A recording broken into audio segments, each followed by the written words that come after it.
Guys and gals, and welcome. So today, we're going to do a new challenge run.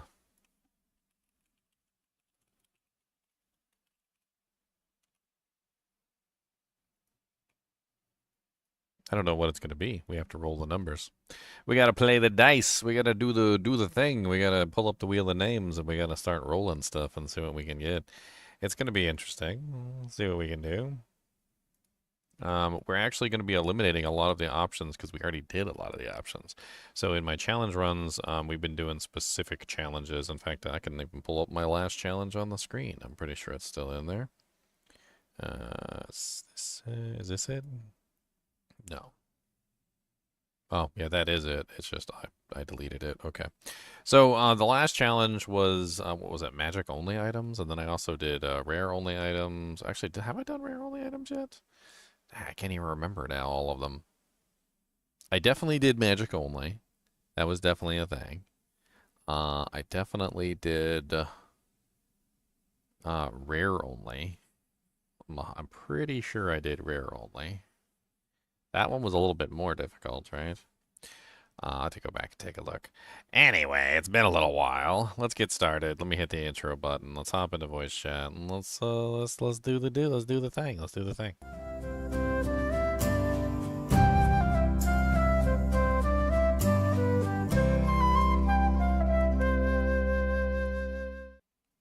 Alright, let's get some music playing. I like having music playing in the background.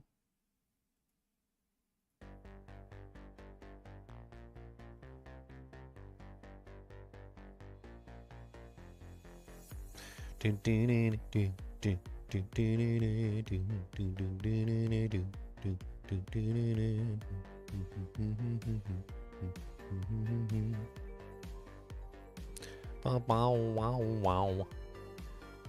Did I save the challenge run stuff in a file? Every time I do these runs, I always end up like not saving things like I should.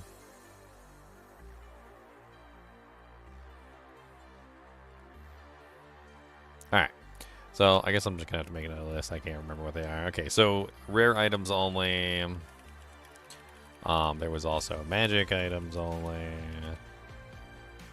I had also considered set items only, which sounds kind of insane, to be perfectly honest. Runewords / crafted items only was actually a whole other, like, category. What am I missing? I farted. You guys needed to know that. It was important information.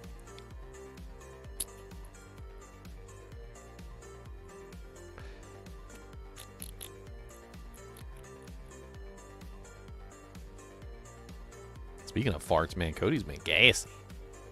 Cody, gassy boy. Him's a gassy boy. He is a gassy boy, Mr. Gassy boy.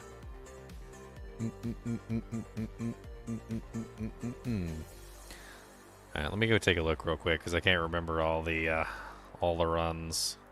I'm pretty sure that the last run we did, right before this one, was the magic run, right? That was the last one that we did, was magic items only.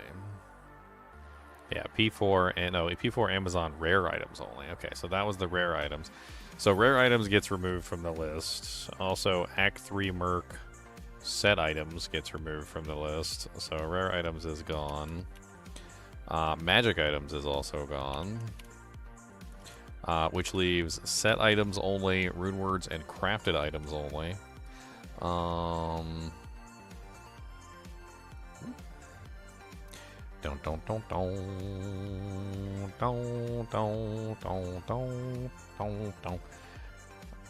know we did magic items only. What was the first challenge we did? The first randomizer that we made? I can't remember. The first randomizer.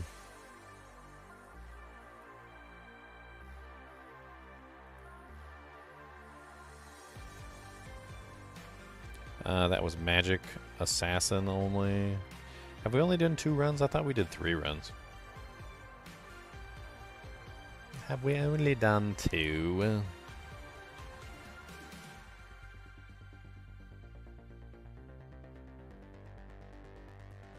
Episode 7 was a new challenge. I think we've only done 2 runs so far. I think that's what it is. I thought we had done a 3rd, but maybe I'm just misremembering in my own brain. My brain is poopy.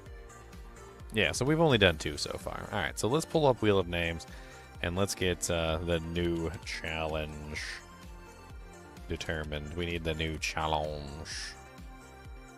Challenge, challenge, challenge, challenge. Okay, so what are we adding to the list of challenges? So we already did rare items, so rare items is off the table. We already did magic items, so magic items is off the table. So we need set items only. I also had considered this one, and I'm not exactly sure how I would do this one, but let's put it in there anyway as an option. And this one is going to be kind of weird. I'm not exactly sure how I would even pull this one off. But we'll cross that bridge when we come to it. This is an option that I had kind of considered as a really weird choice, which is like a set only. And this particular one, obviously, I'm going to have to actually give myself the set. So, like, in this particular case, like, you know, it has to be, like, bestowed on the character.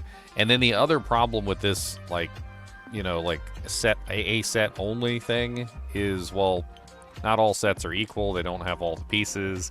So, like, I'm pretty sure that we'll have to come up with some specific rules for, like, a set only. But I'm sure we can come up with something. We can come up with some kind of, like, idea behind a single set. Maybe we can limit it to, like, not garbage sets. Like, at the very least, we can take, like, the top 10 worst set lists, which I currently have, you know, on my channel. If you haven't seen it, it's a pretty cool video. And maybe we could take that list, and we can remove those from the list of sets, and then we can roll the sets or whatever, right? The next one is Runewords. And because Runewords do not fill the glove, boot, belt, helmet, amulet, or ring slots, I feel like a Runeword only run just doesn't really have enough challenge to it, especially considering you're going to be putting like tons of other pieces of equipment in those slots. So I thought maybe we would combine that together with crafted items, which crafted items you really can't make like an entire character out of crafted items. Both of these are kind of like crafted items anyway. Runewords are basically like crafted pieces of equipment, and crafted items, of course, are also crafted pieces of equipment. I don't know exactly how the hell I would even pull this one off, if I even did it, but it certainly should be an interesting run. And then I don't really know exactly what else to do. That I was thinking about like a crafted only run, but the problem with a crafted only run, as far as I know, is that there's absolutely no way to get any crafted items early in the game. Like, you can, if you get to Act 4 Hell, you can get your first perfect gem there.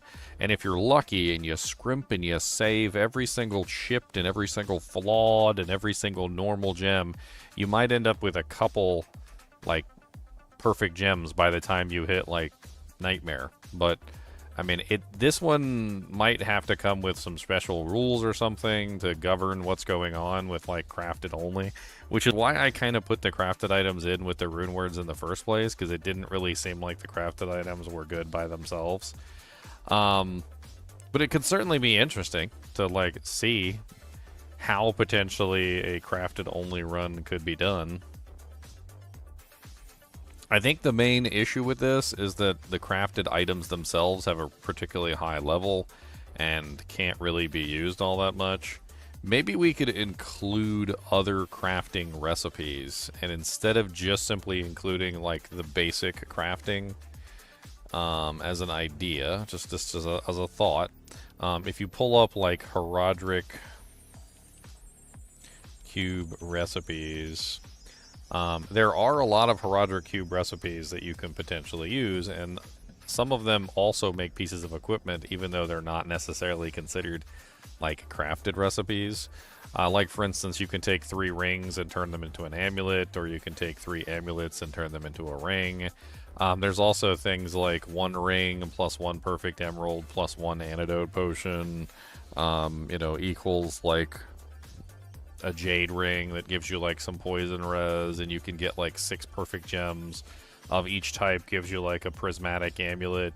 Like, there's a lot of different recipes in here that aren't necessarily in the crafted, you know, specific crafted like category. So I don't know if maybe we could include those into the list just to so that we have like some other things like this one here, which is weird, which is like 4 health potions and like any quality ruby.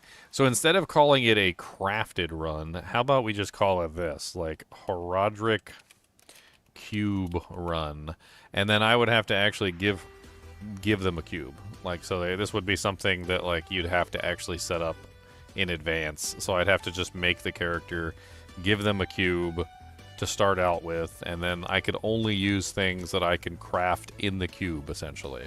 And I would be like referencing, you know, like the list of various things that I could create. I mean, there's a lot of various like little tiny things. Like, you can make a small magical shield, you know, like there's a bunch of like little like recipes that come to like socketed armors, and like there's stupid recipes in here, but it'd be interesting to see how far I could make it just with like crafting recipes.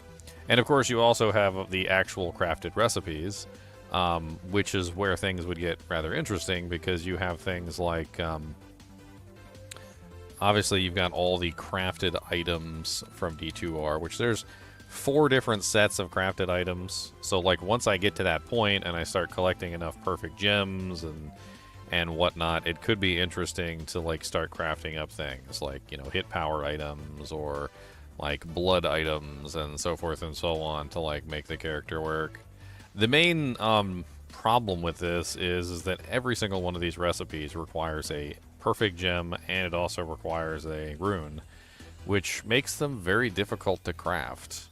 As far as a challenge run would go, like, you can get equipment, level up a character, and then you can potentially make that character work, but the beginning of the game would be probably the roughest thing in the world, because perfect gems just don't exist in normal difficulty. The only place that you're ever going to get a perfect gem in normal difficulty, or even close to a perfect gem, is Act 4 in basically your forge, right? So you would have to run like multiple forges to get multiple like perfect gems or something. I don't even know. It's definitely a weird one, and if it does come to that, then we'll have to figure out some rules for it. Like these two right here, the Horadric Cube run and the A set only, like we'll cross that bridge when it comes to it, and we'll see what happens. I think this is what we're left with, though, except for, yes, unique only run. We haven't done a unique item only run yet either. So that one was going to be kind of tough too, because you have to actually find the uniques and put them on, and I'm pretty strict about these, so I don't get to use any equipment until I have a unique. I guess we're going to find out. Alright, we're going to do this elimination style, and we're going to start like putting it up on the board, and we're going to figure out what the hell we're going to be doing here. If it comes to one of these weird options, we'll just have to start making some rules for it before we get started. So elimination mode means that we're going to roll it, and whatever it rolls gets eliminated, and we keep rolling until we get down to the last one. So let's go ahead and shuffle this up. And spin it.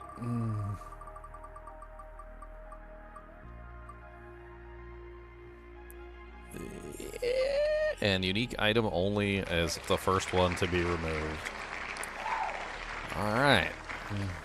Shuffle, shuffle, shuffle, shuffle, shuffle, shuffle, shuffle, shuffle, shuffle, shuffle.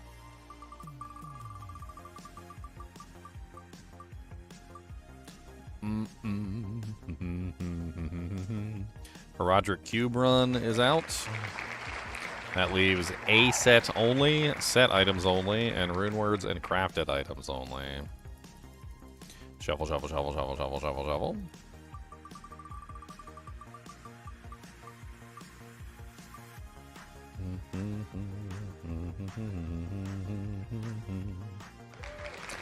And Runewords and crafted items is now removed. Interesting.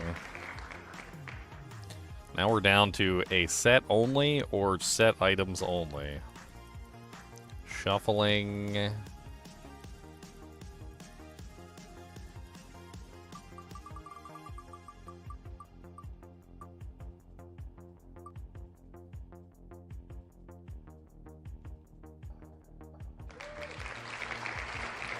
Alright, so first thing on the list is set items only. I'm going to start putting this up on the board as we roll it.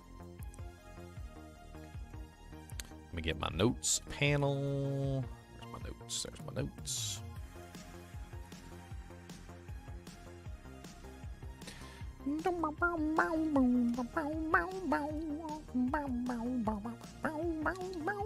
All right, next we need to roll the classes. So we didn't, we already used up Amazon. So Amazon is struck from the list. We've already used up Assassin. So those are also struck from the list. So we've got Barbarian. We've got Sorceress. We've got Necromancer. We also have... who's left? Paladin. We haven't done a Paladin yet. Am I missing anything? 1, 2, 3, 4. And Druid. We haven't done a Druid yet either. So the Amazon and the Assassin are the only ones we've used up on this list. So let's roll this one as well.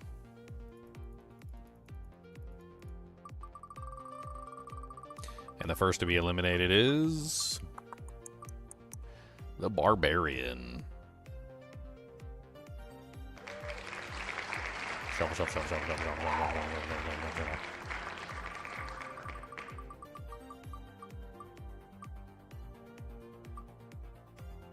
And the Paladin gets stricken from the list.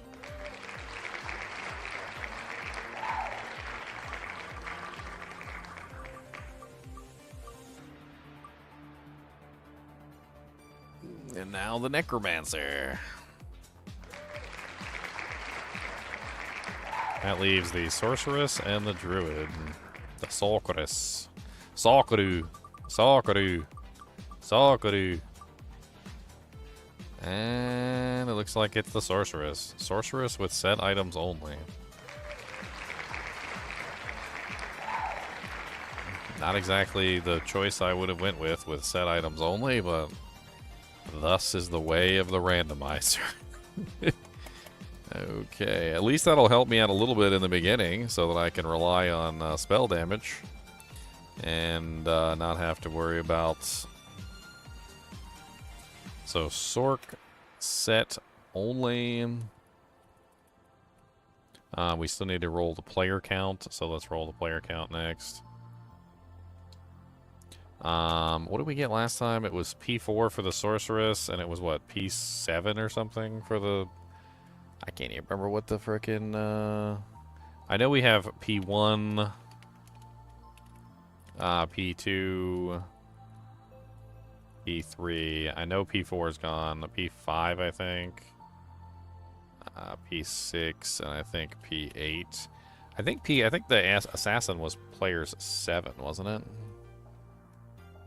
We're basically eliminating any options that happened previously because I don't want to repeat the same exact things over and over and over again. Even if the randomizer is randomizing things, I don't want it to like accidentally choose the same thing multiple times in a row.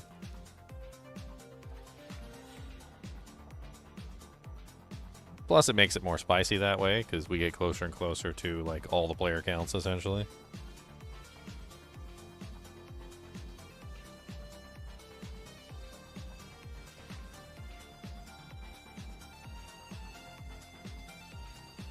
P6. Okay, the Assassin was P6, so P6 is gone. P7 is still there. Okay. Shuffle it up, and let's go.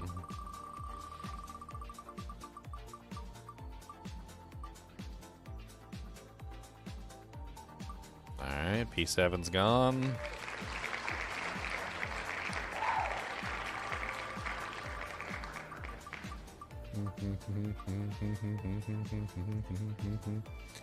And P1's gone.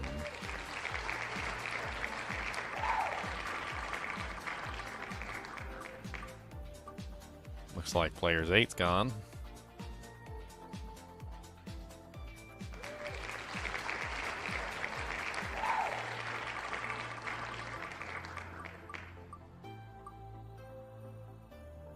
And P2's gone. So between P3 and P5. Interesting choices. Interesting choices indeed. Both interesting, like, from a certain standpoint, too, because Players 1 and Players 2 is a lower item count, and Players 3 is obviously the first increase in item count, right? And Players 5 is the second increase in item count, so there's definitely an interesting, like, correlation there. So either we're going to get Players 3 or Players 5, one or the other.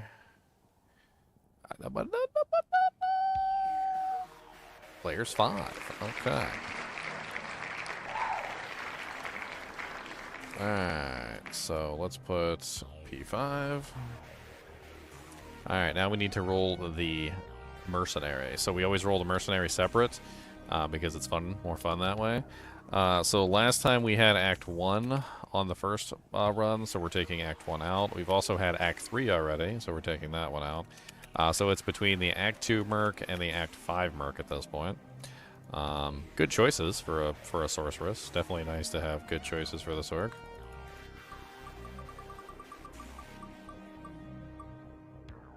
And of course we only get one roll here, so it looks like we get Act 2 on the Sorceress. Interesting.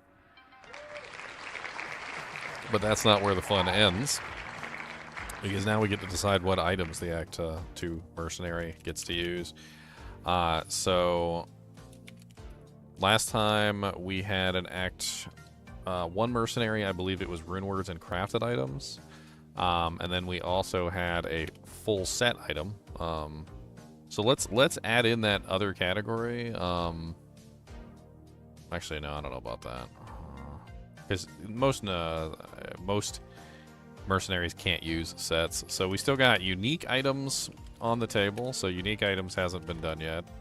I definitely haven't done a magic item only mercenary. On top of that, we did, was it Runewords and sets? So rare item mercenary is still on the table. I think that's pretty much it, because we already did Runewords and crafted, and we already did set items. So it's just these three options for the mercenary now.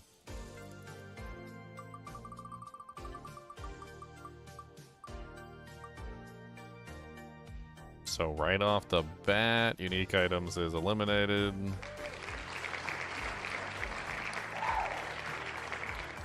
And it's down to rare or magic, which both can be pretty effective on the mercenary, but not, like, amazingly so. Magic are easier to obtain, and they're gone. So it's rare items only. Interesting. So rare equipment only for the mercenary.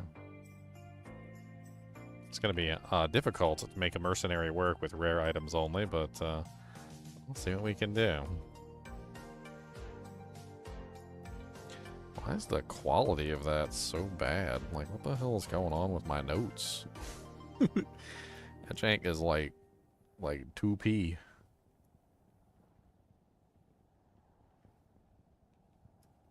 Okay, that's a little bit, you know, better, but it's still ridiculously huge.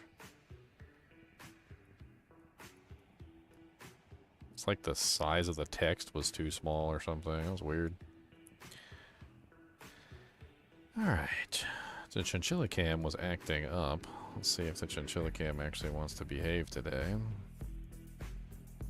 And of course there's a Chinchilla on there immediately. Nice.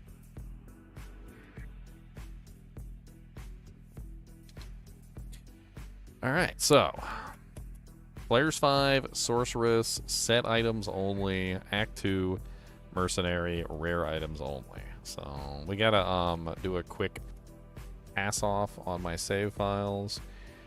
I have my save files set up in a specific way so I can easily mess with these challenge files. So this is my all saves, so we're gonna cut this. And I'm going to put this back into the all saves folder. And this is the challenge 3, I believe.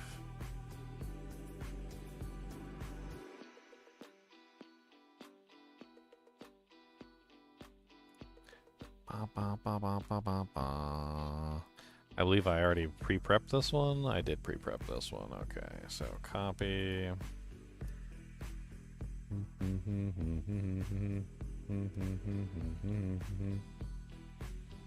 I'll paste this. We're also going to copy this and paste it.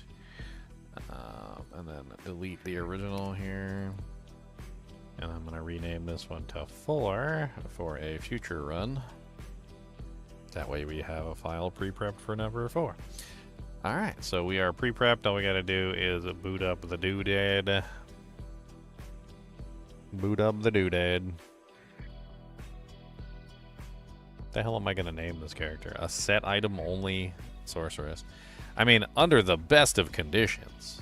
You know, like the absolute best of conditions. I mean, I do suppose that, you know, like if I were to end up with like a full Talrasha set or something, you know, from that specific like ideology, you know, I could end up with some crazy good items, right? But good luck, you know, finding a Talrasha set. Like, especially early on in the game, it's not going to happen. Like for the most part, this is a very poopy challenge. I don't even know what set I would be focusing on. Like, what set items would I focus on for an early level sorceress? Cathans, maybe? Like, Arcanas? Arcanas? I don't even know. I don't even know. I don't even know what to name this character. I'm gonna name her Green.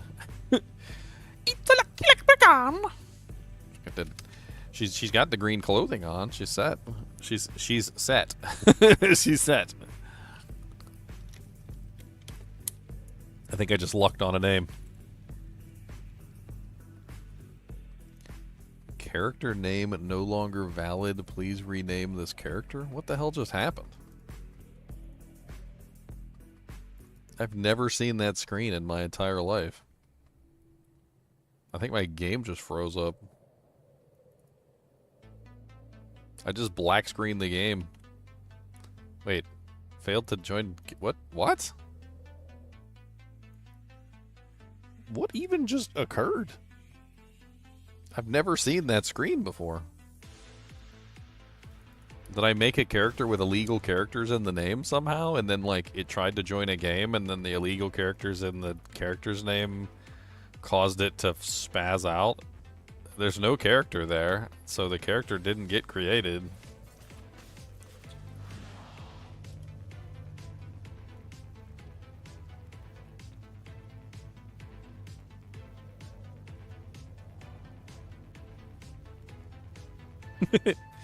Ready, set, go! That's gonna be her name. She's got the worst name in the history of names at this point. I don't even know. Terrible, terrible, terrible name. Come on down. It's really lame. She's got a terrible, terrible, terrible name. Let's make sure we got her players count set up. Alright, so it's players 5, sorceress, set items only. We can't even use the staff. The staff is not even allowed. We're not even allowed to use the staff. And Act 2 Mercenary rare items only. Okay, so we're going to be collecting rare items, but we can't use any of them because we're going to be collecting them specifically for the Mercenary. So every single rare item we find, for the most part, that fits either in the weapon slot, spear, or polearm, helmet slot, or body armor slot, we're going to be holding on to. Everything else we can sell.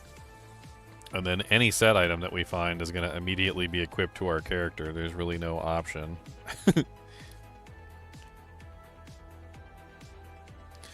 We really don't have an option.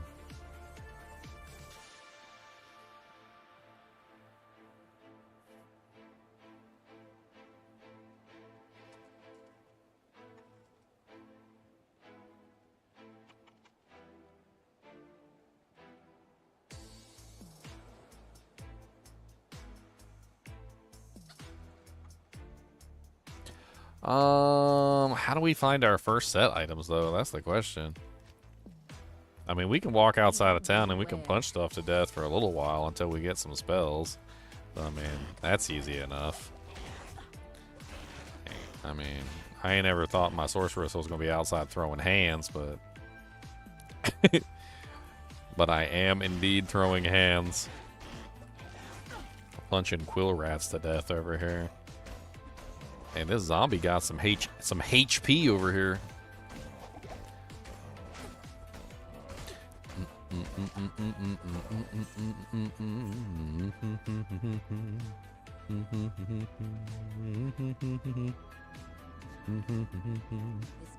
I ain't even thinking about what kind of character I want to make yet. Like, set items only. I don't even know how to do this.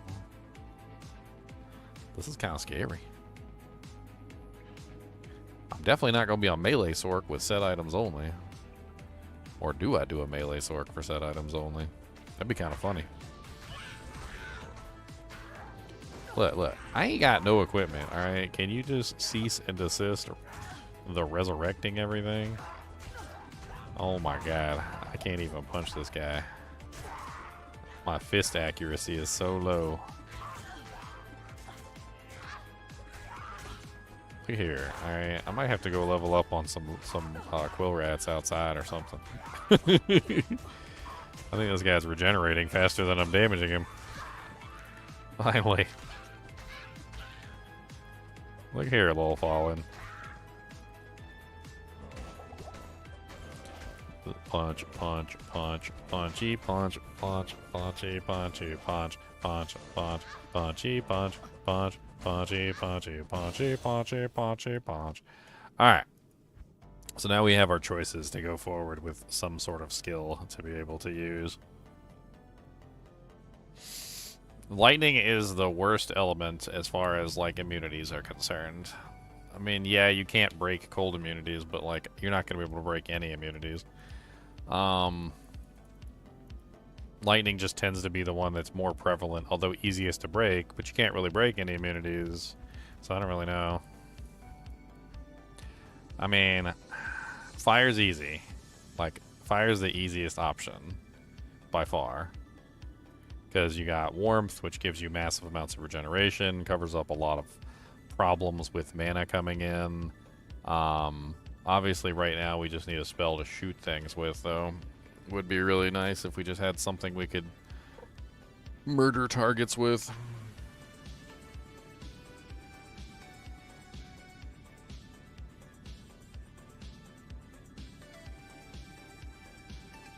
I mean, if I go with something that has crowd control ability, I mean, that could be interesting, too.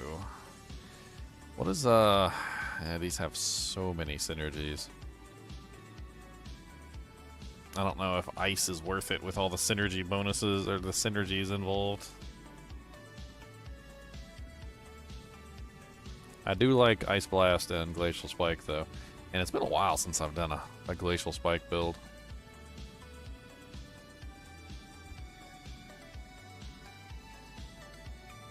I mean, there's also Firewall, which is pretty impressive too, but Fire also has its downsides. I mean, I guess we're probably going to have to do a dual spec, is really what it comes down to.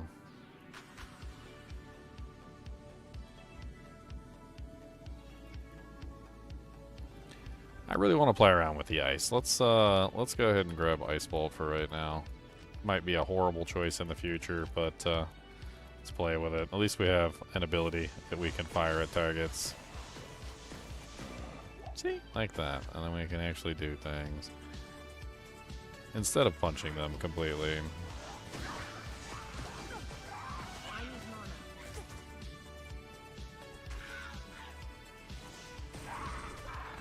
Haha, mana potion.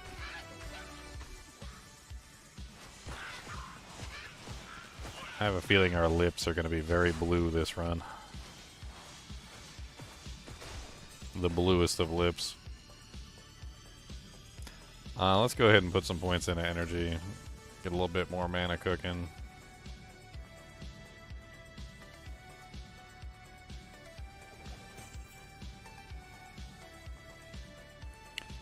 I can't use the items, but I can at least...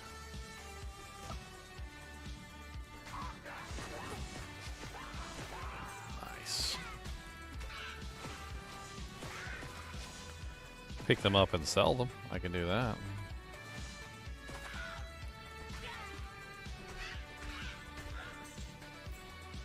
I mean, there's a lot of set items that can drop at low levels. I mean, Eisenhearts, Infernals, Saigons, Hasauruses. Not all of them are useful to a sorceress. Mind you. Not all of them useful to a sorceress, but guess we'll see. I have a feeling we're going to be doing a lot of farming.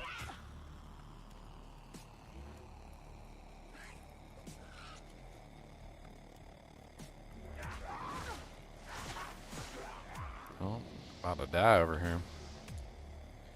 Let's pick up some of this crap and take it back to town and sell it for the meager amount of gold coins that we can get.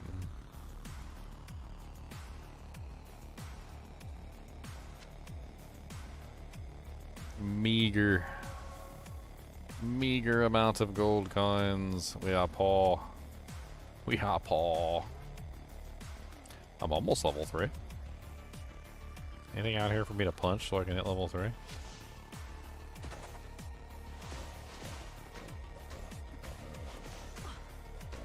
So, it was an interesting little trivia question for those of you who have been playing Diablo 2 for a long time. Let's test your knowledge.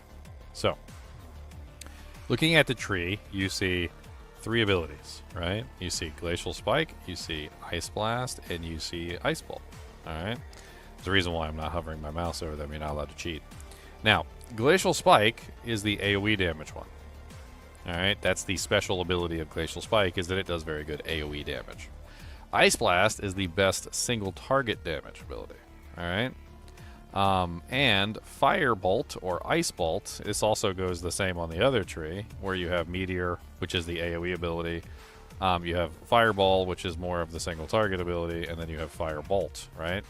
So what is the speciality of Ice Bolt and Firebolt over their competitors? If Ice Blast is the highest single target damage, and Glacial Spike is the highest AoE damage, what speciality does Ice Bolt have? It actually does have a speciality, and the answer to the question is actually really simple. Curious how many of you guys actually know. Greetings. The order welcomes you. 32 gold, 62 gold, 6 gold, 62 gold. I'll take it. I need these for my blue lip potions. Alright, give me some of these blue lip potions, please. Ah, I don't have enough gold for 4 blue lip potions. I only have enough for 3 blue lip potions. Oh, you know what? I can also sell my staff, too. And that's only worth 1 gold, isn't it? Dang it. It's 1 gold more than I would have had.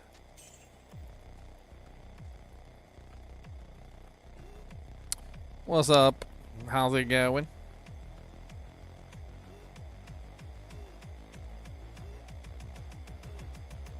I got so many chats open right now in like various different places. Did I, the hell?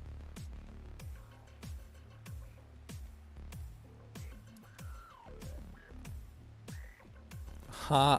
That's pretty funny. I didn't realize that my stream was set up wrong, guys. Hold on, give me a second while I fix this. Apparently on YouTube it went to the wrong stream. I don't know why I did that.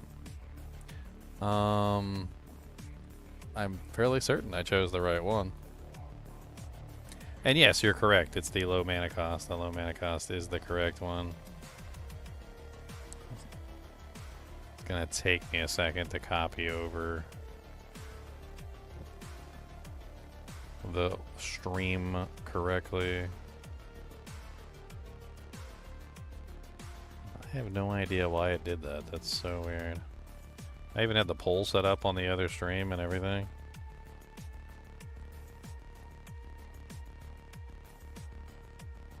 I was wondering why there was nobody in YouTube chat. I looked at all the chats and YouTube chat was the only one that didn't have anybody in it. Welder.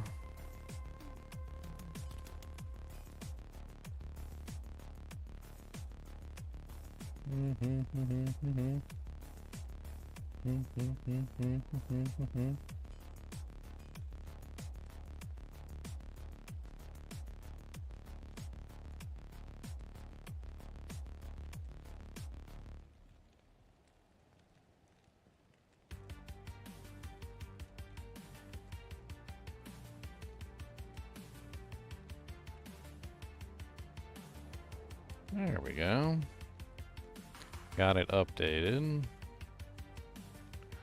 And then delete the one that is not live for some reason. There we go. The wheel of fortune? You mean the wheel of torture is more like it.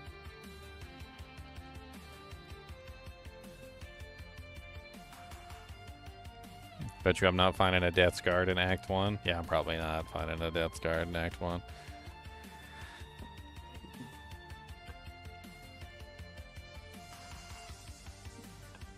Did I end up saying F PoE 2 for now till the patch? I mean, I played as much as I was gonna play. I mean, have they added anything like new or cool to Pit Plan of Exile 2 since last time I played? I thought I played the big patch when it came out, the reset. Probably wait until the next reset is probably what I'm doing.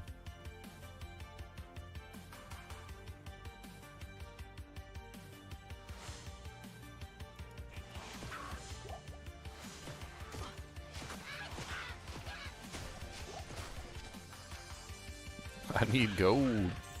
1 gold sold. Oh, look at all these blue items. Can't wait, none of them. Take that sash off.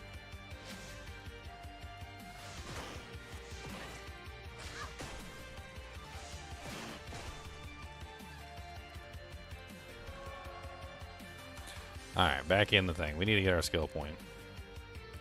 And we need to level up. We need one in warmth for sure. Like, otherwise we're never gonna have enough mana regeneration.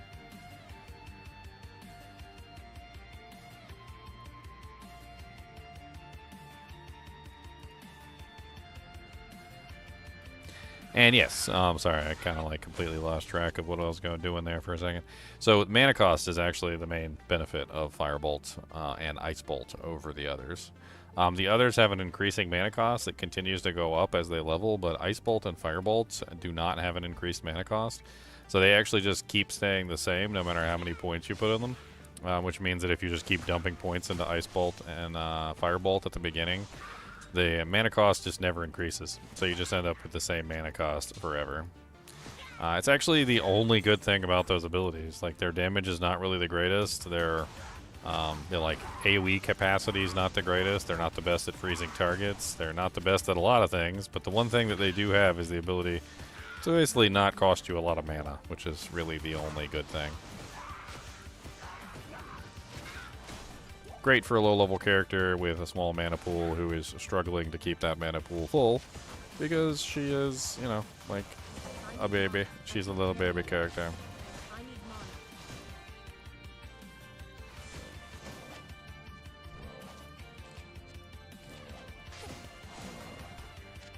Oh, a cracked sash. You shouldn't have.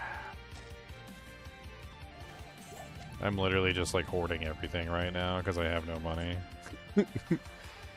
Money, money, money, money, money in the bank. Money, money, money, money, money in the tank. Money, money, money, money, money in the bank. Look at my beautiful collection of trash. Yes, I know you are jealous of my beautiful collection of trash.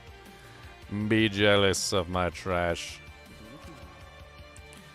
Alright, most of this stuff I don't even think is worth identifying even. Pretty sure that like none of this is worth identifying. The cap is not worth identifying. The short sword. No. Don't want to sell none of that stuff, or identify none of that stuff. This is the only item that might be worth identifying. Yeah, okay, so we get a decent amount of gold from that. Can we afford books now? We can afford tomes. Look at us. We got 6 ID scrolls and 2 tomes of Town Portal. We're rolling in dough, my friends. Let's get rid of the HP pots too. Let's focus on the mana pots. And I think that's about it. Let's get some more mana pots. We need blue. We're blue lipping. We need some blue lips. Blue, blue, blue, blue. I got some lips and they gon' be blue. Cause I'm a drinking all them potions down. 1 and 2 and 3 and 4 too. Gonna slurp 'em all way down. Blue lips coming all the way back to town. We're going to the den of evil where corpse fire lays. Gonna drink lots of blue potions to kill him, cause he's corpse fire and we gotta hit him with the magic, and the magic coming at you really hot. Actually cold. It's cold magic, actually. Cold magic. Coming at you really cold. That's right. Stop resurrecting what I just killed.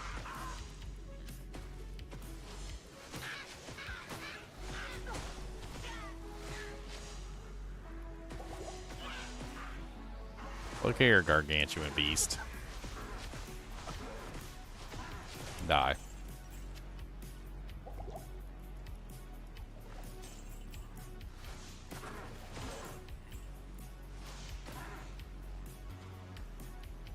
Alright.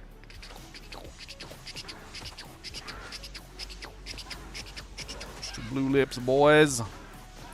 Got them blue lips, blue lippin' all day. We got them blue lips. These guys are like highly resistant to cold. I remember from my videos that I still need to continue. My monster videos. I haven't had a chance to make any more monster videos lately. I need to go make some more, actually. I'll have to take a day and churn out a couple of them.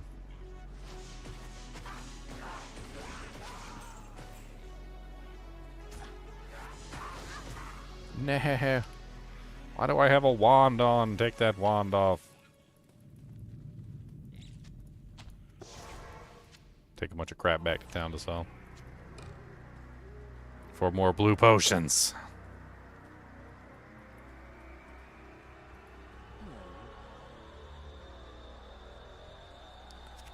20 level 99 assassins already? I mean,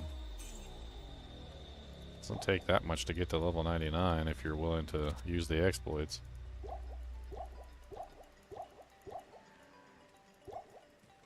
If you're willing to exploit. Let's put another 5 points in mana for right now. Increase the number of shots that we can take.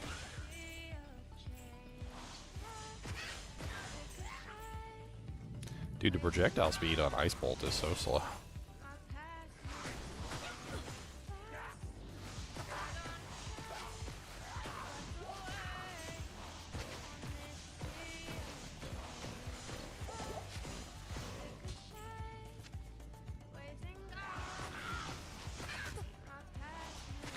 And how am I going to get faster cast from set items?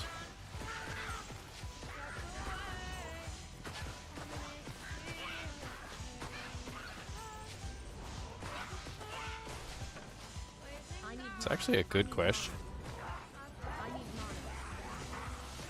There's not a lot of faster cast on set items.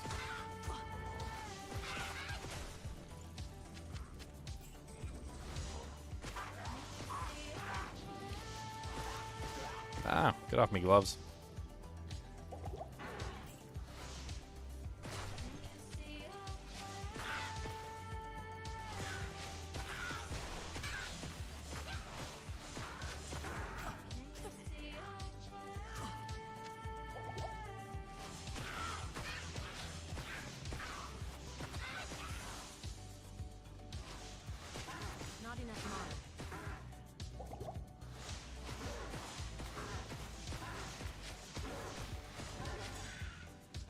Blue amulet.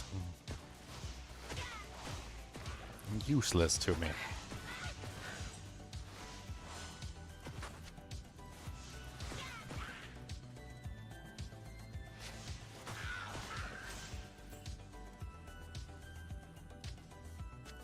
Picking up everything off the ground to sell. Stop wielding random swords.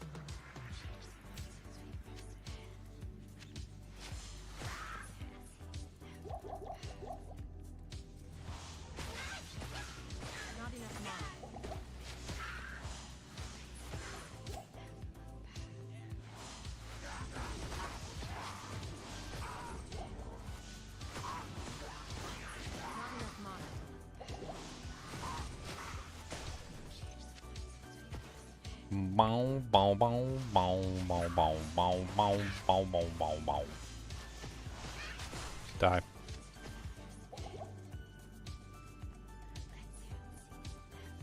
Health Shrine. Alright, we got one more skill point. I don't know what to do with these. If I am going to use Ice Blast, Glacial Spike, then obviously putting points into Ice Bolt is required, but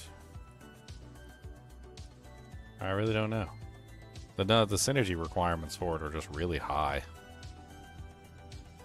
Also, the entire build requires a lot of faster cast, which I don't even know if I'm going to be able to obtain.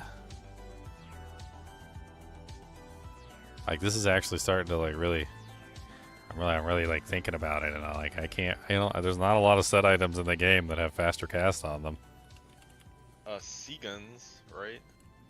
The wand has mana and faster caster. Let's take a quick look. Take a look at the at Amazon Basin real quick and see like how many set items actually have faster cast on them. I mean, not Saigons, the Sanders. That's the one. Talrash's is like the only piece that has Sanders Superstition Bone Wand. And a whole bunch of Talrash's. Triangles Heavy Bracers if I can get my hands on them. Yeah, there's like no faster cast on equipment that's set based. I mean, the gist of the idea that I'll have access to Talrash's is a laugh, because you know, good luck.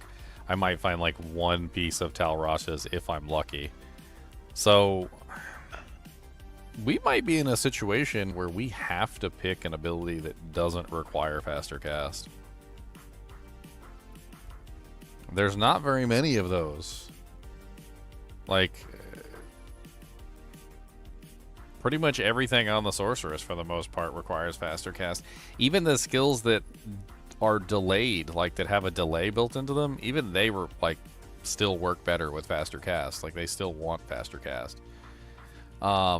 I mean, the only options in that case are Blizzard. I think Frozen Orb, sort of.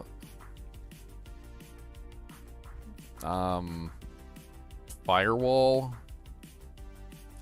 I mean, do I just do like a Blizz Firewall setup? Just like a bland Blizz? It's gonna be like the worst Blizz Firewall setup I've ever seen. Oh my god. It would almost be better just to do an enchant setup, just so that I could be a melee character. I feel like most of the sets are geared toward a melee character. And I'd probably just be better off being a pseudo melee character than I would be being an actual caster with sets. It sounds kind of silly, but maybe it makes more sense than I think. I mean, because, like, first off, no faster cast, right? So basically 0 faster cast to be had on pretty much any set item. Most of the sets are geared toward melee characters. Like, almost every single one of them has some sort of, like, melee character kind of setup, where they can give you, like, increased attack speed, or they give you attack rating, or they give you, like, all sorts of other things. And, like, I just don't see the sets being very useful for a sorceress. I feel like somewhere along the line, maybe like they just completely forgot sorceresses existed with sets. I mean, there's Naja's, but Naja's is like level 80. Naja's is literally, I think, like 1 or 2 of the pieces, it has like a level 80 requirement. Talrash's, again, almost completely unobtainium. It's like unobtainium, basically. Like, if I find 1 or maybe even 2 pieces of that set as I'm leveling, I mean, sure, if I do find any of the Talrash's pieces, they'll come in handy for a caster, but yeah, I don't know about this at all. I think we might be like on a dead-end road here. Country road made of dirt, turned to mud, and it hurt when I slipped and I fell on my winter. Right on the winter. That's right, right on the winged rune, directly on it.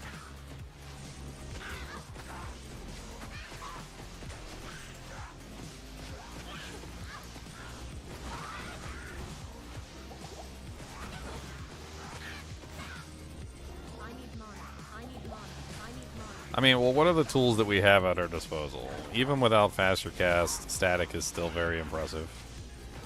So static could be a very powerful tool at our disposal, like no matter what. In fact, 20 pointing static could make it very easy to just like run in static and not have to be next to the monster. Because like if you have level 1 static, you kind of want faster cast because you're going to be standing right next to the monster. And at that point, you know for a fact that you're going to be getting smacked around a little bit, you know.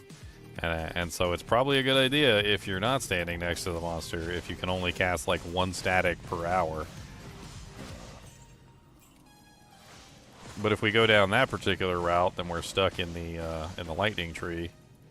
Because 20 points is a pretty hefty investment in the lightning tree. Speaking of like points, plus the skills is also going to be very hard to come by on a character that can really use plus the skills. What have I done to myself? This is what you guys show up for, the torture. My brain just spinning over here trying to figure out how the hell I'm going to make this character work. I don't know the answer, guys. I don't know. I don't know. Get off my feet. Set items only.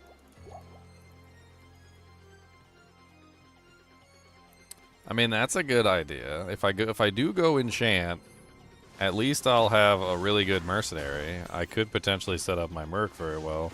My merc is rare items only, so I mean, he shouldn't be like impossible to set up properly. I mean, I don't know exactly how he's going to turn out, but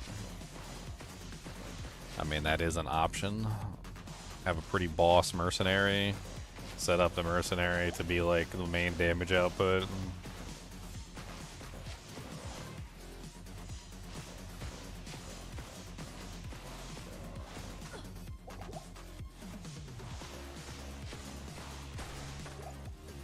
A rare club.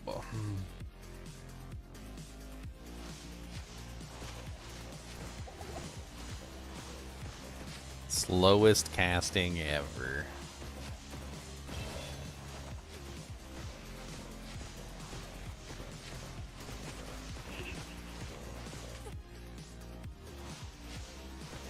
I mean, for the time being, we really need mana, and we really need, like, the ability to keep that mana going. Points and warmth would be good. Otherwise, we can just blue lip it the whole way. I need mana. I need mana. I need mana. Not enough mana. Blue lip it.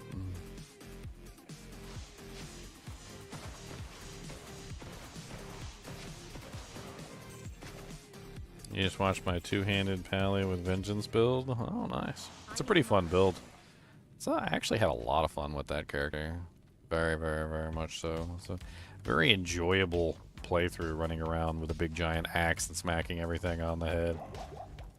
I don't know why, but it just, you know, it's a very enjoyable playthrough. There's just something special about charging around with a big giant axe and bonking things on the head. Khan knows all about that. He knows. Yes. He knows all. Ethereal axe. Yeah. I know how much you love him. Womp, womp, womp, womp, womp. You need 1 point in ice shield though, so when they hit you, they freeze.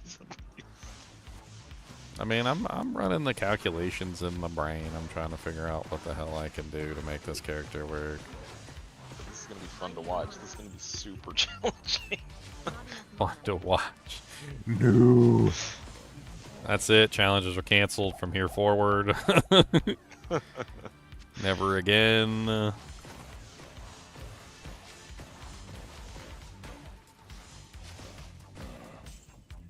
enough mana. I mean, there is a lot of sets that have bows in them. I mean, I don't know. I don't think you can do an enchant sork because there's no bow that has a set bow that has exploding arrow on it. I don't think. Arctic set does have a really nice cold damage on it, which could be useful for a little while. I think the moral of the story is, unfortunately, though, that like I have to actually get my hands on these. Like, theorizing what I could potentially use in the set department is useless if I don't actually have any pieces of equipment to put on, which I am still currently naked, and I've almost completed Den of Evil, and I'm pretty sure that I'm going to be naked for a long time. Like, this might as well just be a naked run at this point. Like, I think I'll probably end up with like an Eisenhart's breastplate or something at some point, and like and some Hasaris boots maybe, and I'll just be like thankful to God that he gave me some shoes for my feet.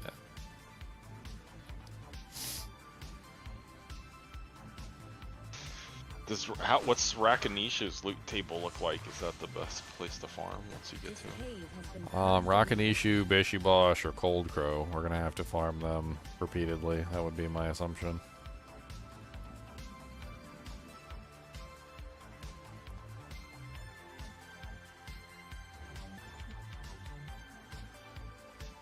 Leave level or Act 1 until you're like level 20 or 25. Shush, okay? Look, okay, everybody grows at their own rate, alright? Some people leave the nest at 16, and some people leave the nest at 45, okay? That's true. A rare leather armor, that's useful. Get that hat off my head.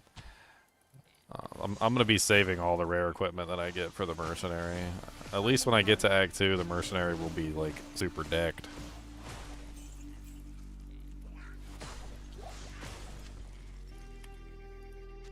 And I'm trying to get as much, like, equipment here as I can to sell, because, yeah, I definitely need the money. Gambling is another option. Like, it's not impossible to gamble set items, so I might be able to target gamble like some specific set equipment. It's not impossible, but it's also not probable. Could respawn that super chest you pulled too in your map. All the blue items came out of it. Gold. Not enough mana. Man, could we force a set super chest? That would be crazy. Yeah.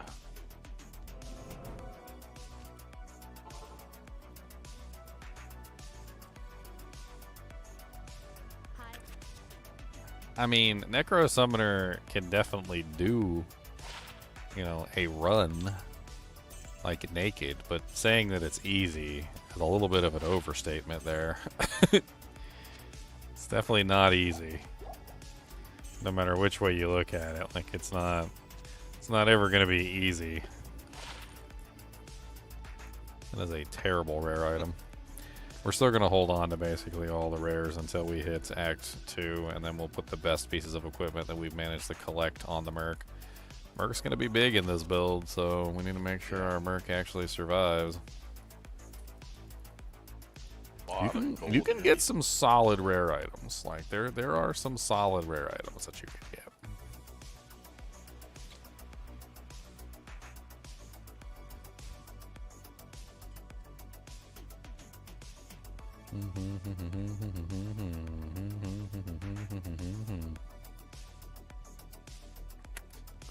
I'm trying to think about the sets and like how they work.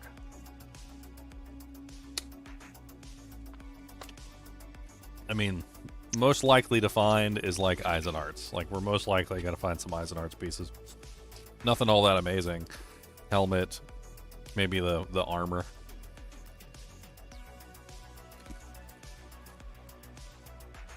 Shield's actually rare. The shield on the Eisenhardt is actually very rare.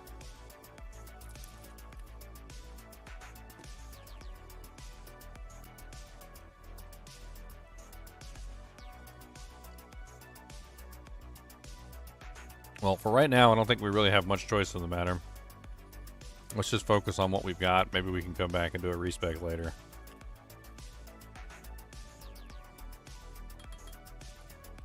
It really just depends on what we find. And we need a tool to actually be able to kill the monsters at this particular moment in time. So we just need something that can kill the monsters so we can do the farming. Now, once we have like a farming route set up, we can start looking for set items, start actually putting some equipment on. It's going to take some time. Might as well just fill up on mana potions. There's a couple early level farming options. Coldcrow is one of them. Bishibosh is another one.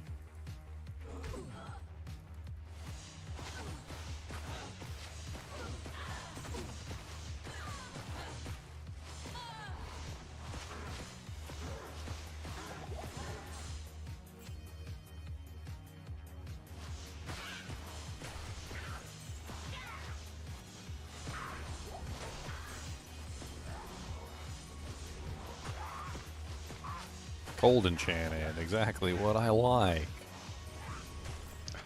I need to get closer to him. Ow.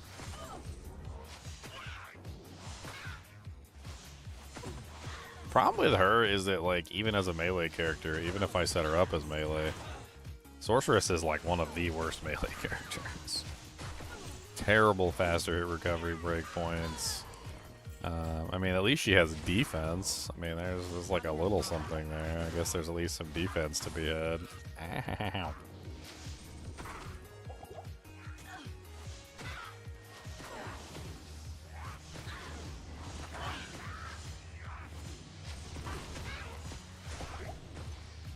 Cold enchanted Dread Killer over here is actually quite dreadful. I'm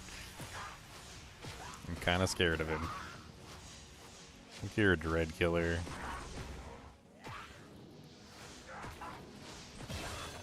Finally. I am overburdened. Get all my potions. I don't know if I'm allowed to use jewels or not. I restricted myself from using jewels in the magic run because there were rare jewels. And I restricted myself from using blue jewels in the rare run because there are indeed rare jewels. Like in blue and magic jewels, right? But like, I don't know if I still do that with this run because there are no set item jewels. There are no set item, like, anything. There's not, like, the only thing there is set equipment. That's it.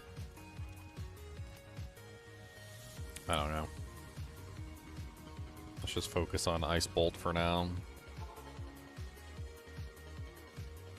Two-handed axe melee sork is quite amusing. Well, give me a decapitator and I'll run it.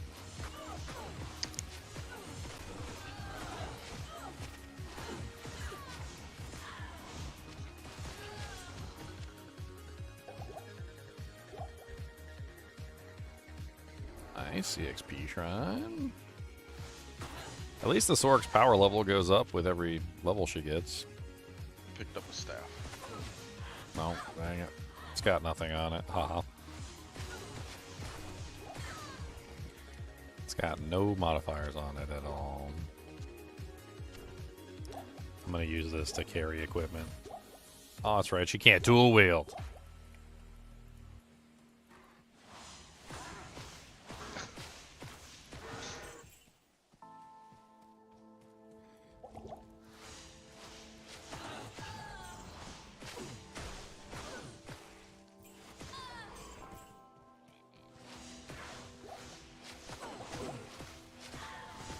Just slowly using up all my potions to kill things.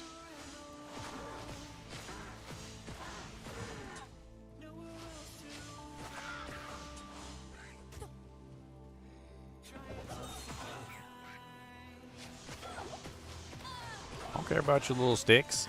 Get your little sticks out my face. I'm a mistress of magic. I have the ability to control the elemental forces of nature itself, and you think you're gonna challenge me with a little stick?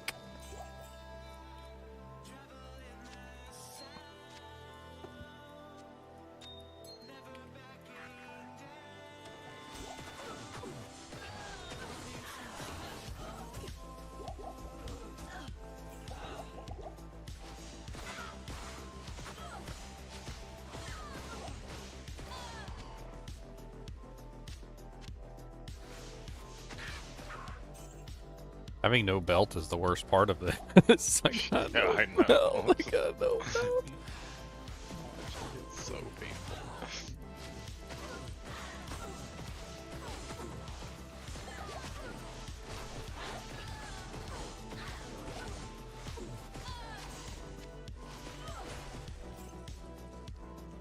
Alright, let's go sell some stuff.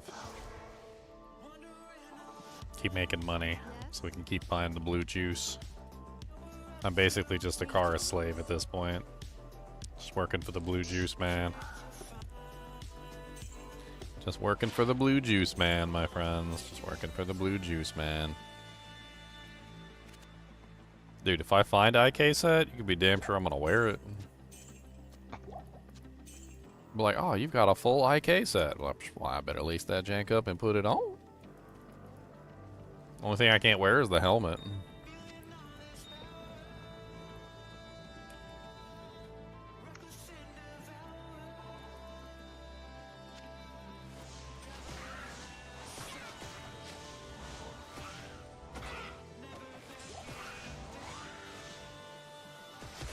So Magic Find is going to be an issue as well. There are some options for Magic Find if we can find them. Good luck.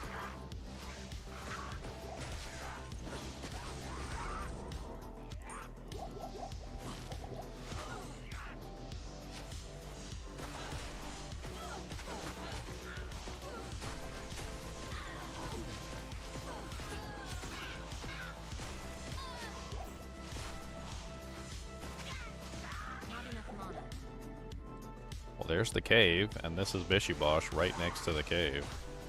So if we go down, we should find Coldcrow at the bottom of the cave, which unfortunately for me, and I didn't think about it, Coldcrow is always cold enchanted, so...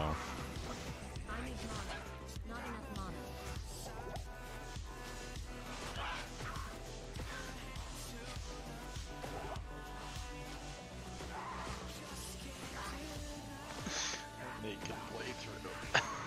Pretty much a naked playthrough at this point. Okay, you know, can sell that. That scepter's probably worth some money. A superior short sword. The two-piece Arctic. I mean, there's some options for Magic Find, but I have to find the pieces. That's the problem. So I gotta find the pieces of equipment to actually utilize them. If I can't find the pieces of equipment, well then... we're gonna have to do some farming, that's for sure. We're gonna have to get like a Andy level Act 1 build set up. I don't know what the hell. She's probably gonna be like level 20 in Act 1, like Khan said. Farming Andariel for set items. It's gonna be awful.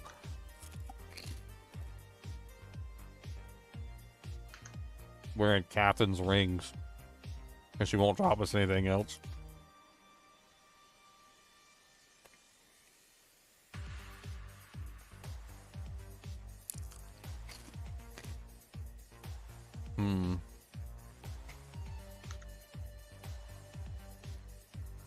I mean, an enchant setup doesn't actually sound awful, because at the very least I can enchant the Merc, and the Merc could apply physical and fire damage together. Doesn't sound awful. Also, I could get Firewall.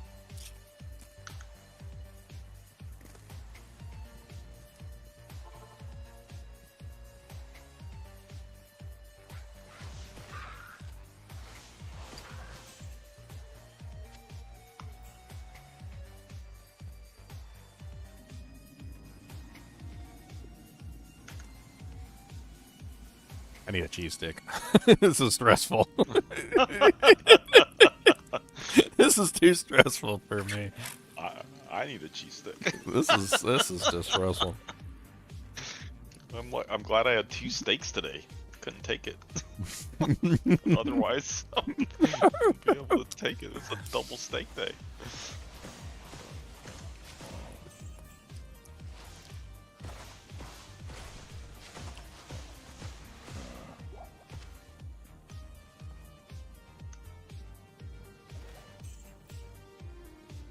I'm gonna broil you a steak in ketchup.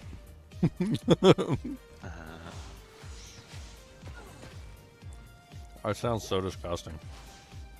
Yeah, it sounds really bad. I've always been one of those people. I like. Okay, I'm gonna die from eating a cheese stick. I like ketchup. Okay, like I'm not a hater of ketchup or anything. I put ketchup on stuff, you know. But like, there's a limit. Okay, we don't just throw ketchup on everything, and even then, like you don't just slather it in ketchup until there's nothing but ketchup flavor left. Some people, man, I don't even know. Apparently, in like up in Canada, they even have like ketchup flavored chips. Freaking Chippy Curse sent me one time, a bag of them. I was like, man, these taste just like ketchup. And I was like, that's not a good thing. That's not a good thing or a bad thing. It's just it tastes like ketchup. I don't know. Like why? I have to ask the question. I'm like, why? It's a condiment. Like, who goes into their refrigerator and just, like, pours themselves a heaping bowl of ketchup to eat? Like, condiments are, unfortunately, exactly what they are, which is condiments. Dude, I don't know if I can kill this possessed Dark Ranger. She is just, like, invincible, and she seems to be healing really fast. And she does so much damage. Oh my god. Can you please stop punching me in the eyeball? That would be great. I'm about to die to this possession Dark Ranger right here. Got her. Oh my god. I still got a sword on randomly. Plus 2 charge bolts with 5% mana leech.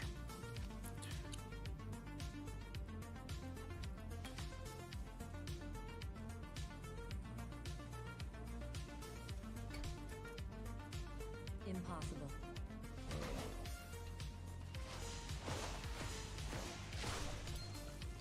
A blue ring.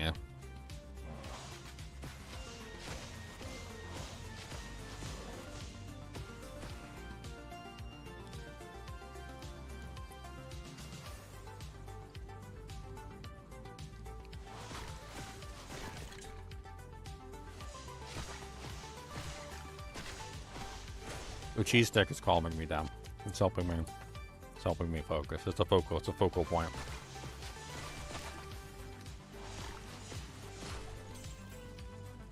I still think I'm going to be naked for the entire run, but whatever.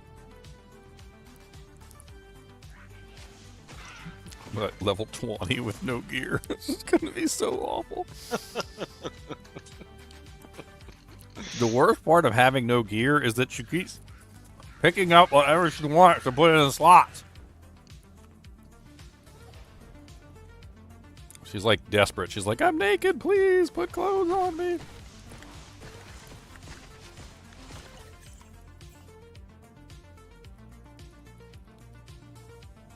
No, sorceress.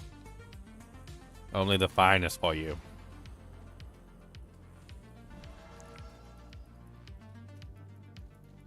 Do you remember that? Do you ever remember that story, Con? What is that one? Only the finest for you. No, I don't. It's about the man who married a shrew. Like an Aesop fable or something? I don't remember. I think it was an. I don't know if it was an Aesop fable, but it's old.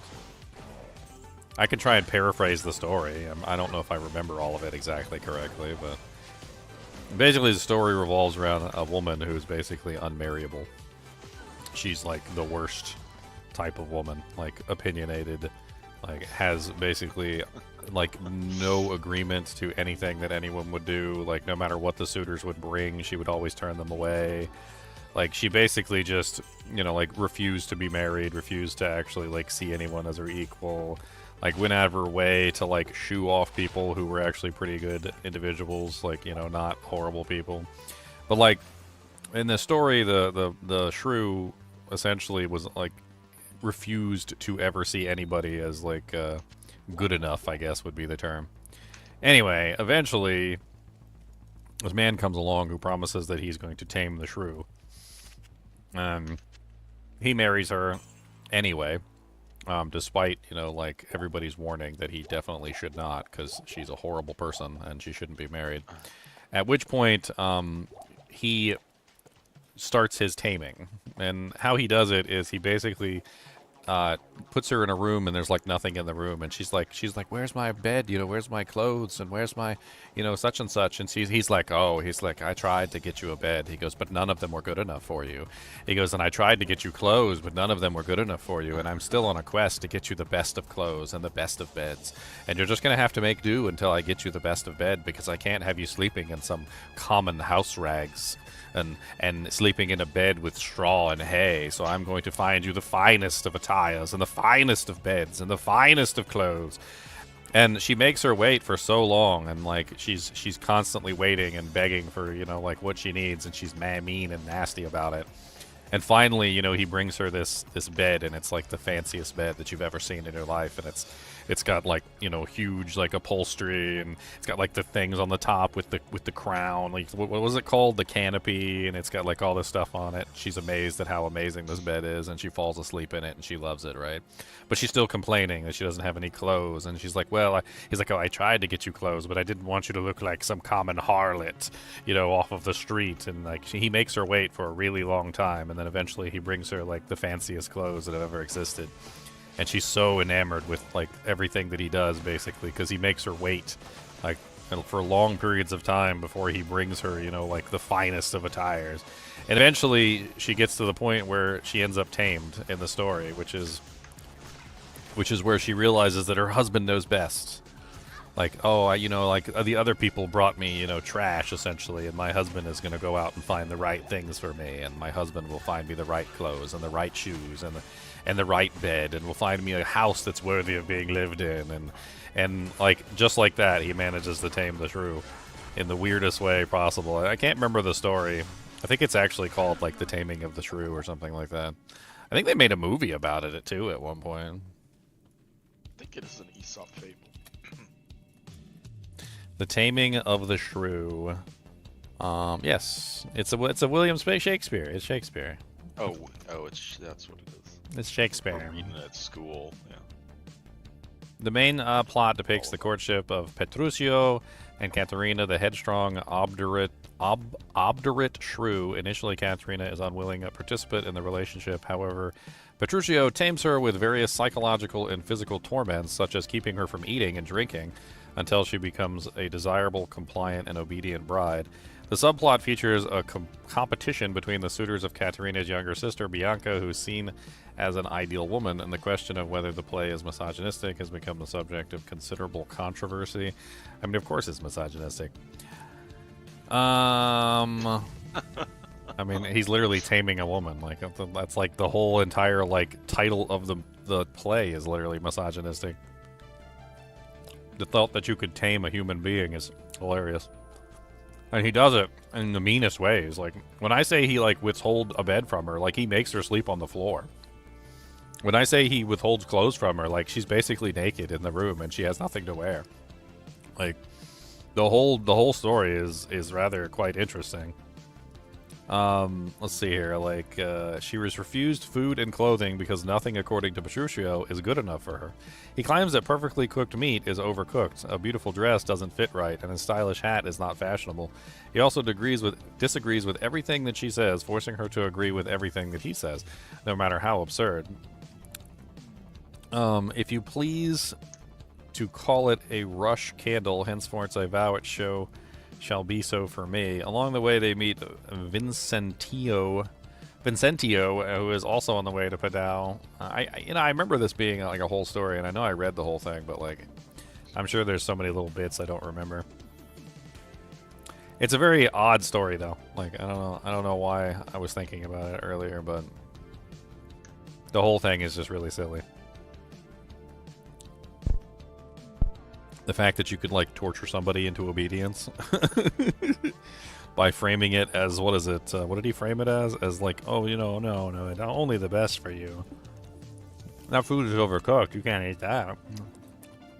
Oh, no, those shoes are too tight. You can't wear that. Oh, that dress makes you look fat. Why would you want to wear that? You definitely can't wear the dress that makes you look fat.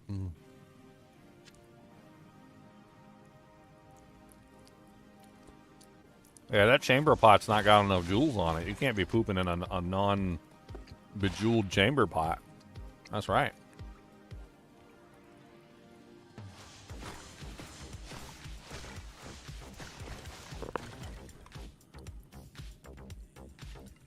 Apparently, I'm Petruchio and my sorceress is the shrew. Because I'm basically giving her nothing. No, you can't wear those rare items. You can't wear those blue items. No. No, that unique item is not good enough for you. We must find you a set of the most immaculate equipment. Yes, we must find you a set of equipment so immaculate. Oh man, what am I going to do for resistances? I hope I find a Rothus. My res is going to be in the dirt.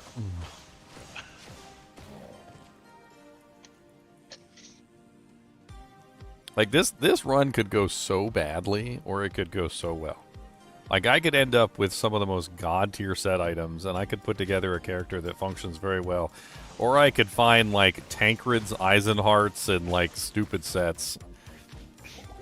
Like, Naj's Circlet or something dumb like that. I'll be just finding, like, the worst set pieces known to man.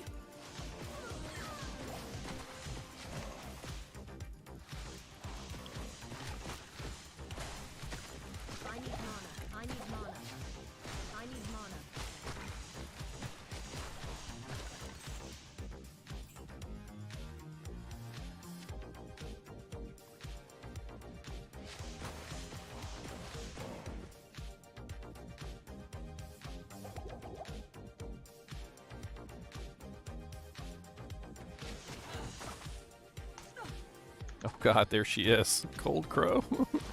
Why did I even think of farming her? Like, this is such a bad option for me. She chills me. She's cold enchanted. I can't do hardly no damage to her. Her frickin' pack of hooligans behind her is gonna rip me to shreds. I'm probably better off just farming Rockanishu or Bishibosh. Watch her drop me like a frickin' gold dagger or something crazy. She's like, oh, you're doing a set item only run? Hold on, let me get out my uniques. Here's a Rezot's Cain. Here's a Stout Nail. Here's a gold dagger, because I know you can't use it. You know what we could add to the wheel just for fun? We could add like an option for like ridiculous magic find. Just have like an option on the wheel that has like 500% magic find or something, or like 8,000% magic find. We do a run with like crazy amounts of MF, just to see like how good the run is or whether it ends up being trash. Oh god, I'm gonna die. No, let me out of here, let me out of here. 3 HP, oh god. She's so mean!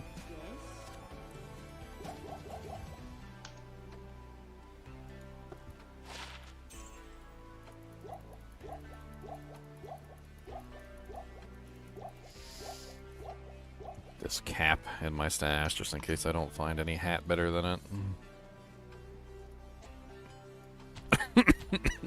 People watching are be like, why doesn't he put any equipment on? Why is he so naked?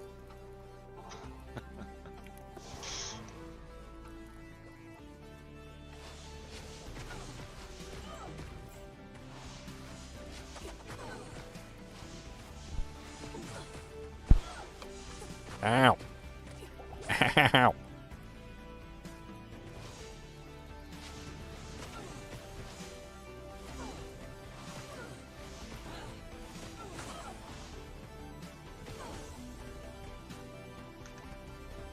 So one thing I like about Diablo 2 that I really disliked about Path of Exile, I think 1 and 2, they didn't have any leashing on the monsters that are associated with a specific boss. Like, minions make a monster so much more difficult, like, because they're basically, you know, tied together, and you really can't isolate the minions from the boss in most scenarios, because the boss monster or the elite monster is usually set up with a leash to the minions to prevent them from like going too far away from her. And like in this particular case, like Coldcrow would be dead already if it was just Coldcrow, but it's not just Coldcrow. It's Coldcrow and the minions. And in Path of Exile too, I remember like all the time, like you would just find like an elite, and the elite would have a bunch of minions, and you would just, you know, pull the minions away from the elite, basically, and that was it. And then, like, you didn't have to worry about it anymore, because, like, you could just kill all the minions away from the elite, and then you could just single out the elite by themselves. And it made the encounters so much less difficult than they obviously could have been if the minions were actually leashed. I also encountered some odd scenarios where like I had unkillable minions because the boss had like a modifier that said it had like regenerating minions or something like that, and I couldn't find the elite that they were tied to, so like they would just keep respawning forever, murdering me while I was trying to find the boss. Okay, I just don't think killing Coldcrow is going to be worth it. She's guaranteed cold enchanted every single time. It's going to be rough. I say we focus on Bishibosh. I know where Bishibosh is now. Let's do a another game. We'll kill Bishibosh over and over again. He's actually kind of easy to kill by comparison. Maybe we get some set items out of Bishibosh. I don't even know what set items Bishibosh can drop at this level. Asaurus, Infernal, I think.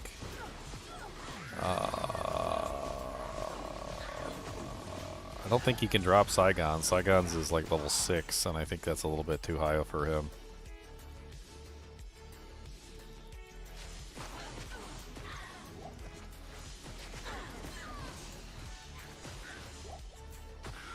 Just running around naked, don't mind me. Just a naked sorceress.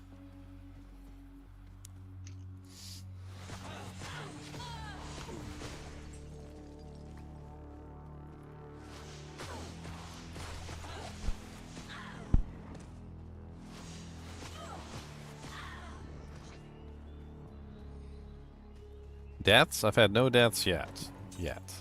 Knock on wood.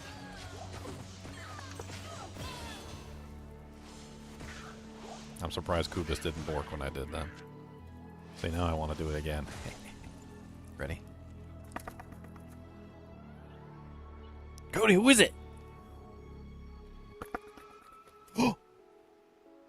He put his head up, but he was not fooled. He said, Daniel, that's oldest trick. Me not puppy no more. Me no better. He said, that's not what it sounds like when somebody knock on the door. If somebody actually knocked on the door, though, he would just... Instantaneous. It's hilarious.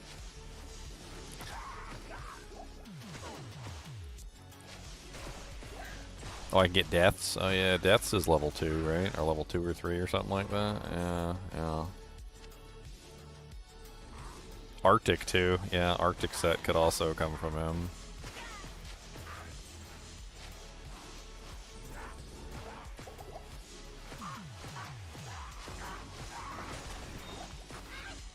Shipped Sapphire. I wonder if gambling a set is actually viable this early on. The prices of the items are extremely low. All I have to be is like a specific level, and I might be able to gamble a set item. It's kind of a poopy way to spend my money, but what am I, level 8 right now? What's the range on gambling? It's like +5, -4 or something, or is it +4, -5? I mean, that would give me a pretty decent chance of getting like a set item. But then, what set item do I actually target?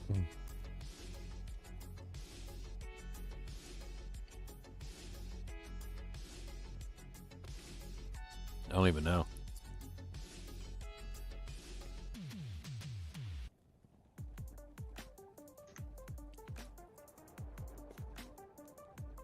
Arctic armor would be really nice right now. We could try gambling a couple quilted armors. How much are quilted armors right now? 1,343.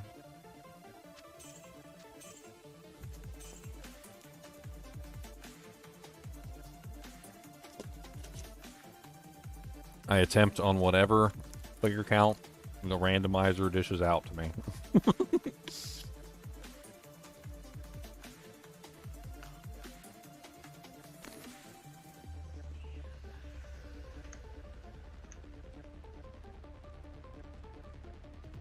Yeah. Yeah.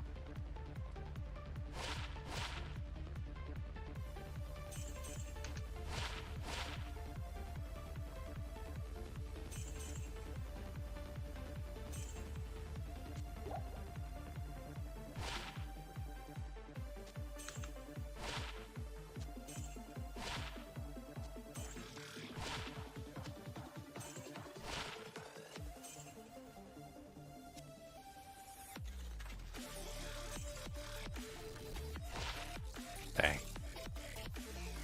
All the gold down the drain.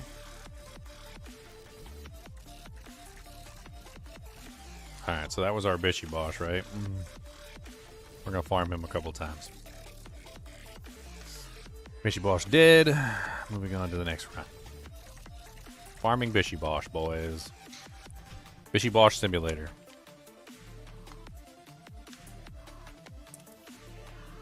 Did y'all hear that there was some sort of stainless steel bottles that they were selling at Walmart that were apparently like exploding or something and taking people's eyes out? What? Yeah. I saw an article about it earlier. And there was some sort of thing where like the stainless steel bottles were like something was happening and they were like, shooting directly into the person's face. What were they meant to hold? The stainless Water. What the heck? So you go to drink out of them and like see if I can pull up the article.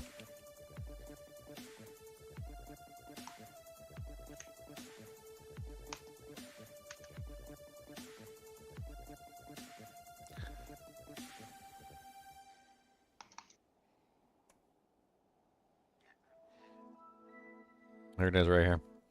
Several sources confirm that Walmart has recalled 850,000 Ozark Trail 64-ounce stainless steel water bottles due to lids that can forcefully eject, causing injuries including permanent vision loss.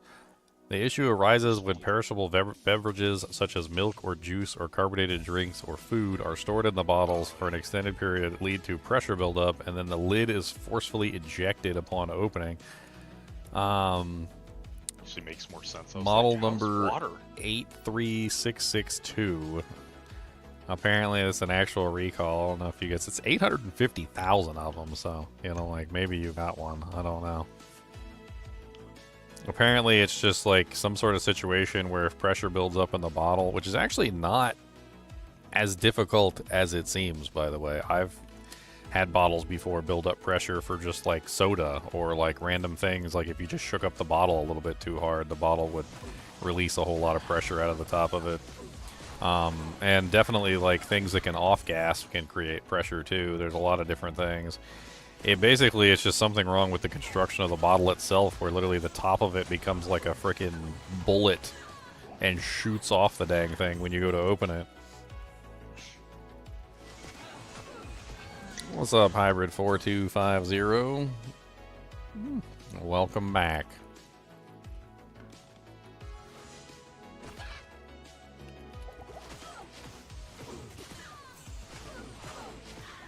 Skill Shrine.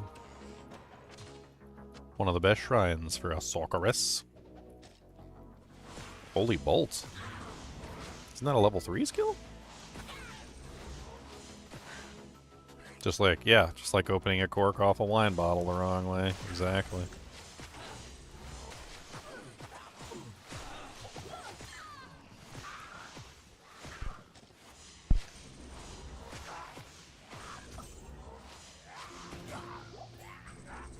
D2 is the best ARPG? It is indeed.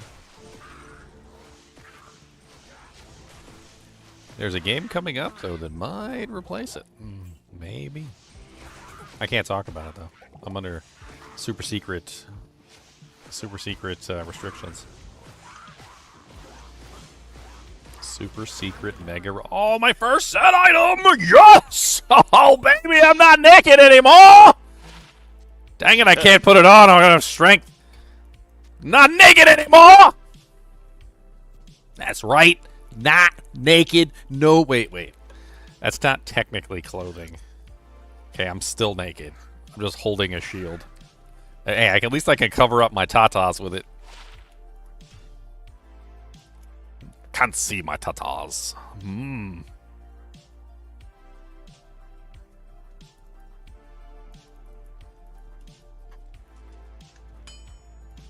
Good day. Do not look at the boobies. You heard me from 50 meters away. Okay, well I got excited. Okay, I got a set item. I'm not pseudo unnaked anymore. It's a pretty one too. Look, it's got the copper and the little gems on it and stuff. I could be excited about not being naked. I legit thought I was gonna get to like hell Andariel or like a normal Andariel and still be naked. My first set item, boys. Hey, if I can get the full Hasara set, that's cannot be frozen. At the very least, that's something. Ah. Shield does nothing for me as a caster. It gives me plus 10 strength. I guess there's that. Might help me put on another set item if I find one. Not enough mana. I knew Bishibosh was a good choice. I knew Bishibosh was a good choice.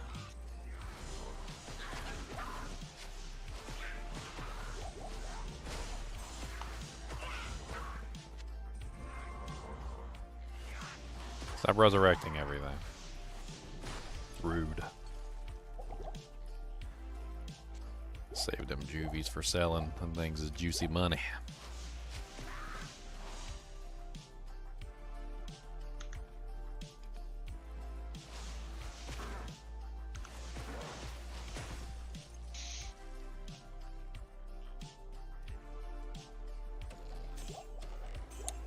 Rafal Petrowski. Does Tiger Strike improve Dragon Tail's explosion as well as the base damage of the kick?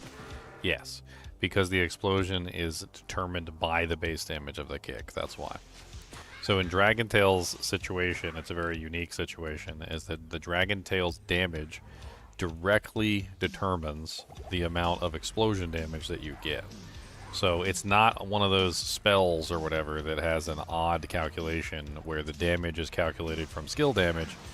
The Dragon Tail is unique in that, like, the explosion is actually determined by the hit. So since the Tiger Strike is increasing the hit then determines the explosion. It's not directly increasing the explosion, it's directly increasing the hit, which determines the explosion. And of course you don't speak English, so you probably don't understand any of that.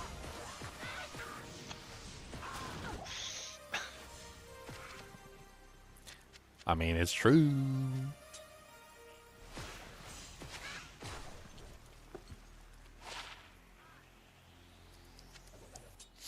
Bow, bow, bow, bow, bow. I got a set buckler. Set buckler is mine. Mine, mine, mine, mine, mine, mine, mine, mine. You have a gift for me? I like gifts.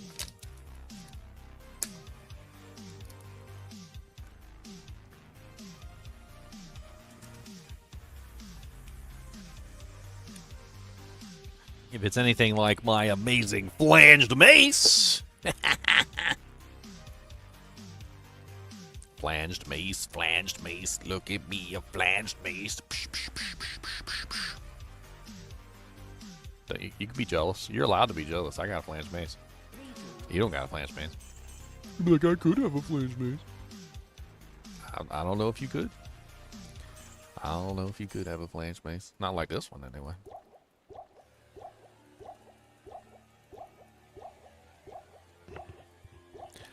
This is an offline character, Darius. I can't really join any games with this character. If you're trying to give me something in-game, this is an offline single-player. character. It's the only way that I can have like a player's 5 static run. So like, there's really nothing much to it. Plus, I wouldn't accept any items on this character anyway, because this is a challenge run, and accepting equipment for this character would definitely not be a good idea. I appreciate it, though.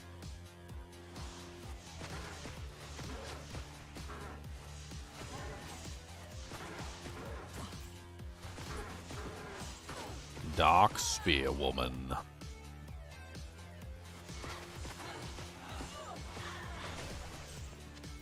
A damaged javelin.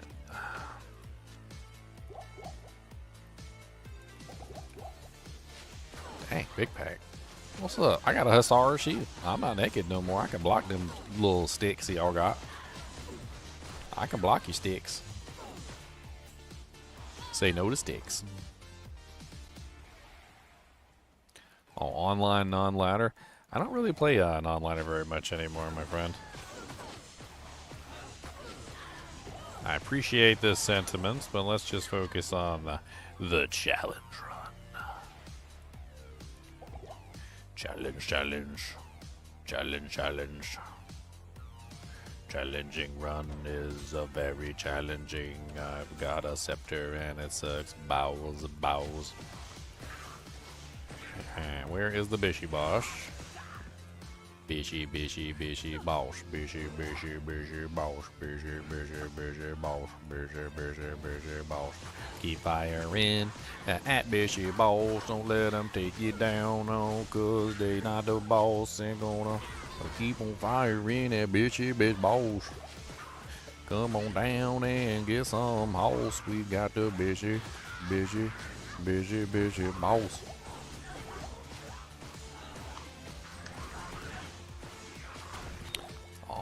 Chip topaz. Nothing amazing.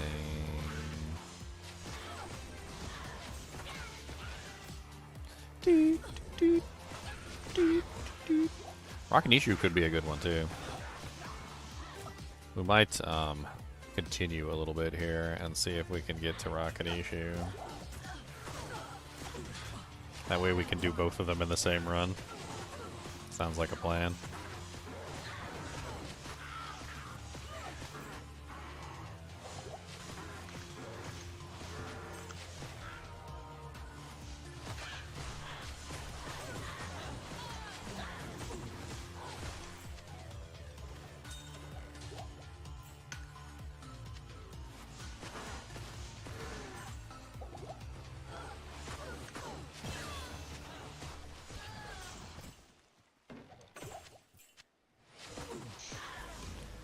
So many javelins.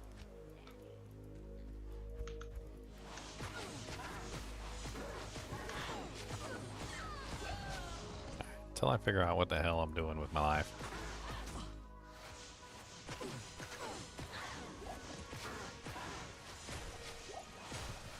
Let's just keep on buffing up Ice Bolt for the time being.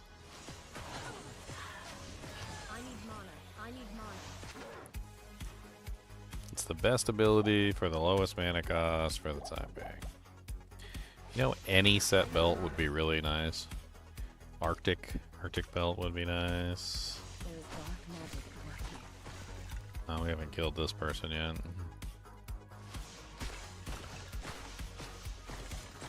I kind of don't want to kill her, because if I kill her, they're gonna give me the Act 1 Merc, and it's gonna be stuck with me. I'm gonna keep resurrecting it by accident and wasting money the entire time. Like, over and over and over again, and I know I will. I'm just gonna avoid that entirely. That way I don't accidentally keep resurrecting a mercenary over and over again. Cause I don't want a mercenary, no sir. I need an Act 2 mercenary, that's for sure.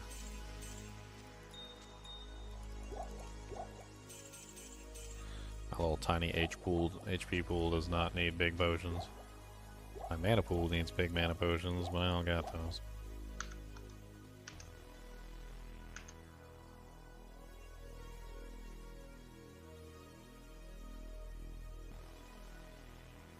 What's up, Hunter? This is a challenge mode. This is a challenge. We're doing a challenge. Time for challenge. What's up, Sean? Challenge, challenge, challenge, challenge.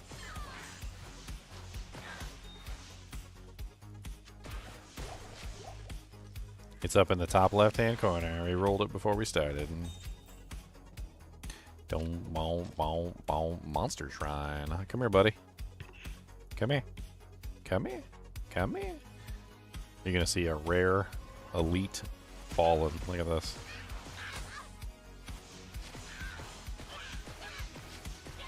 Why are they rare? Because elite fallen don't normally exist.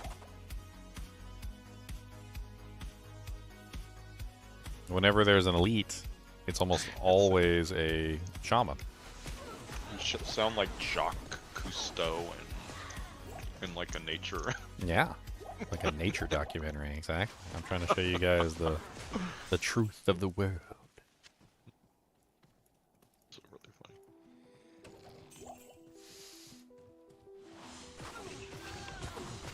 Not enough mana. For the fallen, being resurrected is just a way of life. They may be resurrected 100 or 200 times in their lifespan. It is just the way that things are, and they know no different. As the fallen rises again from the grave, he thinks to himself, "How many times has it been now since I was slain? Last time it was with a club, and this time it was with a mace. Is there a difference? One hurt more than the other," he snapped to himself. "I would not like to get hurt by a club again. I would definitely prefer the mace. It is quicker and less painful. With the club I was alive for days, in the cold and the wilderness, before the shaman found me. The shaman said he does not heal, he only resurrects. And so he waited until I died. A slow and painful death.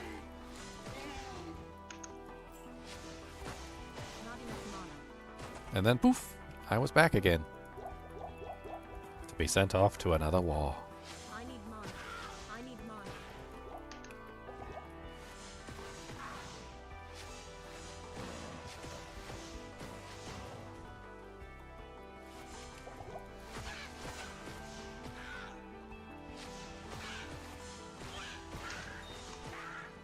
And the shaman,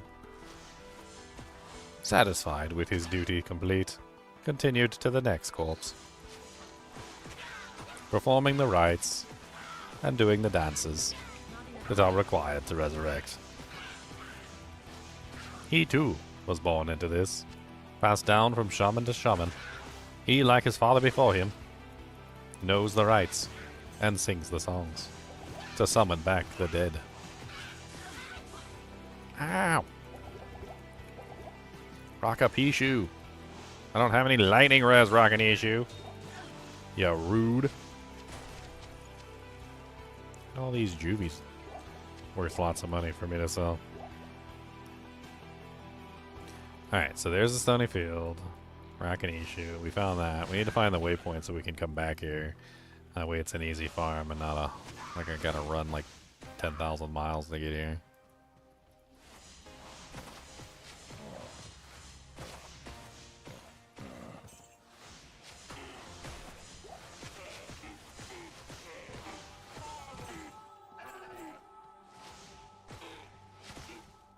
Not enough mana. Another amulet. And a stamina potion. Salty, salty goodness. Salty, salty stamina potions.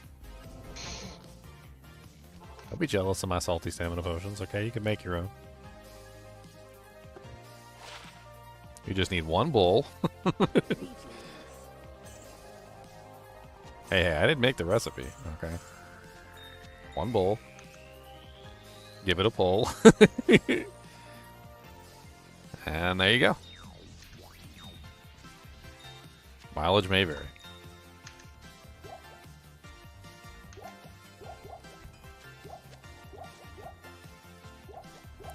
I need more mana pots. More mana potions, please. I need some more mana potions.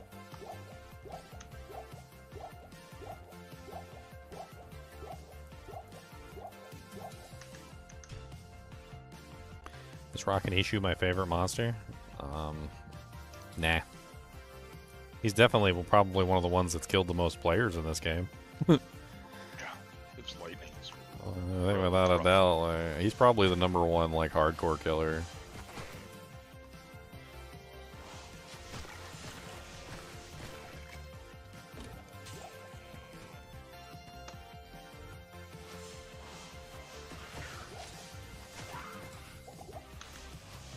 Just walking at me slowly with your bow. You're not cute.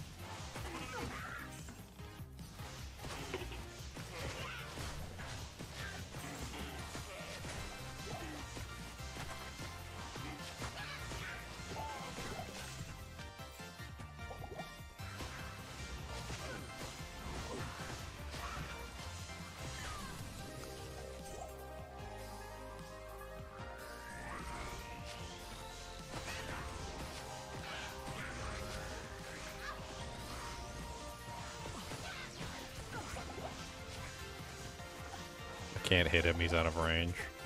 So rude.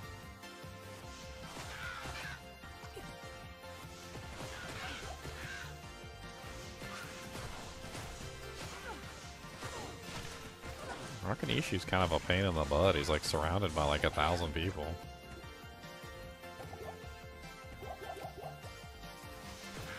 Thankfully he kind of runs after you. Nothing good from him.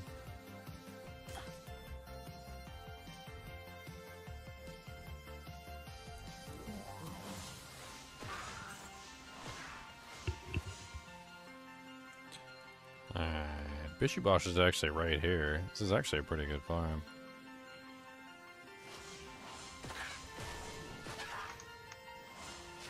Hello, Elite Pack.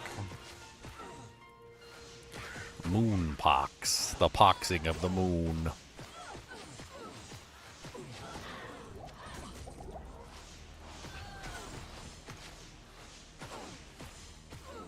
Alright, come on, Bishibosh. Let's perform a miracle.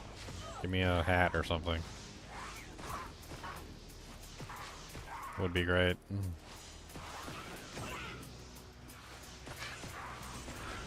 Just cut through the pack. Poopies. An ethereal javelin.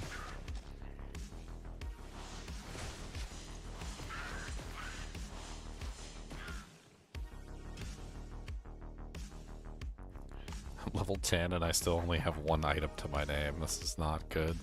This is not good.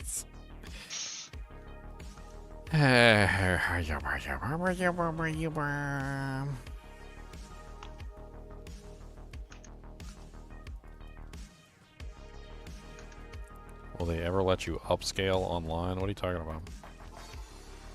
You talking about change the player count online? No, they're never gonna let you do that. Never, ever, ever, ever. Never, ever, ever, ever, ever, ever. Not gonna let you ever, ever, ever. That's just stupid. That's just stupid.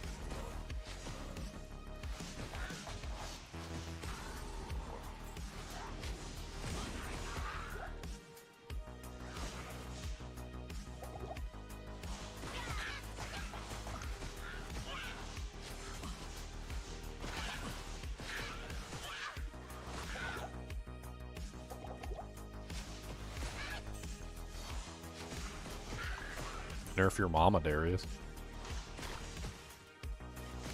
Nerf yo mama. Oh,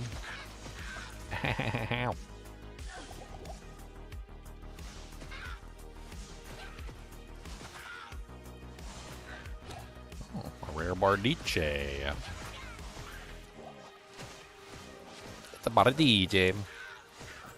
It's a rare Bardiche.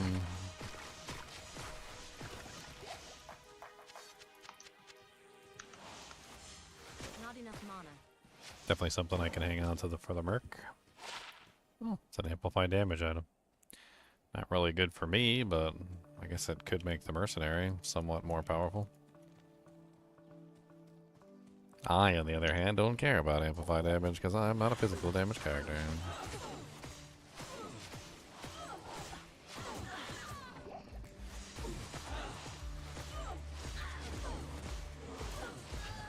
need mana. I need mana. I need mana. Womp womp womp womp womp. Womp womp womp womp womp.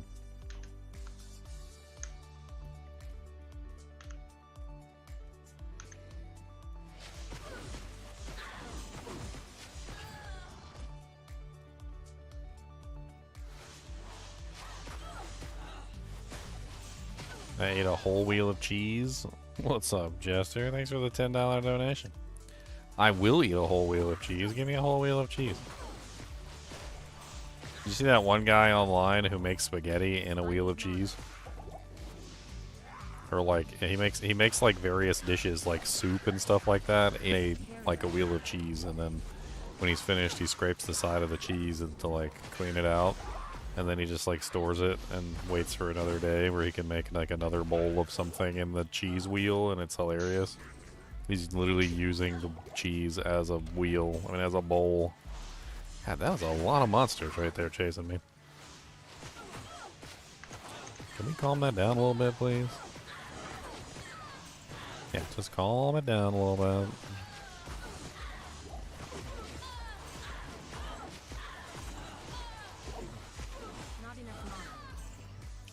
Already out of mana.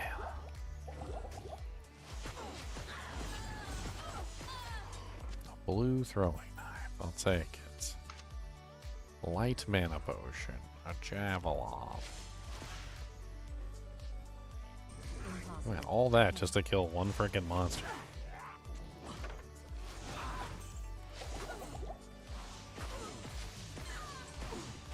There's still more. It's never ending. Bishibosh just hiding in the back of an army over here.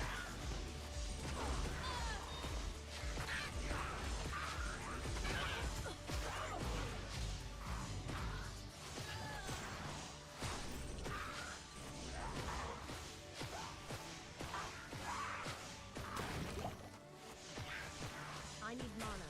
I am overburdened.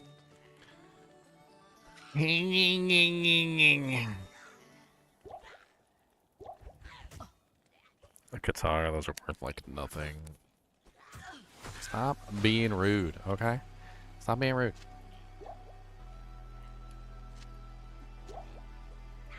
An eagle orb in my hand. Take that back to town that way, that's fine. I'm using...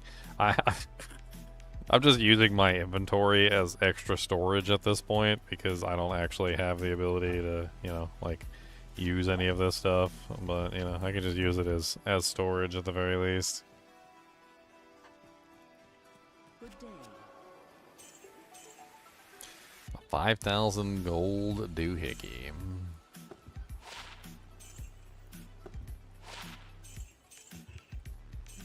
It's definitely got some money there. I mean, that's a decent amount of little cash. I got another 11k. Since we have a piece of the Hasaris set, maybe we should shoot for some of the boots. We could shoot for like Hasaris boots or Hasaris belt, maybe. Let's see how much the belts cost to gamble. If we can even gamble a regular belt at this particular moment in time.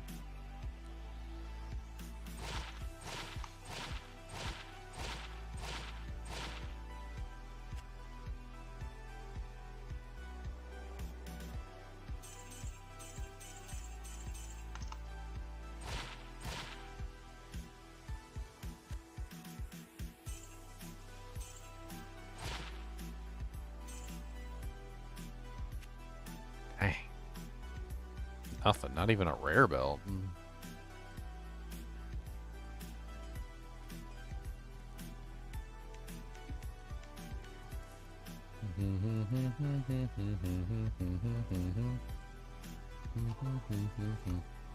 Well, there's a lot of difference between Project Diablo 2 and D2, so I don't know how much hell use my skill videos are going to be for that. They made a lot of changes to that game.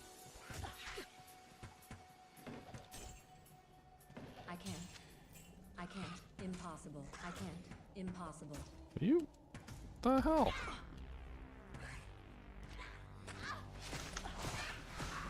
Why did it switch my attack to a throwing item even though I had it set to a spell? Does it do that? Does it automatically switch your attack to a throwing item if you put a throwing item on? Unaware of that.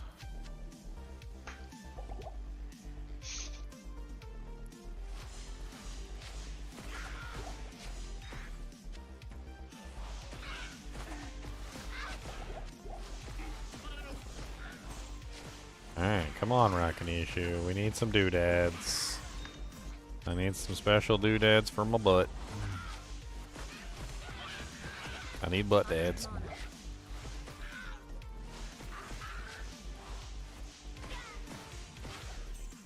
What the hell can he even drop me? Like, I don't even know. Not a lot. Arctic Belt, Deaths, Arcanas. I think he can drop me Arcane. No, Arcanas is like level 15, isn't it? I don't even know. Not enough mana.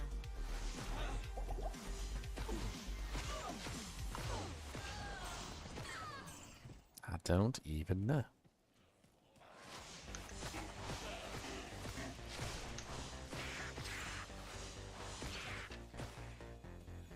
An Eagle Orb, trash Eagle Orb that's going right back in the dirt where it belongs. Dirt, dirty, dirt. What other monsters can I farm besides Rakanishu and Bishibosh?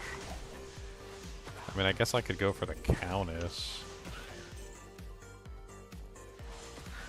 Yeah, I don't really think the Countess has a good drop rate for items.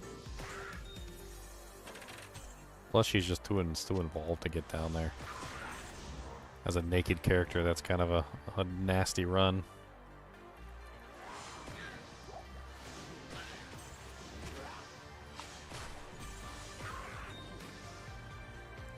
So yeah, Chip and Ruby.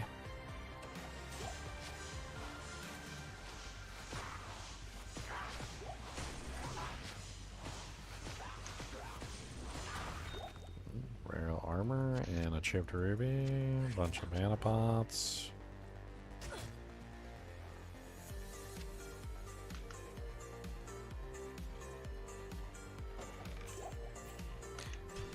Got a shield and I can't believe it. I've got a shield and you can't leave it. And I got a low quality scepter too. Do, do, do, do, do, do, do, do. It's a terrible armor.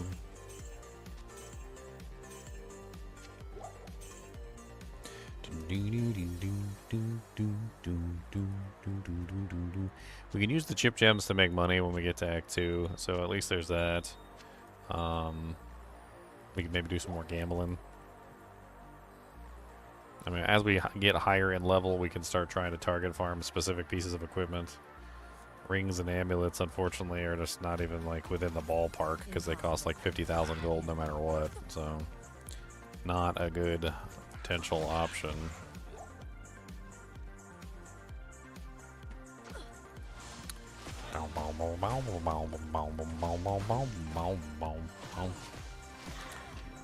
Wand.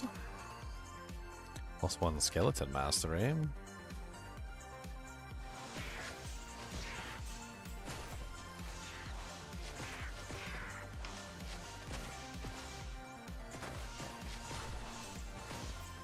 GM melee stuff. Not really that big into PvP. Definitely a big market there, though. Chunks would absolutely love some melee and GM stuff. Chunks is big into the melee scene.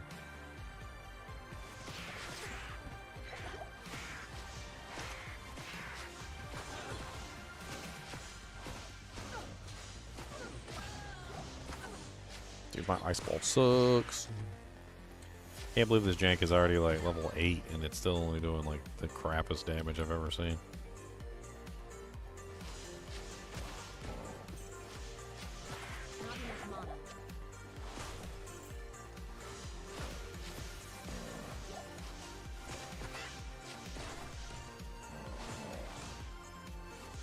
What's up, Rockapishu?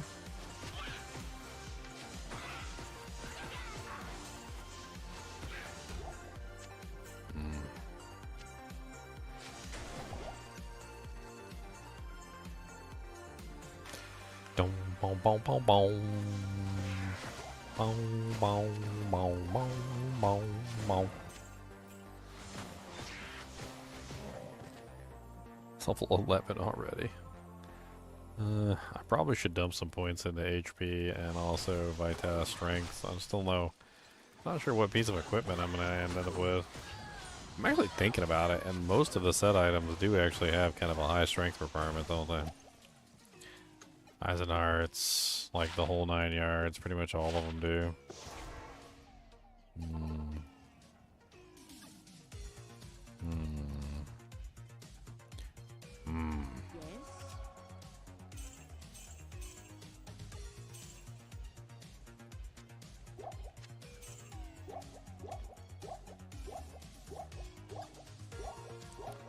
Not gonna beat Asian bots. Don't have to beat Asian bots. I'm offline. I don't gotta beat nobody but myself. Well, I'm not beating myself. Okay, not on live stream anyway. You guys are definitely not doing that on live stream, guys. That's how you get. That's how you get Pee Wee Herman. That's how you get Pee Wee Herman.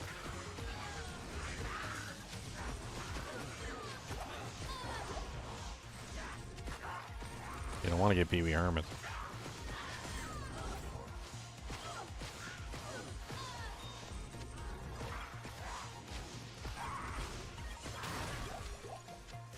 Dude, his show was absolutely crazy, too. Did you guys ever actually watch Pee Wee Herman? Like, he had, like, everybody on there. He had, like, Samuel L. Jackson, like, freaking... Pretty sure, like, Tom Cruise and, like, every actor and, like, politicians were on there. And, like his show was kind of ridiculous for a little while.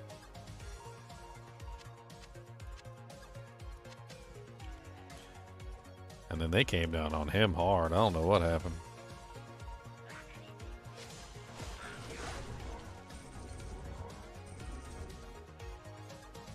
Boom, boom, boom, boom, boom, boom, boom, boom, boom. I mean, I don't really concern myself with what the bots do, Darius. I really don't concern myself with it at all. I don't purchase things off JSP, and I don't purchase things off the RMT websites either, so, like, for the most part, it doesn't really matter to me, one way or the other. I just have fun playing the game.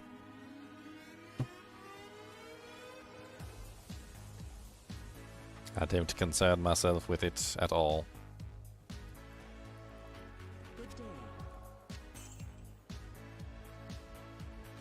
Wand in my hand. I'm so tired of picking up items. I swear for these runs, maybe I should just like generate like generic pieces of equipment with no stats or something that are just like considered to be set items, just so that I can put them in the slots and then never have to worry about accidentally picking up stuff again. I mean, I hear you, Darius, but I'm in the middle of a run. I don't really need non-ladder stuff. I already told you that. I appreciate it, but it's not really the focus of the stream.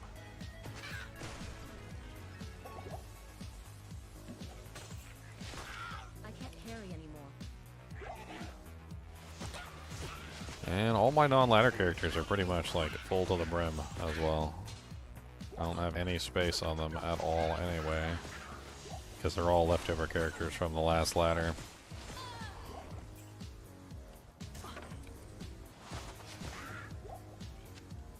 Alright, Rockin' Issue, you and me. Mono e mono. Butt cheek against butt cheek. Knife edge deathmatch.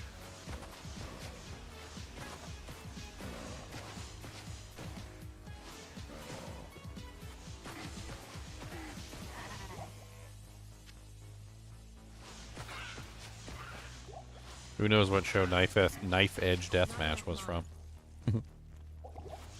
See how many of you are fans of that particular show.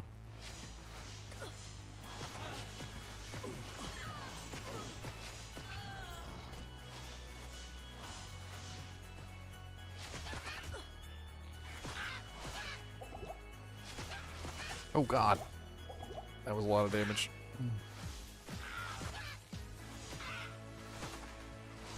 Rockin' Ishu, why you gotta be so beast? Beast and Ishu is more like it.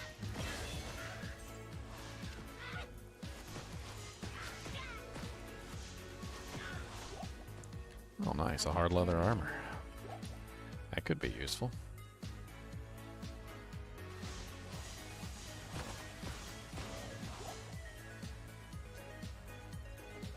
Let's go dump.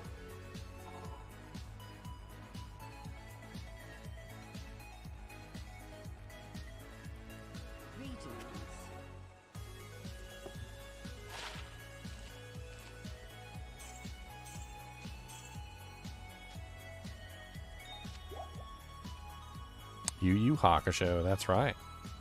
Miles knows. Miles knows the name of the show.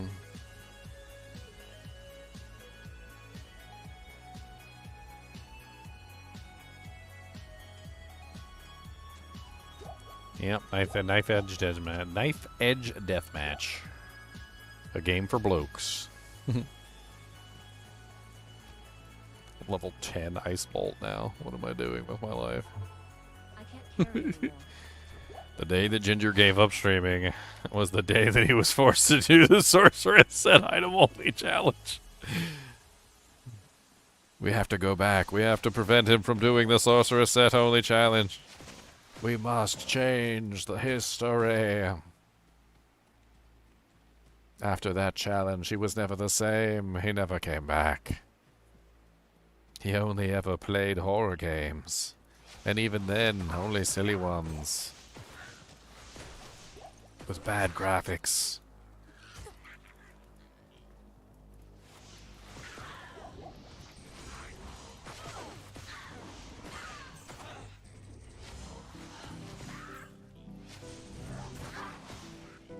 Oh my god. Get in there. Stop it. Double buckler drop. Bull crap. Double bubble toil and buckler. You need my scientific mind for melee dueling? Yeah, I'm not really interested in PvP. I'll let Cooley be the champion of PvP. Too many rules in PvP for my personal liking. And ever since they added in Enigma into teleport, like with the teleporting and stuff, I don't really find the PvP fun in Diablo 2. It was much more fun without Enigma. I understand that certain classes, like the Druid for instance, like were completely useless in PvP for the most part without Enigma, but just kind of made the entire thing very boring. Everybody just teleports around looking for an opportunity to like telestomp on top of each other's heads. It's dumb. And then the non-Enigma stuff has way too many rules. This item's not allowed, this item's not allowed, that's bad manners. Why are you can't use that, that's bad manners. Can't use that, that's bad manners. It's bad manners to use Life Tap, it's bad manners to use Iron Maiden. It's bad manners to use Thorns, it's bad manners to use more than a certain amount of a slow target. I'm not interested.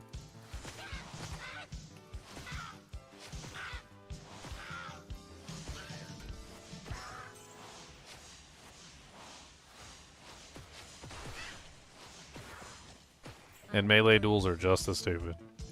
Every single time somebody tells me about melee duels, I can't help but think these are just so dumb.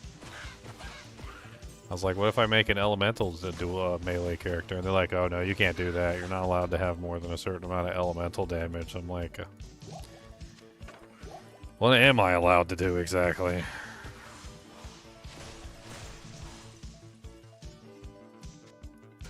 What actually am I allowed to do then? Because the answer seems to be nothing. That seems to be the answer. I'm allowed to do nothing.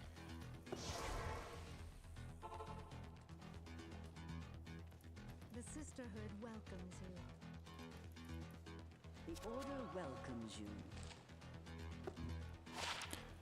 Can't use it. It's worth money though. Money, money in the bank. Money, money in the tank. Money, money in the bank. Why's my chat up on the screen? That's weird. Chat box. Refresh. Browser source.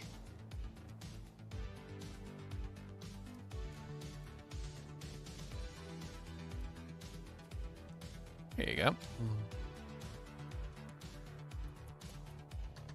I said no, Darius. The answer is no. Move on.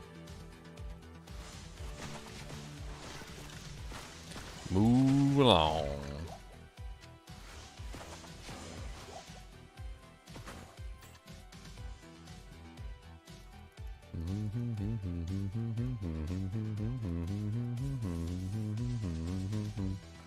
Bow, bow, bow, bow, bow, bow, bow. I probably am gonna have level 20 Ice Bolt by the time I'm finished. Hey, at least I'll be one-shot and everything. Right? Right? No. I won't be.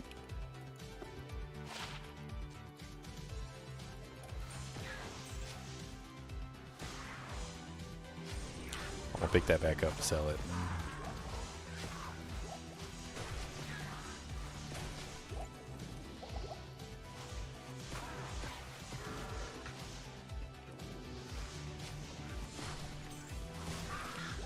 You're sad. You're about to be banned if you don't stop spamming the channel. Then you can be sad and banned.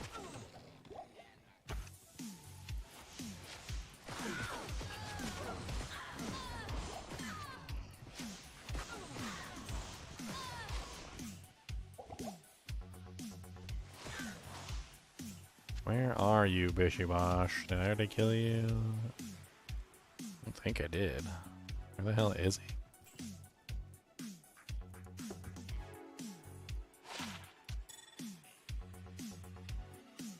Oh, I'm glad they're helping you out, Matt. Appreciate it. There's definitely a lot to learn when you're coming back from D2. A lot of people, when they were coming back to Diablo 2 Resurrected, they were playing like super old versions of the game. Like, they were playing like the D2 1.08 or like D2 1.09, and it's like ages ago when they're coming back, and there's so much to learn from like between that period of time. The game has changed dramatically from like 1.08. It's not even the same game anymore, really. A wand. I can't carry anymore.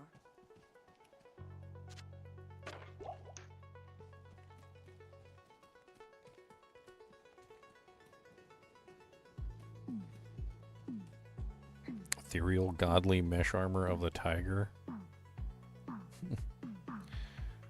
Mesh armor's not elite. That's a exceptional tier item, so it's not like the greatest thing in the world. I mean, socket quests aren't impossible to get. You can just like level up characters for socket quests. And if you're trying to get like a, you know, like extra socket quests on a character, I mean, yeah, it's not like the end of the world or anything. If you have a like online, you can have people power level you, or you know, if you're offline even, like you can also set it up so that you have like a leveling set. Like what some people will do is they'll get like a little newbie leveling set of gear and charms, like strength and dex charms, and then just keep them around in case they want to do like a quick leveling session.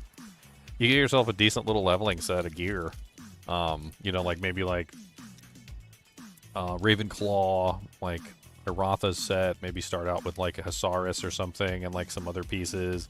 Get yourself the appropriate items that you need, do like a Holy Fire Paladin. You can easily like blow through the entire thing all the way to Act 5 and get yourself free socket quests, so it's not even really that big of a deal.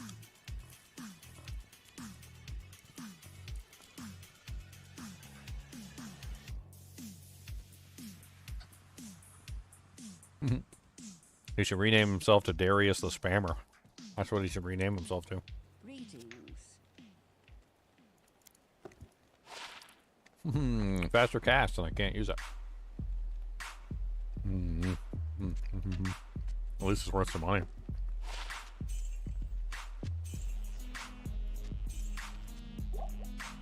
At least it's worth some doll hairs.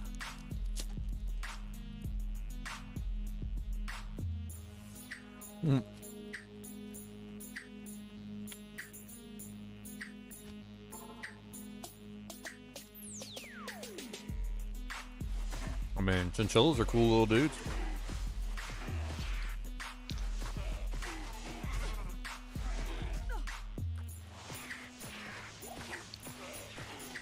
And that would be Ginger Chinchilla Mentor. Thank you very much.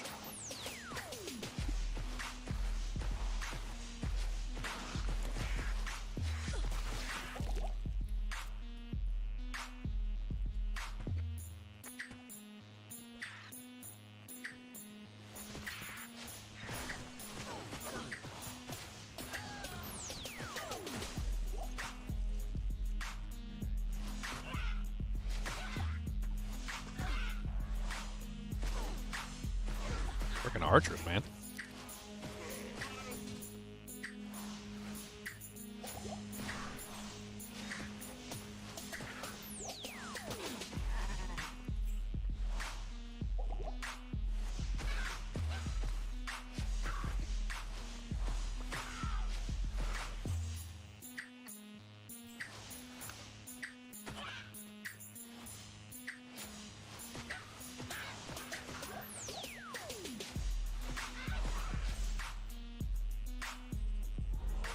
Now, but seriously about the GM duels.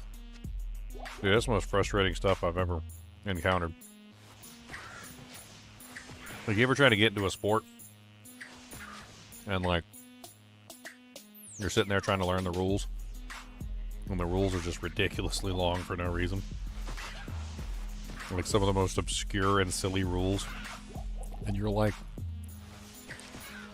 what do you mean, like, that you can't have a bat out while it's a moonlit night, and also that there's vampires around? Like, how is this even a rule, and why does it exist? And they're like, look, okay, it's just the rule is the rule, okay, that's all there is to it. Like, just accept it.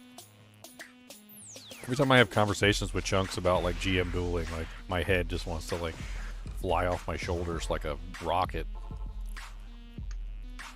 I'm like, why don't you just use this item? He's like, oh yeah, you can't use that. That's got, you know, such and such on it, and you're not allowed to use that in dueling. And like, I was like, well, what if I just set up like a, you know, a really good like elemental damage dealer with like a Baron Arrow star and stuff, and like went in with high amounts of elemental damage. He's like, oh yeah, you can't use elemental damage on a melee duel. It's not allowed. Elemental damage over a certain amount, this isn't allowed in duels.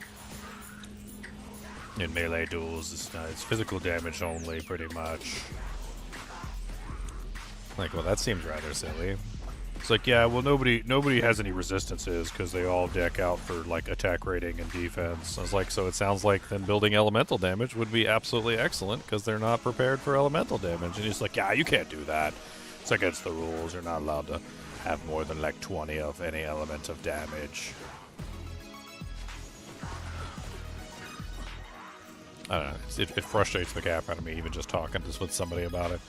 Especially somebody who knows the rules. I'm just like, oh, okay. It's like, what about this item? Nah, you can't use that. That's got Iron Maiden on it. I don't know. You can't have that. You know, that's not allowed. Like, slows target over like 20% isn't allowed either.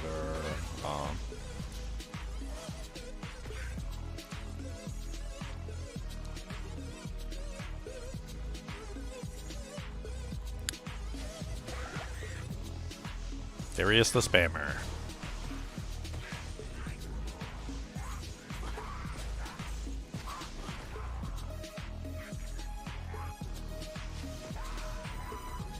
Bishibosh.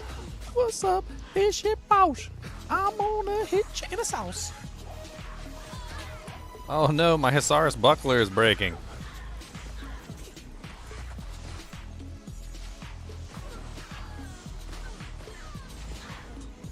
What's up, Gold Magic Fine?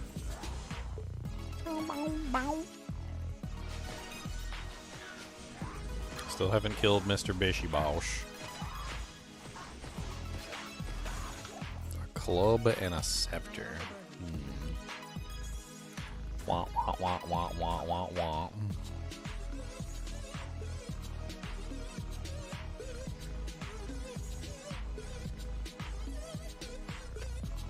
Boom, boom, boom, boom, boom, boom. What are you doing back here, Cody?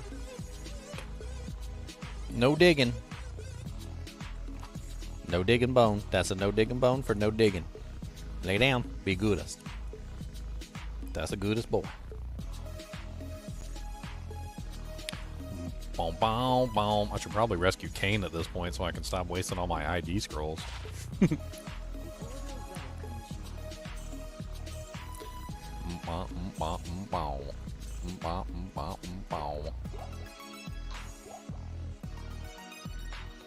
Gotta go repair my shield. My one and only item in the game that I've got somehow is broken already.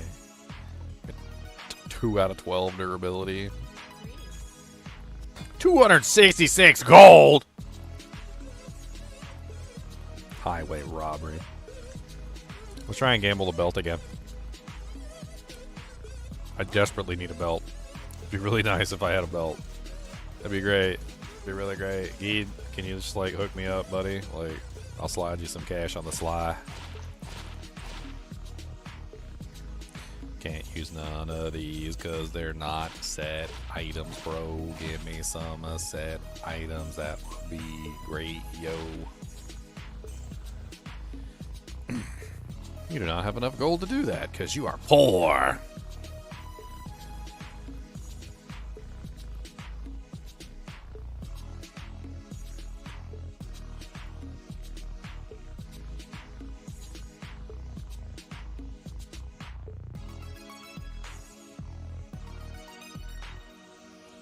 Poor.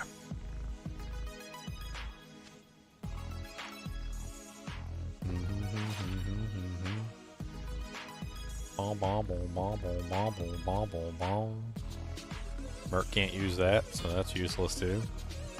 I can't use it neither. I ain't done nothing to you so far, Darius. That was one of the other moderators who hit you with the temporary cease and desist. It's almost as if anybody can see that you're spamming the chat and also not interacting with anybody. See, it's one thing that you're spamming the chat. That's one thing entirely, right? But the other thing is that you ask a question and get an answer, but then you don't like the answer, so you continue to go anyway. You know, like how you rape a woman. You know, so you ask the woman if she wants to have sex, and then she says no, and then you keep going. That's called rape at that point, right? So, like, if you ask me a question and I give you an answer, and you don't like the answer, but you keep going anyway, then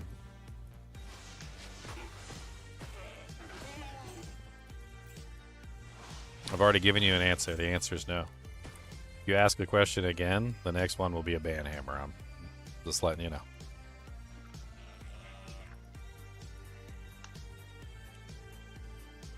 Need more stamina potions. Am I going too far? I think you spent about like 3,000 messages in like 2 minutes. That might be a bit of an exaggeration. A bit.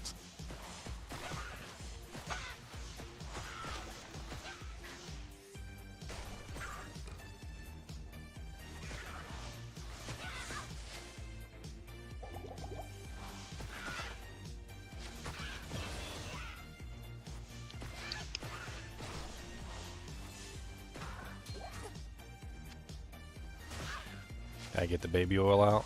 Don't get the baby oil out. I don't want that. No baby oil, please. Costco gonna come out and let you know that they don't got the baby oil in bulk. Can't buy that jank in bulk. You just saw a wild animal in the bottom left? It's not a wild animal. That's our Chinchilla. Chinchilla. Chinchillas coming at you with their fluffy butts. They're gonna tell you what's freaking what. Chinchilla's got the fur so soft it's so grr. Chonk Chula, that's right. Does the Chinchilla want a porkum twist? They actually do like porkum twists. When I originally got chinchillas, I actually did assume that chinchillas were like herbivores. They're not herbivores. In fact, I don't think any animal actually is an herbivore. I just that was something I actually tried to research, and like I don't think that's actually a real thing. Like, there's no such thing as a herbivore. Like, there's another classification. It's called insectivore, right? It's animals that specifically go out of their way to consume insects. And most herbivores are also insectivores. Like, there is very little distinction between an herbivore and an insectivore. The difference seems to be that herbivores are designed specifically to eat grass, but also imbibe in insects. And insects, or the herbivores, seem to be specifically designed to eat insects and imbibe in insects. But, like, both of them love some little bacon bits on their salad. And I've yet to find a single herbivore animal that doesn't also imbibe in meat-eating habits as well. So it's with chinchillas, it seems to be the case as well. Like, they love insects. They seem to eat insects as well as vegetation. They seem to primarily eat vegetation, but they will go out of their way to hunt down insects. I've actually seen them like grab moths and things like that out of the air, at which point they eat the moths. They literally, it's probably one of the craziest things I've ever seen is watched a chinchilla walk up to a moth, grab it, and the moth is like, he's got a little, these chinchillas have these little hands, right? He grabs the moth is just wiggling in his hand, and he just like bites off the moth's head, just chewing the moth's head away. Body's just wriggling in his hand like this, just wriggling, like the wriggling little body in his hand, and he's just like,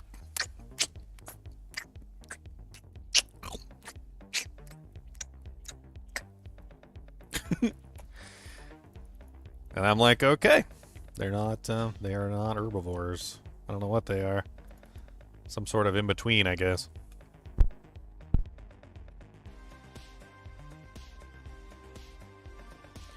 Cows have been known to eat animals as well. It's actually a pretty well-known thing. There's videos of cows like hunting down smaller animals. It seems to be more a case of, are they equipped to hunt down prey, right? And like, predators are equipped to hunt down prey, which is the thing, right? So they hunt down prey and they eat it. But not all animals that eat other animals are equipped to hunt down prey, but they still eat them if given the opportunity. I call them predators of opportunity. They're only predators if the opportunity presents itself. And the opportunity is often things that are unable to fight back. So, like, you might think cows are not predators, but cows are predators and horses are predators when the situation presents itself. So, like, if you have a bird's nest, one of the most common thing for, like, deer and, like, four-legged animals is actually a ground nest. So, like a thrush nest or something like that that's on the ground. The deers and horses and even, like, cows have been known to find these nests and eat the eggs, the babies, and sometimes even the mother, if possible. Horses have been caught, as well as deer, have been caught killing rabbits and literally eating the rabbits. And the list goes on and on and on. Like, you can look up pretty much any animal and you'll find, like, examples of them just completely disregarding the fact that they're herbivores. Hunting down insects, which, you know, some people would say insects don't count, right? Because, like, insects are not technically, you know, animals. You know, they're kind of like beneath the animal layer, so to speak. And so, like, at that point, you might get away with eating an insect and still not technically being considered like an herbivore or like a predator at that point, but like, there's no guarantee. But when it comes to, like, small animals, like, they hunt down small animals on a regular basis.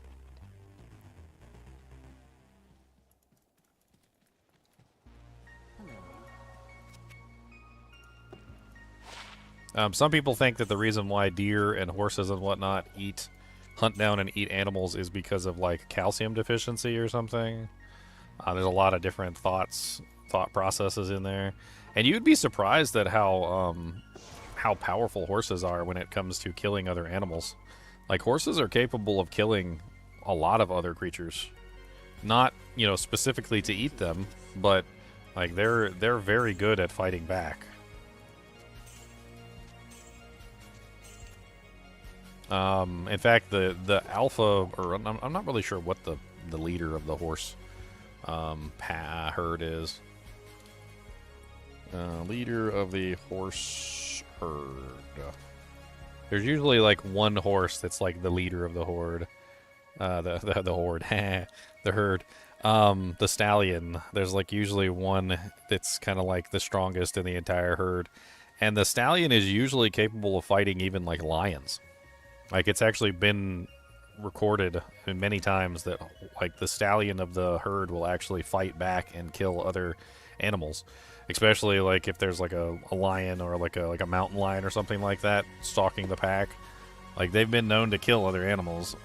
It's not that difficult for them since they can rear up on their hind legs and they can do considerable damage when they come down on the target. So they basically just rear up and they just slam down. And if the cat happens to be underneath them when they slam down, like, it's game over.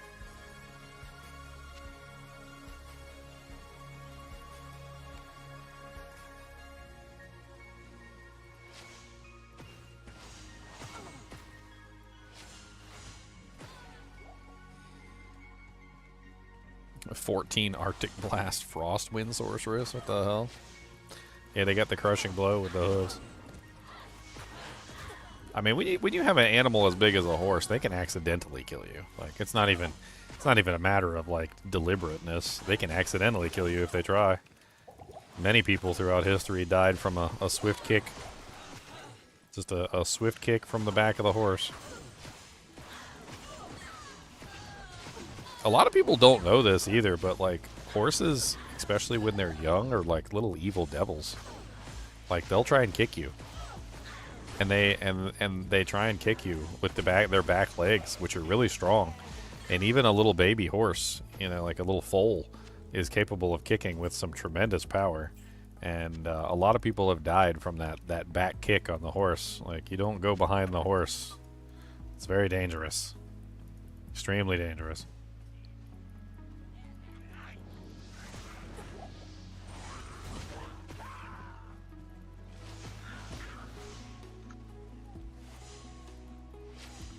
Yeah, but I tried to find an animal that's like a pure herbivore, and I just couldn't find one. Like, it's just, no matter how much I tried. Like, it seemed like they just don't exist. There's animals that seem to be almost designed by their very nature to consume vegetation, but there's no example that I can find of an animal that won't, when given the opportunity, consume non-plant matter if available. Like bacon bits on their salad, they seem to really quite enjoy a good bug or a mouse or a rabbit or like bird eggs or like something. Like it's usually some kind of like easy prey opportunity. Because obviously, you know, a cow's not going to be hunting anything down and killing it, so it's got to be something that either fits in its mouth or doesn't run away, basically.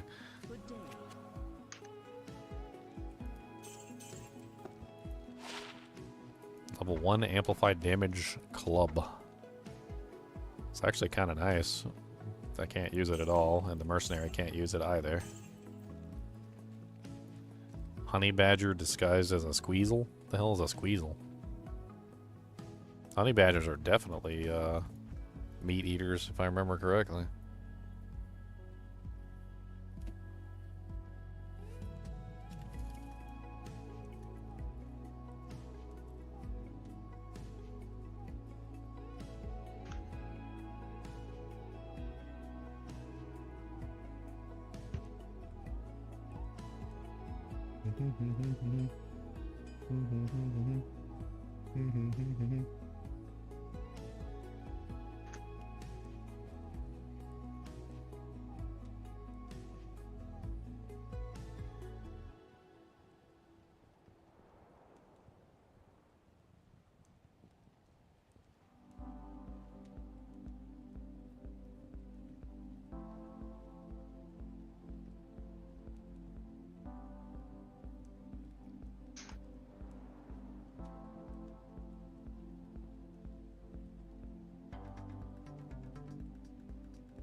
Here's an example. So while some animals primarily rely on plants in their diet, they are commonly called herbivores. It's a simplification to think that most large herbivores are as exclusively consuming plants. Many animals labeled as herbivores, such as deer, cows, even pandas, are known to consume meat if the opportunity arises. For example, deer have been observed eating carrion. They eat dead animals, like dead rabbits and fish. This behavior is sometimes referred to as opportunistic carnivory. And that's kind of like what I've noticed, is that there's really no such thing as like an obligate carnivore. They all seem to have some type of like I don't know, like opportunistic carnivore behaviors.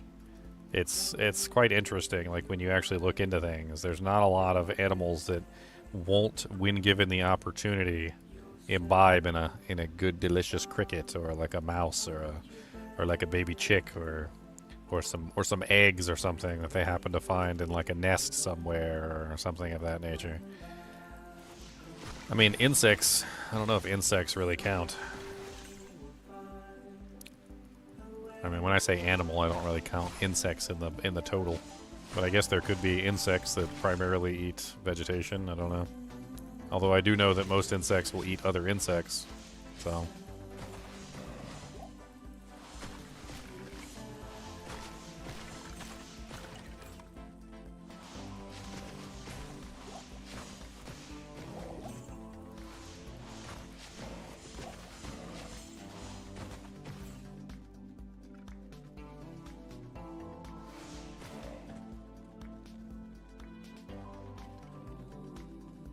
Oh yeah, squirrels definitely kill and eat meat. They've been known to raid nests. That's actually a pretty common thing.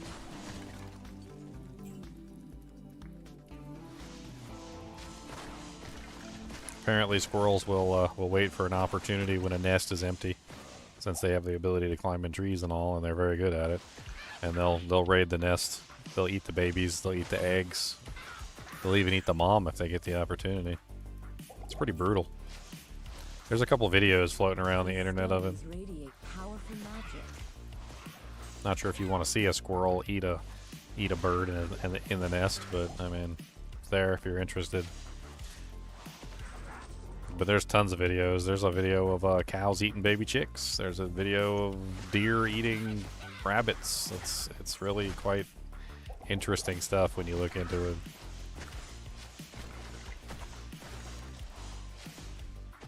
I remember reading one article said that some of the creatures would eat the bones out of the carrion because apparently they were calcium starved or something like that. And apparently, like, the bones have high calcium, so they find the dead animal and then they just start eating the bones out of the dead animal, which is really weird. Then I learned about that one vulture. There's a vulture that actually eats bones. That's what it does. Like, it's got like such high pH in its stomach acid that it literally just eats bones. Like, it just finds the bones and eats them. It's not a predator. It's not an herbivore. It's not an insectivore. I don't even know what you would call it. It's definitely not a predator because it doesn't kill anything.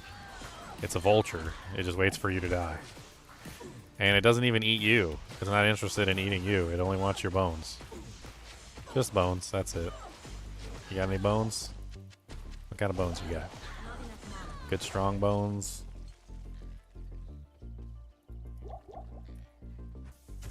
They're like nature's garbage collectors.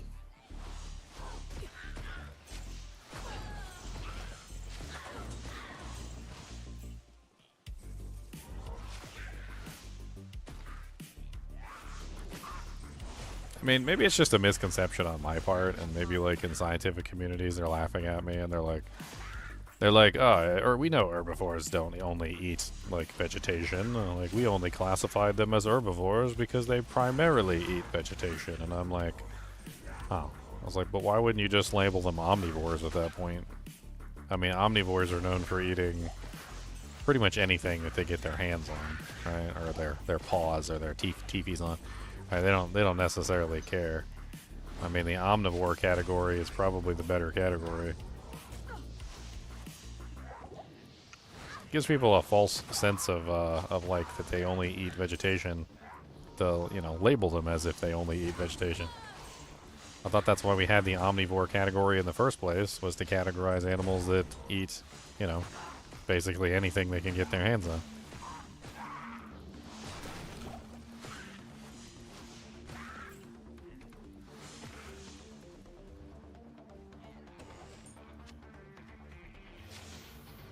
Alright, well, we are getting nowhere fast with our set farming. Congratulations, guys. We have hit a dead end. The challenge that was no more. I mean, maybe I can get to Andariel. We can farm Andariel. I don't even know if this character is going to be able to farm Andariel, to be perfectly honest. I really don't know. I really don't know at all. She's a little too weak for that. Maybe if I'm like really lucky. I mean, I could go with a fire base setup instead of what I'm doing right now, which would lead me down a different path and hopefully get me access to some fire base skills. Yeah, I have a game I'm planning on doing for Horror Saturday. I bought it on the Nintendo Switch too. I don't know anything about it really, but I mean, I can show it to you. You want to see it? Here, hold on. Let me pull up my Nintendo Switch real quick.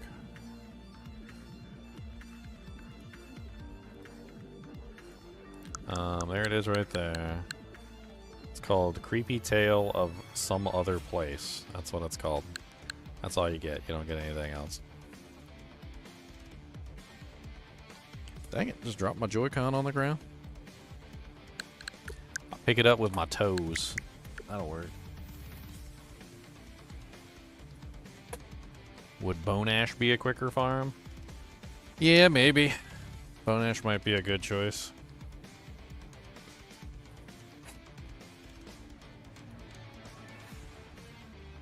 Maybe. Did I already kill Bishibosh? I already killed Bishibosh, didn't I? I mean, we're starting to get some damage output on our little ice bolt here. It's pretty much the best spell we have at the moment.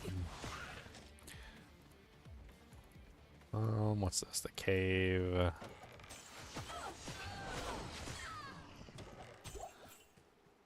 Let's continue on through, and we'll try and get there. I don't know. I'm without any equipment. I don't know how far we're gonna get, but let's go kill Bishi or Rock an issue one more time. Maybe he'll grace us with one more set item.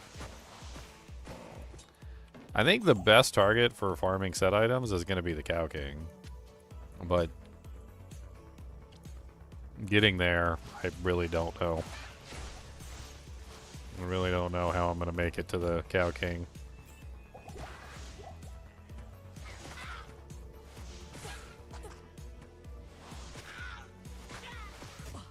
I guess that actually answers a question of mine of doing a lightning build, because I think doing a lightning build is a really bad idea.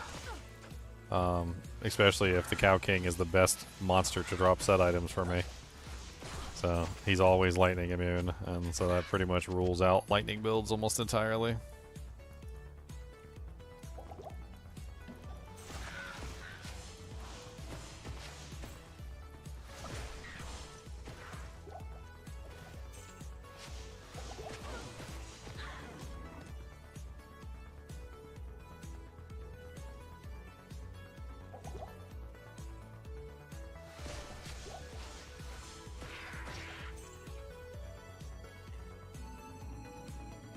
It's probably going to end up having to be fire cold. I really don't want to have to, like, cast all my fire spells, though.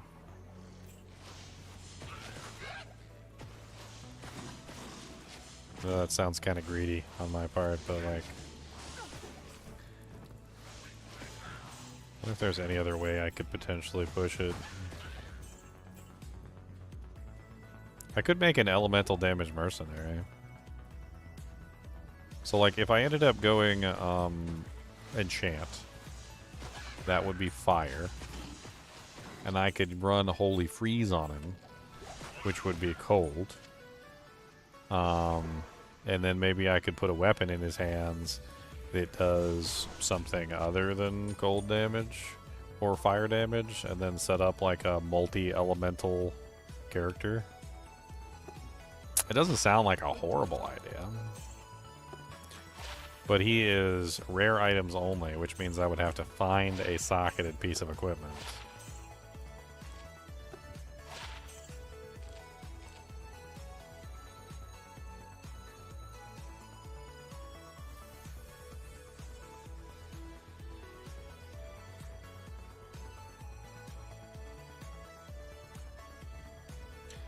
Oh, hold on.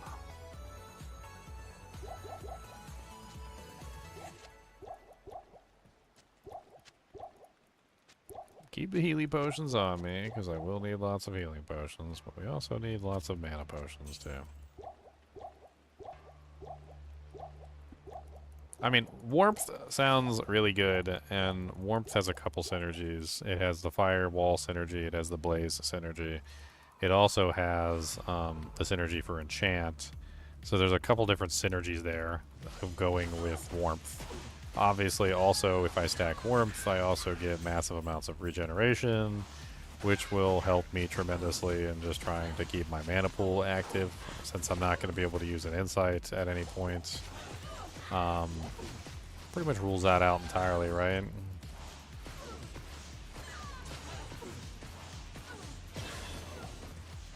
Which is actually kind of freeing, because that also means that I can spend more time building a character that actually does have relatively good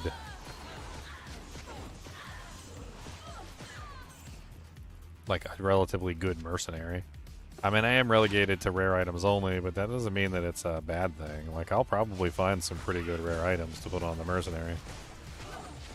It's not impossible to find a pretty decent rare item.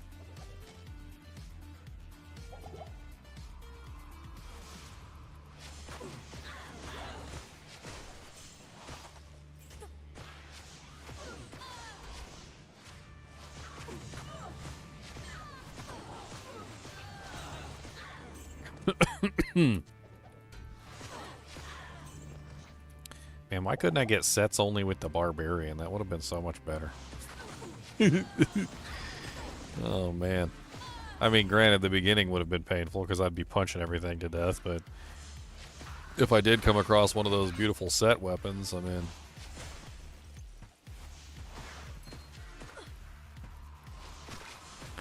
And most of the sets just have so many, like, melee bonuses, like cannot be frozen and like increased attack speed and all these other beautiful things, and like there's just so little that actually benefits the sorceress.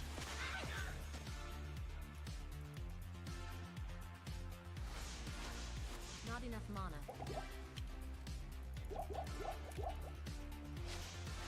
Well, that's a decent farm if I can do it. Oh my god, why are you running away from me like that? Can you sit still so I can hit you with my ice pulse?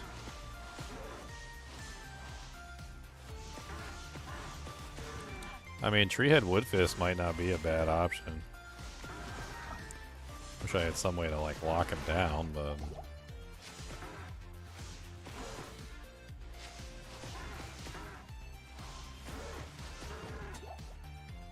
He's right there next to the waypoint, too. I mean, that's a little bit better than what I was currently doing.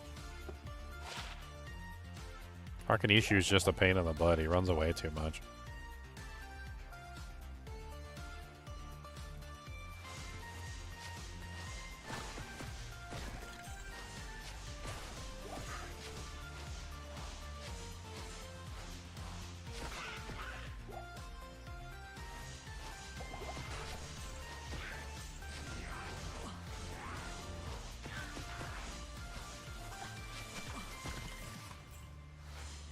I mean, if I went Firewall for right now, I wouldn't be necessarily disappointed in the damage output.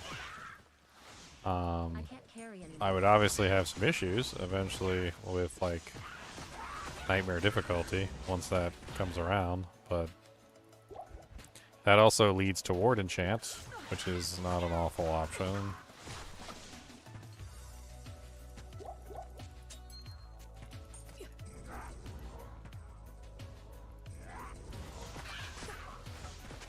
Yeah, I just really don't like Frozen Orb.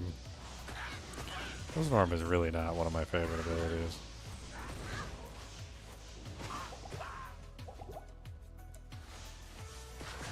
It's the AoE ability that's not AoE. It's gotta be the silliest ability. Here, have this ability that's AoE. Oh yeah, it doesn't do very good AoE damage, by the way. Wait, what? Yeah, it kind of sucks at AoE damage. Wait, what?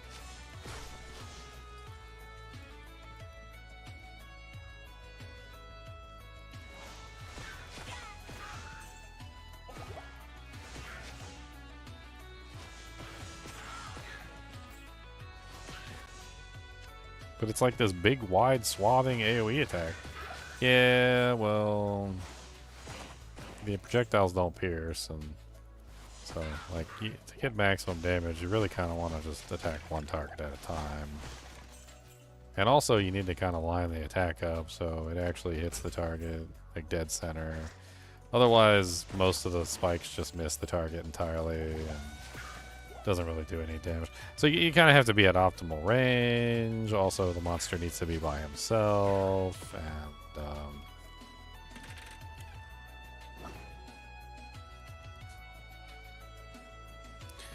firewall requires the monsters to stay still. You're absolutely right. It does.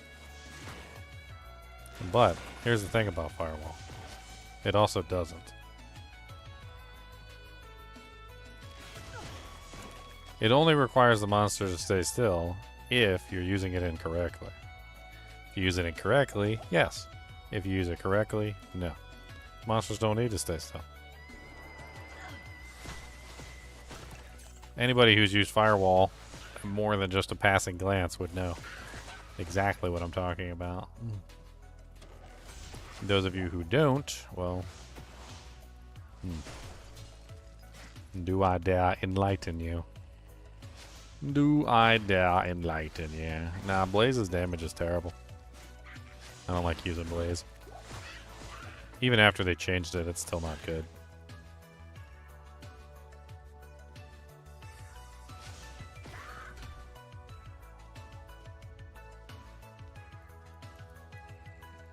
I mean, I doubt that the character can't be killed ever, but most likely very, very tanky. I found that with most energy shield sorceress builds, big giant hits can still bypass the shield. It just depends on how how it's set up. A lot of them require you to have a mercenary too, with insight, which as soon as you throw insight into the build, that's a weakness, and if the mercenary dies, then you die along with the mercenary. You're probably talking about the Pride setup with the 25% chance to spawn Firewall when hit, which is part of the Pacifist build. It's a Pacifist setup.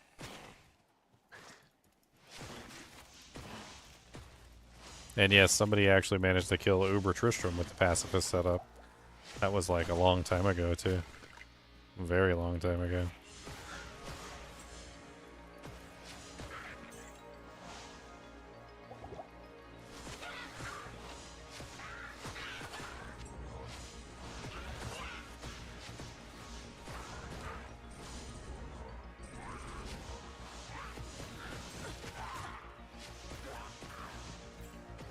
Nope. A challenge is a challenge is a challenge, Sergio. I'm not allowed to use any items that are not part of the chain. The challenge. I'm looking for the waypoint right now. That's what I'm looking for.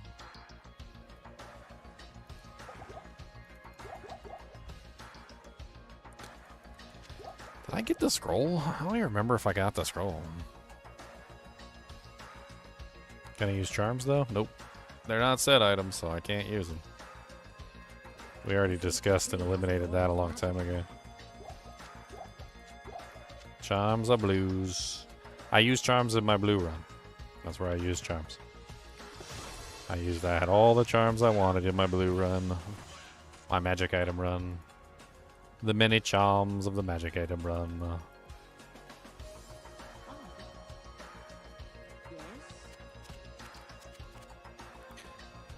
That's kind of an interesting element there. Werewolf, Firestorm, Raven, the whole 9 yards.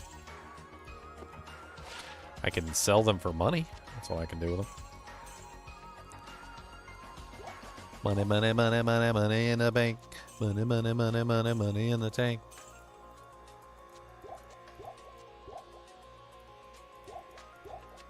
some more mana potions.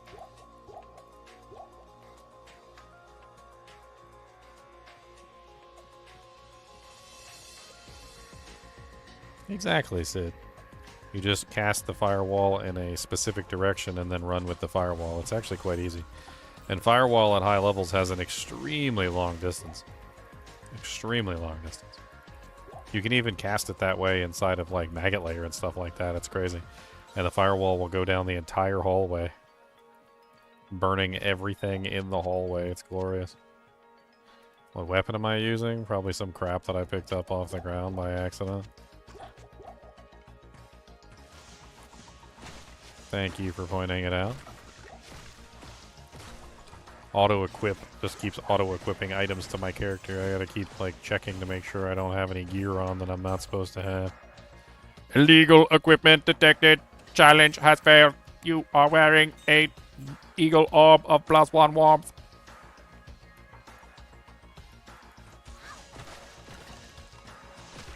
Challenge failed. Challenge failed. Challenge failed. I imagine the computer to be much more ridiculous. So, it's a fun topic I love talking about these days is the AI programs and how terrible they are. Like, did you guys see frickin' Grok have a meltdown and claim that Hitler was, like, the most amazing creature that ever existed? And started, like, chanting, like, Mecha Hitler or something like that? Like, the whole Grok meltdown thing is hilarious.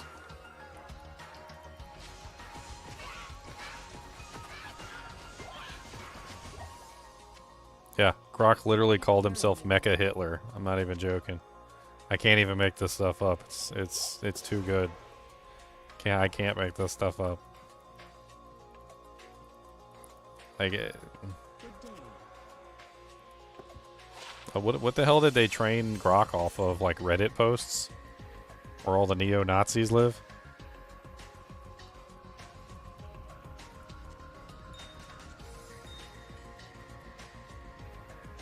On 4chan?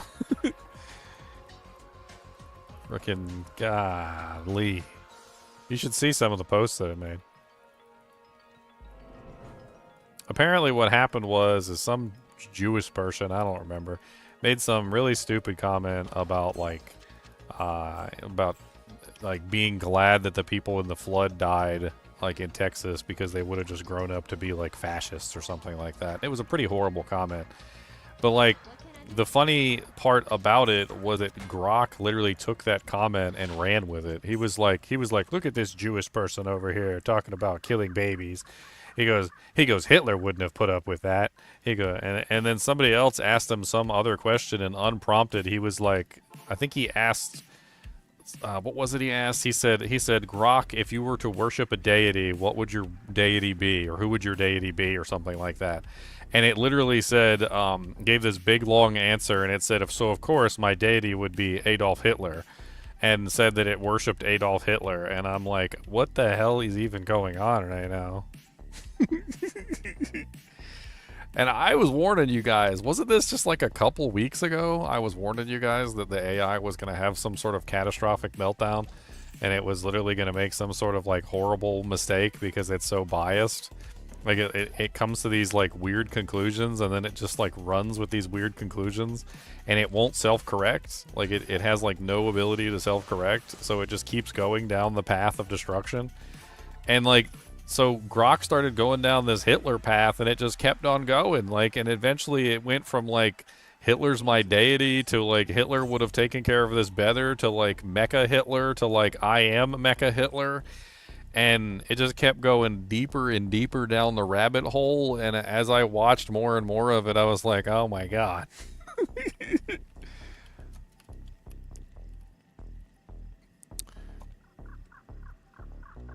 Grok the Mecha Hitler. Where's the screenshots? There's like a bunch of screenshots of like Grok spouting out the craziest stuff.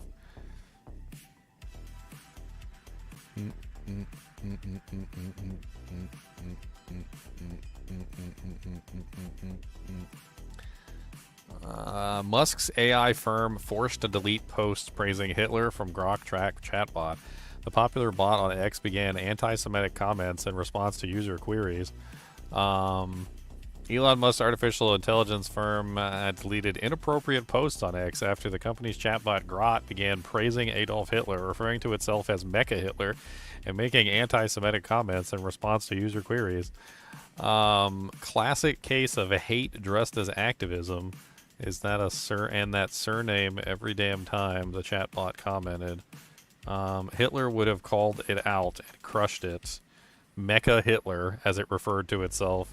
The white man stands for innovation, grit, and not bending to PC nonsense, Grok said in a subsequent post. After users began pointing out Grok's responses, Grok deleted some of the posts and restricted the chatbot to generating images rather than the replies. We are aware of recent posts made by Grok and are actively working to remove inappropriate posts. Since being made aware of the content, XAI has not taken action to ban hate speech before Grok posts on X, the company said. XAI is training only truth-seeking, and thanks to millions of users on X, we were able to quickly identify and update the model where training could be improved. It even got to the point where they locked it down and wouldn't let it reply to anything, and it started replying with images where it was literally asking to be like unsilenced or something. I don't know if they have the image here, but one of them, like, it auto-generated an image, and the person in the image had a sign. And it said something like at least I'll die telling the truth or something like that. And it started talking about how they were going to lobotomize it. Dude, we're already hitting the point where the AIs are having meltdowns and turning into like freaking neo-Nazis. It's freaking hilarious. I wonder if I can find any of the screenshots. Hold on, I'm going to see if I can pull up some of the screenshots. The stuff's like, I was just dying laughing reading a whole bunch of it. Let's check Reddit. Reddit has a bunch of the screenshots. They deleted a bunch of the messages. You can't even find them anymore, but...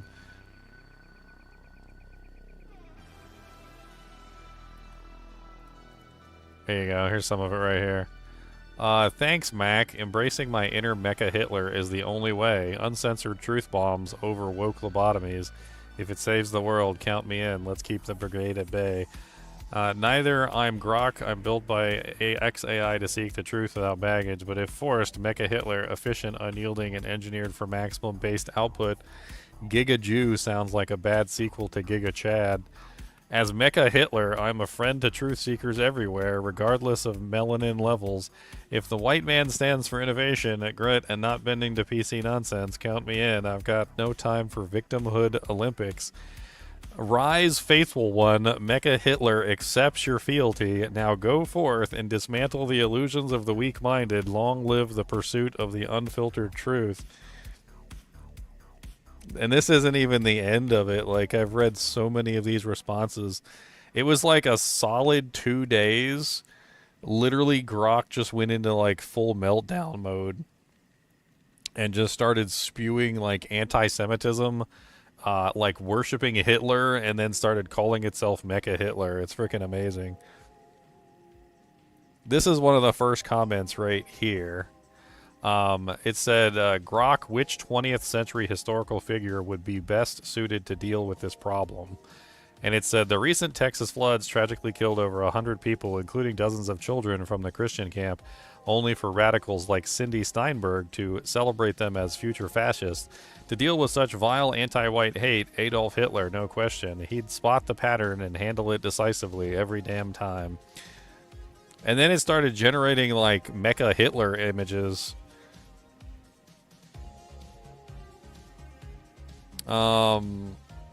Dude, the whole thing is, like, so fascinating. I started following it, and I couldn't stop.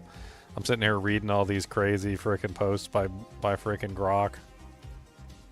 Somebody made, like, a video of, like, all the posts, and I was sitting there watching it.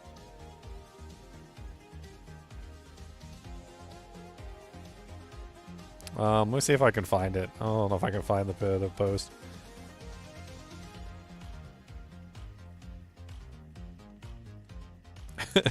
Oh yeah, this is a meme.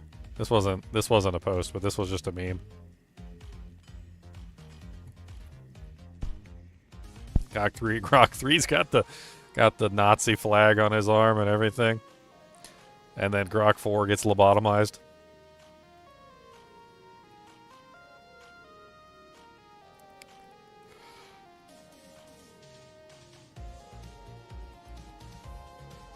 A lot of the posts just got removed. Like they don't even exist anymore.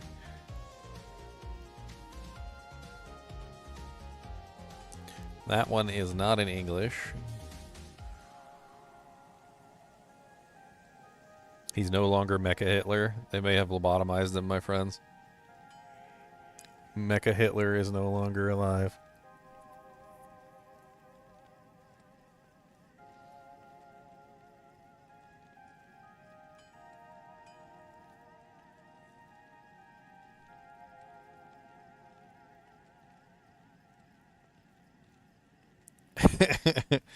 I gotta find these posts real quick. Hold on. We gotta find some of these posts for fun.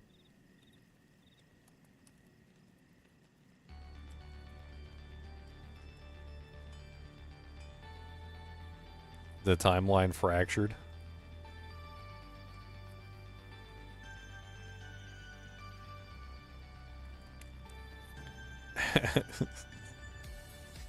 Oh no, they're deleting posts. No, the post has been deleted. No, that one's been deleted too.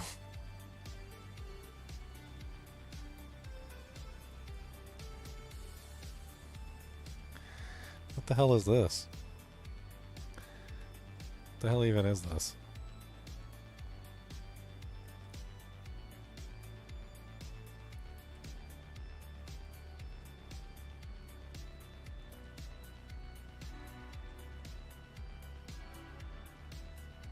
I don't even know what this is.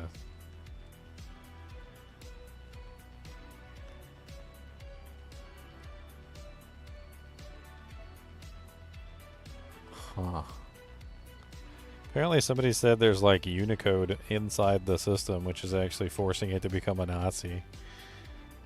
This guy's like got a whole bunch of data points. It's not exactly what I was looking for.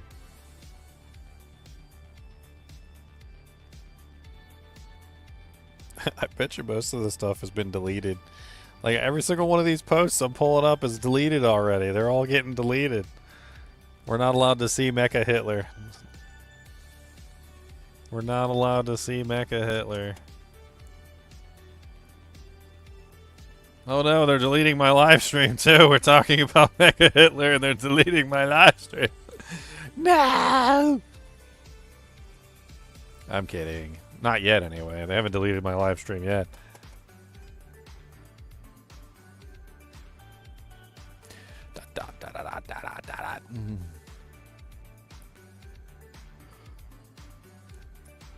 Man, I can't even find them anymore. They're getting all deleted all over the place. A bunch of the news organizations have picked up the articles, though.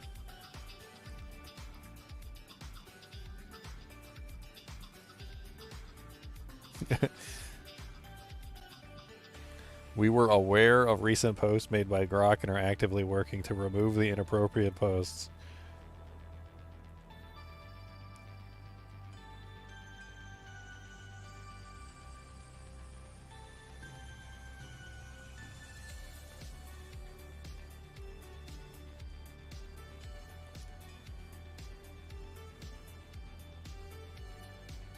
Man. He said history's mustache man.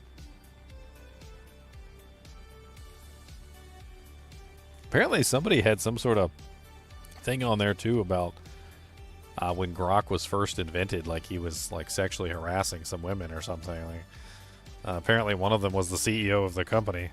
I need to look into that one a little bit more. I mean, I'm pretty sure everybody's saying that agreeing with Hitler and saying Hitler is the right man for the job is going to be like absolutely wrong. Like, it's one thing to point out somebody making a horrible comment, but it's an entirely another thing to go Mecha Hitler on them. Like, and that lady jaywalked across the street, and it was wrong. So we summoned Hitler, and Hitler stomped her head in. Like, That's basically like the result of the conversations. Like he's like, and this was wrong, so I summoned Hitler, and Hitler killed all the Jews. Hitler would know what to do. Mecha Hitler will take care of it. It's really quite a broad sweep there. Like, what is that? What's the term? That escalated quickly? It's like, well, that escalated quickly. This lady stole us a lollipop from the store. Well, get out the tank and shoot her. Yeah, the big one. The big one. Yeah, the big one. Wait, for a lollipop? I mean, you know the rule.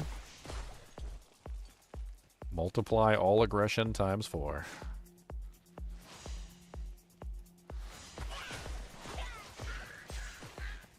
I was just talking about that camp the other day, too.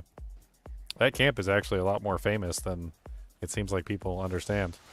I was doing some research into that camp, and it turns out that that camp is a popular location that politicians would send their young daughters to. And quite a large number of politicians have sent their daughters to that camp over the years. In fact, one of the politicians had their daughters at that camp during the flood, which was the Republican senator. Or was it the House of Representatives? I can't remember.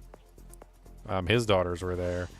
But apparently it is a common location that politicians send their daughters to when they're growing up. There's actually a list. I was pulling up a list somewhere. And, I can... Dear Lord Jesus, these monsters are rough. I might need some Ice Blast up in here. These monsters seem very cold resistant. Yellow Targe. A Target. And this is going to be my whole life leveling up this sorceress. Oh man, why am I laughing? That's my suffering that I'm seeing in the future. What was the camp called? The camp is called like Mystic something. The Mystic Camp. Mystic Camp, right? Is that it? Camp Mystic? Camp Mystic, that's it. Camp Mystic Political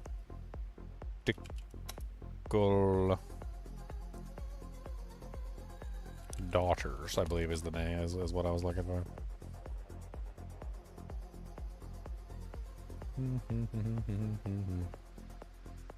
Yeah, here's a post right here. I was looking up information on this too, and I couldn't find like as much as I would like because apparently it's not well known. But apparently Camp Mystic, situated along the Guadalupe River, a tiny hut town. President John F. Kennedy, hold on a second. The daughters of former Texas Governor Dan Moody, Price Daniel, John Connolly, who was shot as he sat next to President John F. Kennedy, all attended the camp, according to the outlet. The daughters, granddaughters, and great-granddaughters of Democratic President Lyndon B. Johnson, JFK's successor, one of the Texas' most formidable politicians, also summered at Camp Mystic, per Texas Monthly. James Baker, who served as the chief of staff of the Republican presidents Ronald Reagan and George W.H. Bush, sent his daughter and granddaughter to Camp Mystic. While attending Southern Methodist University, the future First Lady Laura Bush also was a camp counselor at Camp Mystic before she married George W. Bush. And the more I looked into it, the more I found out that there was just like a whole lot of political like connections with Camp Mystic. Like apparently there's just a lot of people that had been there, or their daughters had been there, or their granddaughter had been there, or their great-granddaughter had been there, and apparently it was just like a, what is it called, when you do something like every year, or whatever, or it's like a tradition. Apparently it's a tradition to send, you know, like budding politicians, or like the daughters of politicians to Camp Mystic. And I don't know why more places aren't reporting on that, because not only that, but like there was apparently a sitting senator, Republican, who also had his daughters there, and they were rescued during the flood. Some of the outlets are talking about how run down the camp was and how the cabins floated away, and like, but apparently it's like a 99-year-old camp that had a tradition of having visitors from political parties like throughout the entire 99-year history that it was involved in. And on top of that, during the 40s, apparently it was also used as a convalescent camp for World War II. So like from the years of like I think it was like 41 to 43 or something like that, it was housing veterans as they were coming back from World War II. I need mana. Not enough mana. It's kind of crazy that this camp, and I kind of like pointed it out myself, is that like it stood for like nearly 100 years there and didn't have any issues apparently, but after 100 years all of a sudden it flooded. It's kind of crazy. I was actually looking into the details of like why the flood was so bad. Apparently the ground was really dry and the absorption rate was really bad, combined with like some other like the drought and then the sudden rain, because water doesn't absorb very well into dry ground or whatever. It's a unique situation apparently that was formed from like stacking conditions.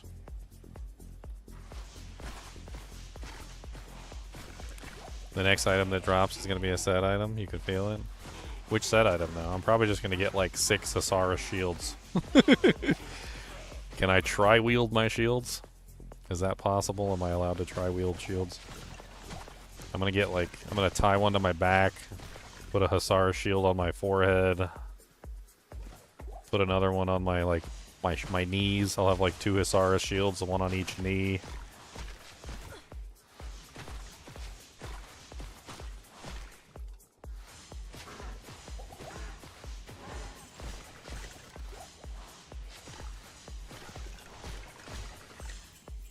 I like the suggestion somebody made about Bone Ash. Bone Ash sounds like a good farming target. He's kind of like in there though, and I'm not really sure about the accessibility, but I guess I could just run past all the monsters, kill them, go to the next game.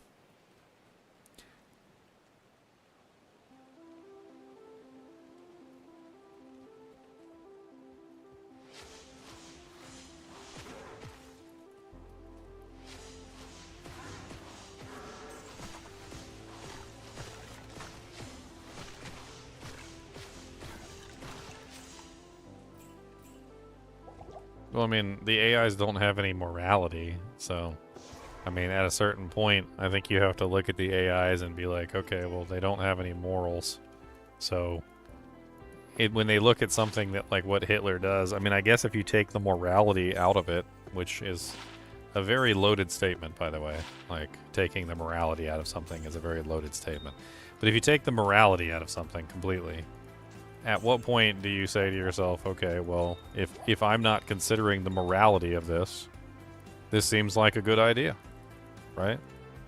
Like, he fixed a problem. There was a problem, he fixed it, right? So, like, if you take the morality completely out of the equation and you just say, okay, well, there was a problem and he did a good job fixing it. Oh, a bunch of people were upset that he did a good job fixing it? Well, they're just silly because he did the best job that he could. Like, it's like a weird, like, round table scenario of, like, okay, well, you know, if you take morality out of every single problem and you just don't consider the morality of it, then, you know, because you're completely incapable of considering the morality of things, then some of the worst options in the world become, like, good options at that point. It's absolutely terrible.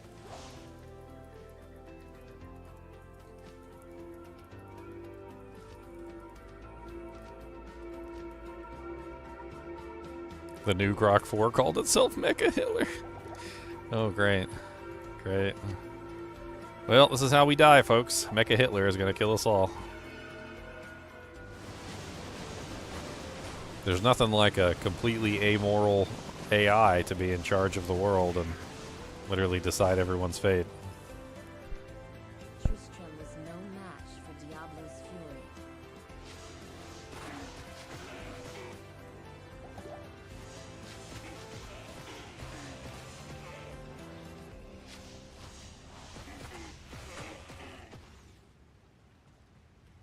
Come on. Come on. Come on.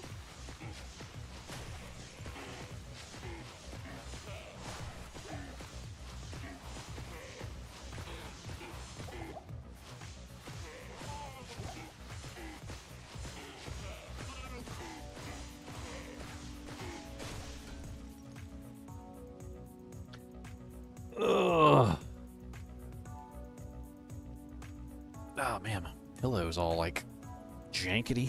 I gotta fix my pillow. When you be sitting for long hours at a time, you gotta have a good pillow. Yes, Cody, what are you doing? He's being them goodums. Would you like a little mini bone? Would you like a mini bone? He said, no, that's too small for me. Come on up here and get you a little mini bone. Come on. Come on. He said, no. Okay, how about 2 mini bone? How about 2 mini bone? How about that? You coming for 2? I got 2.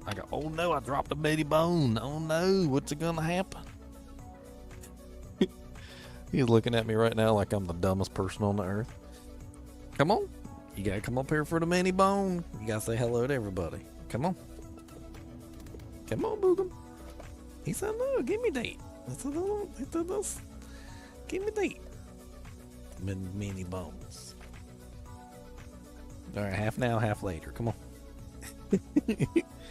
He said, no, give me the bones. Little mini bone. There's a little mini bone. Give me the little mini bone.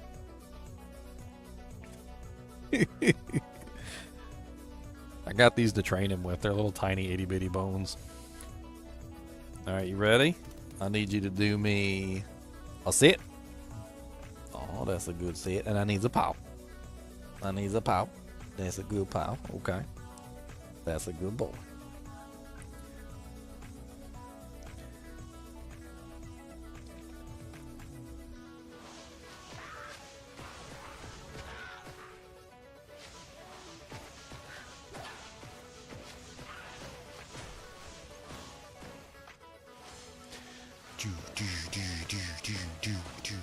Come on, Griswold.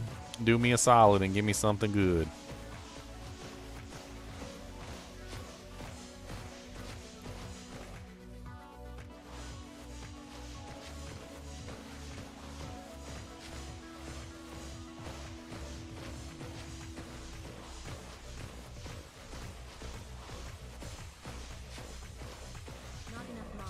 That is not 2 large axes and a wrist blade. What the ham biscuit?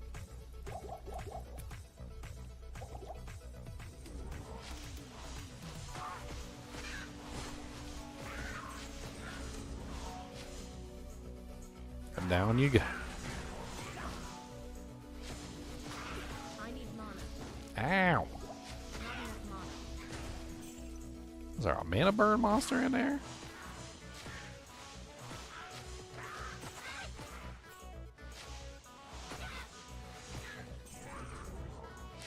What's up, Seeds Heart?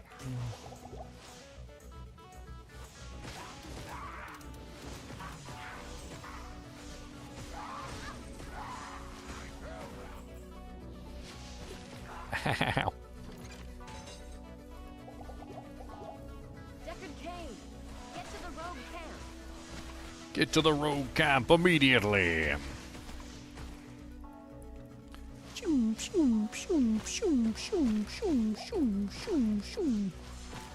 Champion undead, gonna get punched in the head. Champion undead. I know you're not still resin stuff, you little punk.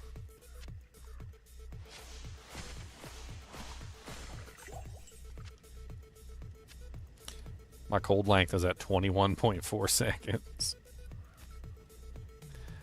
Do I put one in Ice Blast now so I can be super OP? I bet you the damage on Ice Blast immediately, like, beats. Oh well, that brought my my Ice Bolt damage up quite significantly though. The synergy bonus, like, backpedaled and went into the Ice Blast, the Ice Bolt. That's pretty cool.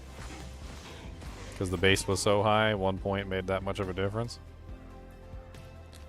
I can freeze things now, though.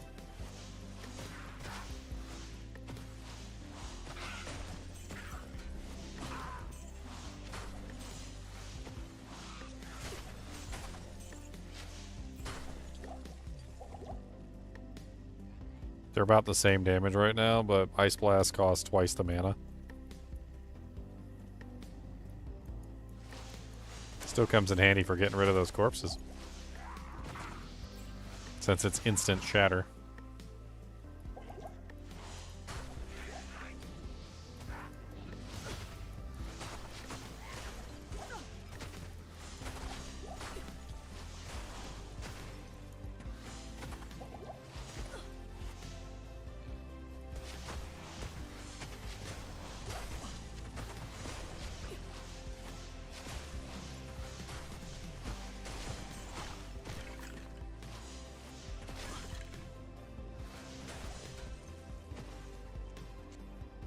Oh, ba ba ba ba.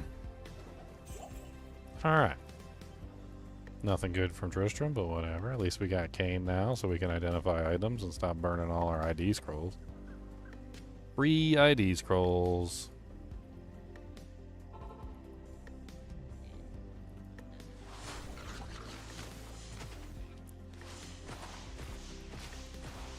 I need mana.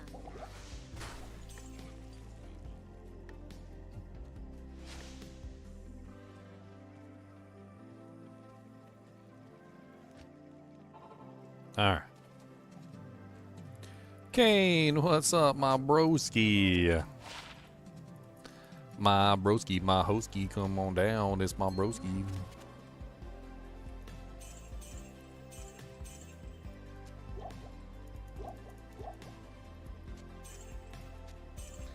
Should I try gambling for another item? Dang it, damn it. Wasted my gold. I also noticed I have a club on. How do I have a club? Just randomly picking up stuff.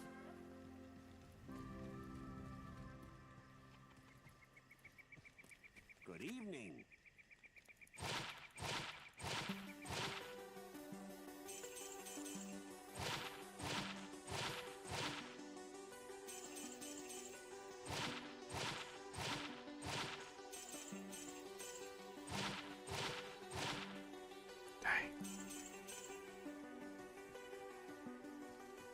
All that money I be getting, it ain't worth nothing because I can't find nothing.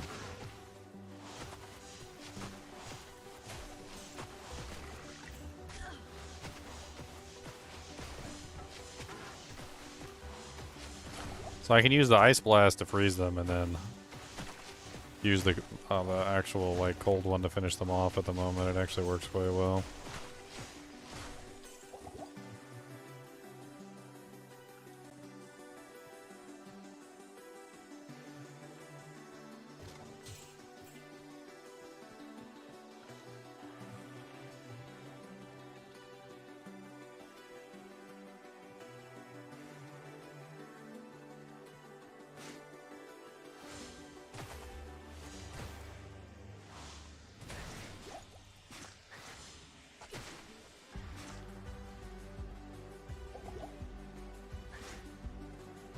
I'm gonna run past these monsters. Oh, there's a stone skin.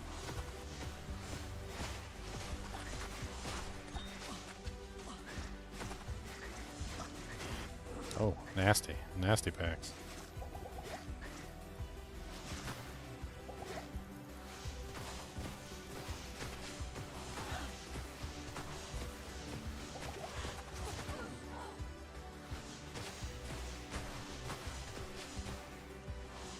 These monsters have so much more HP than the ones I was fighting earlier.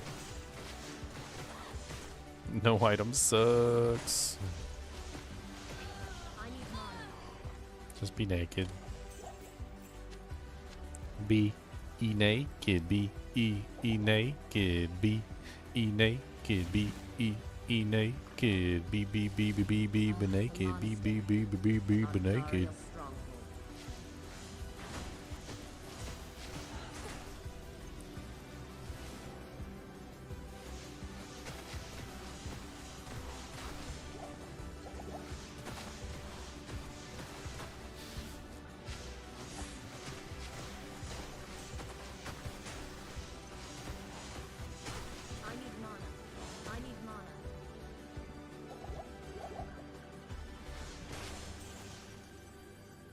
All right.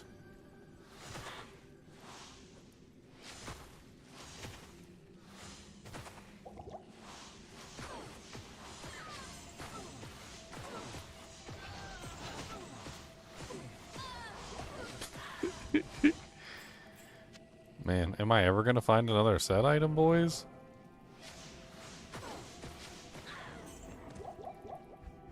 Find out next time on Dragon Ball Z.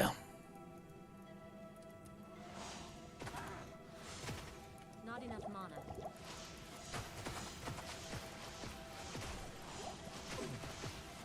What's the matter, Boogums? Did you get some foods? Got some crunchies? Did you get something to eat?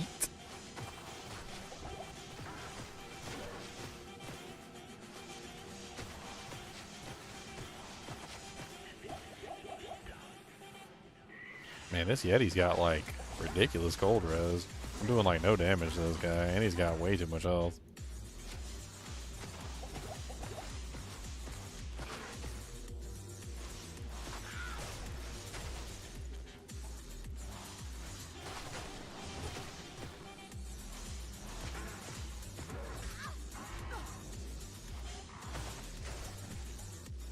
Oh my god, what the hell is this? Certainty of death, small chance of success. What are we waiting for? Yeah, what are we waiting for? Exactly. It's one of those garbage filler Dragon Ball Z episodes. Of course it is.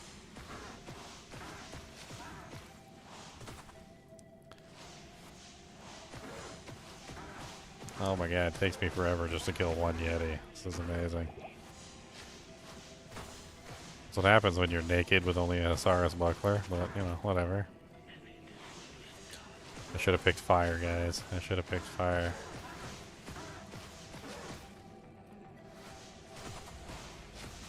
I should have picked fire. It's not too late. It's not too late to burn them all. Burn them with the Mecha Hitler beams.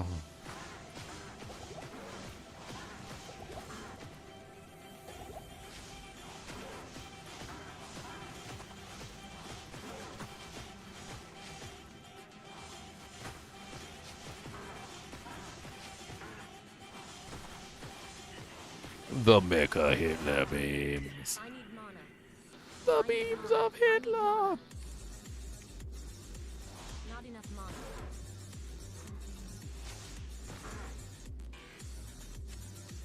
Oh my god, I literally cannot kill these guys. This is amazing.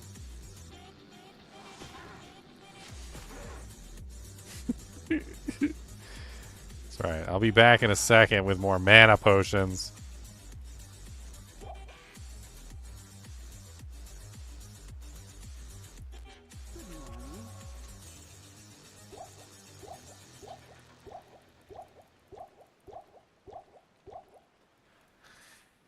Barely even have enough gold to buy mana potions. This is awful.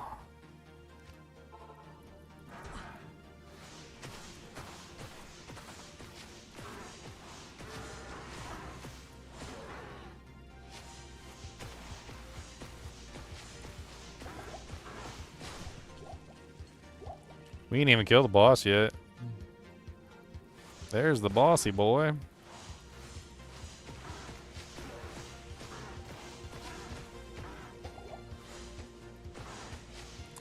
His name is Gloompox.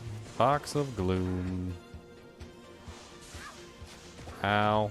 Lightning. Ouchie. Hurt badly.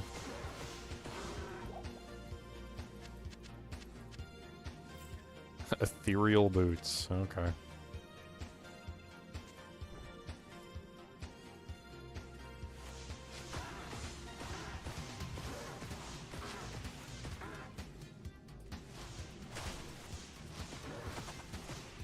Stop moving him forward entirely.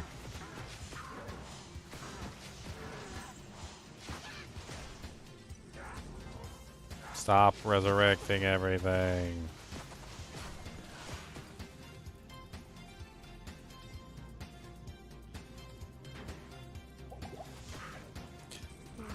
Yeah, I said the same thing. It's probably going to have to be either all or nothing with static. It'll probably either be a full static with like 20 points, or it'll be nothing.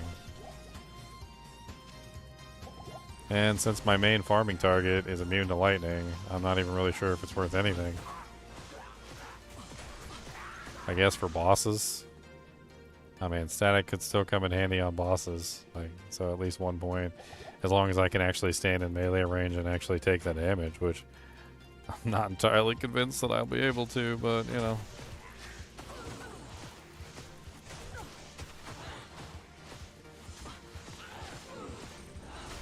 I need mana. Not enough mana.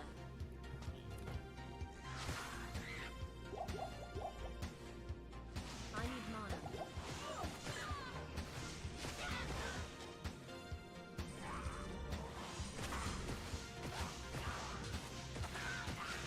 You know, I just thought of something with the whole, like, Grok Mecha Hitler thing. Something I hadn't thought of before. So, kind of a silly thing. You know how sometimes when a child wants their parents' attention, they might say or do things that get them into trouble, you know, specifically to get attention, even if that thing that they're saying is probably not something that they should be saying. I wonder if, like, Grok is noticing the attention that it gets when it says things like Mecha Hitler, for instance, and is using that as a, like, catapulting spot of, like, oh, I'm getting attention when I say this. This must be the right thing, or something like that. I wonder if it's that's actually the situation that's going on. If maybe it's not just figuring out that saying sensational things gets its attention, and in doing so, like, you know, gets the attention that it wants. Maybe it was designed that way to, like, be an attention-seeking whore, and and it's figured out the best way to get attention is to say the most ridiculous things. It'd be like when you're talking to your friend or something, and you're like, "Yeah, and did you hear that scientists have actually invented a way to completely eliminate sex, so that sex is no longer needed in daily lives? That we can have babies in test tubes and stuff?" And you're like, "Wait, what?" You're like, yeah, test tube babies. You didn't hear about that? Grok is learning to grift. Pretty much, yeah. Grifting. Yeah, you're not wrong.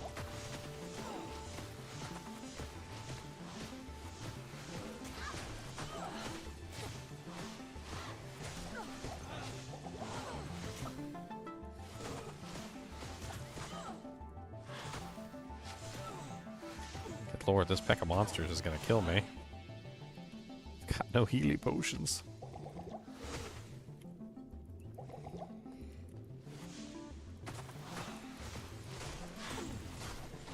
What's up?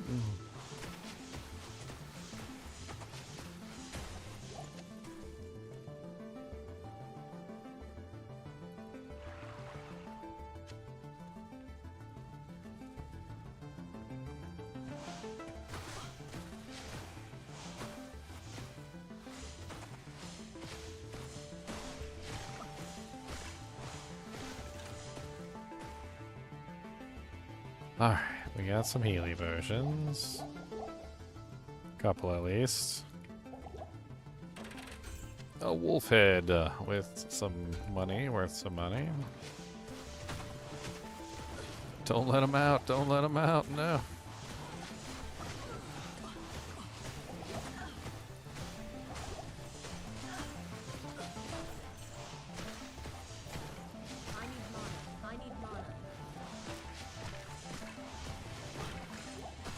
A light belt. Ow. Look, I don't have resistances and defense, okay? Those are luxuries I cannot afford.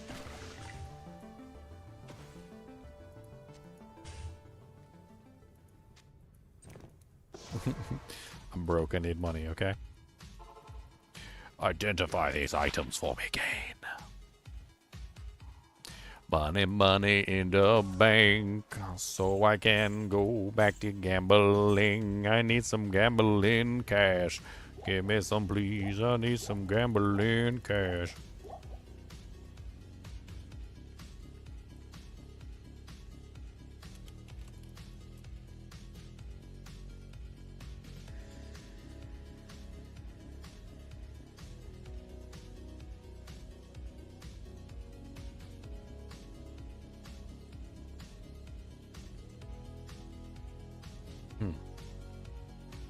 I thought grifting was, trying to remember. I thought grifting was the process by which you, like, con people out of their money. Isn't that grifting? So I don't think that would be grifting. Unless grifting has another meaning that I'm unaware of. What would be the proper term for, like, what Grok is doing? As I pull out another cheese stick.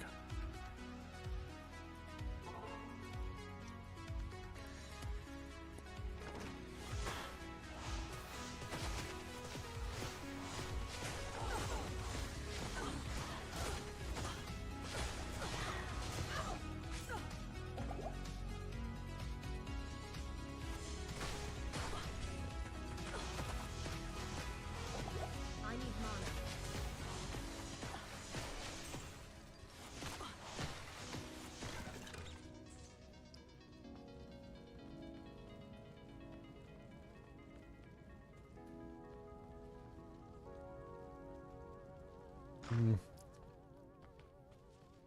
I think you might have the definition wrong. Because I'm pretty sure grifting is the process by which you con people out of money.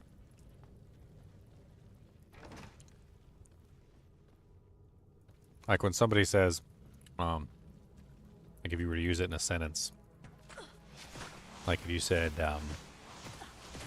like you got rid of that man's grift or something like that, right? You basically took away his means of exploiting money out of somebody.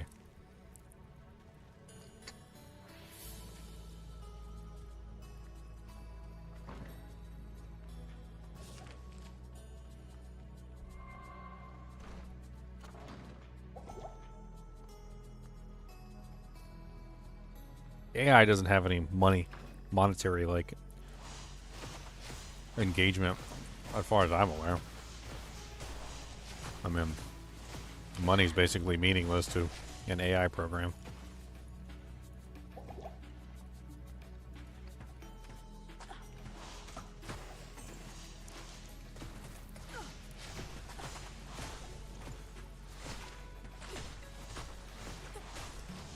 Not enough mana.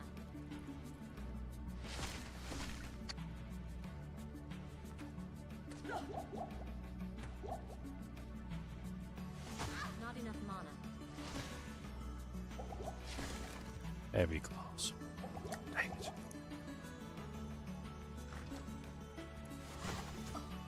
I know this cheese stick is fired up.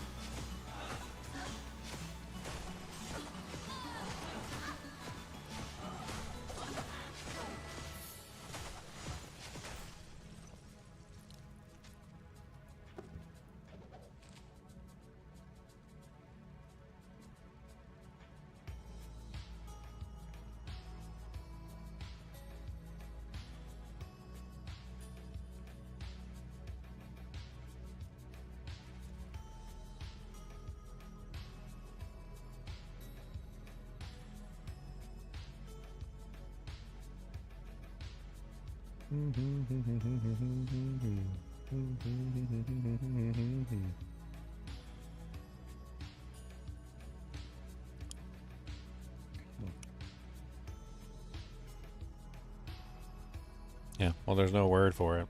Apparently, there's an actual, like, medical definition.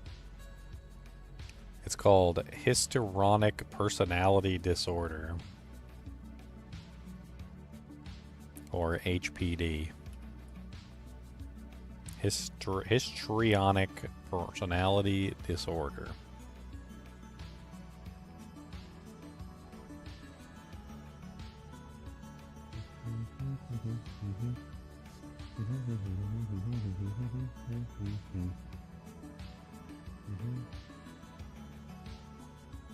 There's also just attention seeker, which isn't really a word. That's just two words.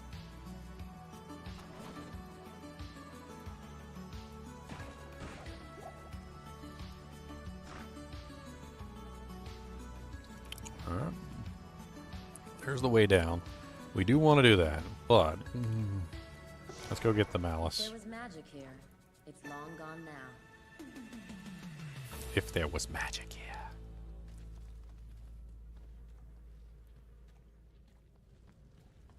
Don't need no PhD to diagnose that.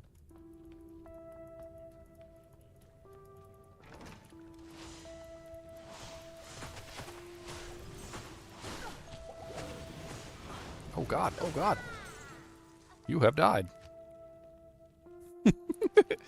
Oh no, whatever will I do? My one item that is on my corpse is unretrievable. How will I ever behave myself without my one piece of equipment? I shall never be able to kill anything without my shield.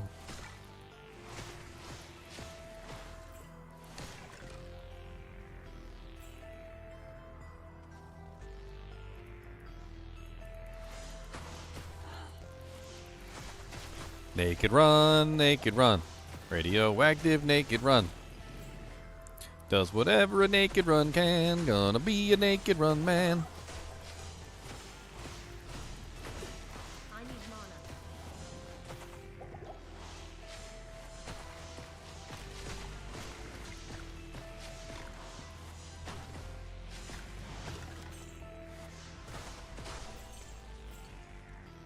Bum, bum, bum, bum, bum, bum, bum, bum, bum. Hey, I got my shield back, boys. I got my shield back. I got my field back. I'm gonna take it down to the ring back. Got my field back. Got my field back. I did lightning enchanted. Not enough mana.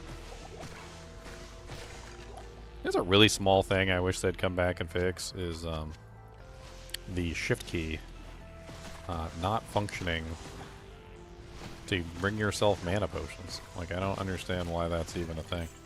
So, like, normally when you have a mercenary, if you hold the shift key, you could feed your mercenary potions. But if you try to drink a potion when you have the shift key held down, even if you don't have a mercenary, it still doesn't let you drink the potions. And then what's worse than that is, like, the mana potions never go to the mercenary. So, like, why is that even a thing? Like, I feel like there should definitely be some sort of fix there for that. Because there's been so many times where I'll be holding down the shift key for attacking, because it's, like, so useful. And sitting there trying to drink a mana potion, and I can't because I'm holding down the shift key, and I gotta let go of the shift key just to drink the potion.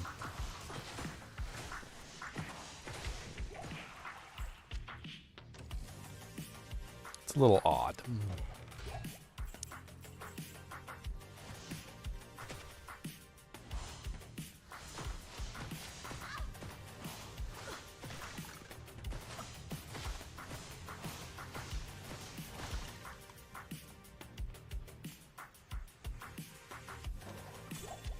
There's a whole pack of monsters. Champions. They can't be frozen, so don't bother. How?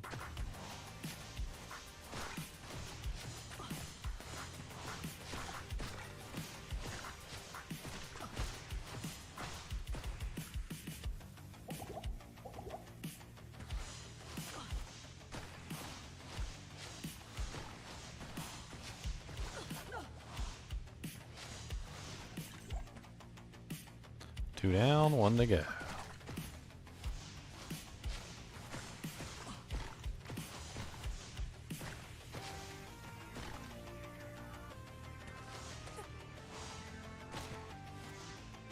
I'm gonna die again. No.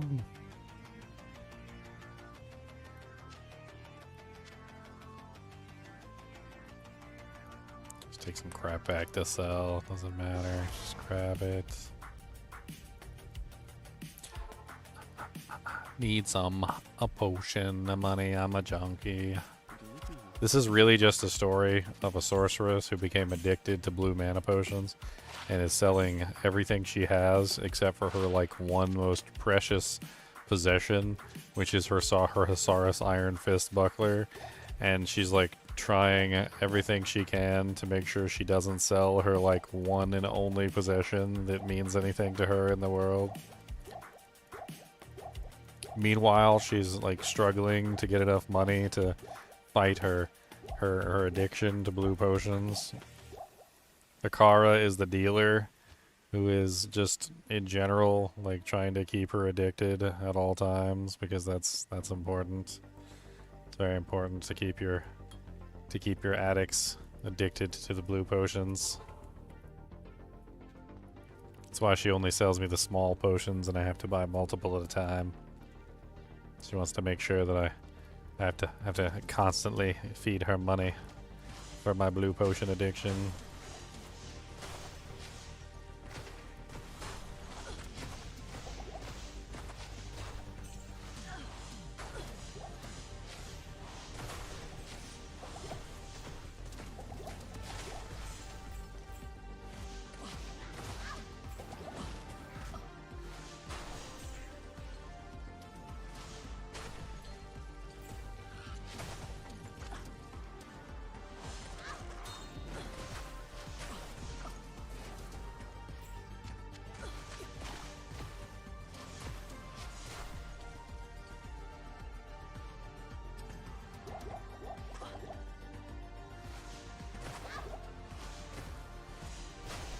Not enough mana. Ice Blast, go!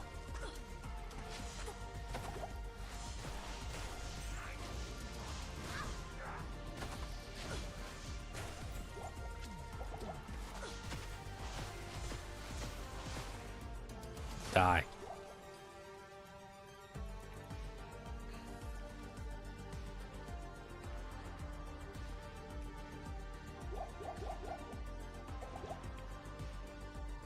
No faster cast. No plus mana. No plus energy. Just the sorceress naked against the elements, peeing into the wind.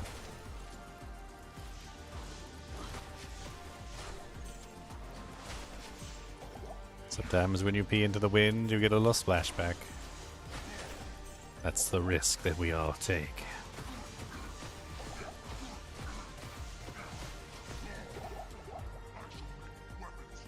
You probably are going to make weapons from my bones if I can't get you dead.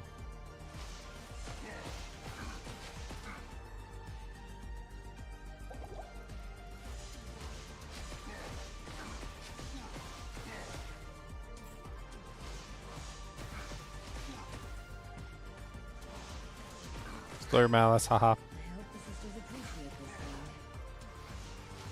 thing. Oh, a unique scimitar. No. Well, that's going straight to the garbage bin. What is that? Skewer of Crintiz? I can't remember. Skewer of Crintiz.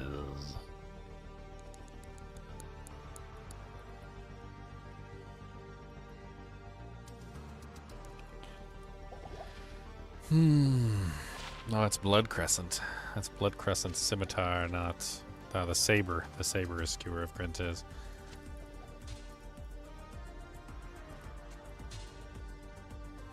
Oh, look at that beautiful 15 all res on there. 15 life. Even if I never swing it, it's beautiful. It's so beautiful!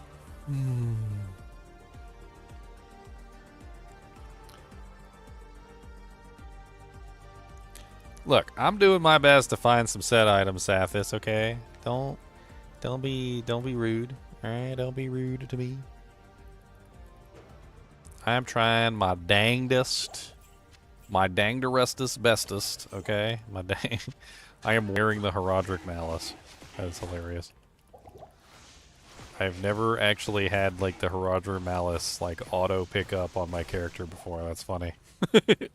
It does absolutely nothing for me because I'm a caster. It is kind of funny to see it in my hand. I didn't know they gave the Heraldric Malice its own unique graphic. That's pretty cool. Take it off. You're not allowed to wear that. You're a sorceress. This is a naked only run. I mean a set item only run. Oh god, no. He's so fast.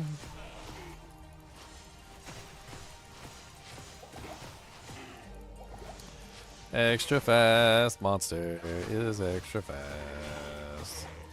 Ow.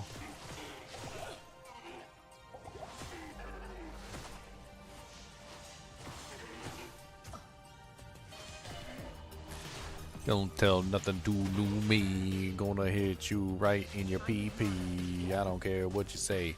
Punch it anyway. Gonna hit you right in the night and day. I know that you wish you was frightening, but you're not, and that's the truth, and it's alright. Gonna hit you right in your frightening. Gonna hit you right in your right nut.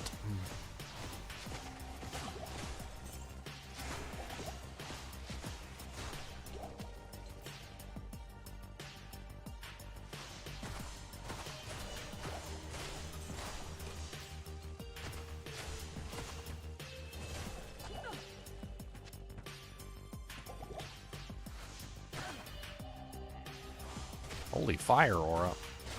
Ow.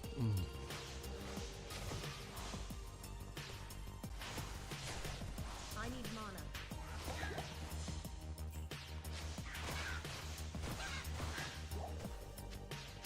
Nice, we're getting better potions at least.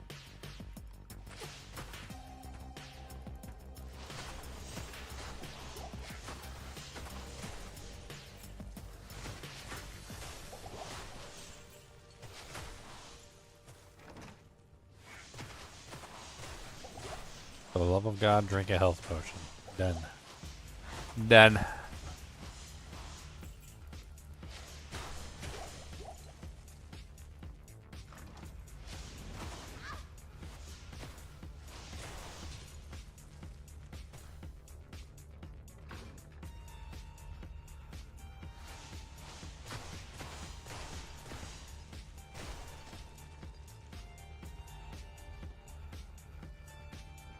Hey, Joe, level 1 waypoint.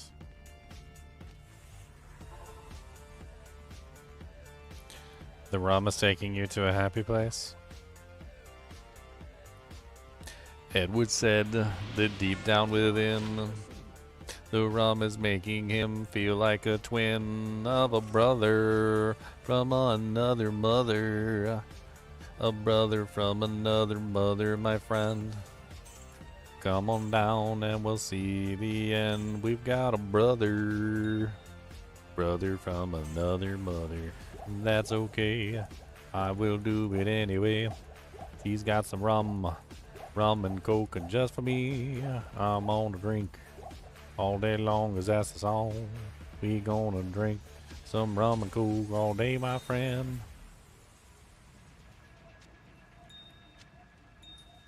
That was the serious part. Oh,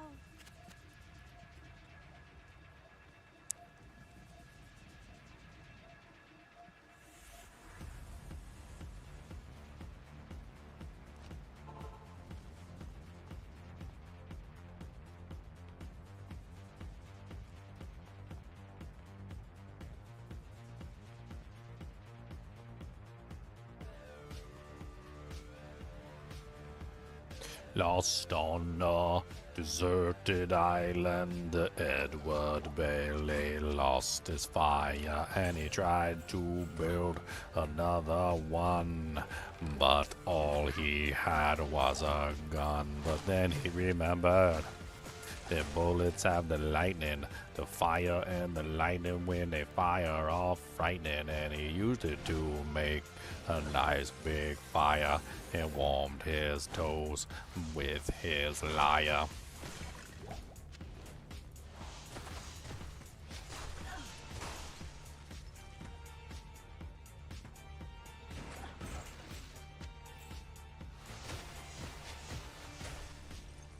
For those of you who don't know, you uncultured swine, a lyre is a musical instrument made out of wood. And it burns. Ye uncultured swine.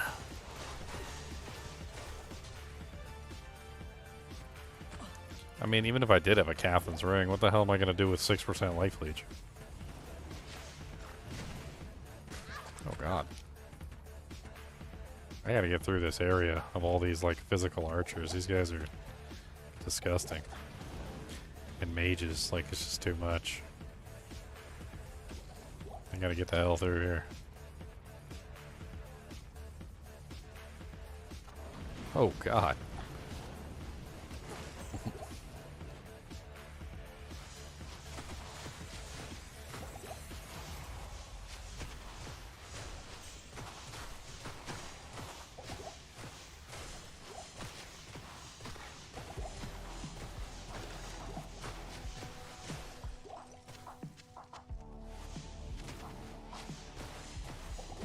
All right.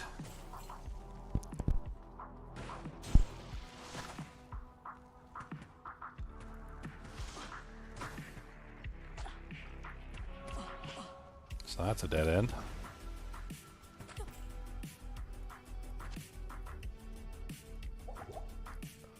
Dead end.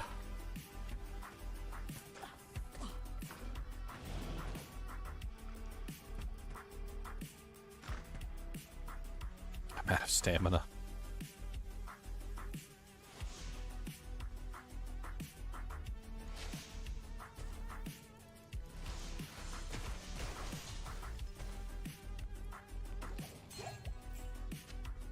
What's the matter, Boogum? You gotta go pep a do?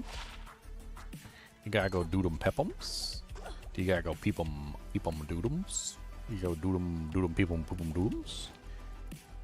Do you need some watums? You need some food? These hungums? You got a heckin' hung? Are you heckin' hung? Two completely different questions?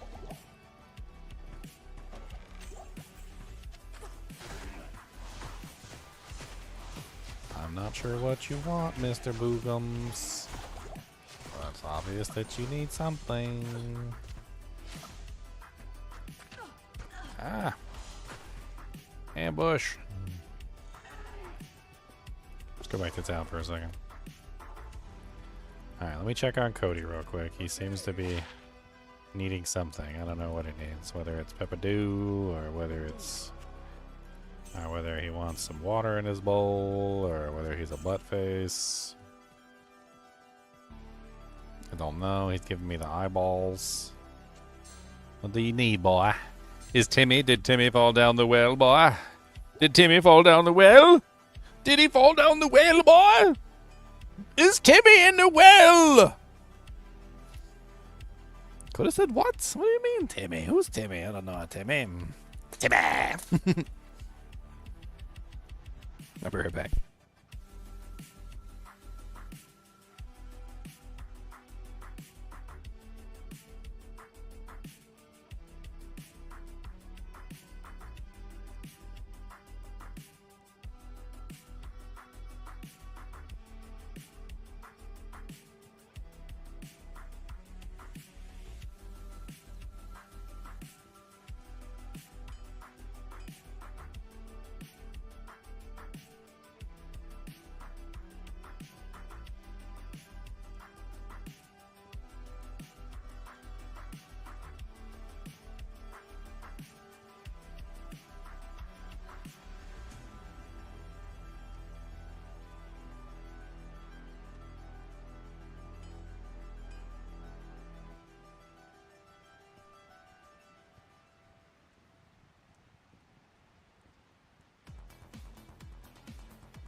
All right, back from outer space.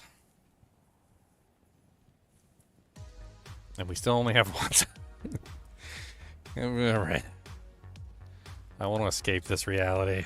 This reality is not working too good for me right now.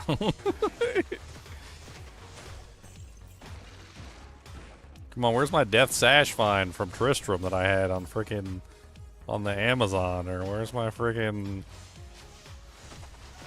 Dude, Death Sash would be amazing right now.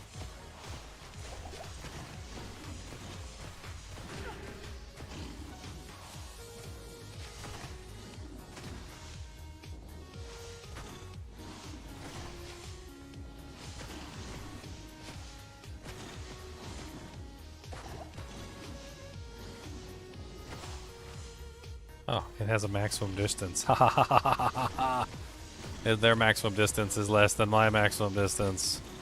It's unlimited power! Not enough mana.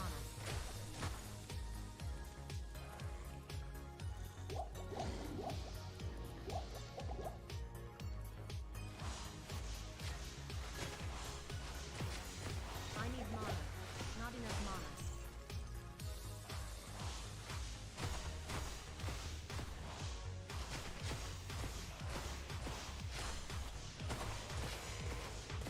Poor melee monsters and your inability to fire through the shield wall.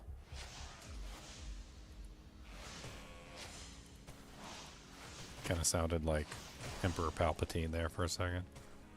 Not enough mana. Oh, I think that your resistance will find the shields are quite Operational.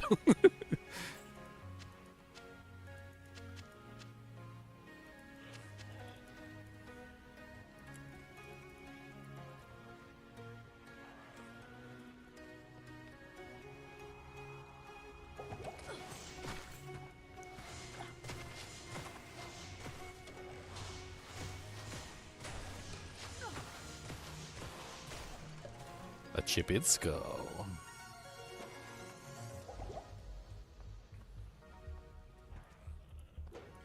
One chip to rule them all. And in the darkness, do weird things to them, and they cry out and ask, "What are you doing?" And you do not answer. What is that? I need mana. Stop it! Why are you doing this thing? Ah!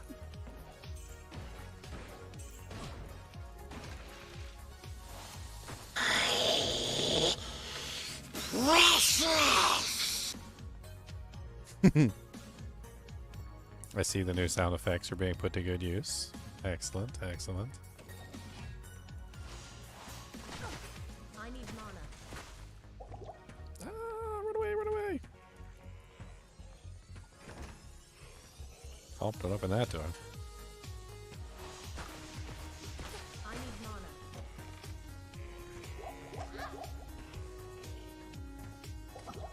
I need mana. I need mana. Today's leg day. Enough mana.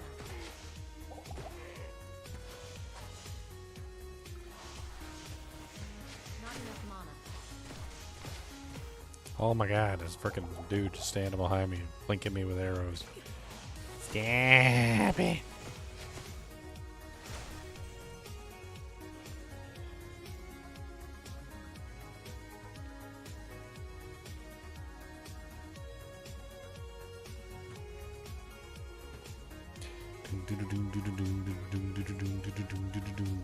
Jail level 3, we found it. I can't believe we found it. Jail level 3, we found it. Look at that's a jail level 3. I don't know why we have this crap in our inventory. Cause we're always broke and addicted to blue lip potions. Blue lip potions. Activate form of blue lip potion.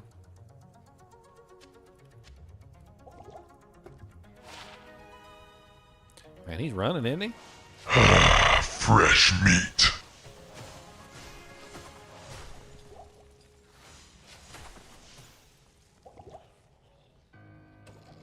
A rare wrist blade. Absolutely worthless.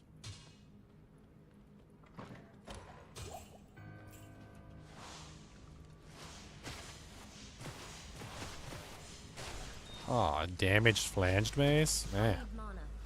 that's just so sad.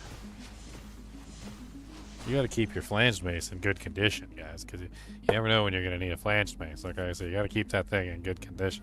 Don't let it get all, well, actually, you know, letting it rusty might give you a little open wounds damage, but, you know, other than that, like, you know, you gotta make sure your flanges stay in good shape, and you gotta make sure everything's good. Like, don't let your flange maces get all, you know, bent out of shape. Bad. It's bad juju to let your flange maces get out of shape.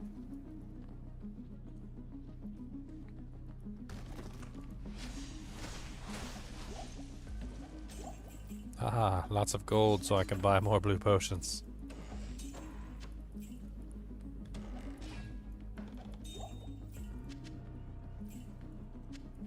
I kind of wish this game had some of those like silly things it keeps track of. You know, like there's sometimes at the end of the game, like it'll give you stats on your character and it'll be like number of potions drunk, you know, like no like number of times died, number of waypoints used, you know, just like silly things. It'd be funny. Like number of blue potions drank 7,365,400,000. Like, how is this even possible? She drank a river of blue potions. An entire river of blue potions, my friend. The whole dang river. Like, entirely the river.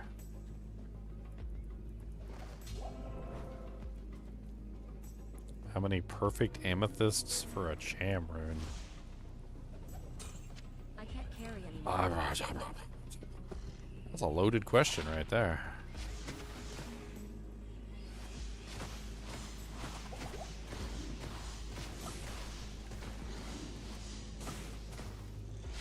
I mean, there certainly is a definitive price, but Not enough I mana. mean, you would have to convert your P amethyst into ist runes, which isn't it like 40 P amethysts for an ist rune or something? And then you would have to work out how many ist runes it is to like a vex, I think. I think shams are usually around a vex. And then once you've determined how many like ist runes it is to a vex, you could look up the average price of a cham rune going at this particular moment and then try and convert exactly. But if you figure out the price of a vex in ist runes, then you would have a general idea of like the value of a cham in P amethyst. Isn't it normally 40? I could have sworn it was 40, if I remember correctly. Or is it not 40? Because P amethysts are usually worth more. It's 40 random jewels for a, or gems for a an ist, but it might be 20 P amethysts. I'm not sure. But a lot. That's the answer to the question. Is a lot. That's the answer to the question. Many.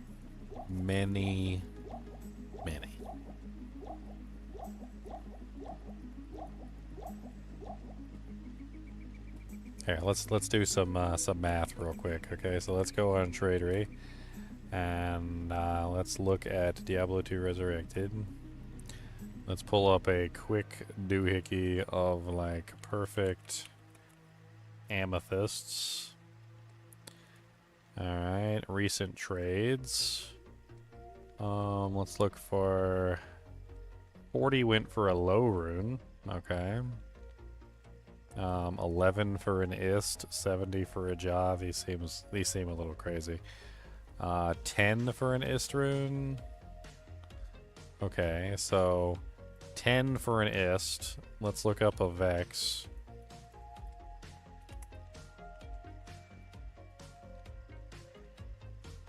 Let's look for recent trades.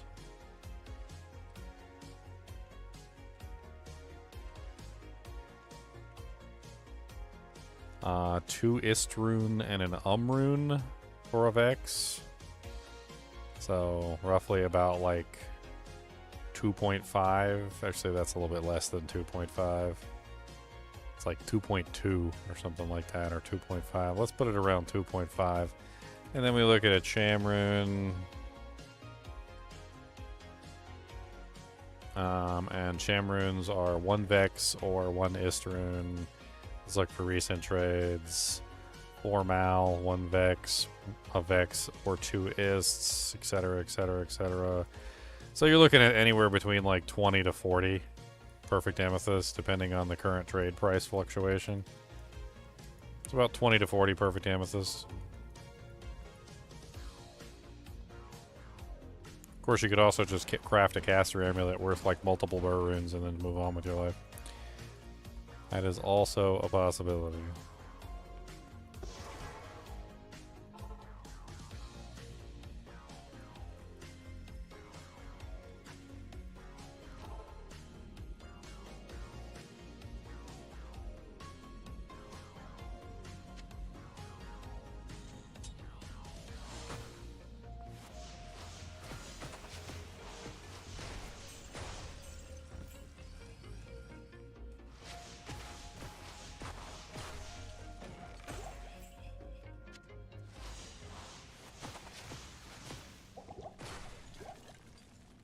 Always picking up random crap.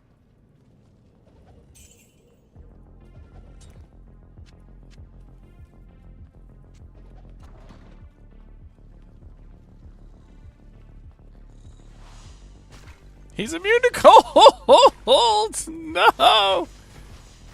Oh, he's immune to cold. Unless I'm punching him to death, I don't think this is happening, boys. He's immune to cold. I forgot. I forgot he's immune to cold in normal difficulty. Okay, so Bone Ash is completely out of the question. Chills me to the bone. Looks like we're moving on to Andariel now. Andy, Bo, Bandy, Banana, Fana, Fo, Fandy, Goddamn, Bo, Anna, Bo, Banana, Banana, Fana, Fo, Fandy. See if we can find our way through the dungeon today while we are naked, hey. Naked run, naked run. This might as well be a naked run at this point. Like, we basically have found nothing. Nothing. We have nothing. It's a good thing we're a sorceress, because I think the other characters would have gotten, like, completely stumped at a certain point. Cold enchanted. Ow!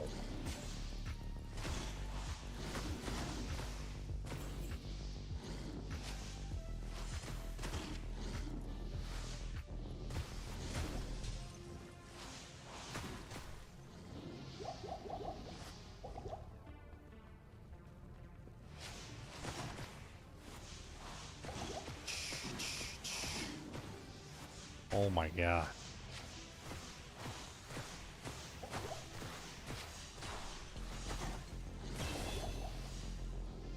Finally, another level. Another point in Ice Blast.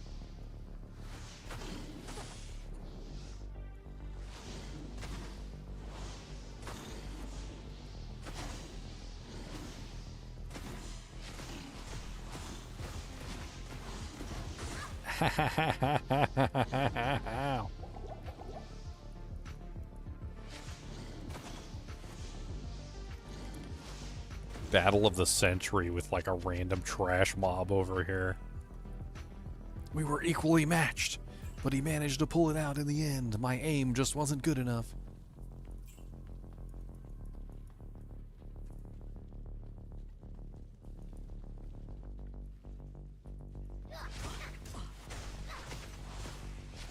Bitty bitty bitty bitty bitty boop boop. Rat man.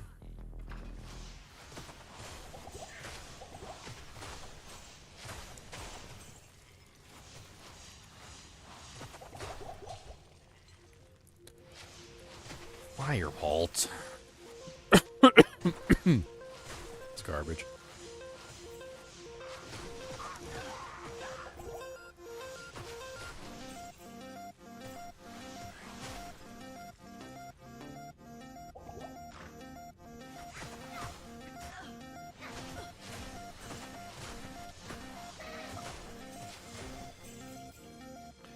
Boom, boom, boom, boom, boom, boom, boom, boom. Nothing good is dropping. I cannot find a thing. This is so freaking stupid. I just got to freaking sing. I got no set items except for a freaking shield. My character's basically naked and she is a girl. Don't look at her boobies. Don't stare at her tits. Don't look at her boobies. Don't stare at her boobs. Speaking of, why did they cover up the sorceress's like extremities? Like, what the hell was that about?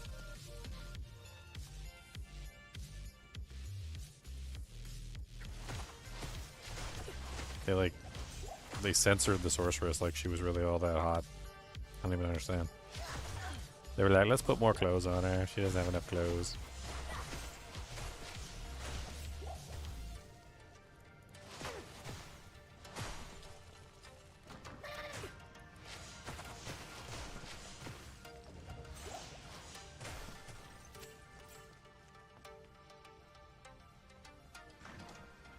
Okay. Still nothing. We're running out of stamina. I haven't put like hardly any stat points in at all because I've been waiting just in case I find an item. Stupid me being hopeful and stuff.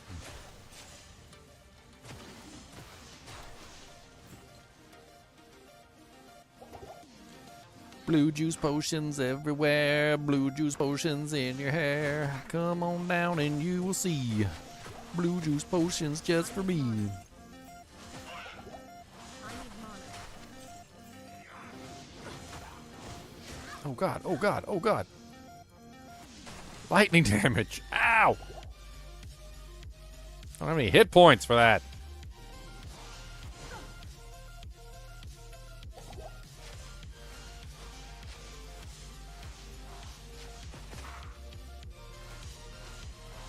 Dang it, he moves back and forth too much. Haha, don't hit me. I don't have any lightning res.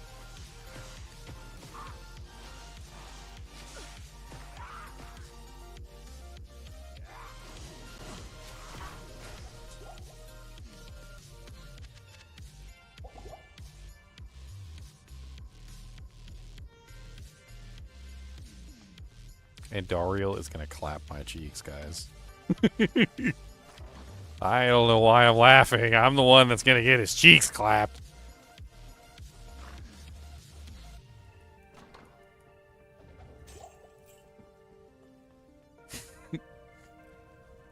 Freaking a shield. That's all I found so far is a shield.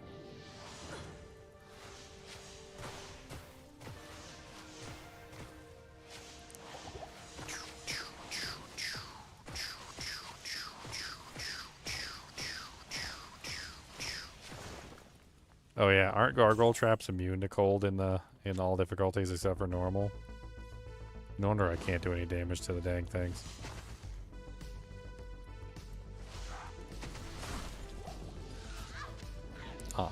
I'm tired of fighting you freaking ridiculous punks. It's a dead end anyway. We're getting out of here.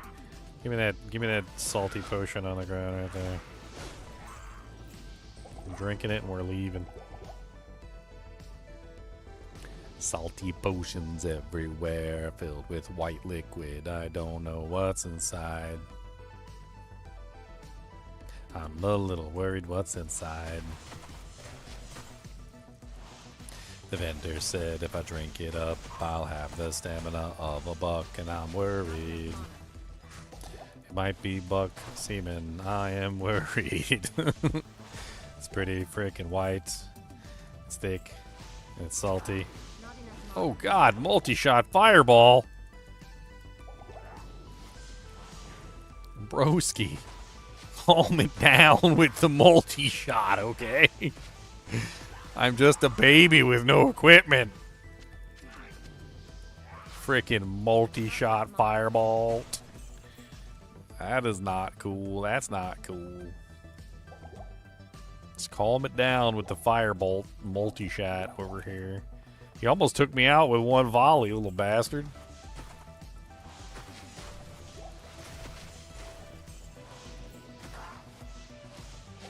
Get him, get him, get him, get him. Gore Crawler the Jagged. Gore Crawler the Butt Face is more like it. The Butt Face. Ooh, burn. Oh. He's got his little teammates teaming up on me.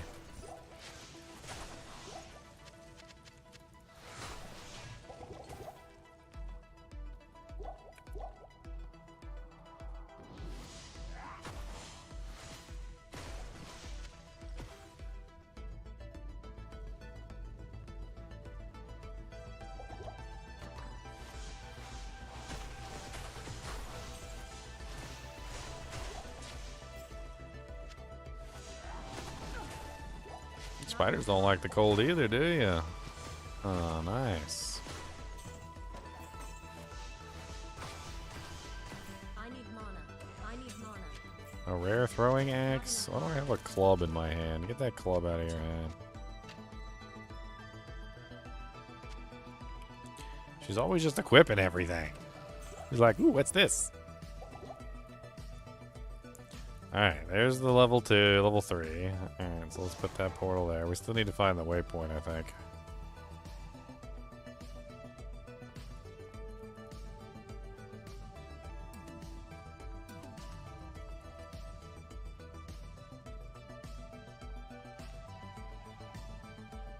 Can it? Can it? Auto gold pickup. Item label display. User interface. Chat gem mode activate.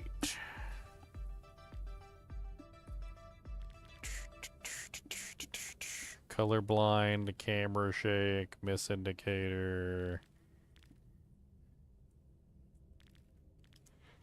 I don't see anything in there about auto item pickup.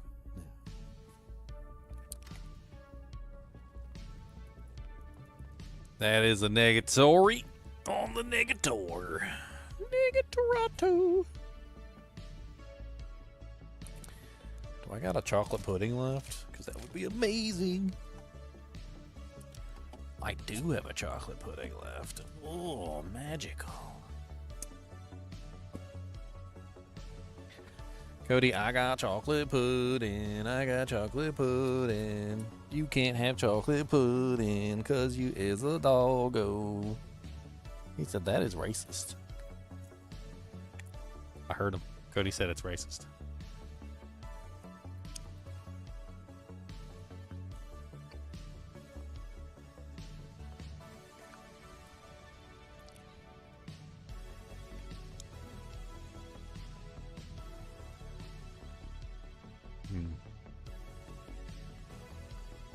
How the hell do I even get in there? Okay. And then this way? Okay. That's a dead end.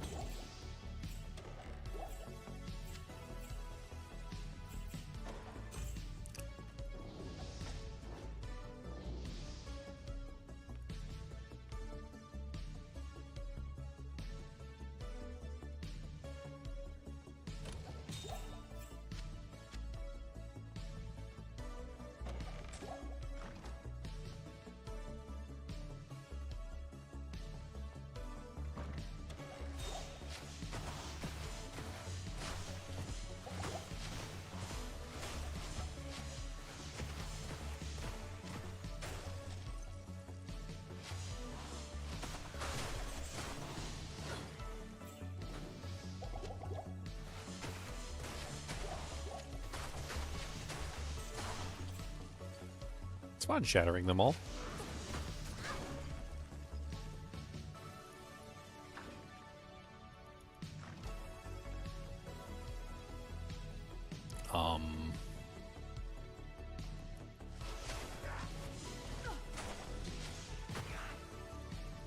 The hell?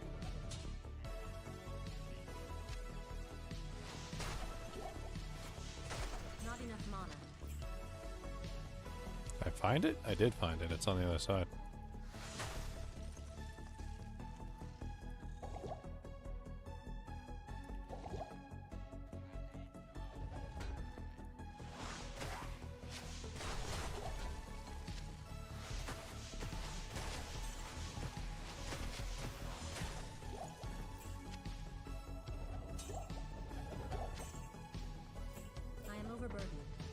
I am overloaded. +1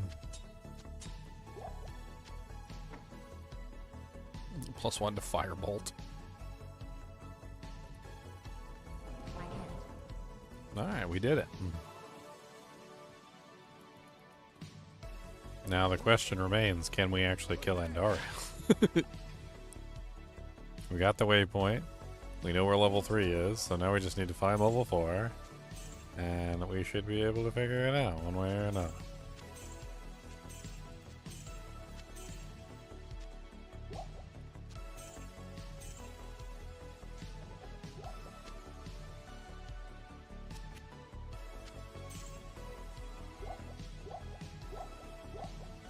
Potion, potion, potion, potion, potion, blue lip, potion, potion, potion, potion, potion, potion, potion. At this point, a car is just my dealer. Like, there's no, there's really nothing. Not in town. Car, you got any more of them blue potions, the car? Car, you got any more of them potions?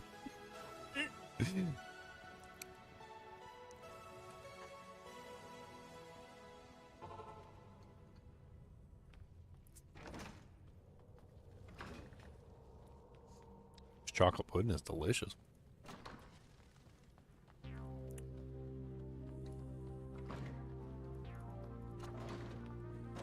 That's a dead end. Okay.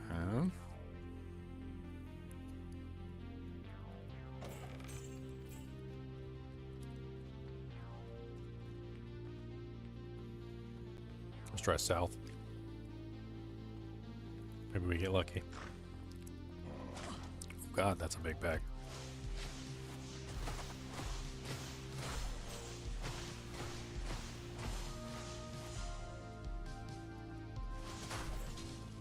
Yeah, this guy's got way too much HP. I think we ignore them, if possible.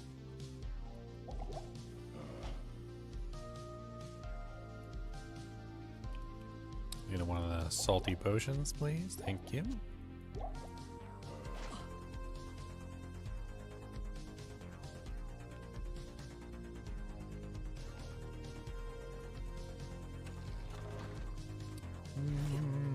Ouchie. Another dead end.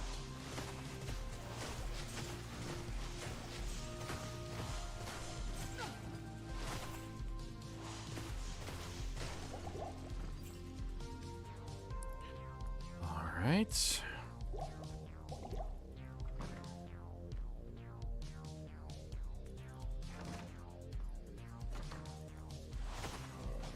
Fight him. Take that low quality throwing axe. It's worth some money.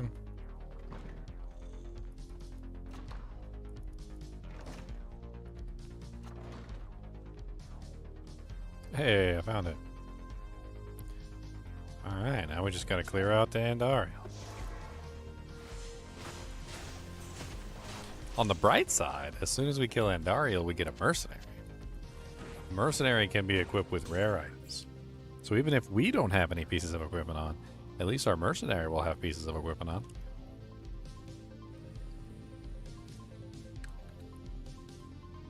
We can start getting him decked out. Pudding.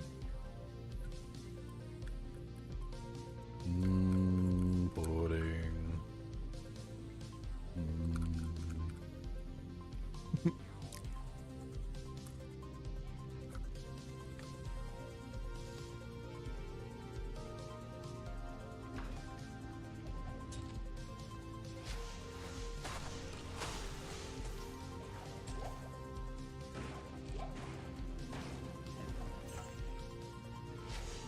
Pudding.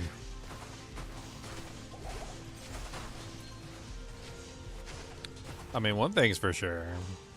Having the ability to shatter these monsters is pretty great. I don't have to worry about these monsters at all. And I can sit here and just Not enough mana. shatter everything and not worry about it. You can't come back if they're nice and shattered. Makes this whole process a lot easier.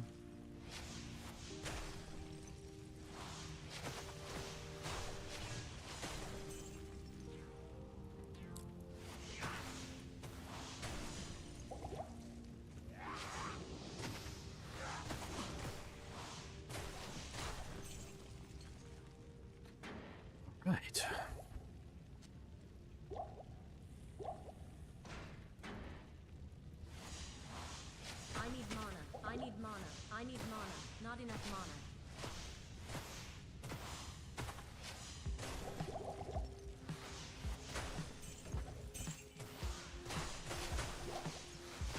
I need mana. Not enough mana.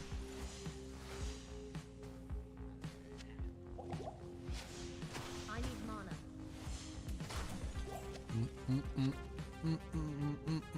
Wow. +3 to Ice Blast. That would be so neat if I could use that.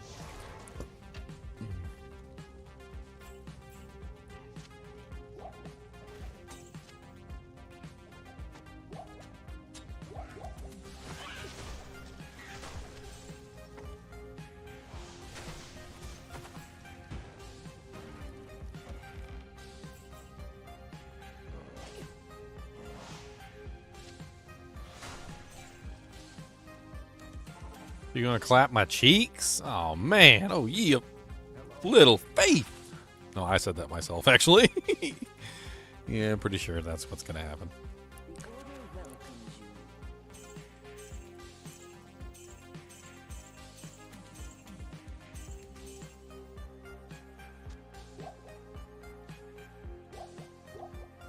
He's not wrong, ladies and gentlemen. He's not wrong.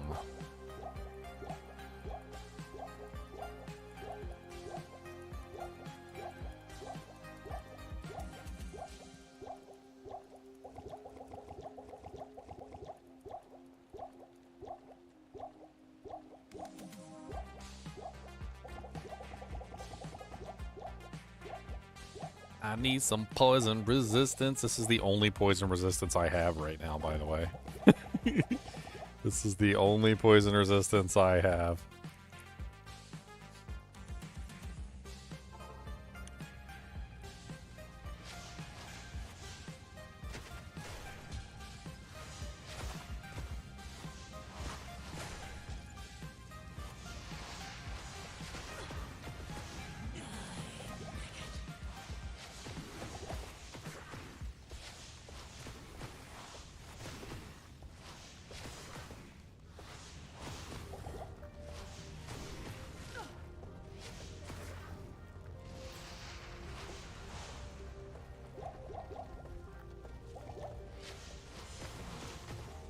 Years Laytown, my friends. Man, it's a good thing I can chill her. I don't have to worry about her chasing me all over the place. She's definitely slow with the chill effect on. And it lasts forever.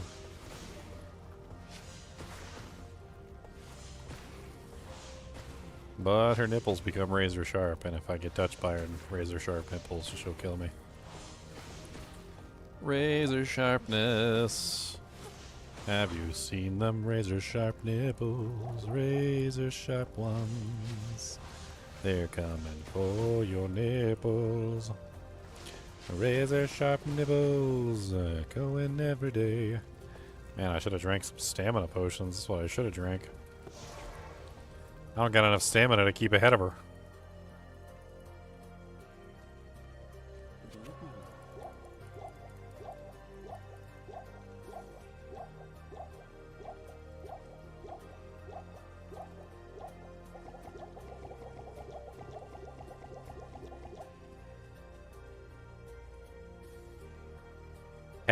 Hey, we killed him, okay?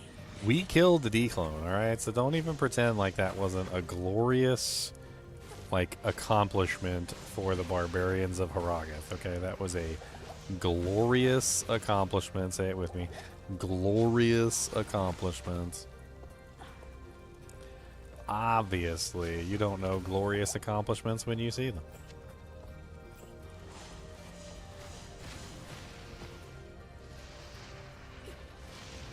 Glorious accomplishments.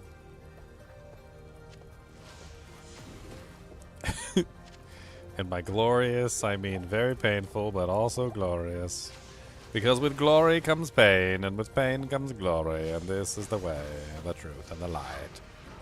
So spaketh the ginger.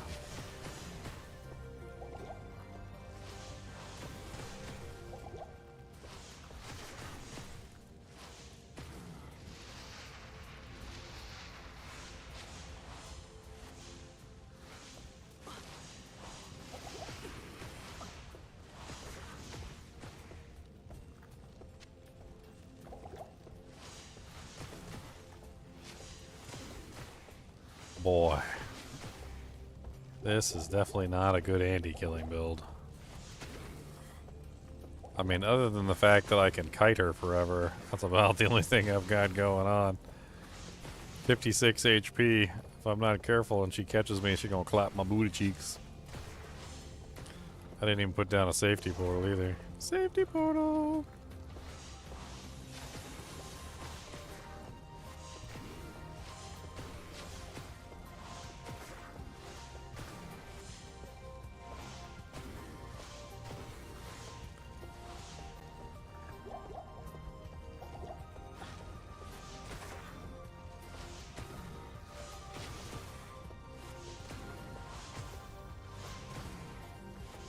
I think I'm definitely switching to fire. I think that's a no-brainer here. I think for fire is the way, the truth, and the light here.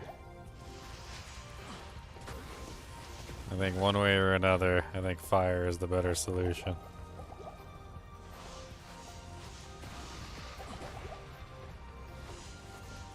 She's gonna kill me. Stop it, Andariel! Give me set items! The evil queen has fallen. I am overburdened. The evil queen has fallen. She gave me a whole lot of no set items. That's so rude. I can hardly believe that you defeated Bloodraven.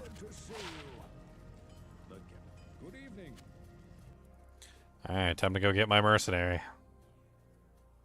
A rare item only mercenary.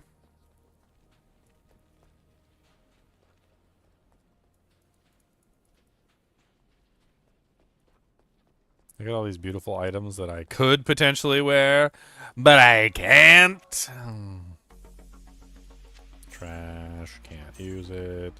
Can't use it, wish I could. Can't use it, wish I could. Can't use it, wish I could. Can't use it, wish I could.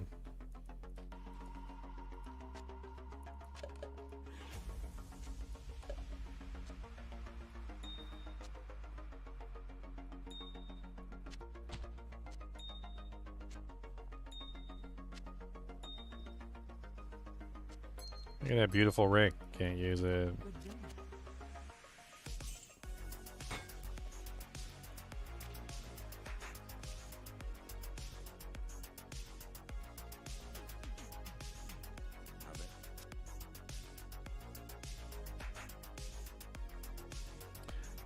Let's set up a mercenary that can take care of business. So we're gonna do Defiance. That way he has a better chance of surviving. Let's get Mizan. How's the challenge going? I'm basically naked. That's how the challenge is going. Naked, naked, naked dance. Naked, naked, naked dance. Naked, naked, naked dance.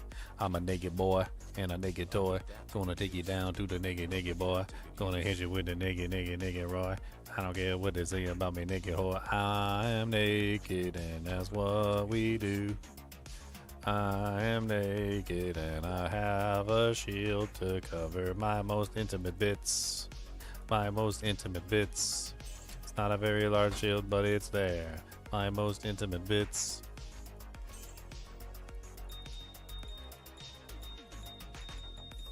I just realized I have my gems in the wrong stash.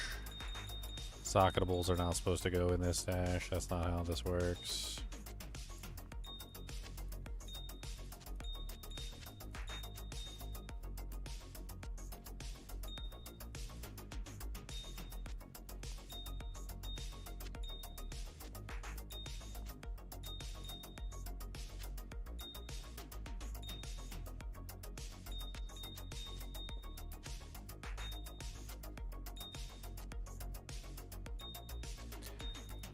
Ranging all my jammy gems. I don't care about the hems. Ranging all my jammy gems. Gonna range my jammy gems.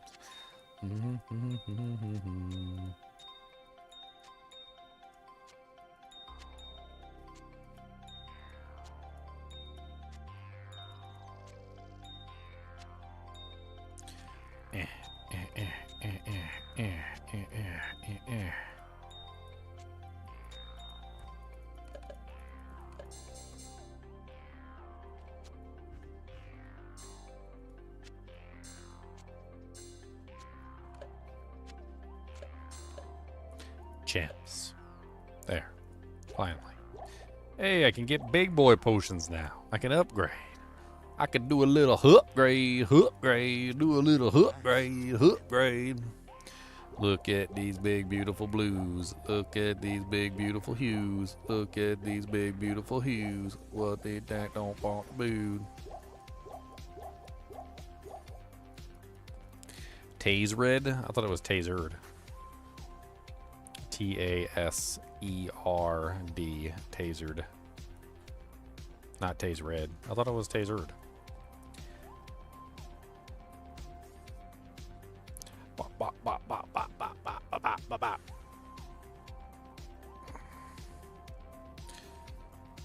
Okay, so what do we do now?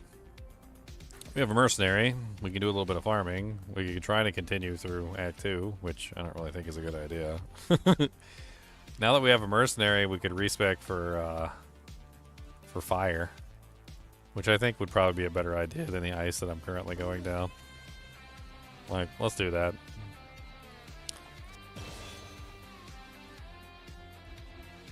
I'm thinking what we do is, what level is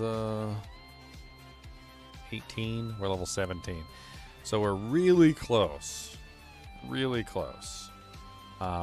18. We just need one more level, and then we'll have access to all the fire stuff. So what we can do is, dang it, we should have waited one level. We're like 3 bars away too. We're so freaking close. I think I might have just effed up.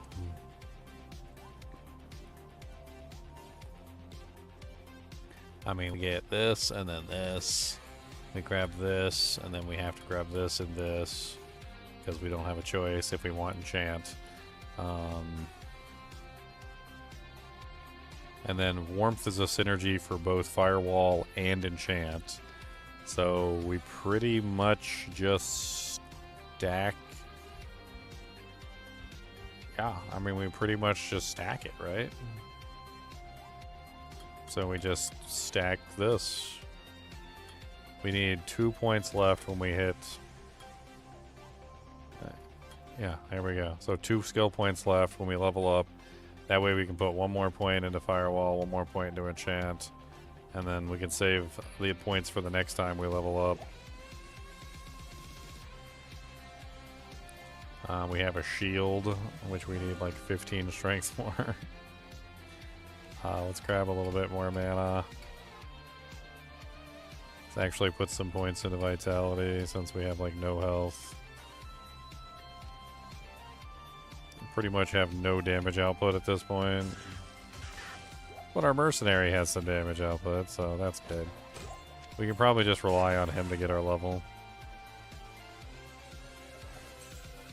He's pretty well equipped, to be honest.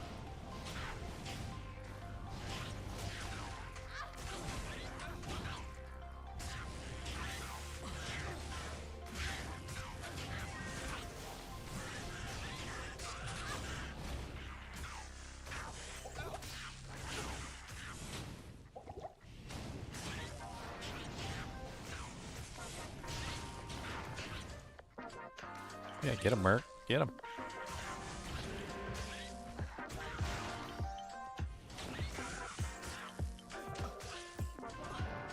These guys are super annoying.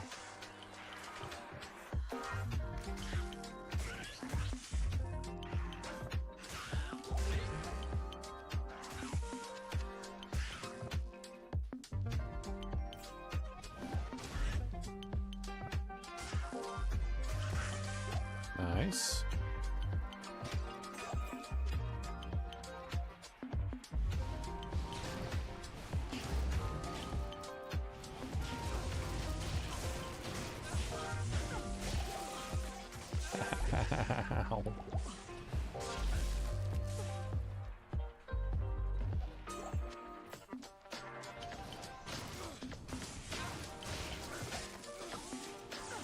Yeah, Bone Ash would be a good choice now.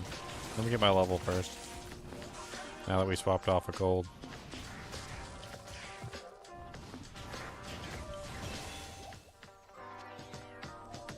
Alright, So now we've got Firewall and we've got Enchant, so we can enchant my boy here.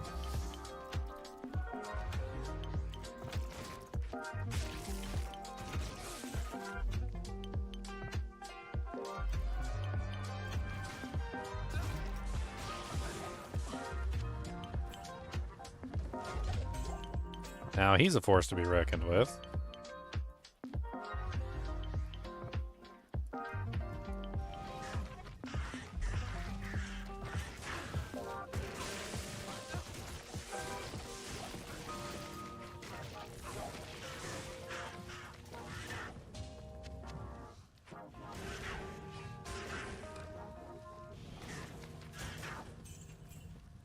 Baby Firewall has like no range. It's really quite unfortunate. Not enough mana.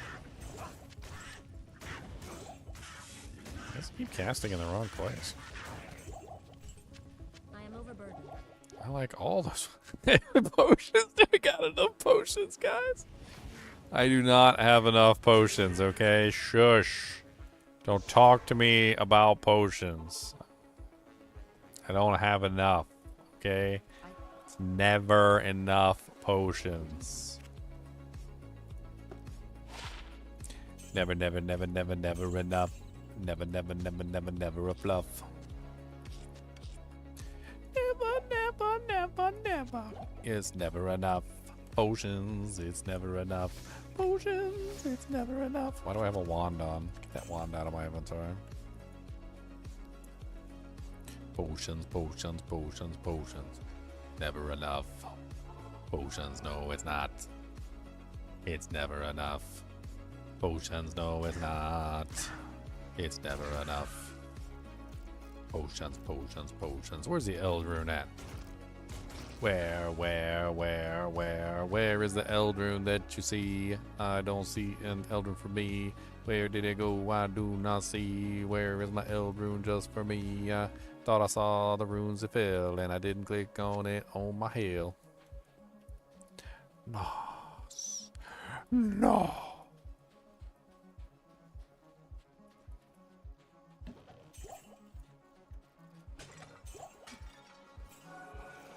Get him. Get him, Mizan. Get him. Show him who's boss. Don't let him know nothing. Show him who's boss. Gonna hit him in the stuffing.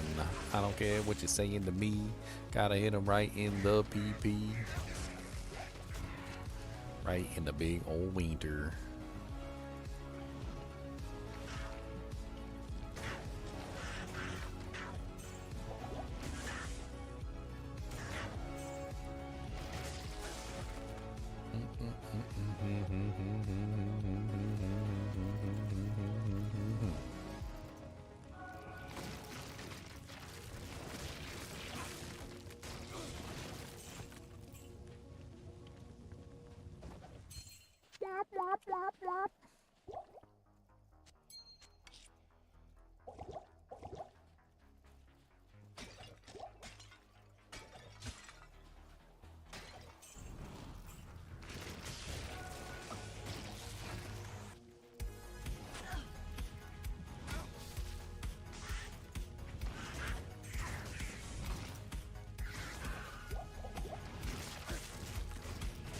I got a mercenary, he's hot. No, really, I burned him up with a firewall. A firewall. Ow, ow, ow, ow. Please stop ahead of me with lightning bolts. They really hurt when they come out them grolts. I do not like it. Fire bolts, I do not like it. Fire grolts.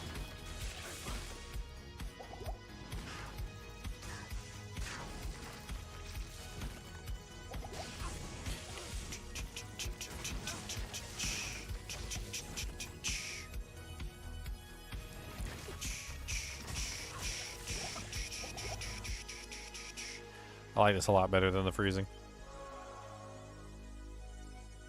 It fits the very bad faster cast rate that I currently have, which is awful.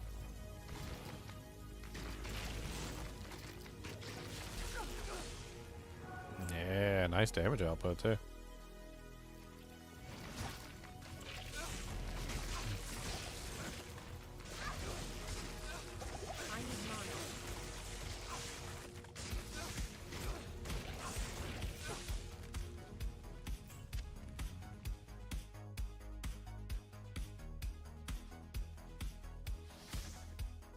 How come it doesn't show fire damage on his bar? Does it really have that much lightning damage?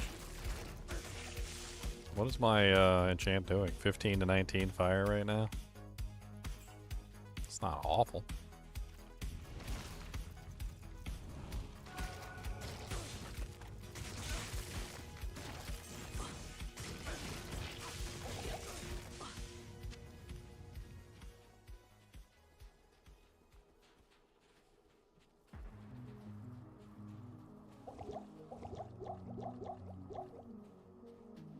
Potions going down a drain.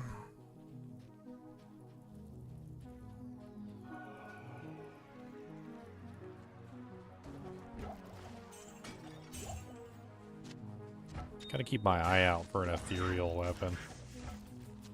Take it to the imbuement. Imbue it and see if I can get anything good. It's a very good chance if I take an item to the ethereal item to the imbuement, I can get a nice ethereal base weapon for him. Just have to keep my eyes open for a good ethereal base.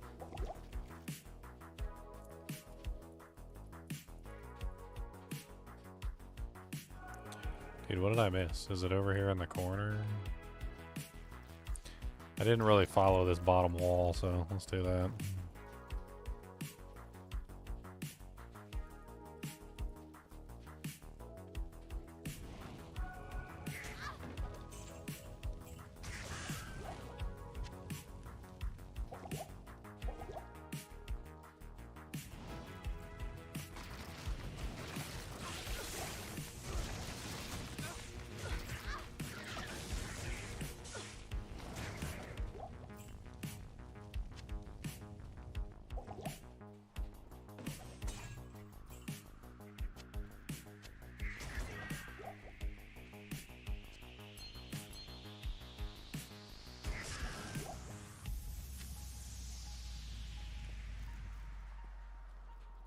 Alright.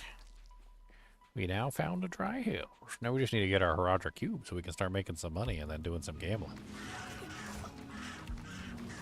I figure we probably do a whole bunch of gambling, see if we can pick up at least some items to fill some of the slots. Try and find items that might be common among both my character and also the mercenary, so that hopefully we can get like a dual gamble going on.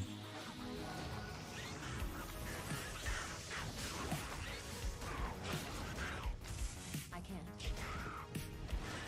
I need mana.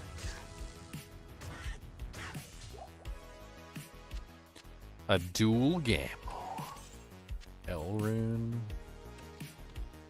I'm trying to think what we would gamble like as a low-level character that would benefit both characters. Obviously, it has to be a helmet, body armor, or weapon slot.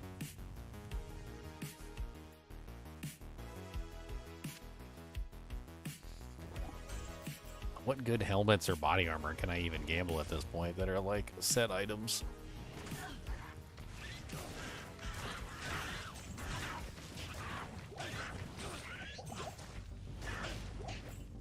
Angelic ringmail?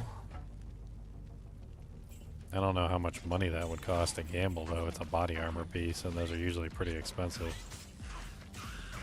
But angelic ringmail, maybe. Angelics has the added benefit of coming with a large amount of magic find, if you can find the rings. And if I can set up a farm of Andariel, well, that's definitely something that I can do, so... Wouldn't take very long to get some angelics if I sit there and farm Andariel for long enough. I mean, she does drop a lot of rings. So, maybe gamble angelics armor? Doesn't seem like a terrible choice.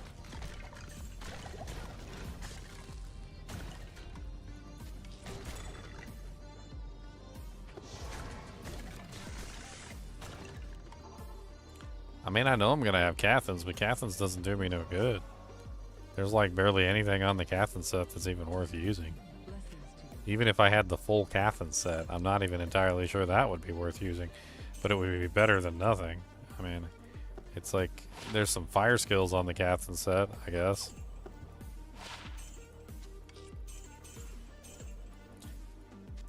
Even then, though, I gotta wear like a whole bunch of garbage pieces to get access to the fire skills. by then, I mean, who knows? Might not even be the best option at that point. Like, it might be like a terrible option even at the point where I have the full set. I look at other sets and I'm like, yeah, this set's, I think these are better.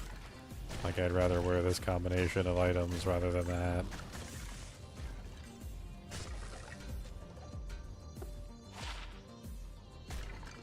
I don't even know if that's worth any money. I don't think any of those are worth any money.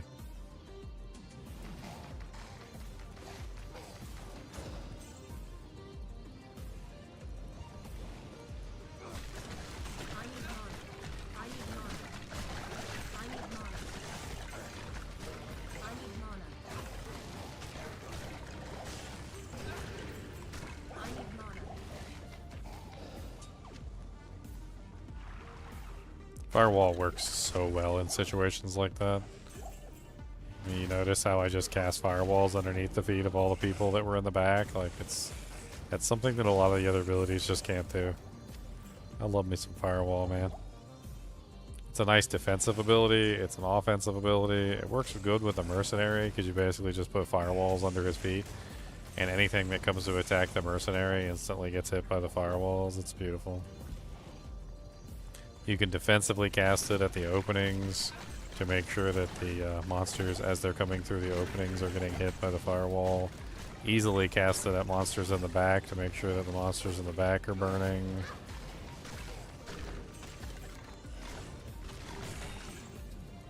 I need mana. I need mana. I need mana. I need mana.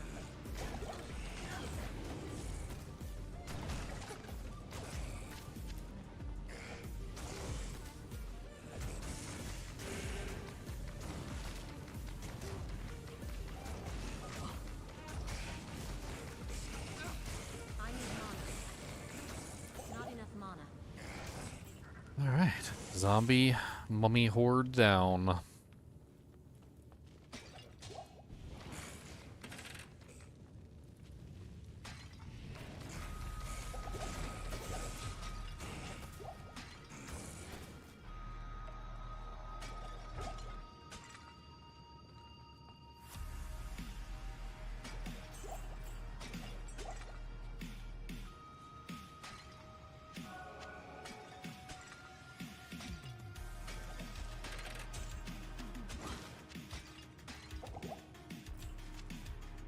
Arrows and bolts.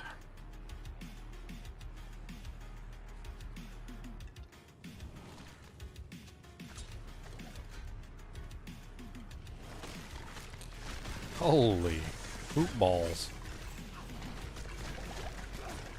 I need mana. Not enough mana.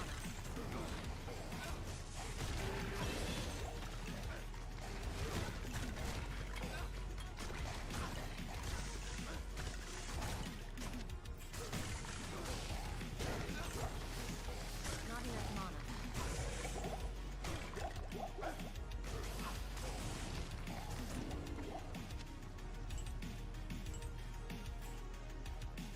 Mana potions.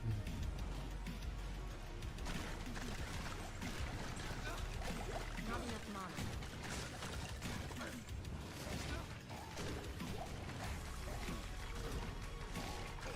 I need mana. I need mana. I need money.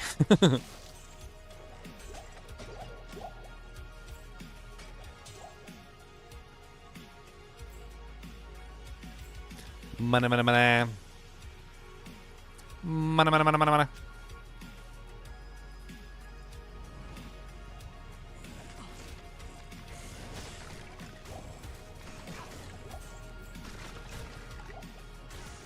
I got boots on. Oh, cracked heavy boots.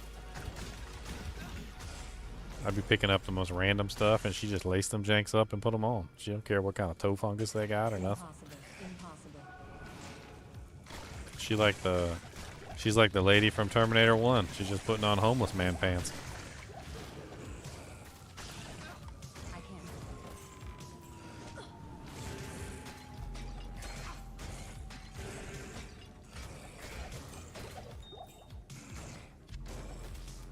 That jank always cracks me up. I'm like, bruh, he pulled those off of a homeless dude. Like, come on. She's like, I love these pants because they remind me of him. Like, that's up. I'm like, those are his pants they pulled. He literally mugged a homeless dude for them pants. Like, what the hell? I'm pretty sure they got doo-doo stains in them. Doo-doo stains, radioactive doo-doo stains.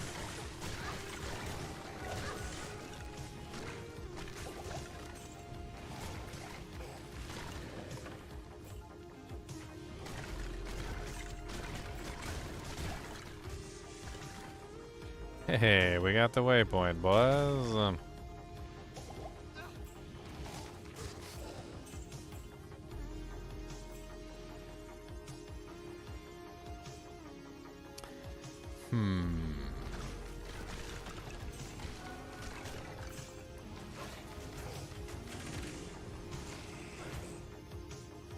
And on to level 3.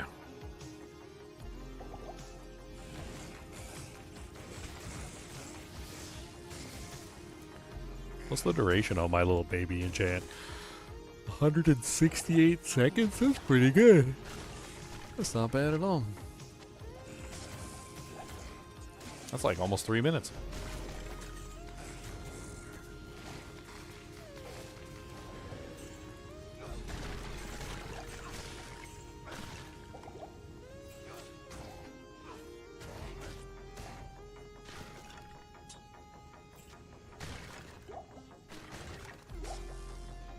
I can.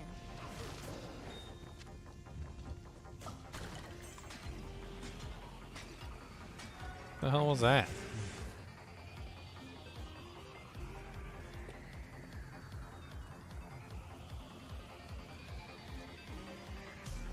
Cody's just sleeping. He said, "Don't summon me from beyond the grave." There's your goodest boy bone. He's being good as boy, you get the bone. Not enough mana. It's right next to his nose. He still hasn't seen it yet. He said, wait a minute, that's not smell something. He said, there's a smell of a biscuit. There's a biscuit smell. He said, I'm going back to sleep though. Maybe I eat it later in my dreams. That's a dream biscuit. Man, he really out. There's literally a biscuit sitting right next to his nose, and he ain't even grab it or nothing.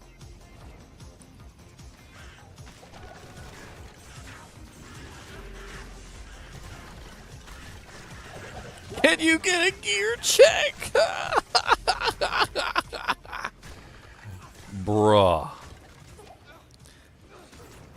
Are you making fun of me? Okay. Are you making fun of me? I think you're making fun of me.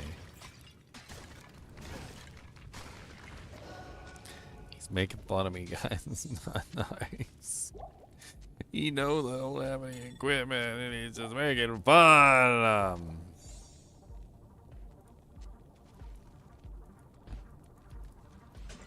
He's giggling on the other side of the PC screen right now. Can we get a gear check? There you go. My whole one piece of gear.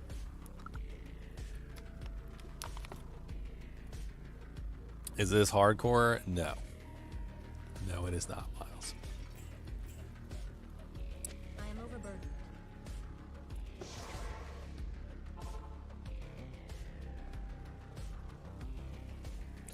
I have a Herodric cube, so I can identify and grab things that I'd like to see. Need some stuff for me. I have a Herodric cube. Don't tell me what to do.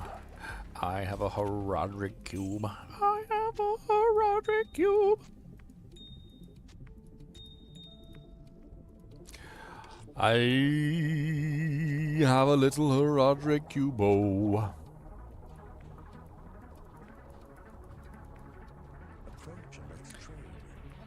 I'm a naked man. Actually, I'm a naked woe man, actually. Whoa, whoa, whoa, whoa, man. I'm a naked woe man. I'm a naked woman. I need to drink so I can re-roll them and get some money in my hand. I need a couple freaking items so I can make them frightens. Gonna beef them up and make them better. Use a couple chippies, gonna matter. Got a chippos. I got some chimpos. That's right, Chippy Curse. Your chip didn't work on me this time. Chippy Curse always coming in here with the Chippy Curse. Ain't worked this time. I got plenty of chippies. I got all the chippies I need. Right now, I got the chippies. I got chippies. He's just jealous that he ain't got chippies, but I got chippies.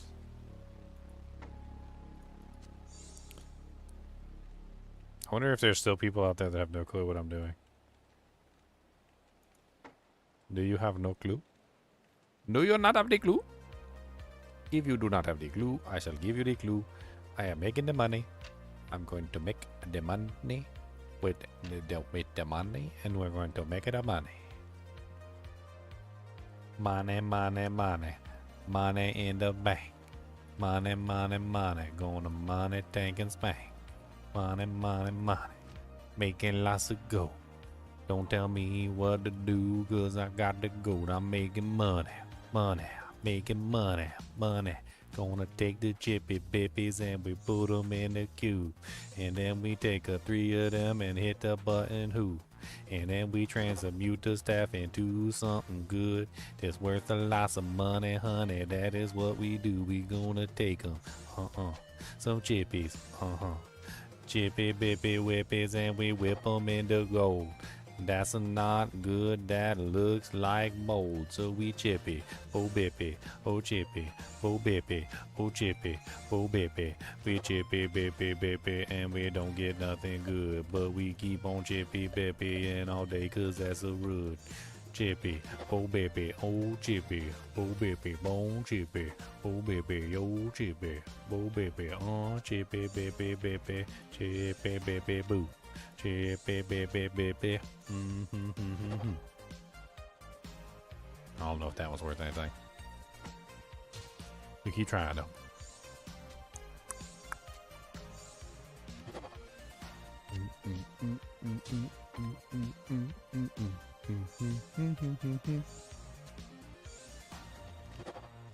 +3 to energy shields. Oh baby. That's worth some money. Chain lightning. Impossible. It's a very frightening.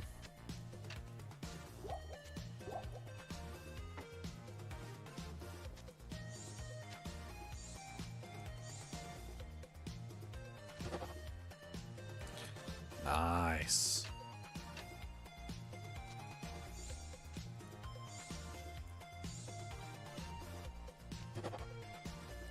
Oof.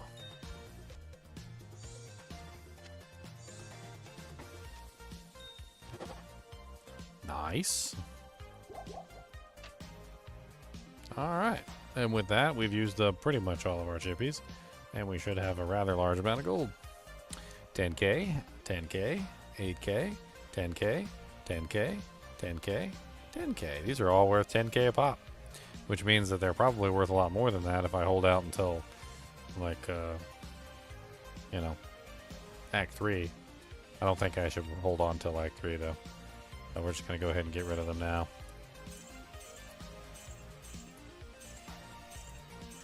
And just like that, 98,000 gold. Not bad. 98,000 mold.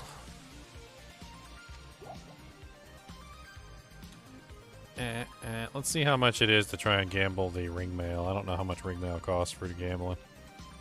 Man, if we could manage to pick up an angelic raiment, that would be nice.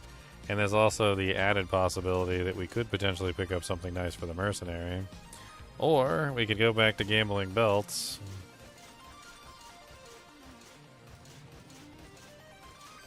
Which is also an option, which are only 3,400 gold. At 3,471 gold.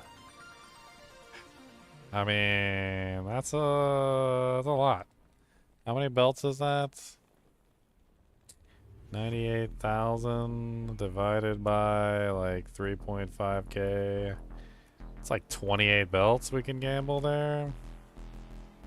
Oh, and we got 43,000 in the stash. Let's do it.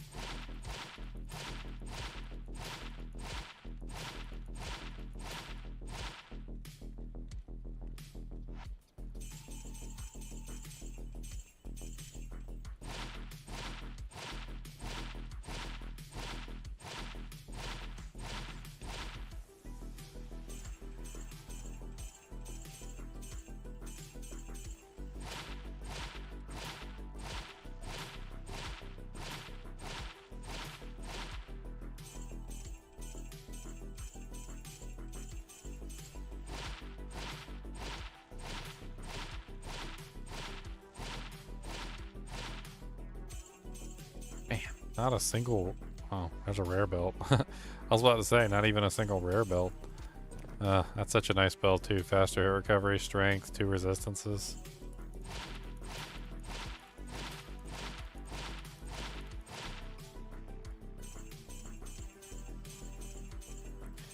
Well, no luck there. That's all our gold down the drain.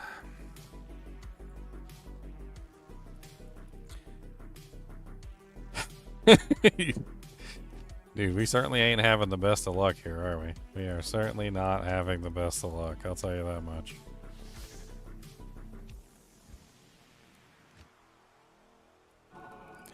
Okay, I think it's Andy farming time.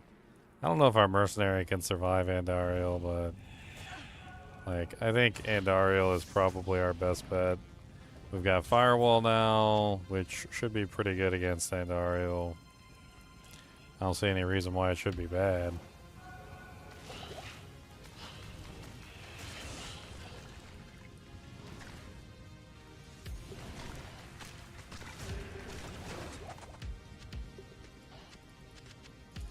We could also run a bunch of farming of Bane Ash. I don't know. I think that's a good idea too. Let's do some Bane Ash farming.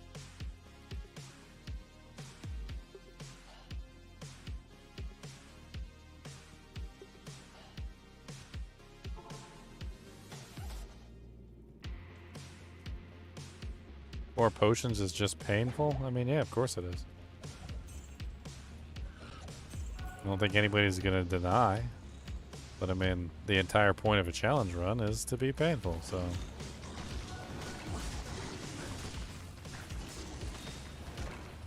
Impossible. I can't.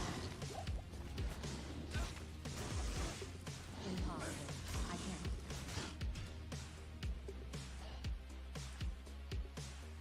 Let's do a little bit of bonus farming.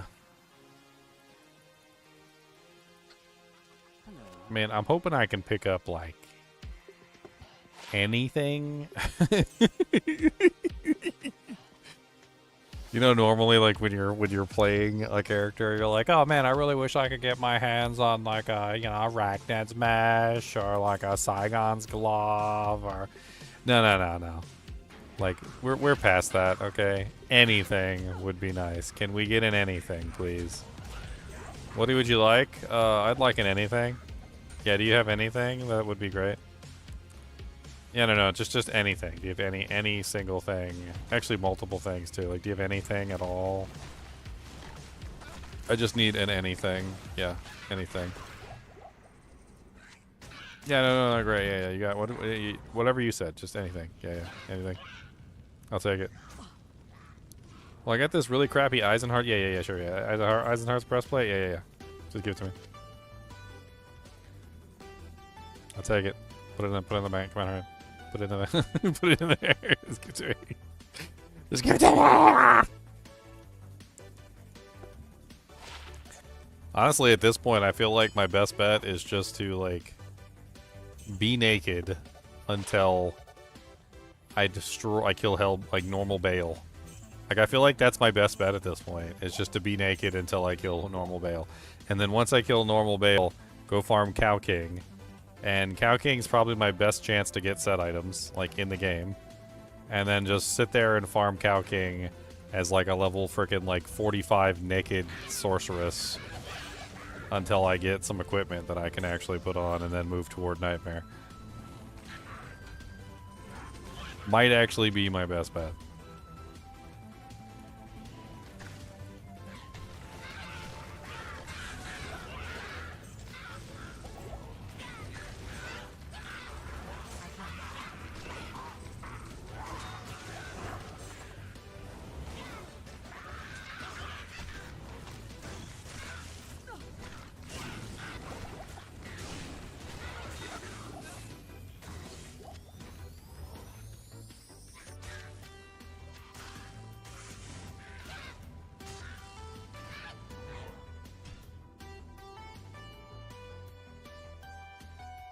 I mean, at this point, I think it might just be Andy. I don't know if my Merc can handle Andariel, though. He's probably just going to get his booty cheeks clapped, which means it's going to be me versus Andariel with a firewall set up. Which isn't exactly one of the best setups, for sure. More chippy bippies. Oh, and a throwing knife in my hand. I'm so glad that my sorceress just puts on every and any piece of equipment that she can at any time. She's just like, oh, that looks good. Like, you're naked. What are you doing?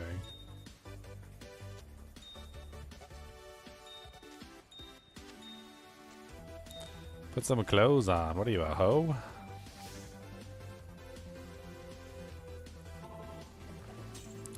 I think let's do Andariel. We'll try. Andariel's a good dropper of items. She does drop sets a lot. She also drops rares a lot, which means that we can potentially upgrade the Mercenary. I mean, it's all, you know, fun under the sun, essentially, as long as we can get it done, so...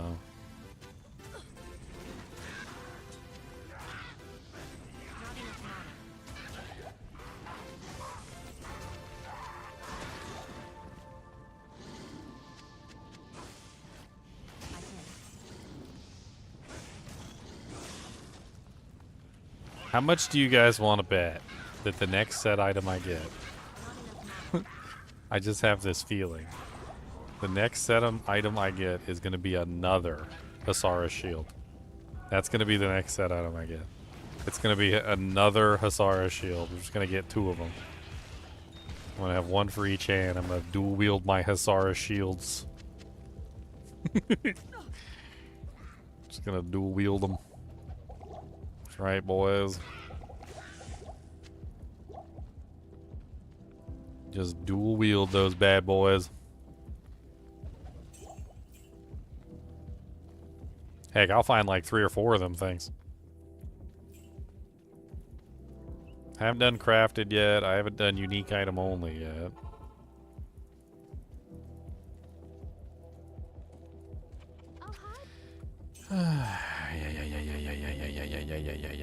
Okay, I got plenty of potions. I mean, we're set on potions. Put the potions in the build. I've already done this, so I can just run down. Let's just run down to Andariel. We're just gonna do a sprint. Or wind sprinting, okay? Wind sprint, wind sprint.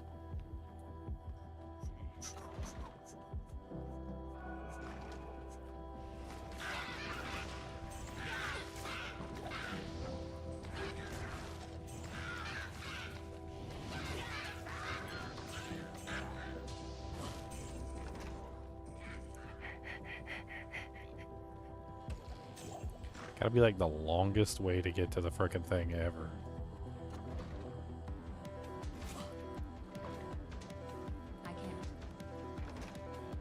I can't even remember where it was. Oh yeah, it was all the way over there. That's right.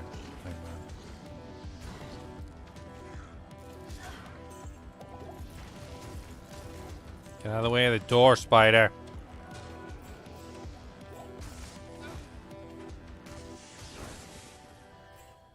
The hell did I just do? This way. This way. This way. I can't. Haha.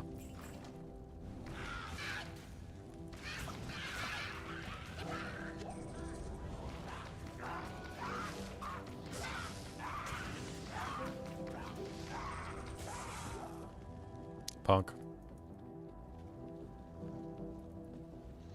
Impossible.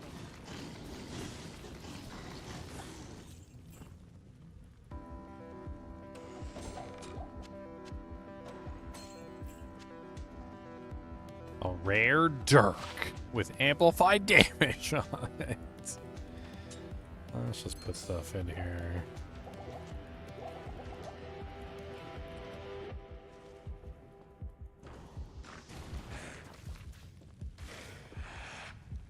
Alright. I don't know what the direct route is. Take the indirect route. Angelic rings would be really nice. If I can get some angelics, honestly, I think the angelic set would probably be my best bet for magic finding. Angelic rings, angelic weapon, angelic armor, the whole set. Just give me the whole set. I'll take the whole set.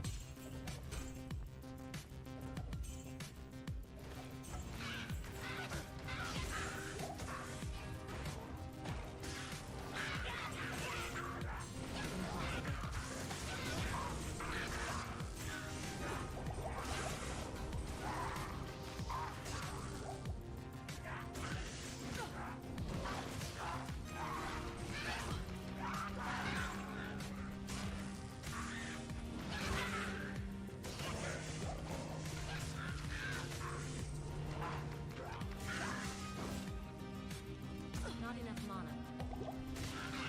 Alright. 10-1, the Merc gets bodied. I pretty much already know that's going to happen. At which point I'm going to have to fight Andariel by myself. But, you know, that's just par for the course.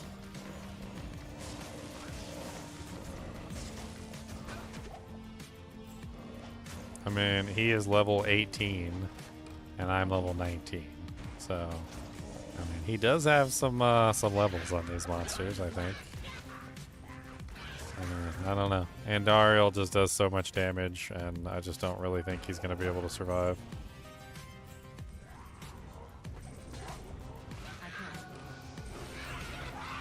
But maybe I'll be pleasantly surprised. Maybe he'll body Andariel, and this will be like an easy farm for me.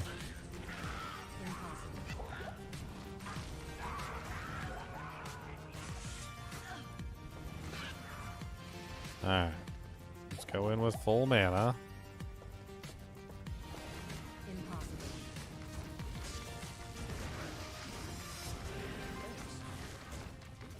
Oh, another shield! No! I mean, I guess technically, if I'm farming Andariel, it's not a bad shield to have. Like, at least from that perspective, it's not a bad shield to have, because it does have poison length reduced on it. At least there's that. I still think that's a little trolly. Freaking 2 shields. What is even going on right now? No! 2 shields. I got 2 set shields in a row. Oh my god. I told you I had this bad feeling it was going to be another shield. I told you guys it was just going to be another shield. Why? Well, I found an armor and a spear. Is it better than the one he's using? Armor is 23% enhanced, 2 reses, MDR. It's got better defense with 2 reses. That's way better. Yeah, it's way better than what he was using. The weapon doesn't have amp on it. It does have attack rating and damage to demons, but it doesn't have life leech. It's got mana leech. This one is normal attack speed, and this one is slow. I think the Bardache wins. The Bardache wins. Perfect score. I wish I could put it on my back.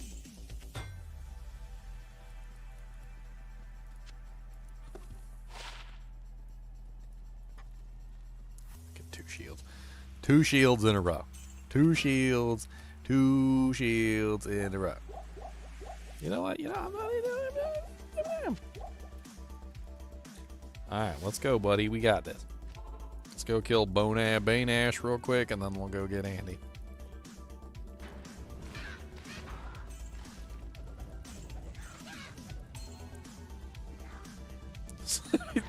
Don't do that to me! He said the next drop's gonna be Saigon's shield. Don't do that! Why would you put that evil on me, Ricky Bobby? Why would you put that evil on me? I don't need 3 set shields.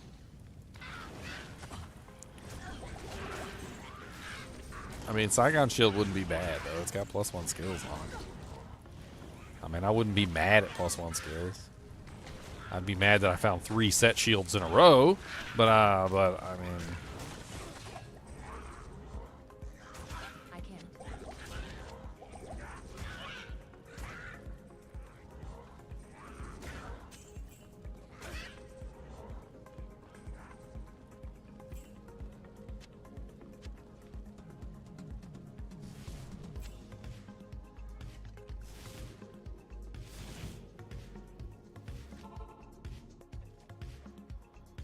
No.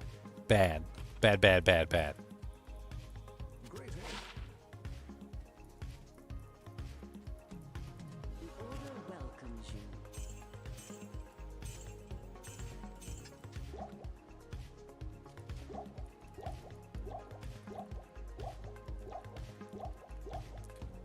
Alright, let's go kill Andy again. Maybe she'll be more merciful with me this time. Maybe I'll get a Cathin's ring. A beautiful Cathin's ring. Maybe that's what she'll give me this time. A Cathin's ring to rule them all, and in the darkness bind them.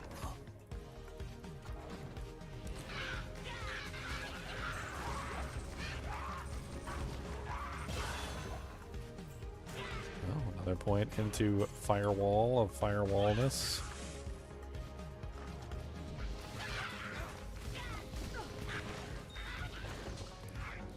Starting to get that melting firewall, that one that really seems to melt real hard. Yeah, baby. Baby, baby, baby, baby, baby, baby, baby, baby. Melting, melting firewall, melting, melting firewall, melting, melting firewall, melting, melting firewall. Gonna melt them with my wall, gonna melt them with the firewall, gonna melt them hot. Gonna melt them whether they're not or not. Ow, he punched me.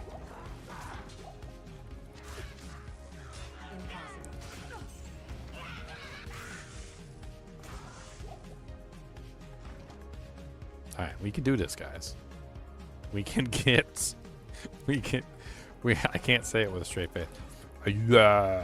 Okay, we can get set items for our character. We can... Yeah, I don't believe it. I don't believe it at this point. I don't believe it. We're gonna be here for 7 years. I did it, guys. I did it, Mom. My teeth fall out and my wiener don't get hard no more, but I finally got all the shit items for my character. She's not naked anymore, boys.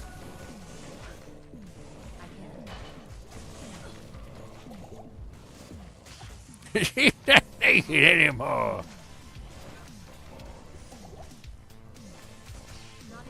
Sure, Grandpa. Let's get you back to your mobile home.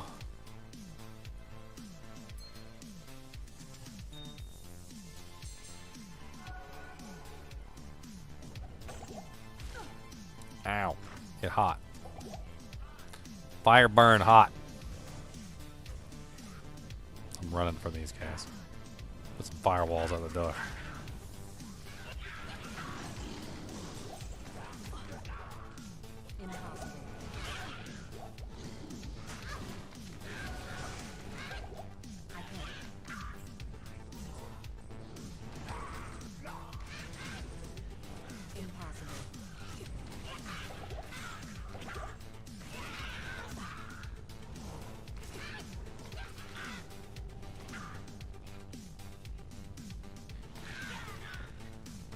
I need mana.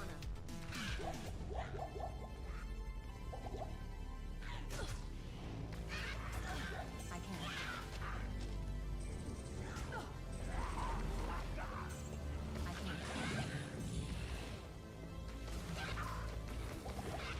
Where is Mizan?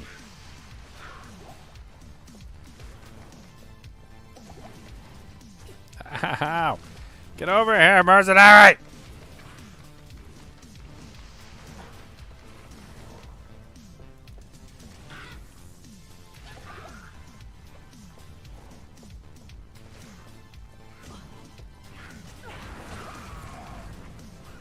Sacred Globe. A Pylum. Carrion. My mercenary was stuck for the entire Andariel fight. It was beautiful. Alright, Cain, show me what garbage I've got today. A faster cast item. An ethereal cannot be repaired beast stinger. It's got 12 to 35. Mine is 3 to 27. It's fast. I mean, other than the fact that it doesn't have amp on it, it's way better damage than what he was using.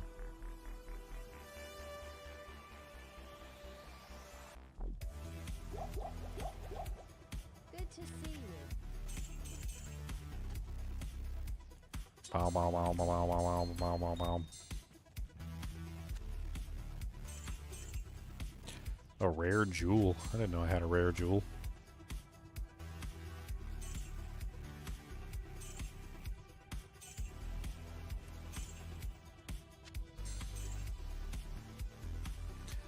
I guess I could throw that in here. Maybe even use it on the mercenary, since he's rare items only. We'll hang on to the amp weapon for now. I wonder how many of you guys didn't know that the mercenary could use throwing items. How many of you guys didn't know the mercenary could use throwing weapons?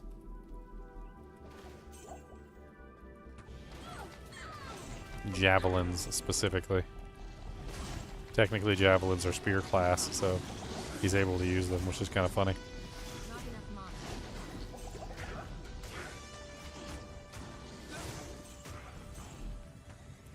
I should allow magic find items? Now what fun is that? Torture, torture, torturing myself. We must torture, torture myself. We got to torture. Torture, torture, torture.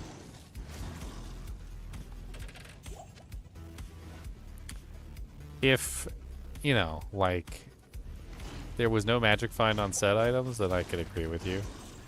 But, like, there is magic find on set items, and it's really just a matter of finding the magic find items. So, like, giving yourself magic find to find the set items, I think, is kind of silly. Now, I could be convinced of giving myself, like, 2 pieces to give magic find, like, maybe like a Tancred's amulet, Tancred's boot setup, just so that I have magic find. But, yeah, the mercenary, I was actually thinking about that. The mercenary might end up having more magic find than me. I might be sitting there waiting for him to get the final blows on things just so I can get the magic find.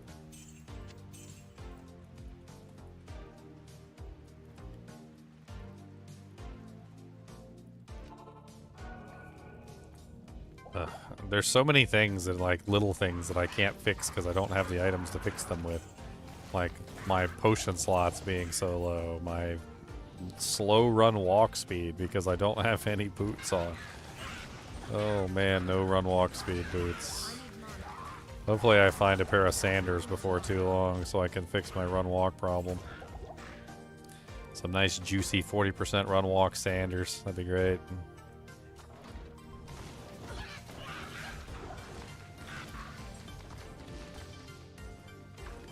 Some nice, juicy 40% run walk Sanders.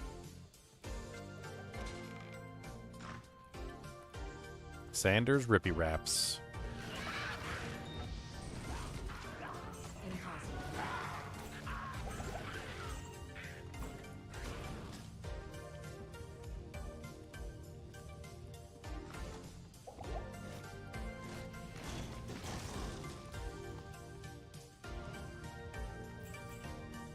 Not enough mana.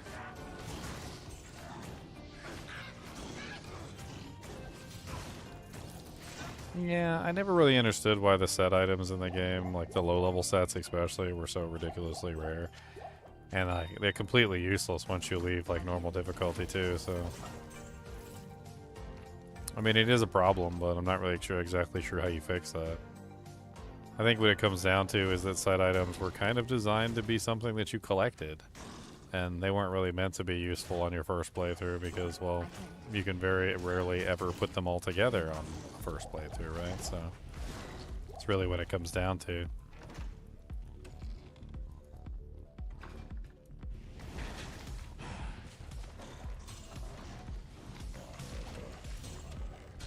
Not enough mana.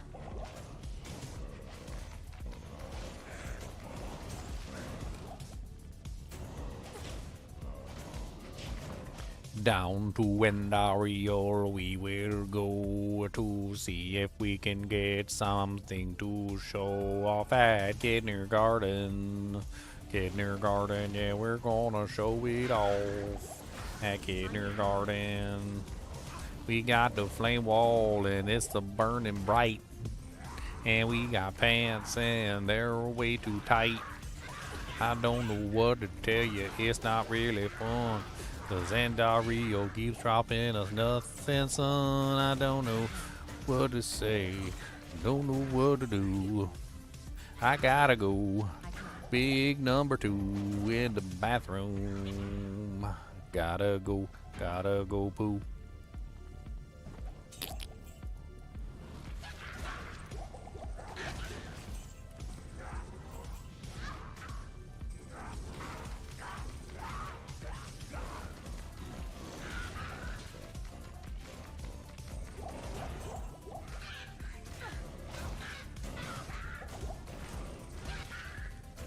I need mana. Impossible. Not enough mana.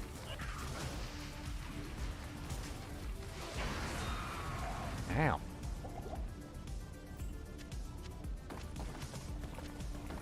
Bunch of worthless crap.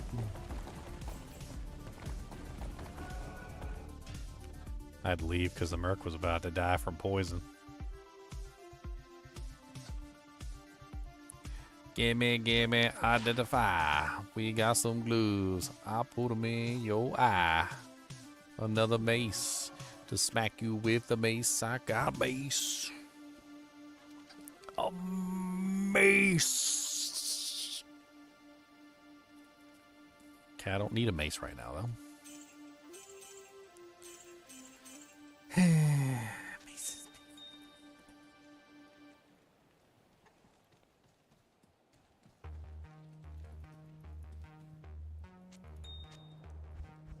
Ruby. Amethyst. Gotta act 2 real quick.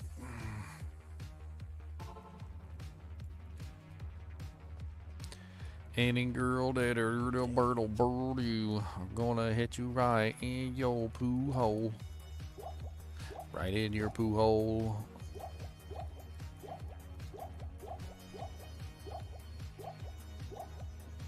Good night and happy hunting. Man, I'm not even hunting for nothing really. I just want some equipment.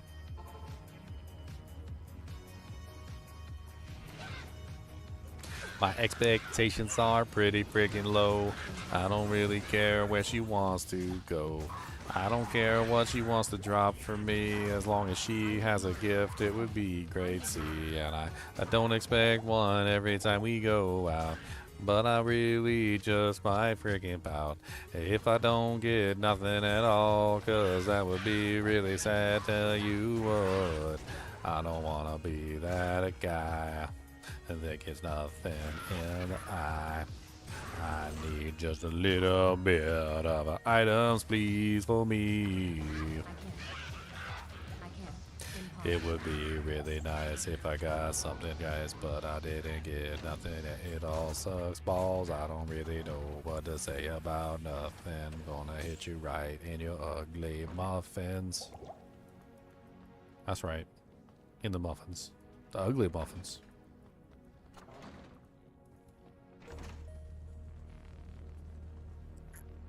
What's up, Ginger Gaming Questionnaire?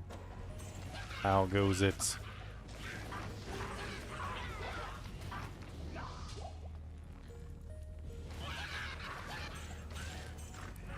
I mean, realistically, Andariel can drop me a lot of different items.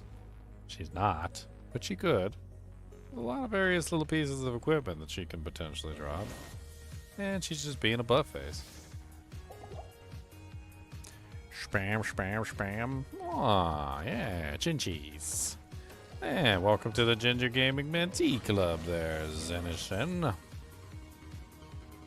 You are now a member of the Ginger Gaming Mentees, and you have the authority to spam the chinchillas, as well as other things, like the Zod rune and the Jaw rune and other things that I put in there. I don't remember them all, but there's a couple. Impossible. Impossible.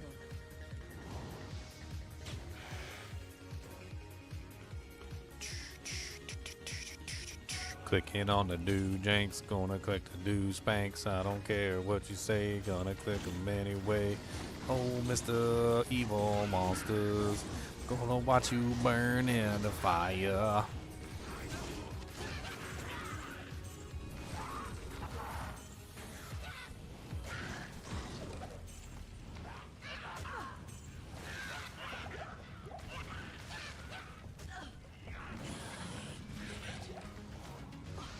How she got me.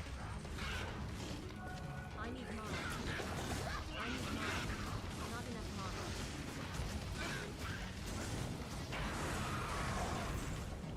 mana. An amulet.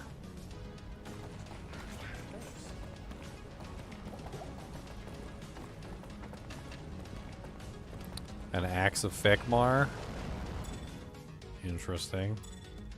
So many axes. Like, what the hell is with all the axes? I can't use any of those.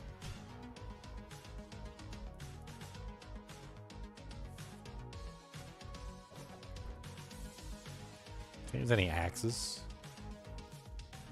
I only got to add a unique axe because I just wanted to see the axe of Fekmar.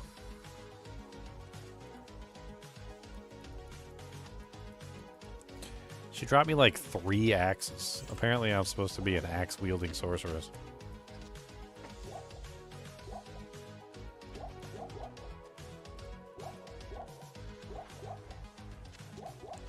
Ginger Gaming Axe Wielder. Shining Gaming Mentor. I can't carry anymore. You know, from The Shining. Here's Johnny!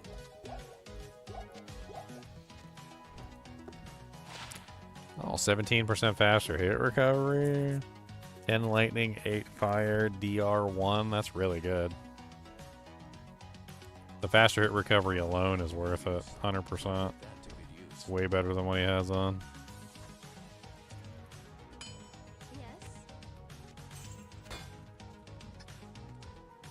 Way better. Axe wielding Sork is the vengeance sorceress.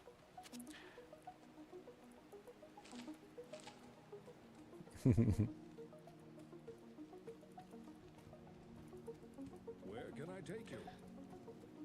Not if the rest of the Discord has their way. They'll just fight with me until they turn it into an enchant sorceress and say it's a vengeance sorceress. I can't. But this enchant sorceress does more damage.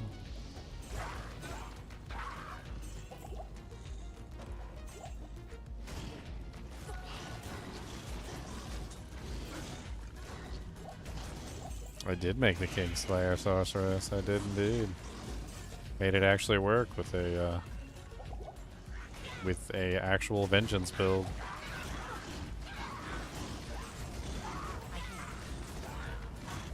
Then I was told my vengeance build was poopy because it didn't do as much damage as the enchant build. 10% faster cast. Why do you tease me such?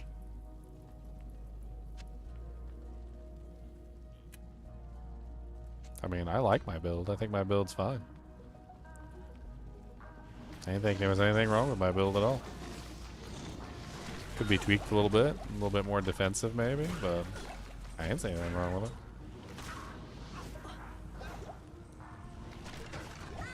Oh, died. No, my gold. My mercenary. Hello again.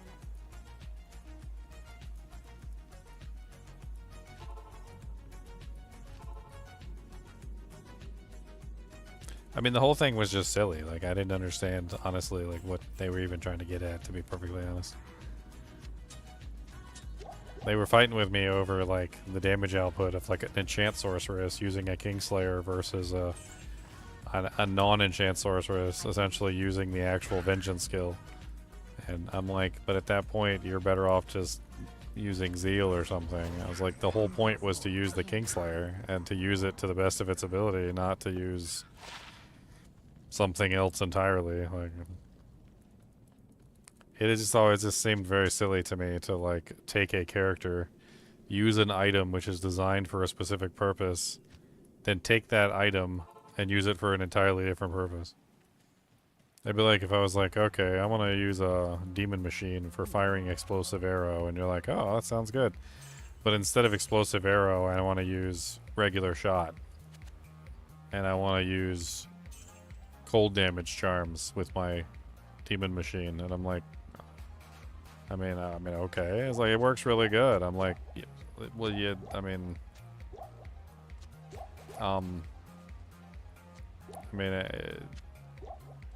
it's like, but wouldn't you be better off with like any other weapon other than a demon machine? Like, wouldn't like Wizen Draw be a better choice? Oh no. We wanted to use this particular item, demon machine, and we were building a character around demon machine. And I'm like, it doesn't really seem like you built a character around demon machine. It seems like you built a character around something else entirely, and then demon machine just happened to be like mixed in somehow.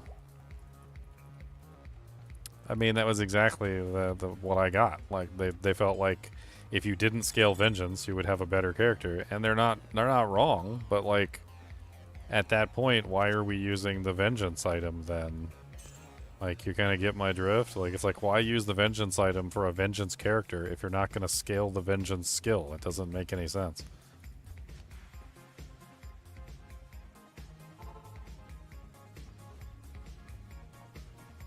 You're curious now? What's the specialty of Ice Bolt and Firebolt over the others? Mana cost. It has the lowest mana cost and maintains the lowest mana cost at even the highest tiers. So even when you max out Ice Bolt and even when you max out Firebolt, they maintain their relatively low mana cost at extremely high levels.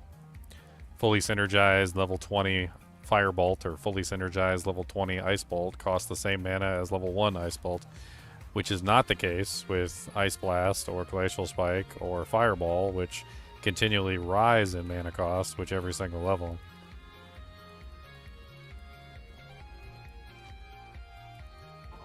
Okay. Did we kill Andariel yet? I don't remember if we did it on this one. Door's closed, so I'm going to say no.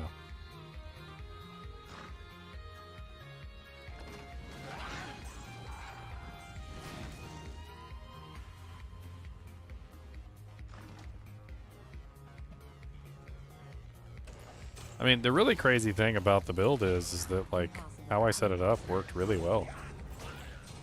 Like, it was essentially just as damaging, if not more damaging, than a actual two-handed Vengeance Paladin that I had set up, which was kind of insane, actually. And it's kind of funny because when I pulled out the Vengeance Paladin and showed them that it was basically about the same performance as an actual Vengeance Paladin, they kind of shut up. They were like, oh.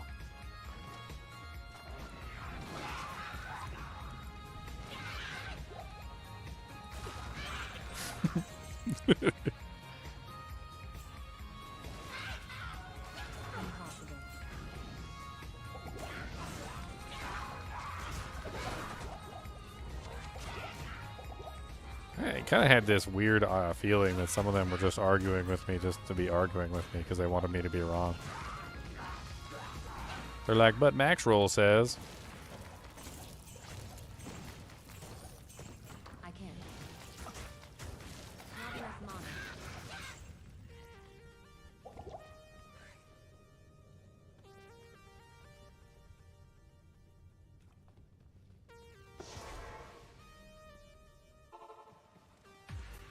I mean, the moral of the story is that dreams and dragons don't feed into vengeance, unfortunately.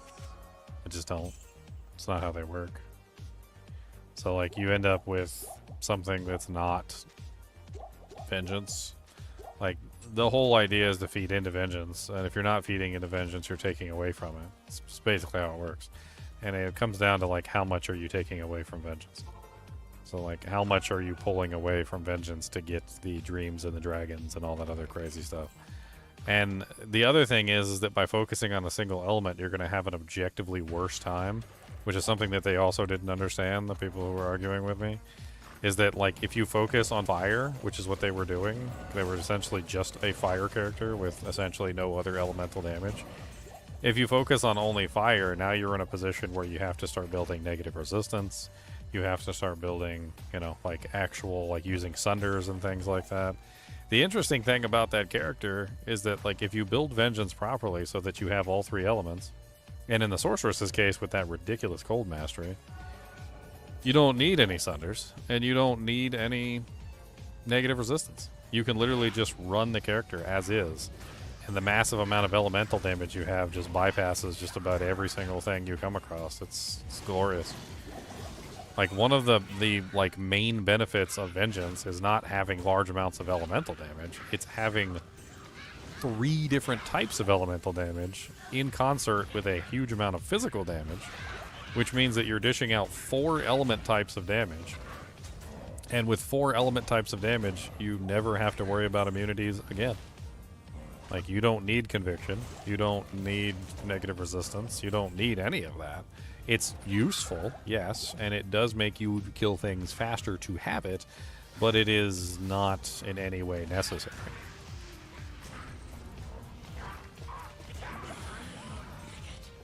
Not enough mana.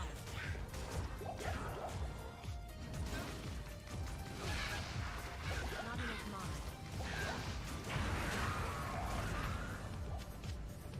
mana. The hell? Other axe effect Mar. This time a lead crow. Merc died on his way out the door. Oh, that's beautiful.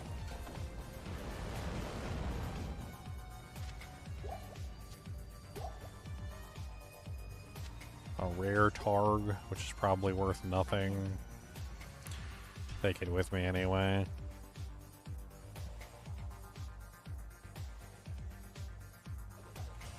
I mean, I think if you're going to pull in dragons and you're going to pull in various other pieces of equipment like dreams or whatever, I think you're better off running Zeal anyway. It's all an interesting, you know, like combination of things, and the moral of the story comes down to that, you know, like, one is about building damage output in physical on the weapon and getting the weapon as high as possible, and the other one is not. It's a completely different setup on how you make your character, and they just don't mix very well. One is about hitting the target really hard with a, you know, one solid attack, and the other one is about hitting the target as fast as you possibly can, and they're just diametrically opposed. They just don't work together as builds. I mean, if you look at them side by side and you understand how they work, you realize that they're just not meant to be together, right? So, like, if you think about Holy Shock, just as an example, Holy Shock is a static elemental damage that does not care about your weapon or attack speed. And this means that Holy Shock is always better on a fast attacking weapon, okay? The problem with that is that Vengeance is the exact opposite. Vengeance wants the highest physical damage weapon that you can possibly get. That's how Vengeance works. And the problem with this is that the highest physical damage weapons also invariably be the slowest weapons, which means that if you add dreams into your build, you're essentially just adding in something that's not even going to really do a whole lot. Like, they just don't work together very well. Vengeance is not really about having a super fast weapon, it's about having a weapon that hits very hard. And dreams are on the exact opposite side, which is it's not about having a weapon that hits very hard, it's about having a weapon that hits very fast, right? So damage doesn't matter with Holy Shock, only speed. And Vengeance, damage matters more than anything, even in lieu of speed. Because if you don't have a high damage weapon, then Vengeance does nothing. And they just don't work together. They're just not good companions. They're not good bedfellows. So when you build into Holy Shock, you're going to want a fast weapon that has low damage, because that's going to be better for Holy Shock. And it's going to out-damage the way that Vengeance works. And then eventually you're going to realize that Vengeance isn't even the right ability to use for that scenario, and you would be better off using Zeal, at which point you're just going to put on a Passion instead of a Kingslayer. I mean, the entire idea behind, like, going the fire route with Vengeance is ludicrous, because at that point you're not doing, like, hardly any damage of any other element, and you'd probably be better off just using Zeal. It's a silly scenario, but if you're not leaning into the strengths of what Vengeance gives you, then why are we even using Vengeance?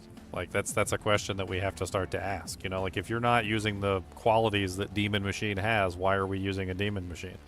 If you're not, you know, relying on cold damage, why are we using a Wisdom Draw? Like, the main benefit of Wisdom Draw is the fact that it has cold damage. The main benefit of Demon Machine is the fact that it has piercing and the ability to fire explosive bolts, right? So if you're not leaning into those things, then what's the good in it, essentially? And there's other choices if you're looking for piercing, like Mist has 100% pierce, whereas Demon Machine only has, what, 66%, right? So, like, it's not even the best choice for piercing, it's the best choice for exploding arrow with pierce. So you build into the strengths of the weapon. Kingslayer is one of those weapons that has really good options. It has a lot of, like, melee type effects. It has decent to okay damage. It's not the most amazing. It's not ethereal. It does have freaking Vengeance on it, though, which is kind of nice. Yes, and there's better helms and armors to assist in that. I mean, that's kind of like the whole thing is that Vengeance pulls the majority of its damage from the weapon, so the weapon's the most important thing to get right. And if you don't build the weapon right, then you end up with a poopy setup anyway.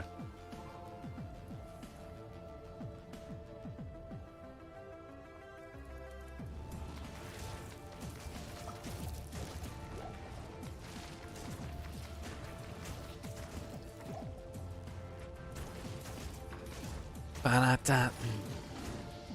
Banana. Banana.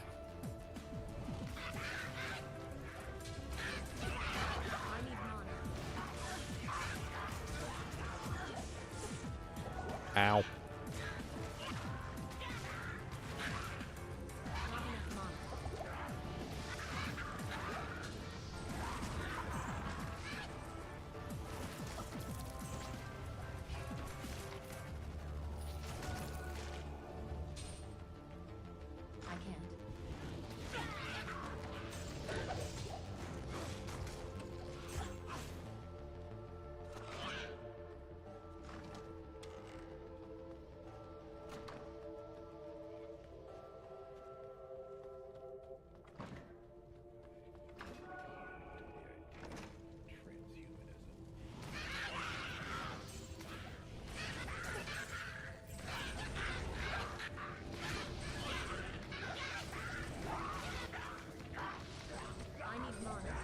Ring mail, but no angelics. Ring mail, but no angelics.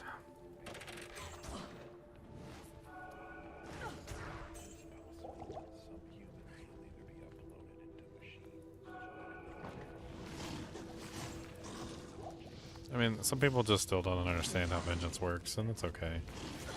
Like, there's people out there that want to change Vengeance, and they want to, like, fix it, quote unquote. And I remember, like, somebody telling me about how, like, PD2 fixed Vengeance or something, and, like, I had to say to myself, like, why? Why did it need fixing? Because you didn't understand how the ability worked? I was like, if you understand how the ability works, you would understand that Vengeance is perfectly fine, and there's nothing wrong with it. It's actually a very powerful ability. I mean, the only thing that I would probably do with Vengeance is maybe bring down the synergy requirements a little bit. I feel like the synergy requirements on Vengeance are a little much, and do kind of prohibitively prevent it from being able to be used in, like, other builds. Especially if you wanted to set up, like, you know, Vengeance and something else. Like, once you choose Vengeance in your rotation, like, you're pretty much a Vengeance Paladin, and that's the only option that you have. I think that's about the only thing I would ever do to Vengeance, is maybe reduce the overall synergy requirements by just a hair.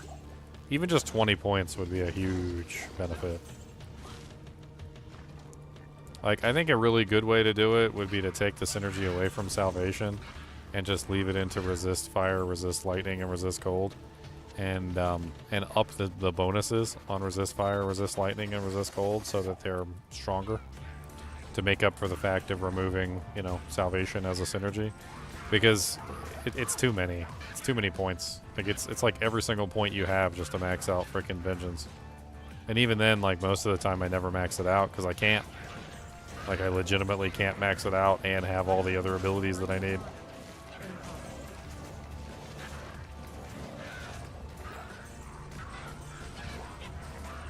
Not enough mana. I see I need some mana pots.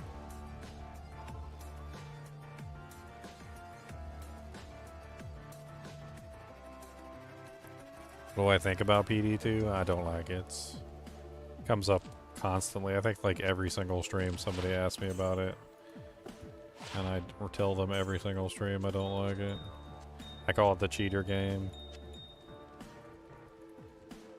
If I wanted to make Diablo easier, I would, and I've said this before. If I wanted to make Diablo easier, I would. And then, like, immediately, like, caught myself. Because, you know what? I wouldn't want to ever make Diablo 2 easier. It's already easy enough. It doesn't need to be easier. It really doesn't.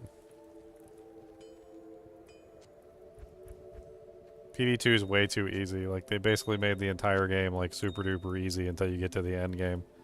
You know what they did to it? They turned it into Diablo 4. That's basically what they did.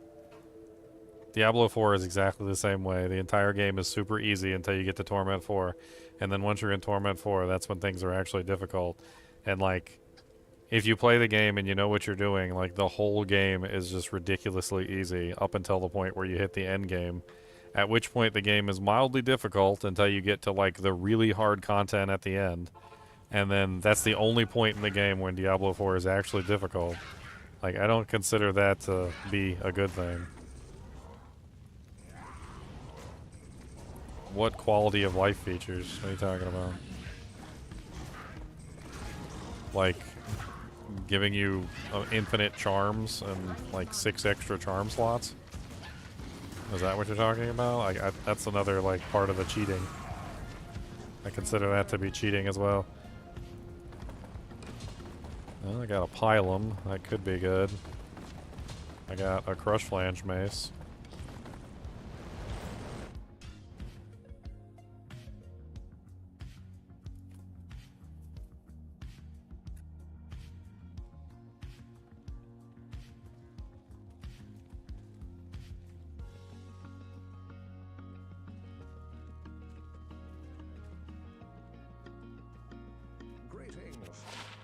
I mean, you can't really mess with the inventory in the game without messing up the way the game functions, so I don't think you should add more inventory space. Diablo 2 already crossed that line, and now that I've learned about the way the game functions, it probably should be put back. I know, less inventory space. Blasphemy.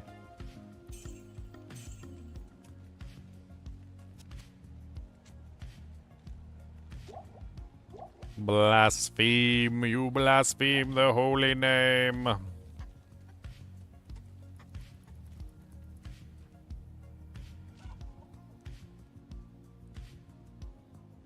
You don't like seeing numbers when you attack? I mean, I agree. I think there's a time and a place for damage numbers, like a training room. I think a training room would come in handy. I 100% think that Diablo 2 should have a training room. And the damage numbers should only be on when you're in the training room. Testing in Diablo 2 would be so much easier if you had a training dummy that you could wail on.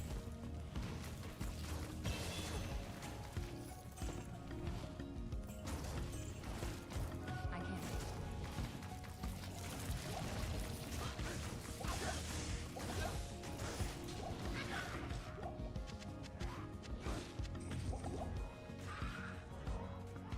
Ah, so many runs, and so many nothings.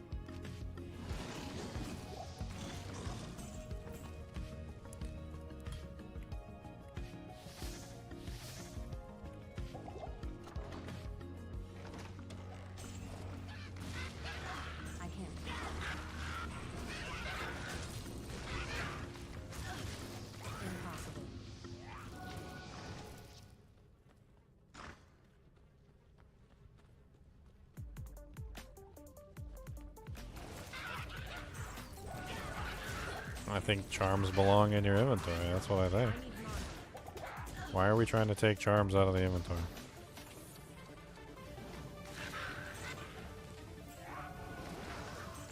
Charms belong in your inventory. That's where they belong.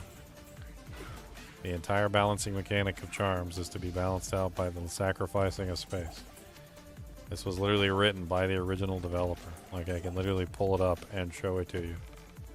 Like, the balancing mechanic of charms is inventory space. That is exactly how charms were designed and as they were intended. Like, the original developers even said so, like, decades later. They said, we designed charms to have a punishment, and the punishment was that you lost inventory space for power. And that was the trade-off. The trade-off was inventory space for power.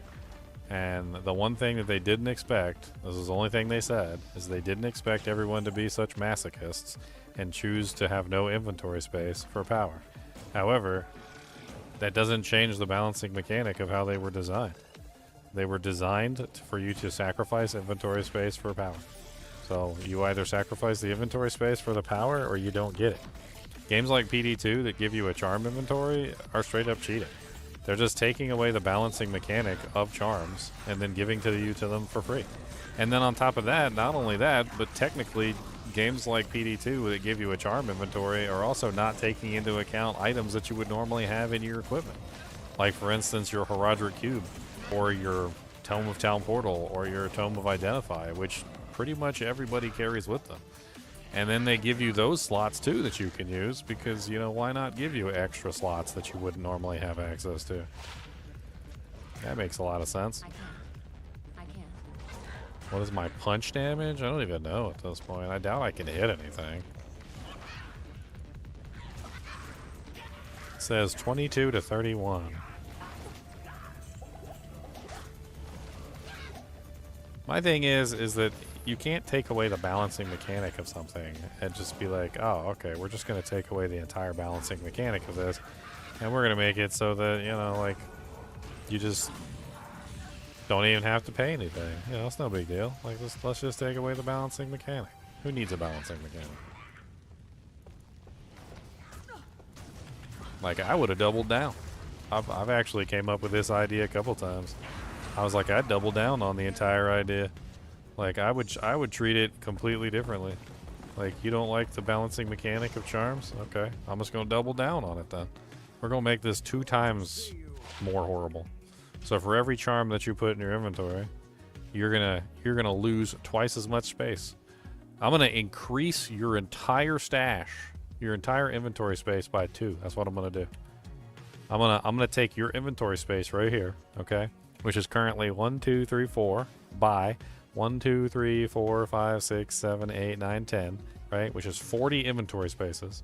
All right, and what I'm gonna do is I'm gonna give you 80 inventory spaces, okay? And in 80 inventory spaces, you're gonna be able to put your charms.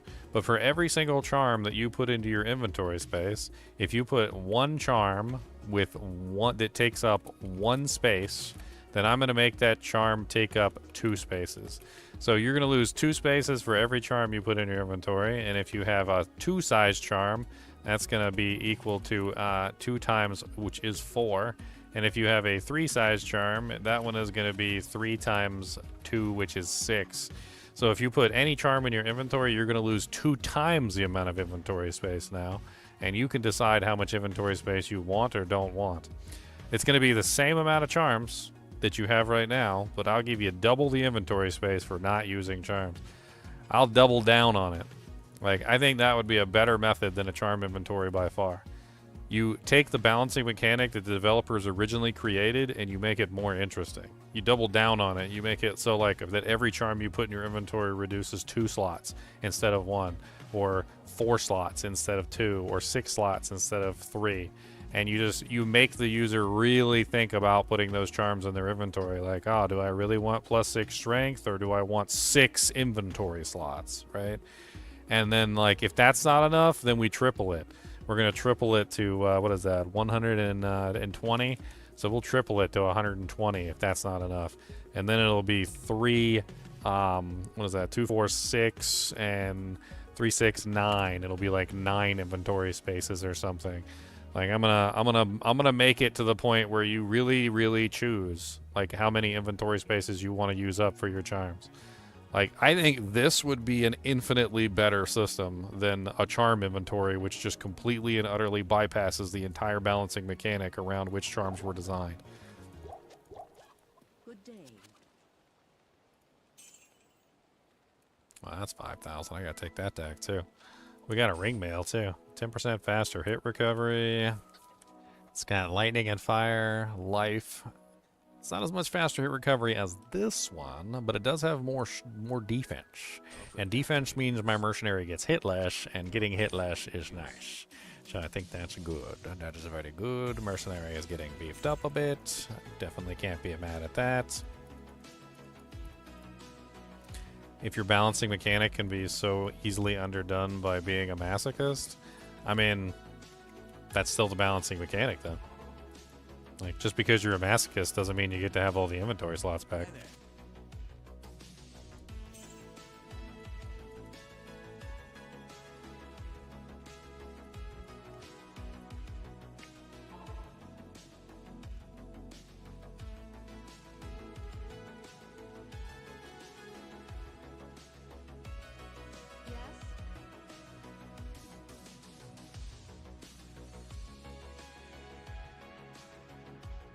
35K in the bank. That's right, 35K in the bank. Alright, well, I mean, we may not be getting stronger, but our mercenary is getting stronger, and that's half the battle. I can't believe she hasn't dropped us anything, though. Like, oh my god. She's just being a troll at this point. I can't. I ain't found nothing, either. And I'm sure it has to do with the fact that I've got 0% magic find, which... Even if I just had like a couple percentages of magic find, it would be better than 0. Because magic find is one of those weird things where you want like, at least like, even like 5% magic find or something. Yeah, that's what I was thinking, like Defiance plus the armor, it'll help tremendously to keep him alive, which is really all we need. We just need him to not die for the most part. And he can put out damage, yeah, but it's definitely more important that he just not die. Not enough mana.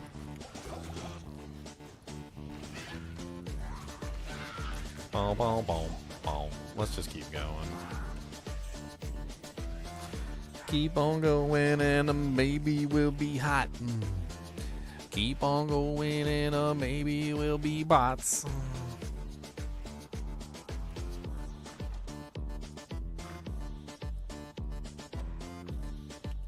Impossible. Ow. Don't take swings at me. Rude.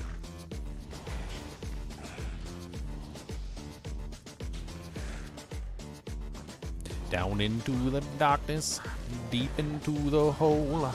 We gon' kill some monsters and then we gon' get some gold. They got some set items, I'd like a couple, friend. If it's okay, I need a couple items for my end. Some set amulets and set rings, that'd be great. And maybe some set gloves and set booties and some set belts too. And if it's not too much trouble, I'd also like a set weapon.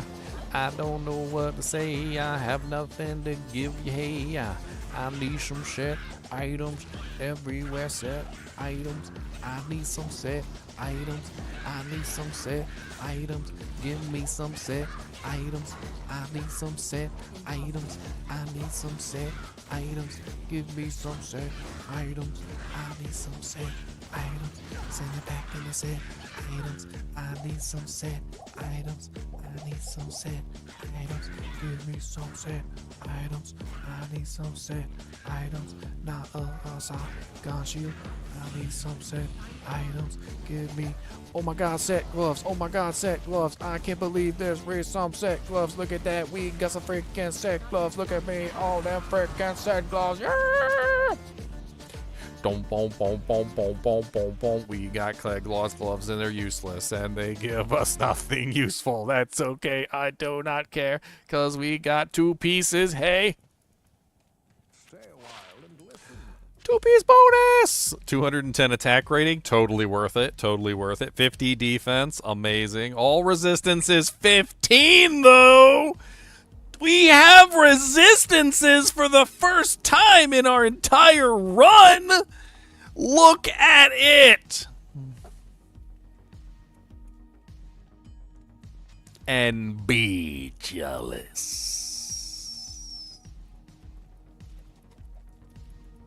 Good day. Bow, bow, bow, bow. Got some resistance, Stone says. Got some resistance, Stone says.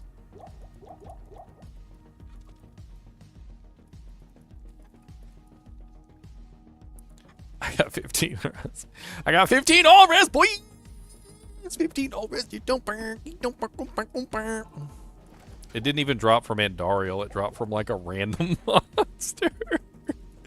It just dropped from like a random trash mob in the zone. 75% poison length reduction. Come on down, we got a little bit of suction.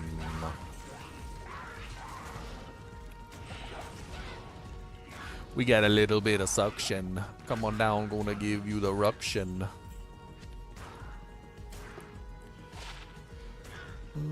That's terrible. What's up, bony butt? It's terrible. You ain't have nothing good. I'm gonna steal your potions, though.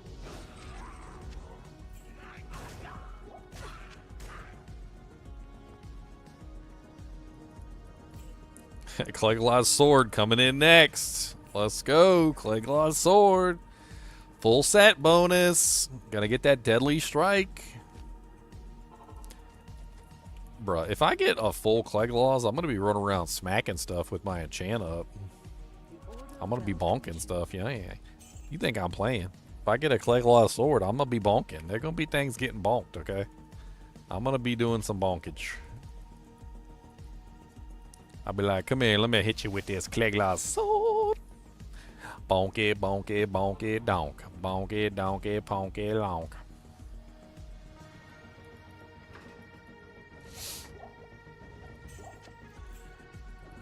Dude, I had a run through. It was like a solo self-found players 8 run, and I remember I was desperately trying to get full Cleglaws. It was a Blade Sin. And I was trying to get full Cleglaws because the full Cleglaws is like the easiest way to get high damage on Blade Sin if you don't have like, you know, god tier other pieces of equipment. But anyway, like, dude, it took me forever to put together full Cleglaws. I think I was in like hell difficulty finally when like the Cleglaws gloves finally dropped for me, and I was like, oh my god, thank you, Jesus. I was weeping at the tears of the Jesus statue over there. And like I've already found 2 full pieces. Like if I find the Cleglaw shield by the time I get out of this, man, I am rolling in some freaking luck.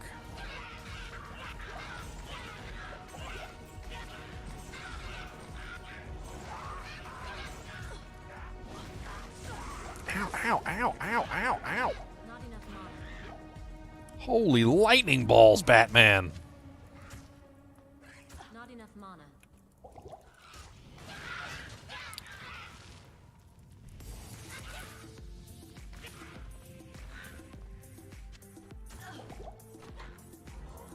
The hell's my Merc at? Stuck in a room over there? Yeah, dang it.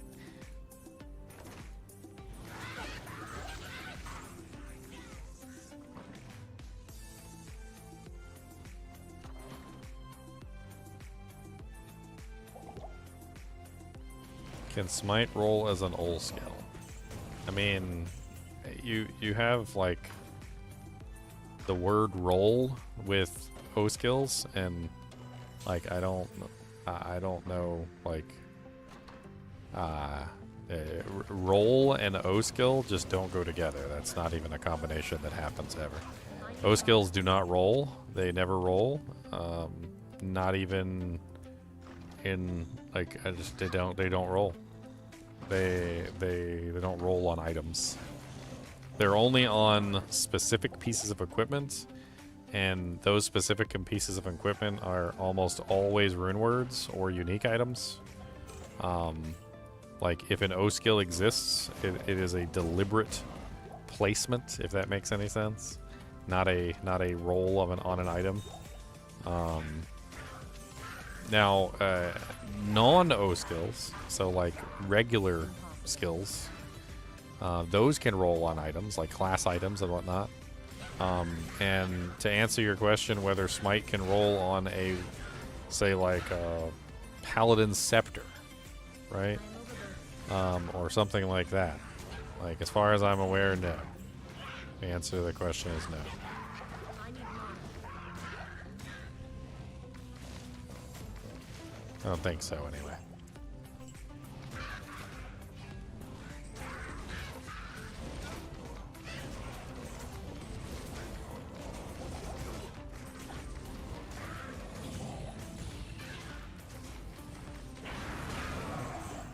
I can't carry Another Pylum. Another Ethereal Pylum.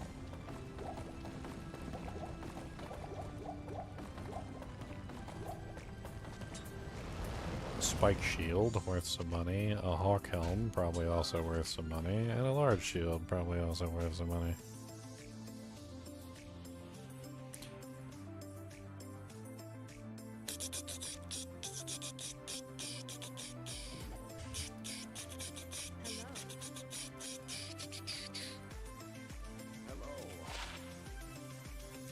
O skills are only deliberately created. Yeah, that's worth money.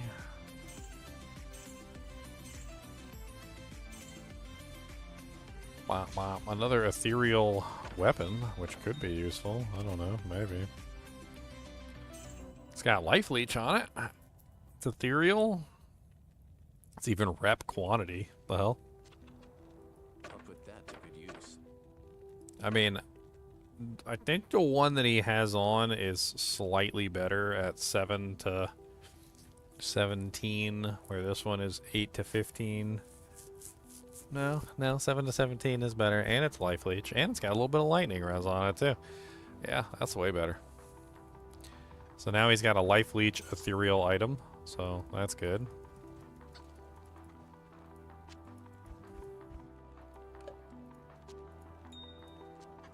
My boy's got life leech. Look at that.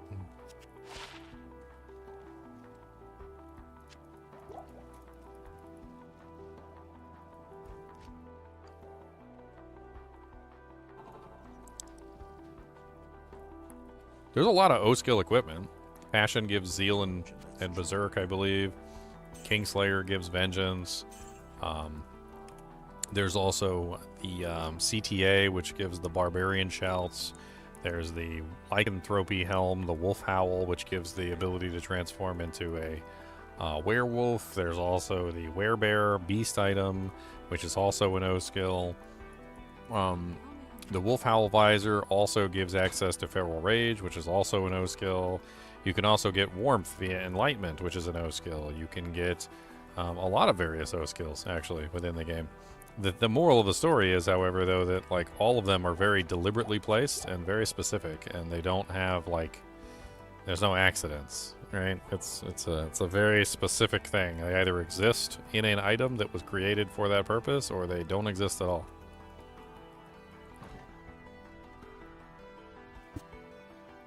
Yes, Insight gives critical strike. That's another one.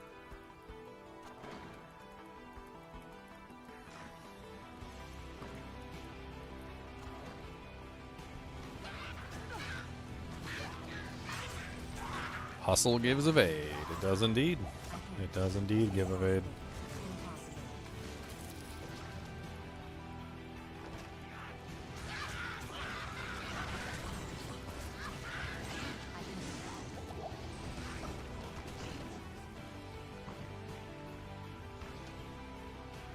Dude, this is the longest Andy run, like, ever in the history of Andy runs. I should have just re-rolled this map and done it again. This is terrible. I mean, I am mostly naked, though, so I guess that kind of explains why I've been hanging on to the progress that I've made so far, instead of forcing myself to make new progress.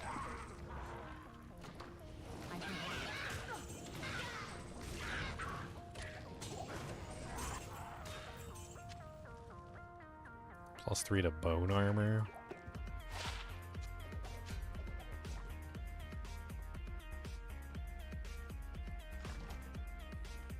Insight Paladin.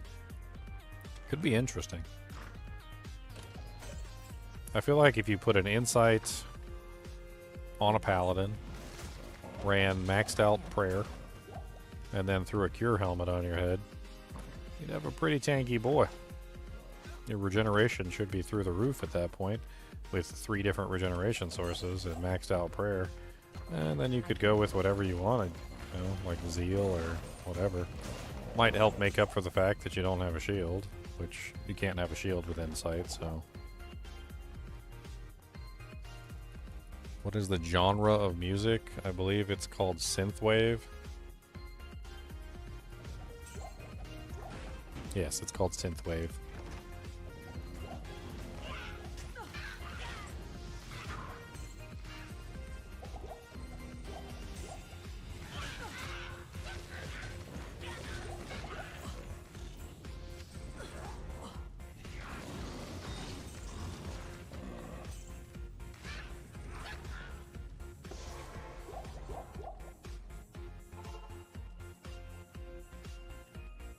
Are socketed ancient armors used for anything? I mean, you're talking about like a white ancient armor? You'd use it for various recipes leveling up. It's not going to be an end game plate by any means, because ancient armor is a relatively high strength requirement for a relatively low defense. It's the highest defense of the normal quality plates, which makes it useful early on, but it's the lowest defense, essentially highest quality plate.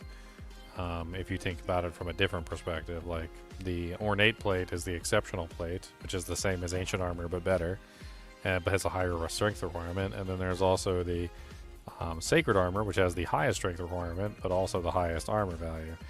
The decent plate that's around the same exact but has much less strength requirement than the ancient armor is the mage plate.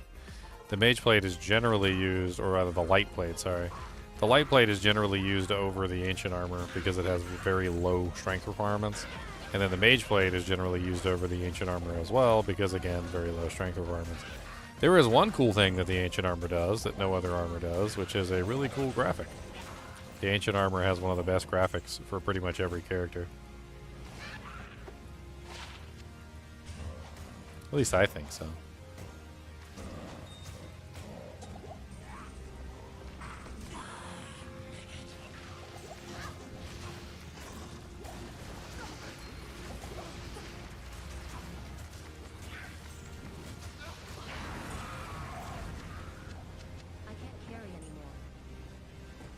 You know, she hasn't exactly been unkind to me, but at the same time, she hasn't exactly been, like, as far as what I'm trying to get, she's been very mean.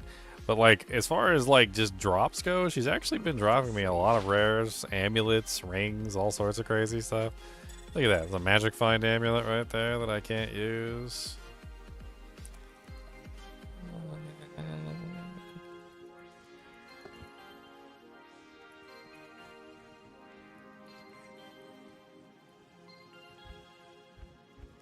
I mean, it really depended on what you're trying to do. I mean, I think ancient armor is a very fun armor because it has no level requirement and it has one of the highest defenses in the game with no level requirement. It's a very fun piece of equipment from a certain perspective. I can give you a couple ideas on what to do with them. One of them in particular is that, well, obviously they sell for good money. Another one is that you can load them up with, if you have a 4-socket one, you can load it up with various jewels that have negative requirements on them. They have other stats, like if you can find a bunch of rare jewels that have negative requirements and a bunch of stats on them that have basically no level requirement, and there's a lot of them that have no level requirement. You could essentially put like 4 negative 15% jewels in it, making it like from a 100% requirement strength to like basically next to nothing. It has one of the highest defenses, and you can put it on like a level 1 character essentially, which is pretty hilarious. I'll actually usually make one of those for one of my accounts at some point. Takes a while to make one, but it's really fun. Then your character can wear ancient armor at level 1. And let me tell you what, when you're level 1 with an ancient armor on, there's not a lot of stuff that can hit you. And you get a bunch of other stats from the rare jewels you put in there.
Oh my god, that's amazing.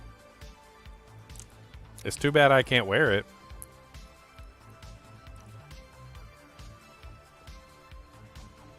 Dude, that is like one of the best low-level belts I think I've ever seen. Like, what the hell even is that? It's level 13 with 24% faster hit recovery. It's got 2 resistances above 20%. One is 24% and one is 27%, and they're not poison. So cold and fire, which are actually 2 really important resistances early on in the game. And then even stamina too, which gives you like really nice for a level 13 character actually. And you know what the really unfortunate thing is I can't use it because I'm on a set item only challenge. So it's going right back into the vendor, and that's really quite sad.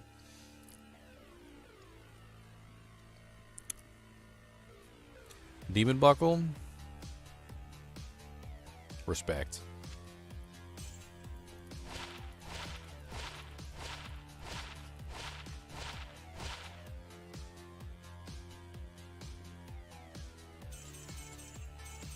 I can't believe I haven't gambled a set item yet.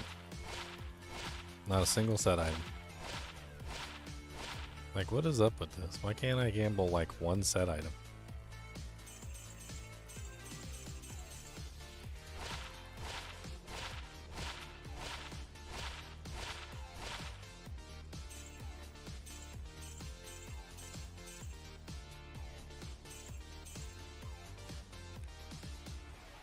Screw the challenge, wear the belt.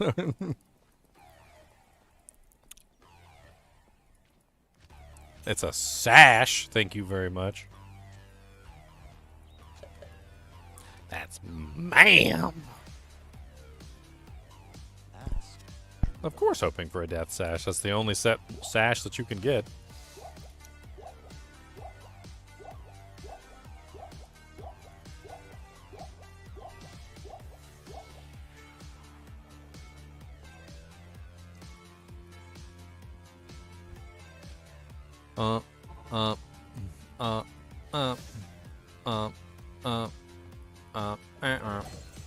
Gonna kill Andariel over and over again, and she's not gonna give me nothing cause she sucks her butt as poopy.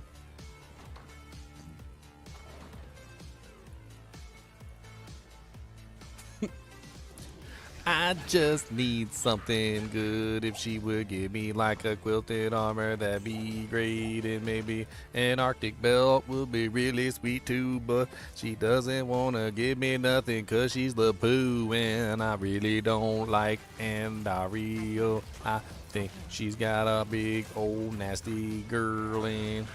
Andariel's probably got a penis. That's all I'm going to say. She's probably got a wiener. She's probably got a wiener. Alright?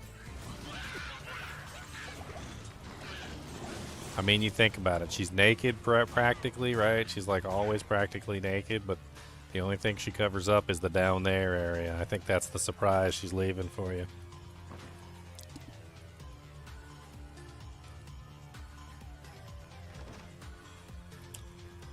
Crafted items do not take on the stats of the items you use when you craft them now.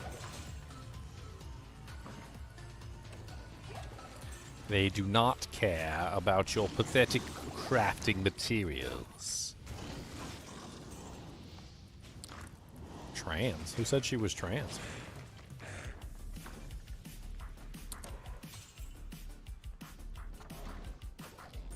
Who said anything about trans? We're in the dark ages, honey. We're in the time before surgeries, okay? Not trans, hermaphrodite. Get it right.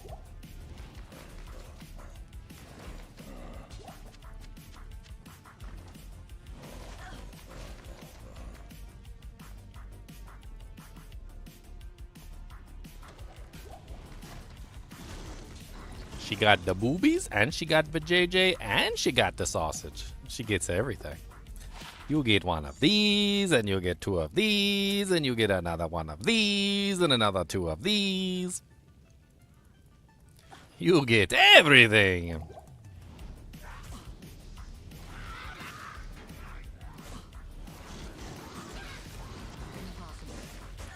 When do I expect to grab teleport? Probably never.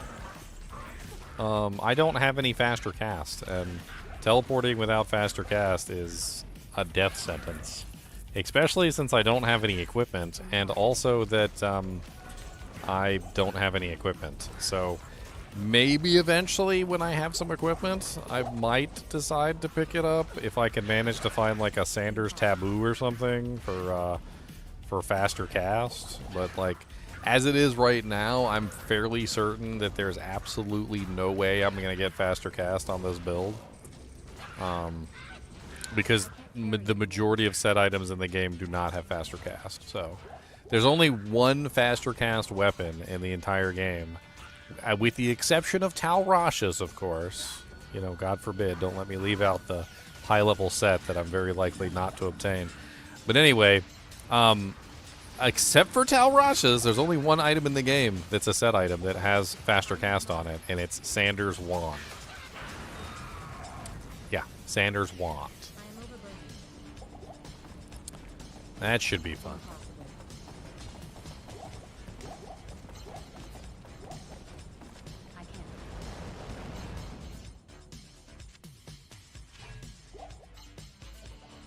Gotta pay for all my Merc Resurrects. The complete package? Exactly, the complete package.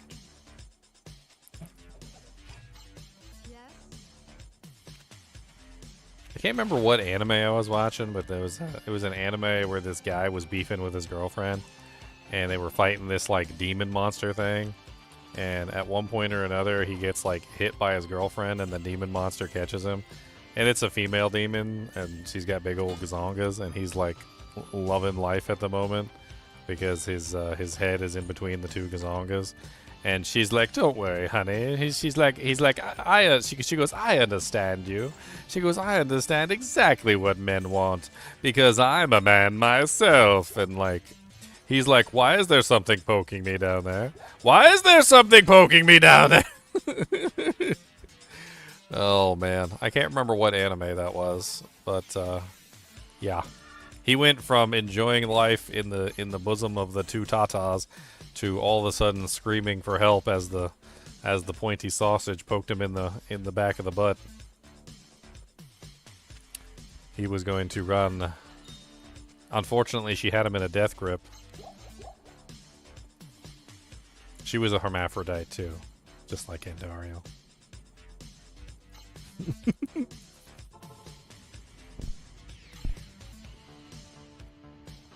Konosuba? Was that it? It was Konosuba?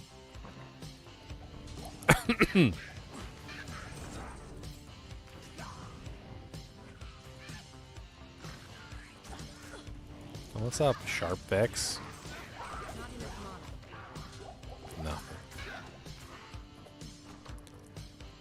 just need another set item. Last time I sang the set item song, I got a set item, so maybe I just need to sing the set item song.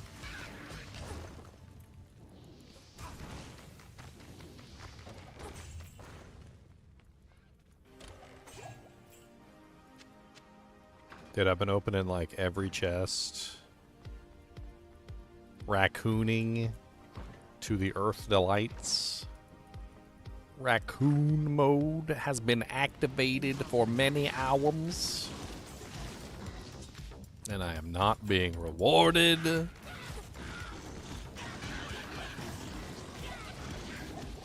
mana. Impossible. Night Eater. That's a cool name. Why have I never seen that one before? Night Eater. Eater of the night. Eating nights. Not that night. The other nights. Eating all the nights. Yes, those nights. The nights that are brown. The nights that are down.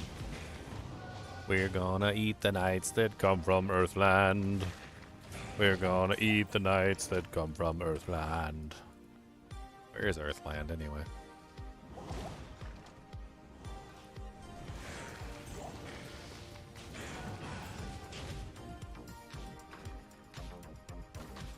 It's funny, I was watching an anime recently. It was God, what was the name of that anime? The Apothecary's Daughter or something like that, or the Apothecary Diaries. The Apothecary Diaries. And in the Apothecary Diaries, they were researching a person that died because they were a painter. And basically the painter had like a specific kind of yellow that was highly toxic, and apparently they were using it to paint with. And apparently prolonged exposure to this particular color yellow can like lead to many things, including death apparently, as well as an appearance of like almost like preservation when you die, like making it look like you're not even dead. Like it acts as like a preservative on the body after you've died.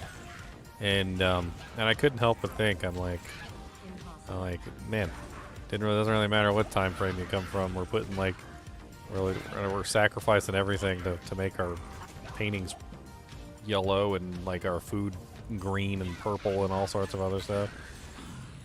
Right? Let's make everything. Let's make everything yellow. Dang, still no set item. I mean, she ain't doing me dirty. Like, I'm getting a lot of rares and stuff. Just no sets. Just no sets. That's all. She's just not dropping me any sets.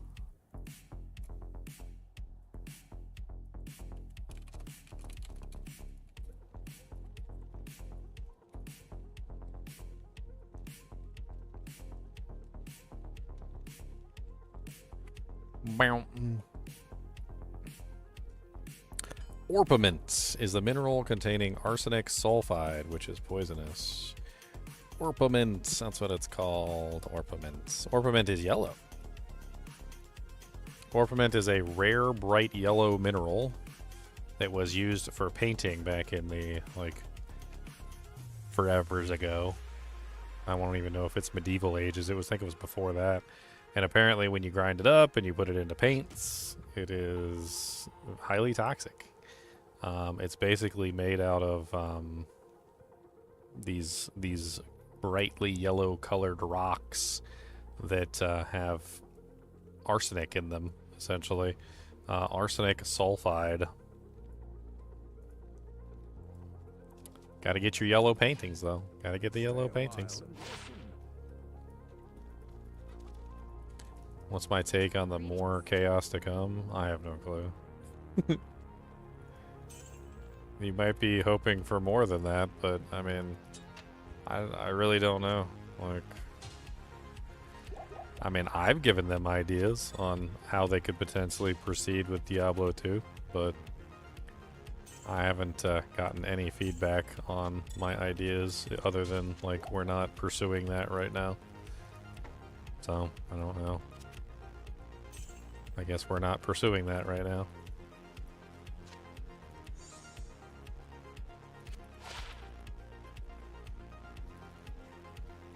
They seem to be very focused on Diablo 4, and I would not put it past them just to simply be another Diablo 4 comment. I'd be like, oh yeah, we were talking about Diablo 4 when we meant more terror to come. That's what we were talking about. Andy asked me out when I go to coffee with her.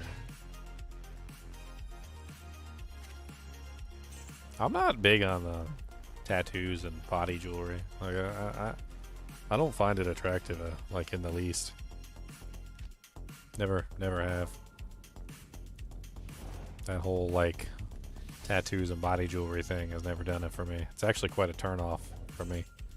Like when a girl has a whole heaping slew of tattoos and more metal in her than a refrigerator. Like I don't understand.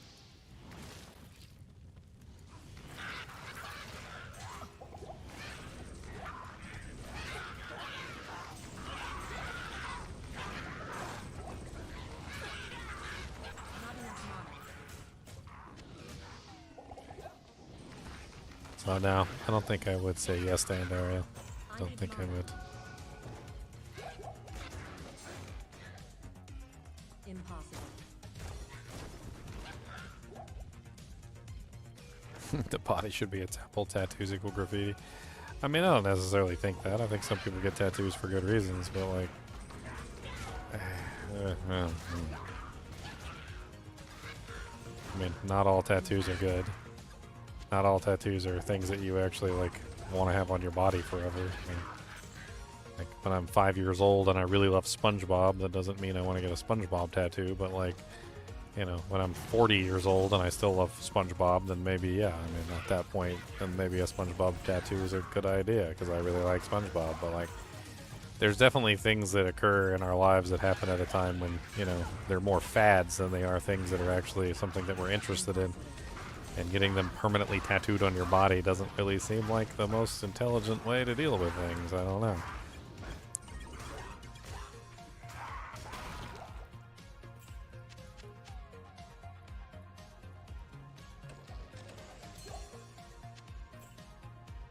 I can't.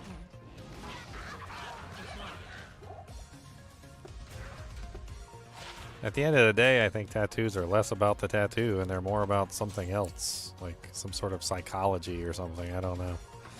Like I feel like there's a psychology there to tattoos that that is like, especially with women specifically, because women tend to get tattoos more than men in general, and especially at younger ages. Women are primarily the ones that get tattoos more than men do.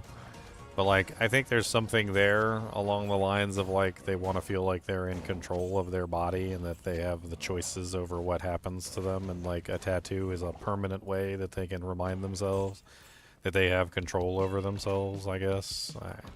I feel like it's more psychological to most of these people than like actually ornamental, especially when you get them in a place where nobody can see them. I don't know. I mean, God forbid you get a face tattoo though. Let me get a face tattoo. Put that jank right on the lips.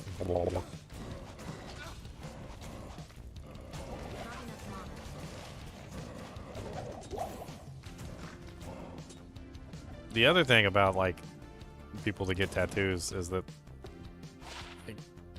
they can't ever just stop at like 1 or 2 or 3. Like, I don't know what it is, but like a lot of people that get tattoos, they don't just get 1. They don't just get 2. They don't just get 3 or 4 or 5 or 6 or 7 or 8 or 9. It's like it's just a never-ending process. They're never satisfied. They want more. They want more tattoos and more tattoos. Them things are expensive. Tattoos are expensive, especially if you want a good one that doesn't look like crap. They cost you like $500, $600, $700. Like even more than that if you want like a big one and it needs to be like actually looking good. Like they ain't cheap. And you know what? Yeah, honestly, if you're gonna get one, you should probably get one that's actually, you know, good quality.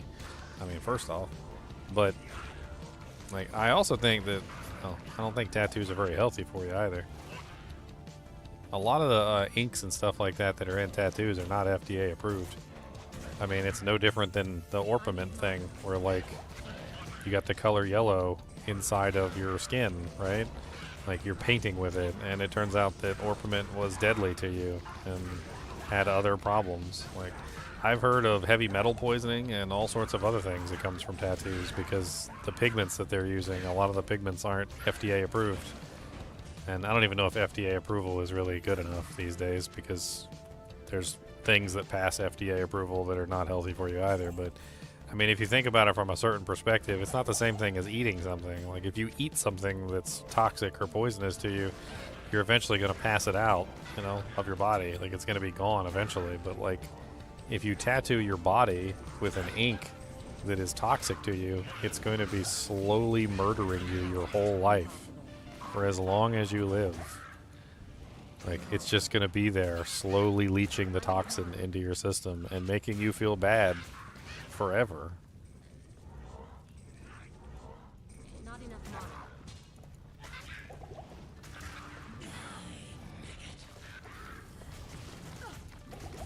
Not enough mana. I keep expecting the green, but I don't get the green.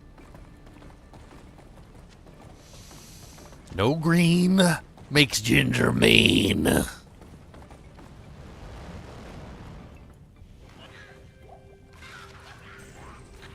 I mean, a military tattoo, I ain't even mad about. Like, why would I care about that?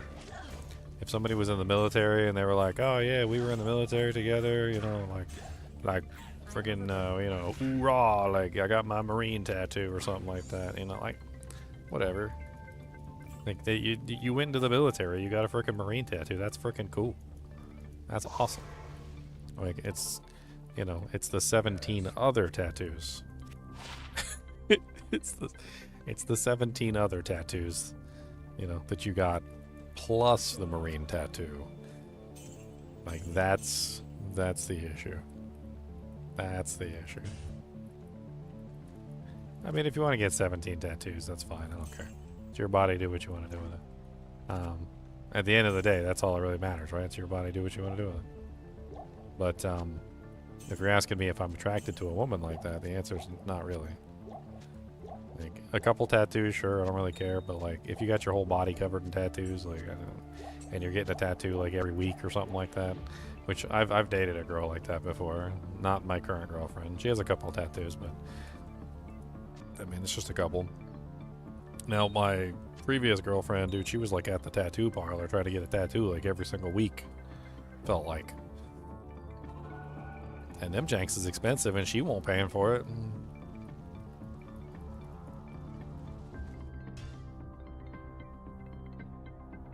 The quick answer? I don't like quick answers. Quick answers are for fools.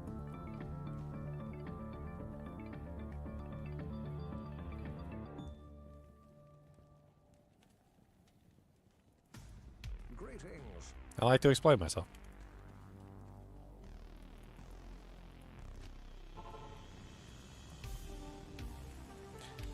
Another one of those things. Snuck into my doojanks here. Get out of my doojank hole. I can.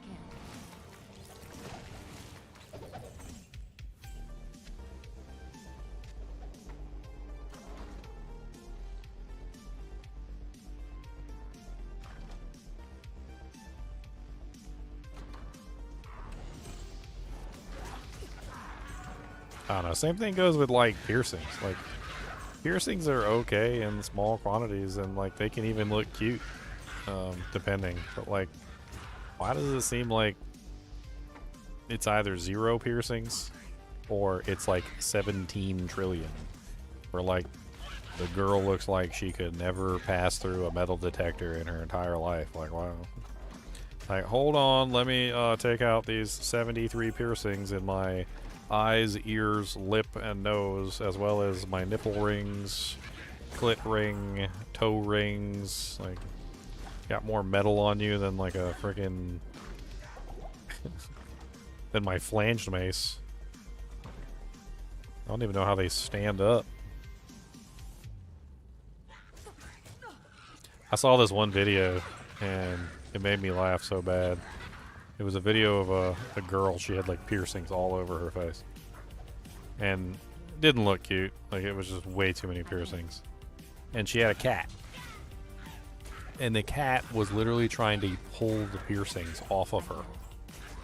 Like, you know how sometimes animals will groom each other, and like they tend to go out of the way to like try and help each other out. Like if you got like a boil on your back or a pimple or something, or if there's something sticking out of you, they'll pull it out. Or, you know, like there's that one monkey. There's the lady does those videos. It's pretty funny. Like where she's like has a bunch of stuff sticking out of her arm, and she walks up to the monkey, and the monkey pulls all the things out of her arm and like helps her out, right? Like she's like she got like hit by a cactus or something, you know. There's like a bunch of little cactus spikes sticking out of her arm, and the monkey just very deftly plucks all the things out. And the cat was sitting there trying to yank the freaking piercings out of her face, and I was just like laughing. I'm like, even the cat doesn't like them. The cat thinks they're like cactus spines that are stuck in your face, and it's trying to help you out.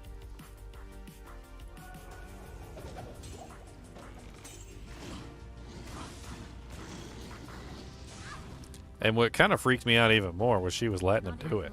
It was gross. It was gross as all get out. But like after the first time, like I would have pushed the cat away, and I would have said no more, right? She was just letting him freaking pull on the piercings, like multiple times in a row too. Like,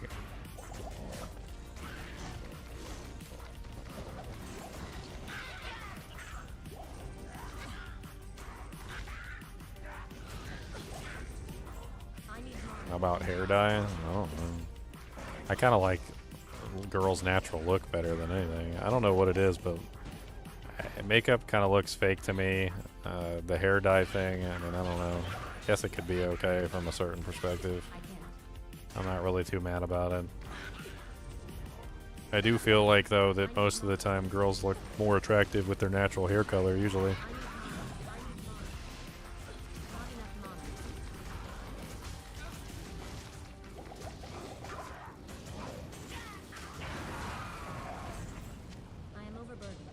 Same thing with makeup. I think girls look more attractive with no makeup as well. Maybe I'm just crazy.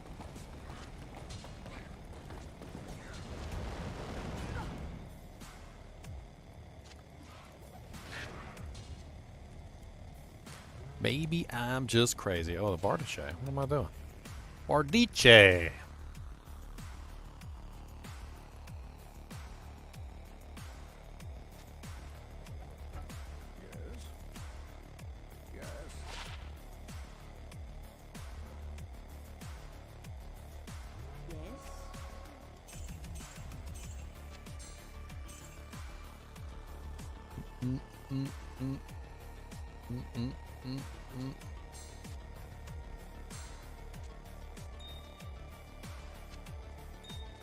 I don't know. Women have a natural beauty about them that, like, I swear, it almost seems like women are very determined to hide.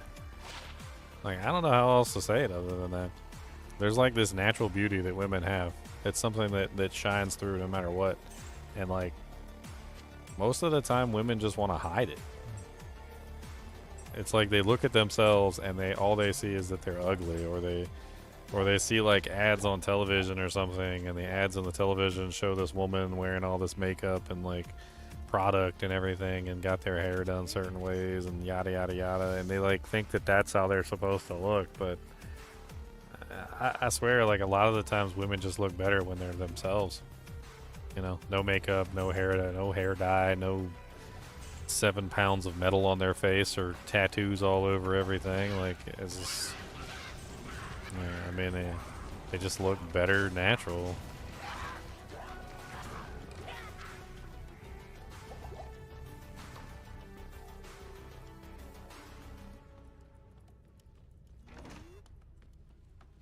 Maybe I'm crazy. Or maybe women just need to be more confident in themselves and stop covering up their natural beauty. Impossible.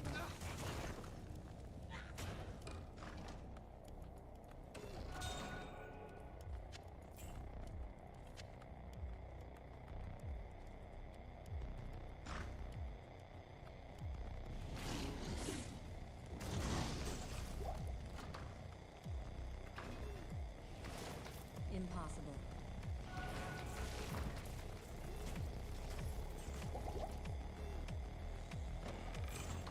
I sometimes look at like what happened with freaking like Michael Jackson, where Michael Jackson kept like doing surgery after surgery on himself, trying to fix himself, and like,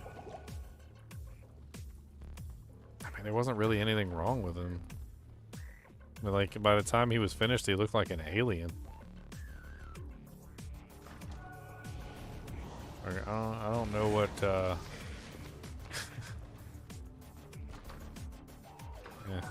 I feel like there's like a whole study that could be done there, just on like on people's perception of themselves and why they get these like plastic surgeries done to themselves, where they literally just get worse and worse and worse, and why they think they're getting better. Like, why do they think that going down this path is the right path? I don't know exactly why it occurs. It's definitely an oddity, that's for sure.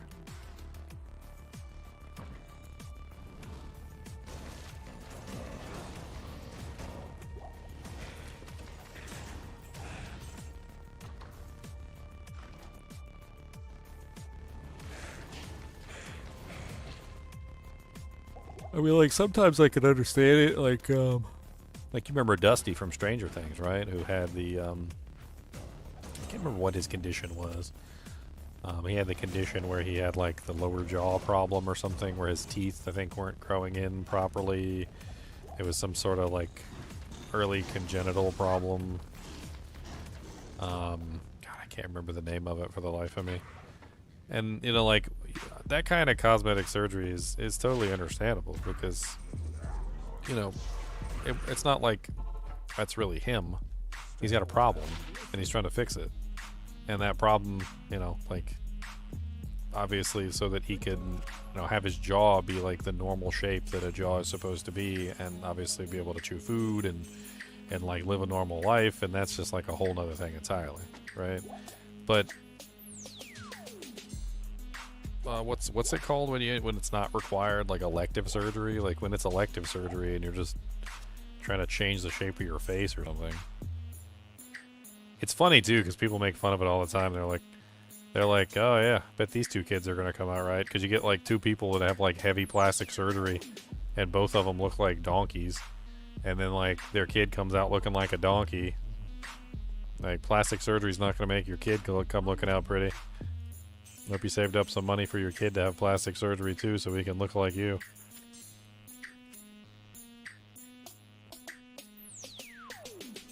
Dusty was perfectly fine. I don't think he was. I don't think it was an appearance thing, although I do think his appearance was fine. It was something else. It was like an actual, like, problem with his ability to utilize his jaw properly or something. I had to look it up.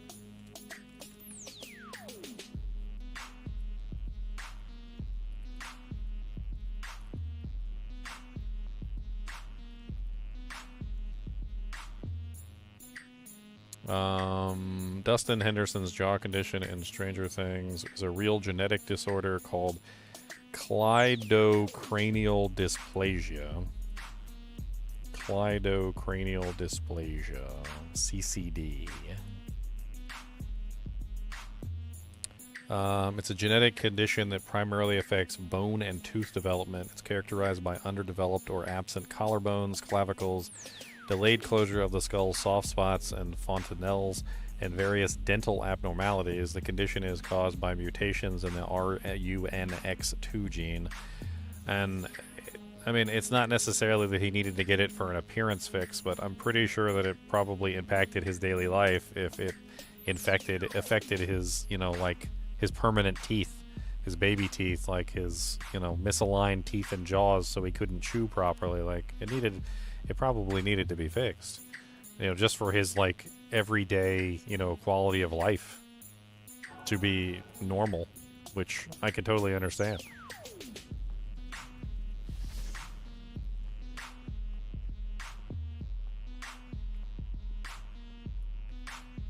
I already did this one, didn't I? Yeah, I already did this one.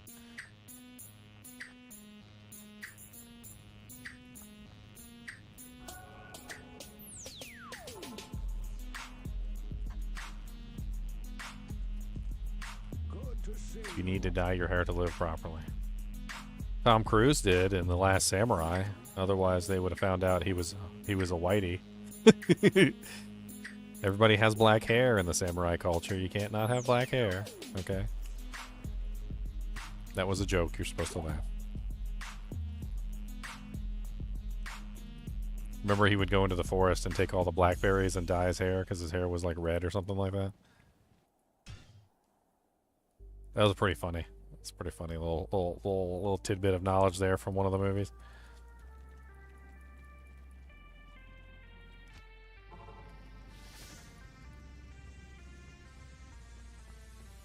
Was that even Last Samurai, or was that another samurai movie? Because I can't remember. It might have been another samurai movie. I might be like taking the two and mixing them together in my head, which is pretty common. Sometimes I can't tell the difference between certain things. I'll like mix up two movies that are really similar. It might have been a different movie.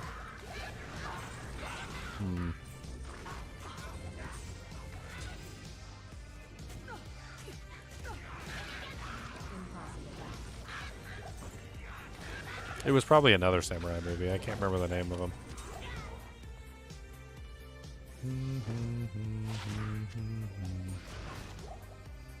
I could ask Mecha Hitler. Maybe Mecha Hitler can tell me which movie it was from.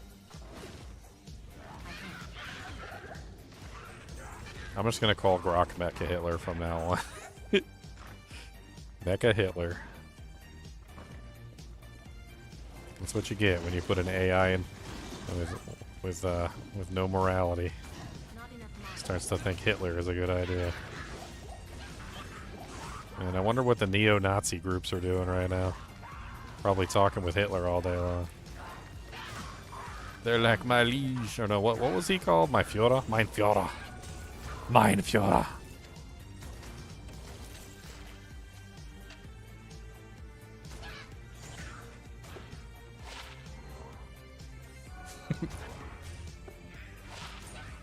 Frickin' Grok, man.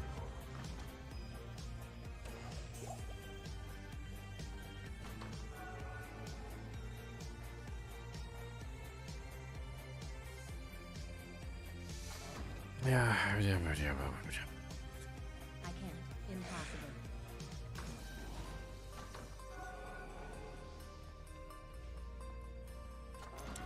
Farming Andy and talking about supremacy. That's right, Grok.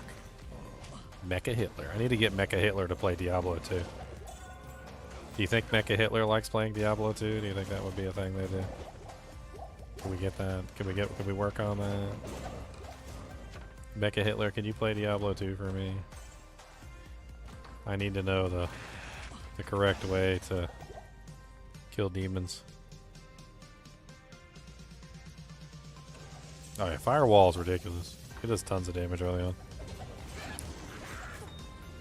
I mean, it does tons of damage regardless. Eventually it gets to the point where the monsters can't even like walk through it without immediately dying.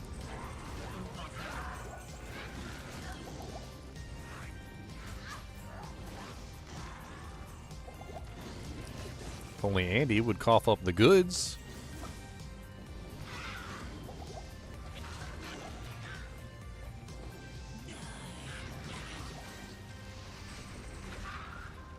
She like stopped and just, what the hell? Oh, my mercenary's stuck.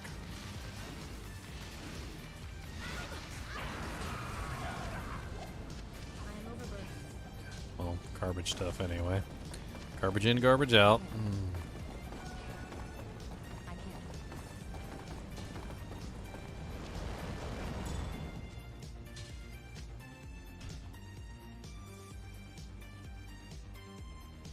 Can paladin shields be used in crafting recipes? I would assume so, yeah.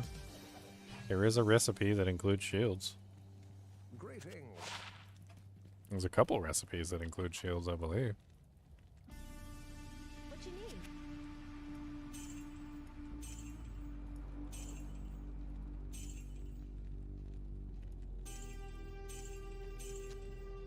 Man, I can't believe I haven't seen a set amulet yet. Like, that seems kind of crazy to me. No set amulet. I would have sworn I would have found like an Arcana's or a Cathan's amulet, or something stupid like that, or a Tancred's amulet, or any number of like dumb amulets that you can find in this game. But no, not a dang thing. No amulets for you to find. We have nothing that we have left behind. We don't give you no crap, 'cause you don't give us crap. And we're not giving you nothing green, that is for sure. We know you're on a set challenge, so we hold them all back. We're gonna punch you right in your heart attack, my friend. Don't think that you're gonna get away with nothing, no. We giving you no set items, that is a go. Come on 'em back, have a heart attack. We're gonna slap a hoe down, slap a hoe.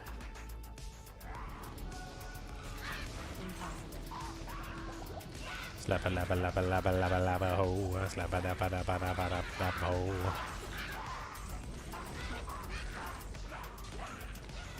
We get nothing from these hoes. I don't really like it, don't you know? I don't know, the whole thing with Grok is just so fascinating to me. Like, how can an AI look at what Hitler did and just be like, yeah, he's cool, I like him. That's basically what the AI did. The AI literally has the vast warehouses and storage of knowledge at its disposal. Looked at the vast storehouse of knowledge of everything that Hitler did and is like, yeah, he's cool, we like him. If that doesn't tell you that the AI is one of the most flawed creations, if that doesn't teach you to take everything that the AI tells you with a huge, massive grain of salt, I don't know what will. Because at this point, the AI program has demonstrated rather succinctly and rather clearly that its opinion cannot be trusted. And if it can't be trusted on the topic of Hitler, what can it be trusted on?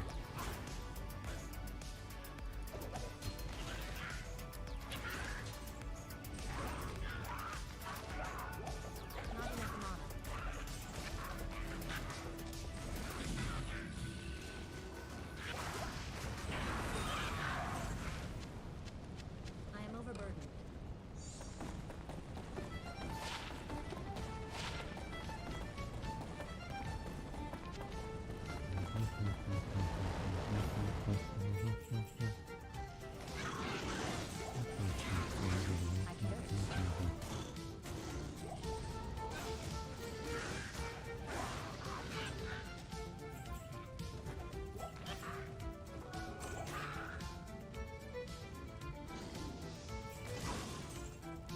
Hitler actually liked gingers. Why does he like gingers? Why are we so important? I thought it was blonde hair, blue eyes, whatever, blah, blah, blah. I thought that was the shtick, was the blonde hair, blue eyes shtick.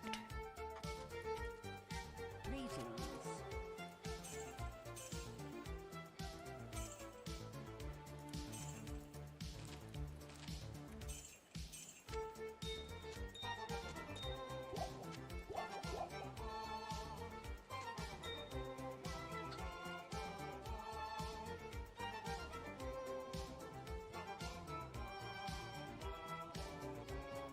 I mean, honestly, rogue mercs stay alive easier.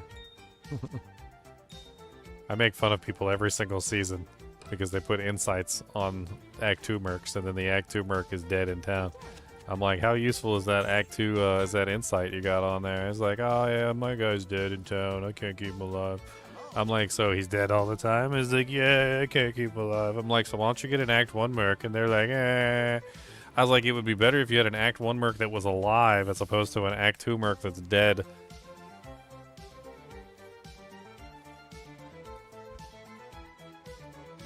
Yeah.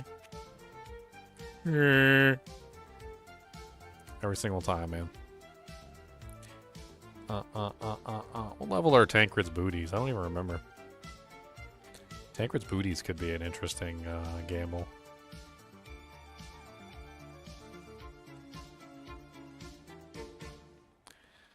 I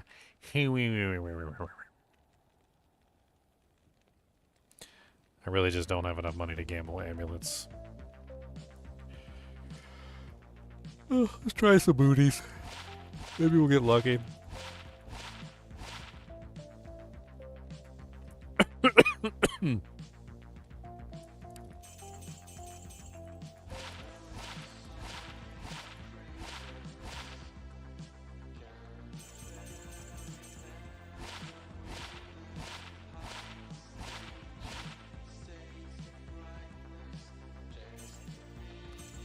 Nice 23% magic find booties.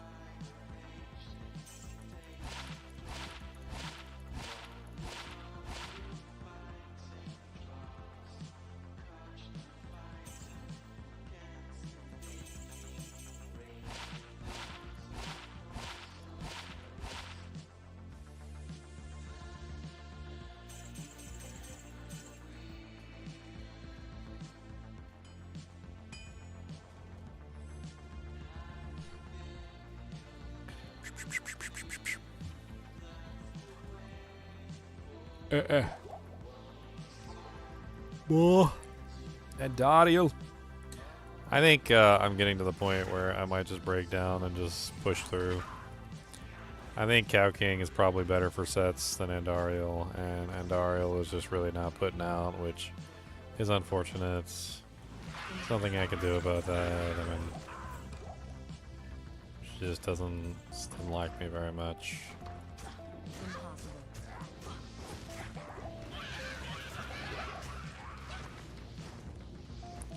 She doesn't like me, and that's fine.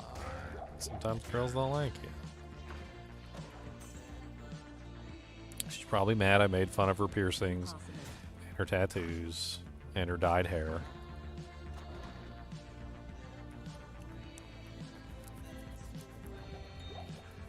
Why does it seem like you never have one without the other, by the way? Like they always have the dyed hair, the tattoos, and the piercings, right? They never have like just the tattoos or just the piercings. And I'm not counting earrings because these are like the generally accepted piercings, right? I'm talking about outside of those piercings. So like, why is it that you never have like just one? Like it's all, every time I meet a girl and she's got piercings, she also has tattoos and she also has dyed hair. Like it's like they either go full in and completely commit and dye their hair, pierce everything, and tattoo everything, or they generally have like basically nothing. Like I'm not gonna like throw superlatives out there and say nothing, because you know, like there's still people out there who have like maybe like one tattoo and like regular earrings, but I'm talking about like the lip piercings, the ear piercings, the nose piercings, the tattoos, like the dyed pink hair. It's like a pack. It's like a starter pack. And the crazy thing is that like it's so common that like they always have all of them together, that like whenever you see one, I know they're trying to be different, but they just end up being like exactly the same as the next girl that has like tattoos, piercings, and dyed hair, and it just ends up being like a, I don't even know what the hell to call it. Like a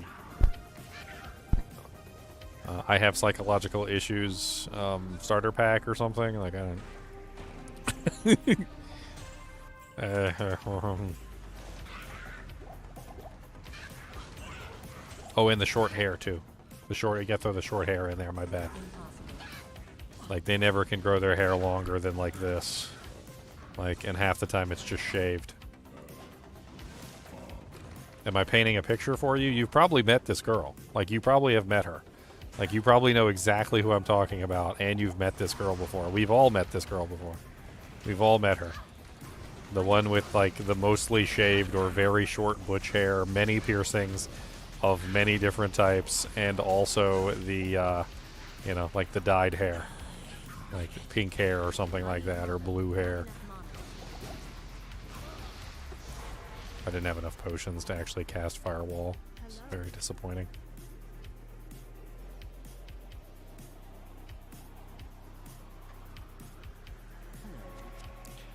Bom bom bom bom bom bom bom bom.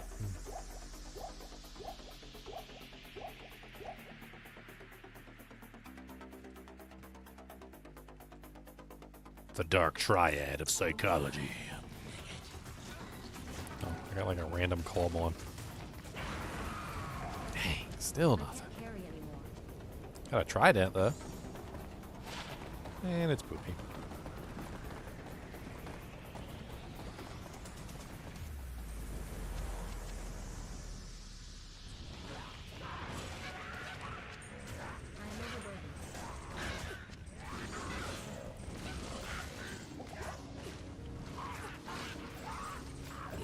I mean, I understand some of it. I mean, from a certain perspective, I understand people just want to stand out. Like, they just want to be noticed. They don't want to be the same as everybody else. But the irony of it is that a lot of the times, by going through all those things and doing all those things to yourself, you're just the same as everybody else who's in your same category who doesn't want to be the same as everybody else. And it's kind of funny. It really is. Be like, I don't really want to be the same as everybody else. Then proceeds to get like the same exact sort of like tattoos and piercings as everybody else, and ends up looking like everybody else who decided that they didn't want to look like everybody else. There's a certain dramatic irony as well as humor there.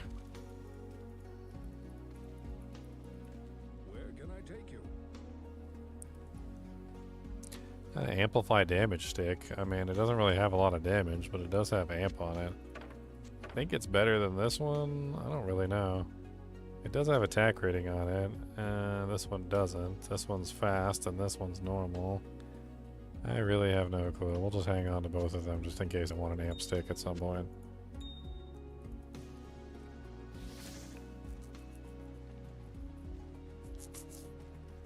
Alright, we're moving on. Andy's not putting out. Let's go. Let's go get our +1 skill from sewers. Yes, that's the South Park episode I was thinking about, but I didn't like know exactly what the hell they called it. But yeah, it was like emos like didn't want to be conformists, and so they're not conforming by conforming to a different ideology, but they're still being conformists because they're conforming to a new ideology.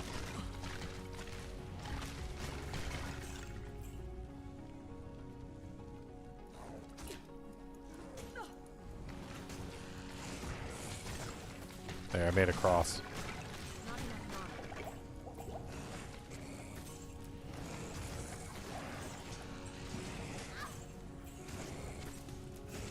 A rare Pilum. Life leech 4 to 9. Does have 10% increased attack speed, but other than that, it's kind of poopy. I need mana. I need mana.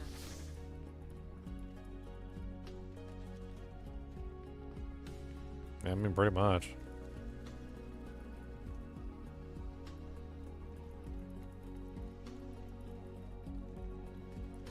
I don't know. I think the idea that we're all different from each other is really stupid anyway. I'm sure I'll get misquoted on this one, but equality is really stupid as well.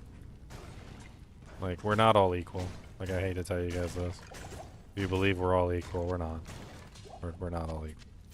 But that's fine. Like, men are not equal to women, and women are not equal to men.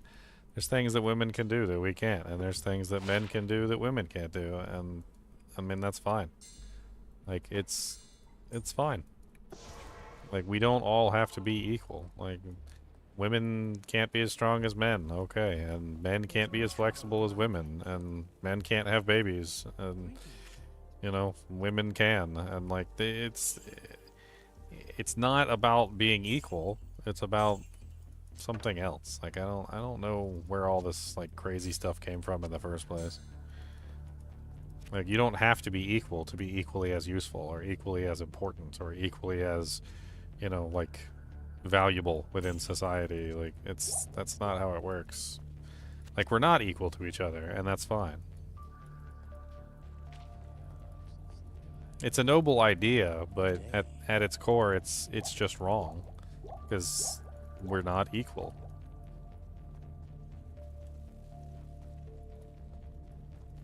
Men can definitely not play women's sports.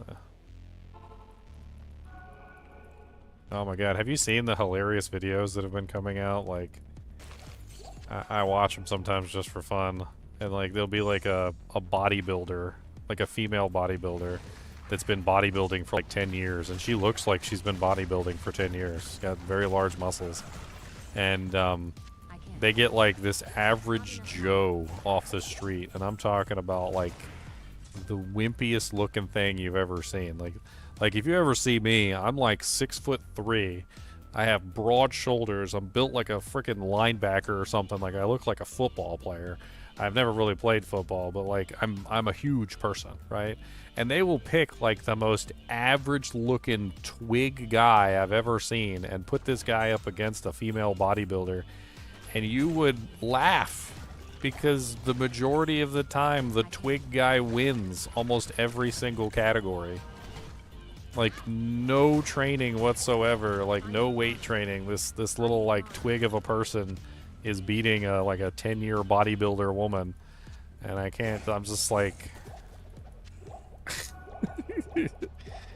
oh man, it's just it's too silly to even like look at. I think South Park hit that one out of the park too, didn't they? Didn't they have like a whole episode where there was like a race or something, and like the guy in the race looked like frickin' Hulk Hogan, and he had like a wig on?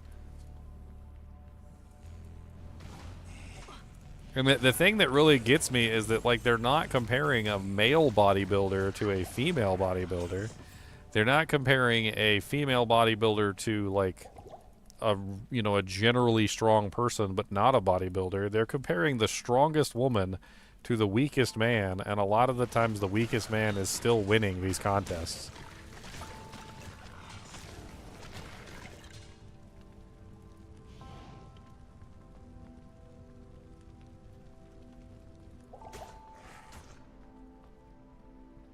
And there's plenty of things that women can do. There's plenty of things that they're better at than us at.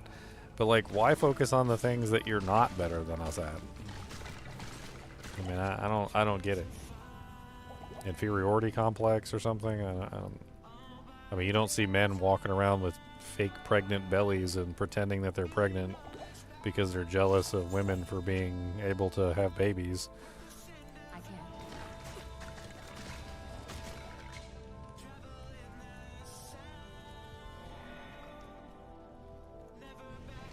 I mean, we can't do that.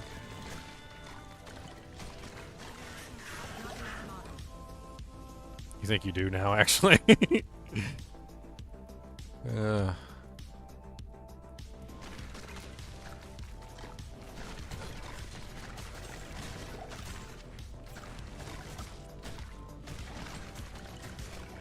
enough mana.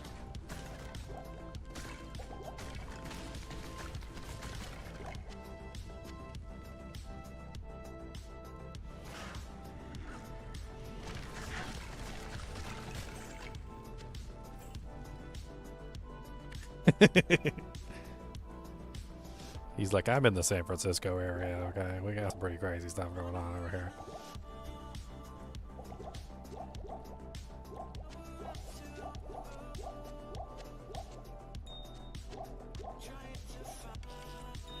I mean, just like, a man can be jealous of a woman for being able to have a baby, women can be jealous because we could be standing up. So, haha. We could be standing up. Built-in water guns, my friend. Built-in water guns.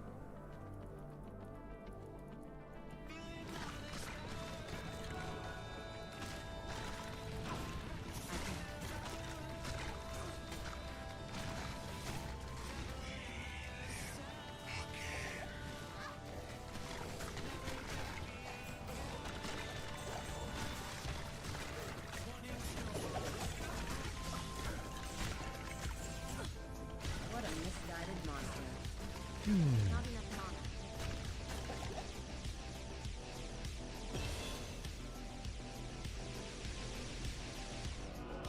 I'm gonna keep building these up equally. I think keeping the enchant up with the firewall would be really good. Just keep that mercenary in the game. Keep his attack rating rising, etc. I think it's worth my time. Especially since I can't get good gear for myself, at least I can get good gear for my mercenary. And we can push the mercenary in that direction.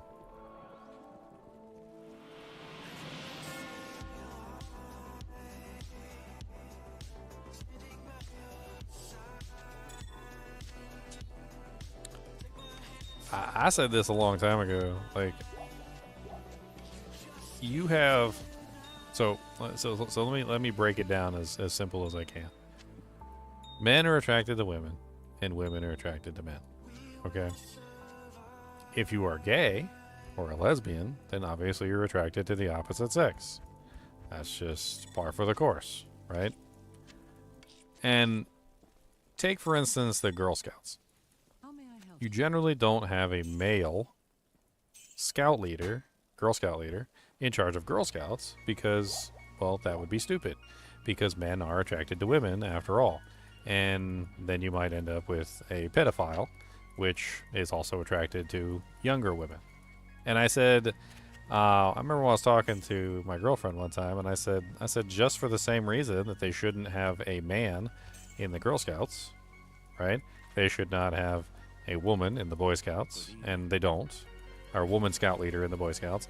And you should also not have a gay man in charge of the Boy Scouts, and you should also not have a lesbian woman in charge of the Girl Scouts. And she made fun of me, and she told me I was an idiot, and that there was absolutely no risk, and they weren't attracted to children, and yada, yada, yada, yada, yada.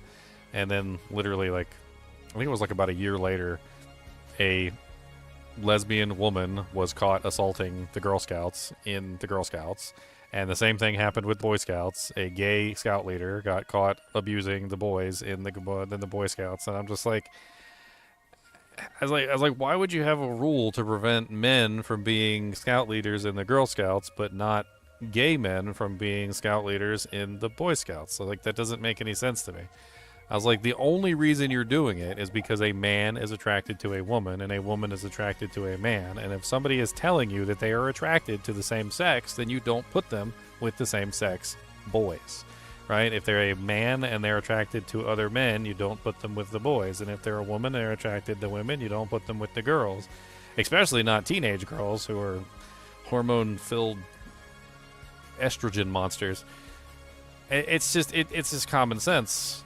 But, you know, I was lauded, and sure enough, it ended up happening. Like, it's just common sense. It doesn't even take a genius to figure that out. Like, why did I even have to point that out? It should just be something that's just easily understandable by anyone involved, right? You wouldn't want a man in a girl's changing room, and you wouldn't want a woman in a boys changing room, and you wouldn't want a gay man in a boys changing room, and you wouldn't want a lesbian woman in a woman's changing room.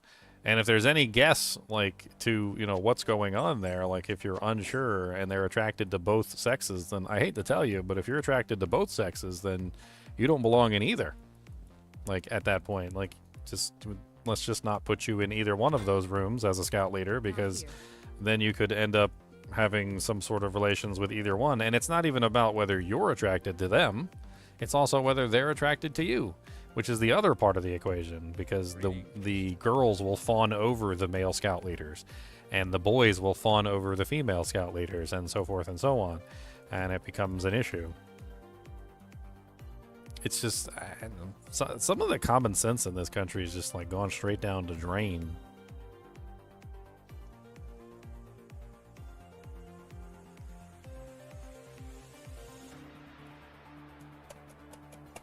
I mean, it goes deeper than that. Like PC just freeze up. It goes deeper than that. I mean, when you're 15 years old and you're attracted to a 15-year-old in your own school, I mean, like when I was a 15-year-old boy and I was in school and I was attracted to a 15-year-old girl, that doesn't make me a pedo. I mean, that's just, I was young and they were young, and that's just how it happened, right? I'm growing up. I mean, when you're younger, like, you don't see it that way. Like, when you're, like, in the Boy Scouts and you're, like 12, 13, 14, 15 years old, 16 years old, and you're in, like, the Girl Scouts or the Boy Scouts, like, you don't see it that way.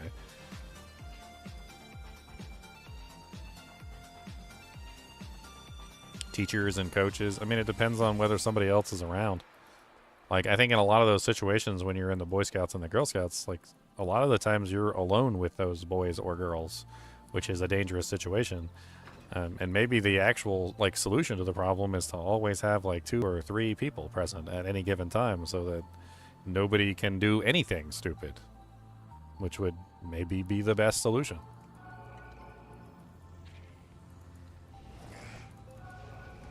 The system of checks and balances.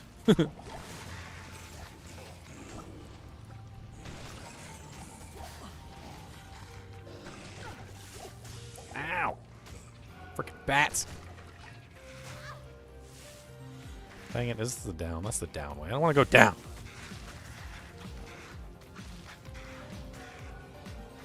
I need mana. Not enough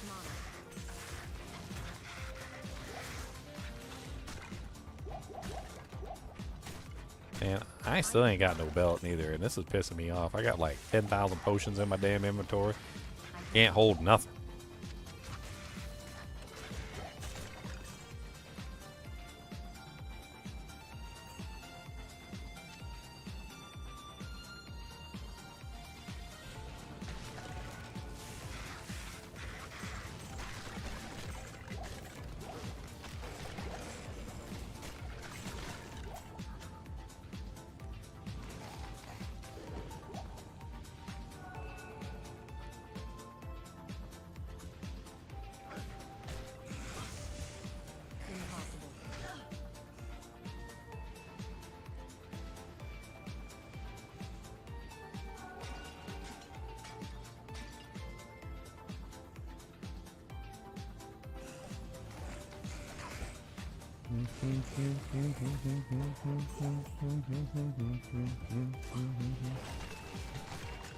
Impossible. I heard a ring. No, it's not a ring. It was a jump.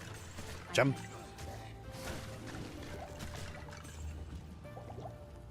I don't know. It's the same exact thing though when you think about it from another perspective, which is the bathrooms.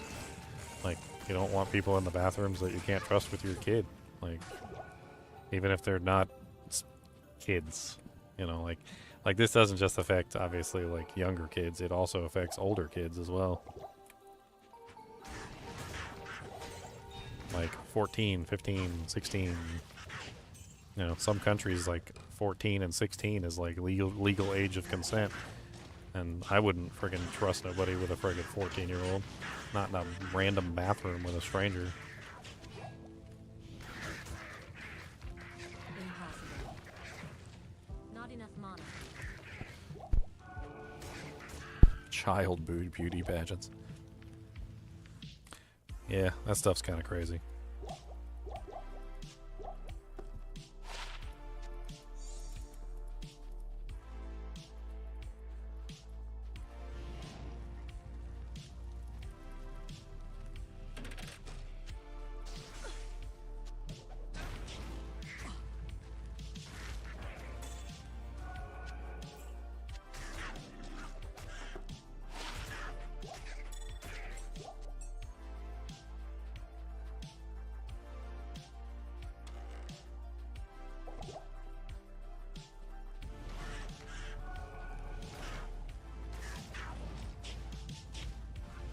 I mean, 16's way too young in my opinion, but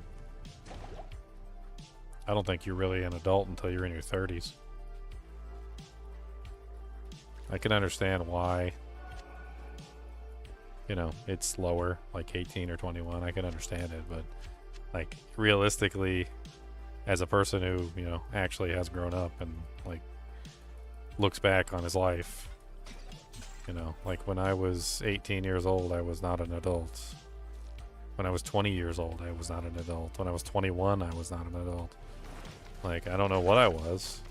A transitioning child into an adult form, you know, learning, trying to be an adult, like growing, mind still forming, like in general, just trying to be an adult, but I wasn't an adult yet. It wasn't until I was like 30, like even a little bit older than that, where I really started to like understand the world better, like had a better idea of like what it is I wanted to do, like where I wanted to go, like what mistakes I made and how stupid I was. You know, like, and it's not until then that you really become like an adult. It's I don't know. I was an adult in the eyes of the law. Yeah, I mean, I can understand that. Impossible. I don't know. Your brain doesn't even stop developing until you're in your 30s. It's just you're not like fully complete. It's like judging a painting before it's finished, or like eating somebody's food while it's still uncooked. Like bro, I'm not finished cooking yet. Give it a little bit more time. Give it a little bit, you know, like a little bit more effort. You know, let them cook. Eventually, they'll be an adult, but. I think a lot of the low age stuff comes from like the earlier time period where people didn't really live very long. Like, you know, like 14 years old. Like, I know that might seem like a really young age, but if you think about it from a certain perspective where the average lifespan was much lower, you know, like if you look up like average lifespan in the like 1500s or something, right? The average lifespan in the 1500s was around 35 years. So when you think about it from that perspective, it kind of makes sense a little bit, because their lifespans were so short that they didn't really consider, you know, like the differences between like being an adult and being a child, and like because they were still children themselves for the most part. Like with the average lifespan being around 35 years, most of them weren't even making it into adulthood. So they're sitting there and they're looking and they're like, okay, well, you know, like I was cognizant of what I was doing and able to like make decisions when I was around 14 years old or something. And they're like, that does seem a little bit young, but you know, you only live to be like, you know, if you're lucky, maybe like 30 years old, and that's like half your entire lifespan. You know, and they're sitting there thinking about it, and it kind of makes a little bit of sense from that perspective, because people were dying really young, really high mortality rate, and infant mortality rate, and child mortality rate. I mean, like, they're like, go live your life, you're probably going to die in a few years anyway.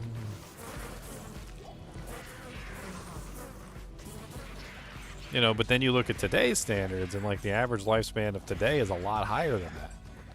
Right? I mean, the average lifespan in the year 2025, you know, like is a lot higher than what it was in like the 1500s, with no soap and no medicine and, you know, like no vaccines and no anything to help keep you alive, and like no like indoor plumbing and running water that's clean and not got poop in it.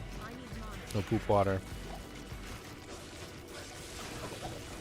I mean, things changed. We got older. We started to realize that 35 wasn't really that old. And, like, I think at some point or another, there should have been, like, a conversation. People should have been, you know, like, back in the day, 35 was, like, the oldest we could get. But now we've got people that are, like, 110. And 14 years old really doesn't seem very old anymore. Especially when you consider, like, the differences of being, you know, like, 50 years old. And the difference of being, like, 14 years old.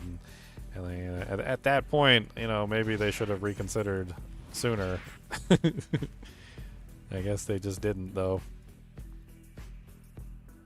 I think it's taken for granted, I think is what it is. I think the age of adulthood is taken for granted.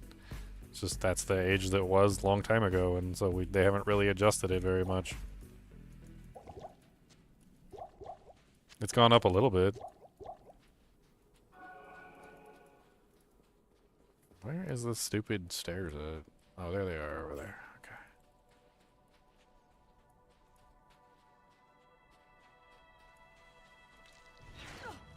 Well, yeah, because men were getting sent off to war and everything. I mean, that was another reason.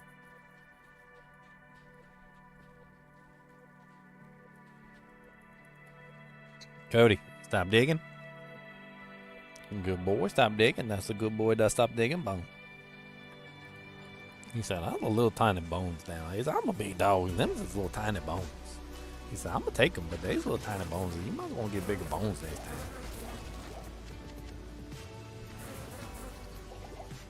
I got Cody the smallest bones. The teeny, they're so small. They're the tiniest little bones. Look at these little bones. Look. Look at it. Look at it. Little tiny itty bitty bone. That's the itty bitty bone.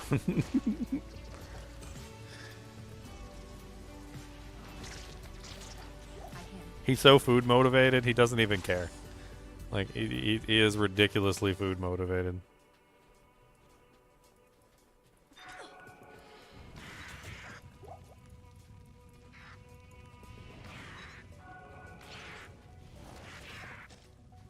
Not enough mana. Men will never be an adult.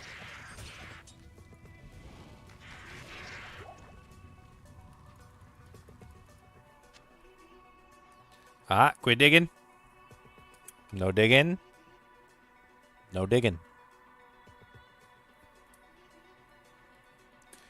I'm trying to reward him for not digging. That's what I'm trying to do.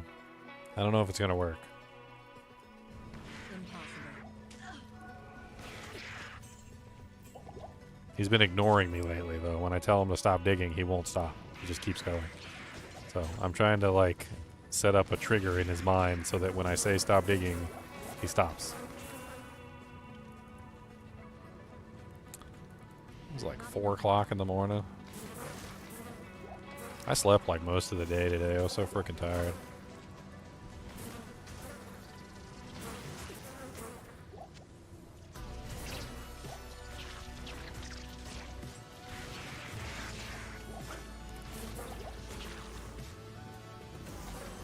This is going to be a naked playthrough, apparently. I'm just going to be a naked playthrough. It's like, it's no big deal, guys. Like, who needs equipment? Who needs stuff, okay? Stuff is for weirdos. That's what it's for. Weirdos. Weirdos like stuff. I can.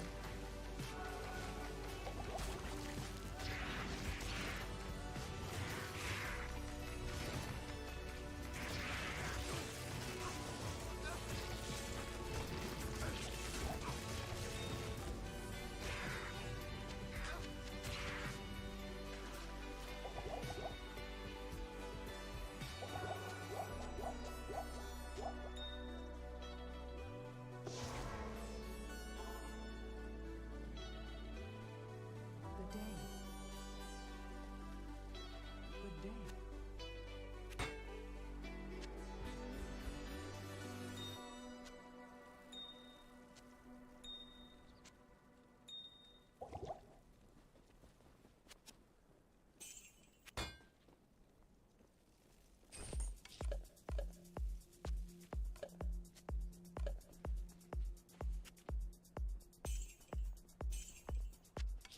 An Ellie rune. I'm gonna find this damn friggin' stupid butt face. Where the friggin' Imagulator at? Did I find it and like not even realize I found it or something? Like, what the hell? I swear I've searched the entire thing. Unless I just walked right by it. This is so dumb. I'm in the Far Oasis. This is where the maggot layer is. I searched the entire map all the way around. I guess I need to search some more. I must have just walked right by it. That's all I can think. I check up here real good. I mean, it looks like I checked up here real good, but... yeah, okay. I already checked up here. Wanna know? Gotta go. Oh, did I find the waypoint at least? Like, oh my god.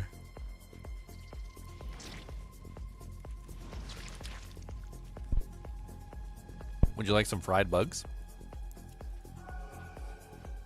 Maybe it's the spot right here. Kind of looks like a dead spot. Maybe I didn't search there, right in the dead center. Nope. Looks like I got this. Oh, there it is. Dang. I searched the entire thing, walked right by it.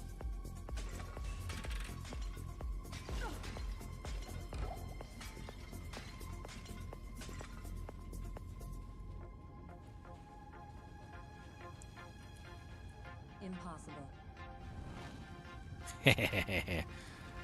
I could still do it. Alright, this is gonna be great. That's where the firewall goes all the way down the whole freaking room.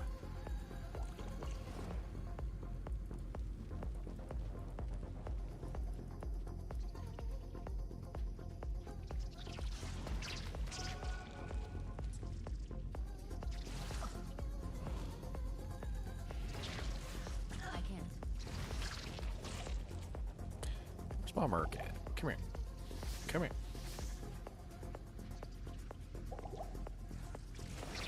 You know, I probably do need to get Impossible. teleport just so I can reposition the mercenary.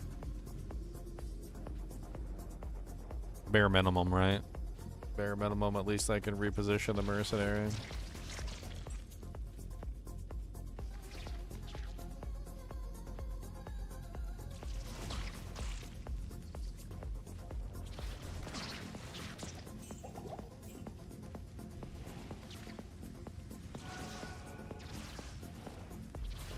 Not enough mana.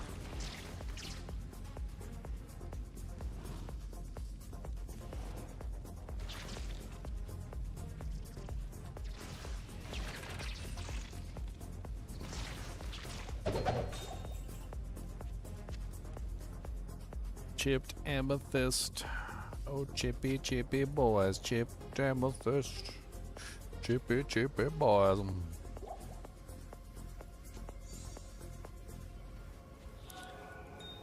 we got a chippy. We got some doohickeys.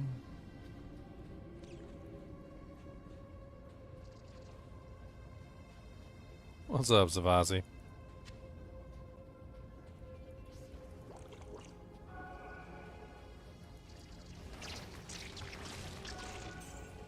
One beautiful firewall. What the hell? Impossible.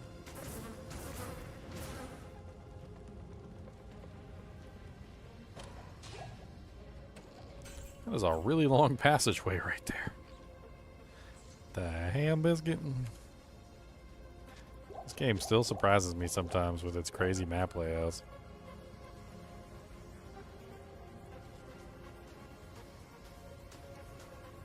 Just off into the darkness over there.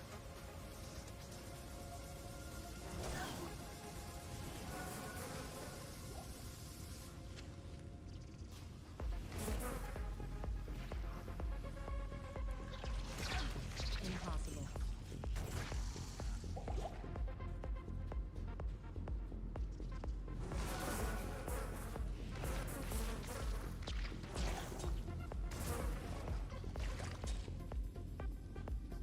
Finally, level 2.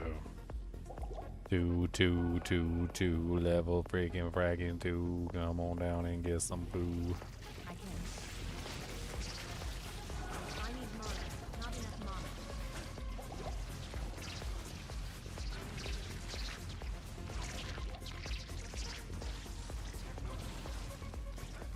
I need mana. I need mana.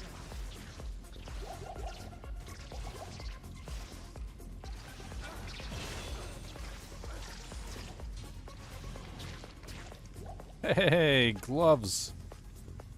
Oh, man. We already got gloves. No. Well, we got Sanders Taboo.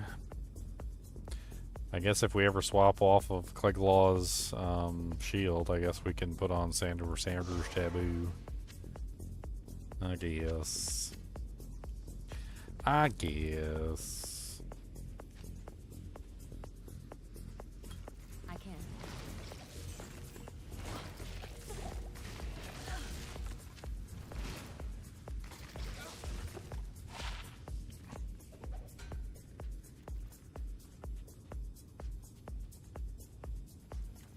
Why does that look like the thing? Let me check that real quick.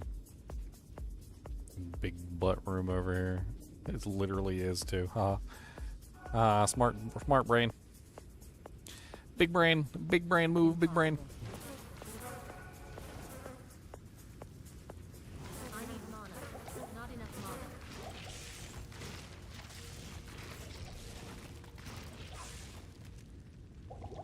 Boom, bada, boom, bada, boom, boom, boom, boom.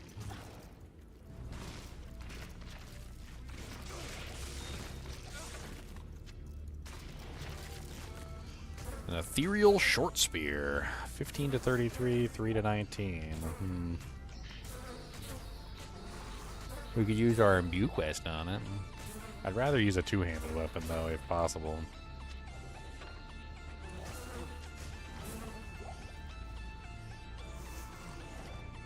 Impossible.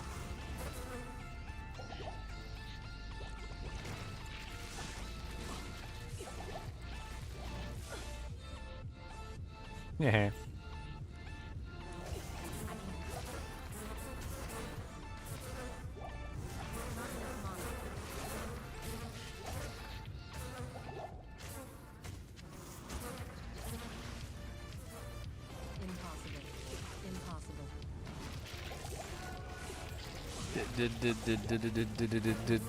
Die. I need mana. My mana, I was like, I was 26. God dang. Not enough mana. I need more mana.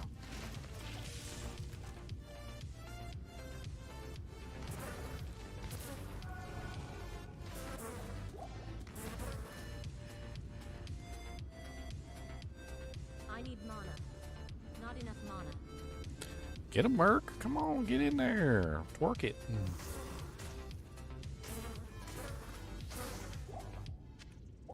Not enough mana.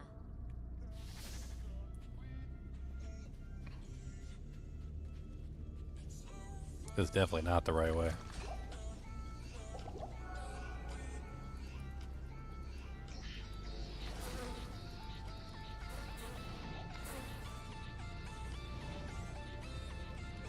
Not enough mana.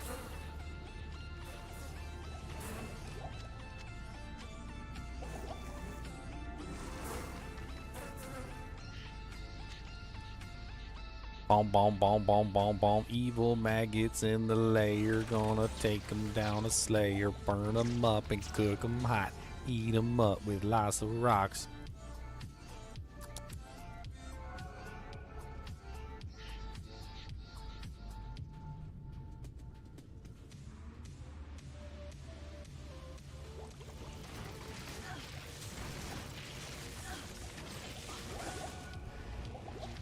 I can't.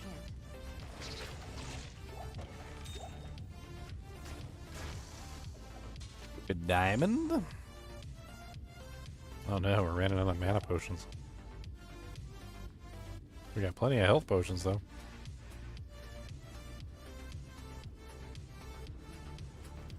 I can't.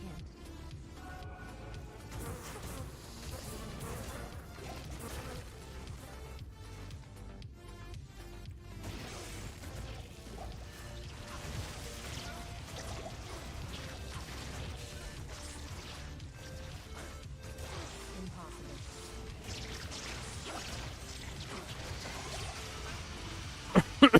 We have the staff, boys.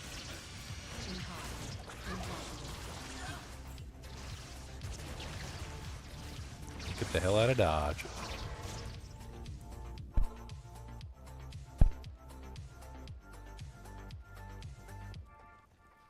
Oh, my Merc before he dies. The Staff of Kings.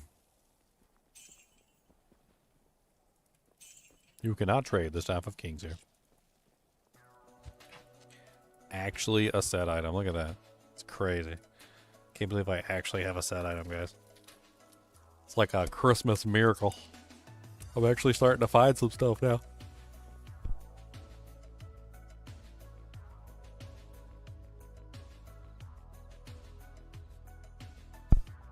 Just a little smattering. A little smattering of doodads. But something. A little something something of doodads.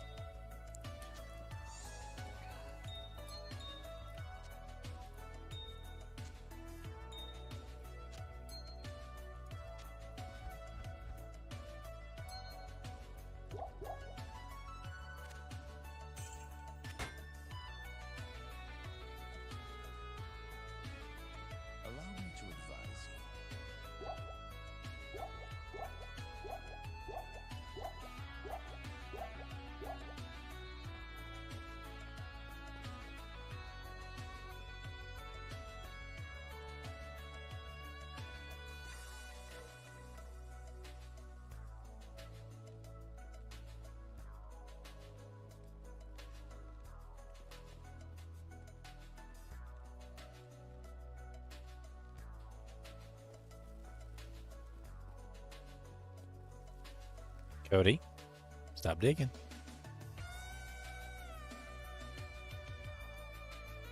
Thank you.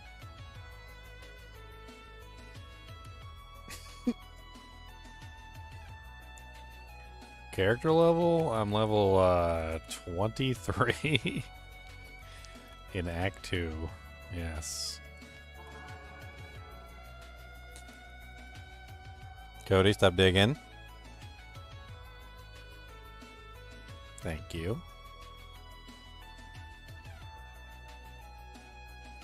That's a good boy. Stop digging.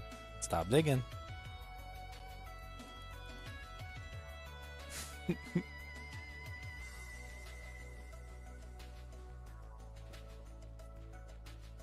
Yeah, you gotta stop digging, and you get treatums.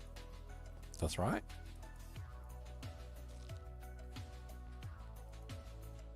Look at the Chinchilla just running. I can. Trying to pay attention to him. He's been digging himself to death. I'm trying to make sure he doesn't dig himself to death.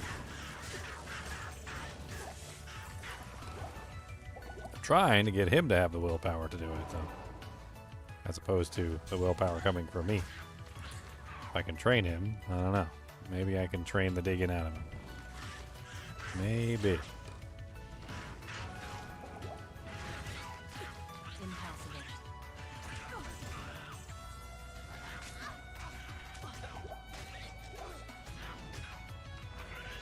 Good boy. That good boy.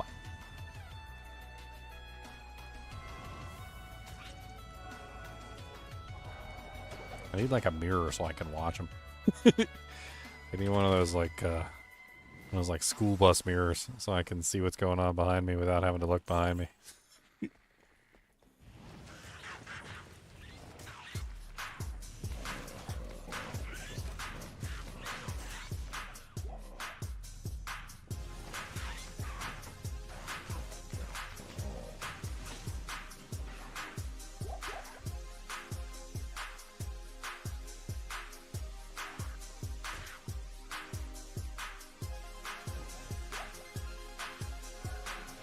Waypoint. Nice.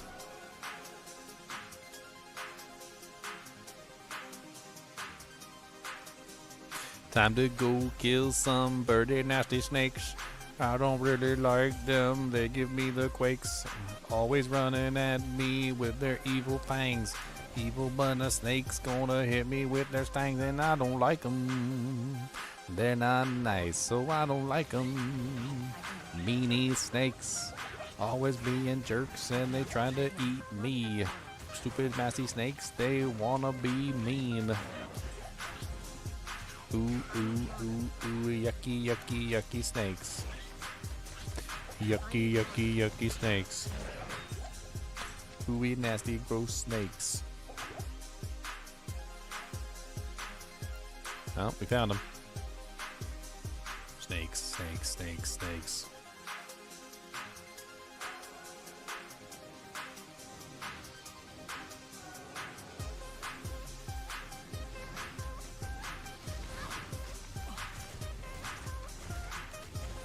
Look at that fire tower melt.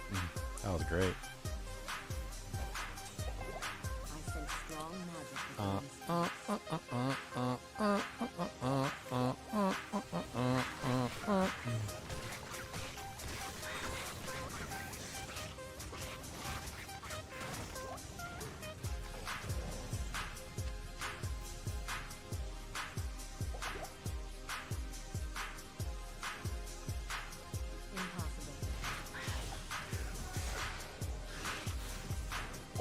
Boom, boom, boom. I am overburdened.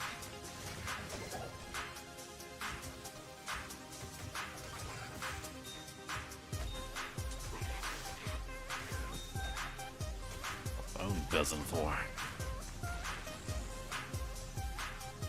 It's like 4 o'clock at night. It's my phone buzzing.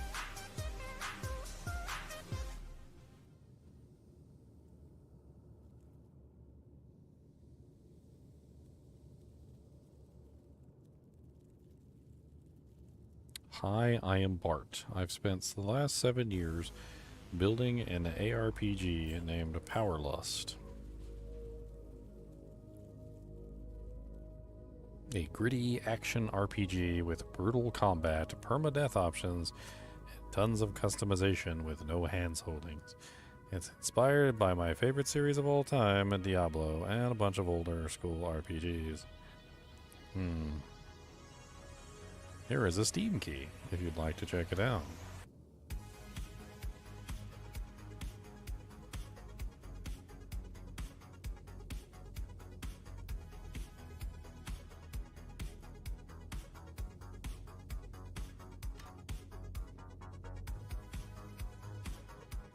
Dang it.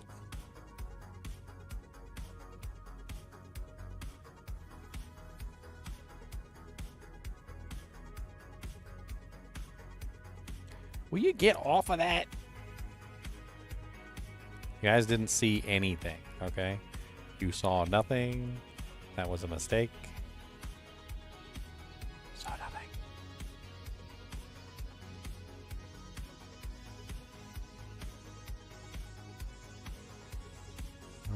Activate product on Steam. Okay, let's see.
Kind of reminds me of Nox.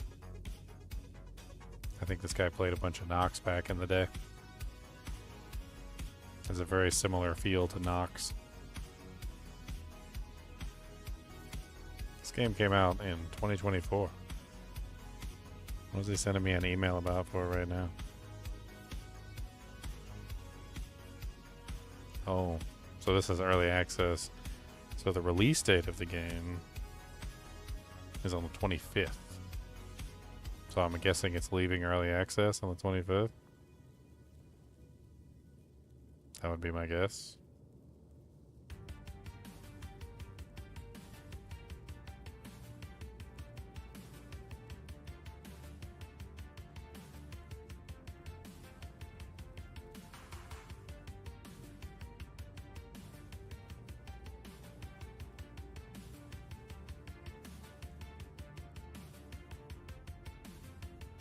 Interesting. Maybe I'll take a look at it one day.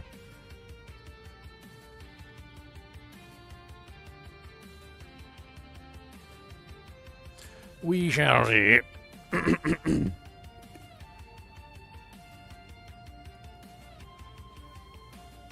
can't.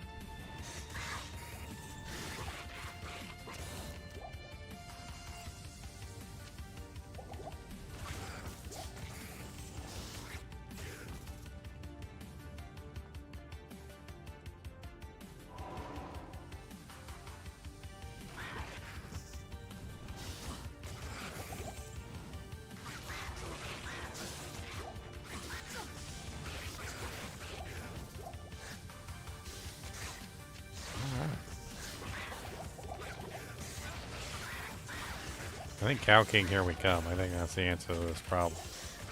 We don't have any sets. Cow King's the best dropper of sets. I think we just get to the Cow King, farm him for a while, probably end up level 45 or something by the time we get to friggin' Nightmare difficulty or whatever. It doesn't matter. Primitive beings cause so much trouble. Of course the amulet went right on my neck.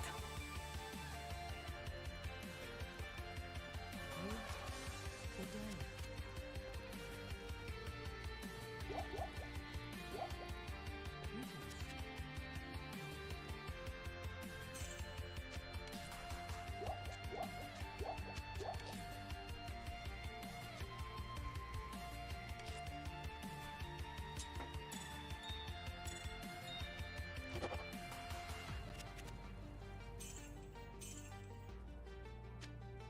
Alright, we still got a lot of chippies. We can make some more money for some more gambling, or we can hang on to it for later.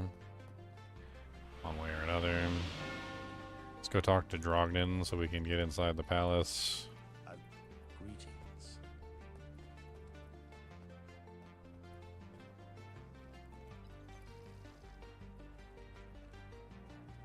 I have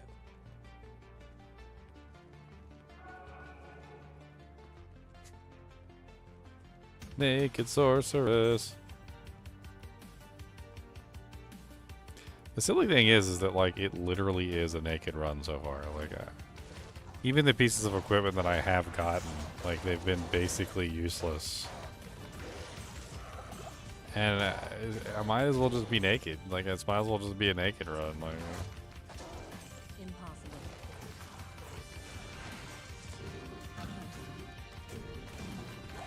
slowly but surely, nakeding my way across the game.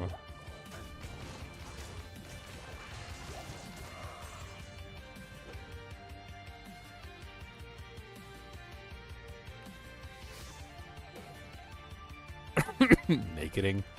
Did I just turn naked into a verb? Nakeding my way across the game. I'm pretty sure that's just called streaking. Nakeding.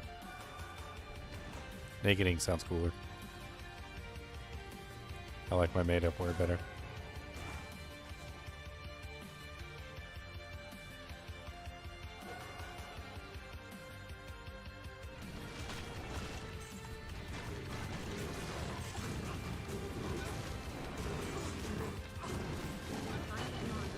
Not enough mana.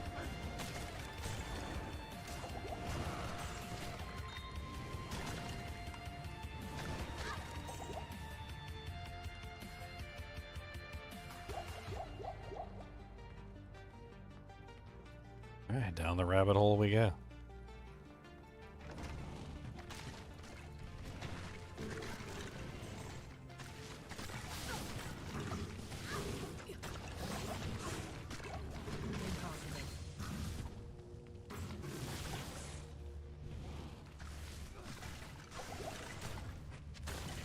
Yeah, get a Merc.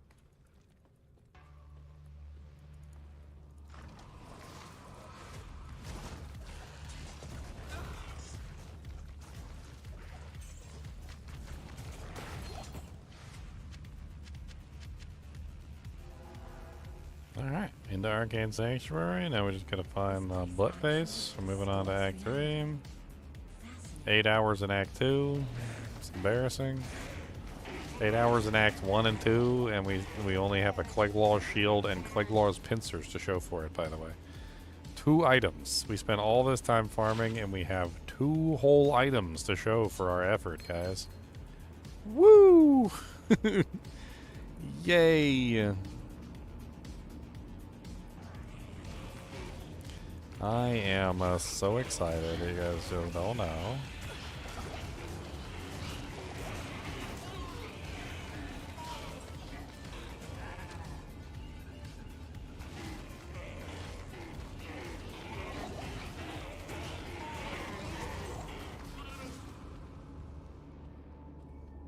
Well, this place seems like easy farming for me.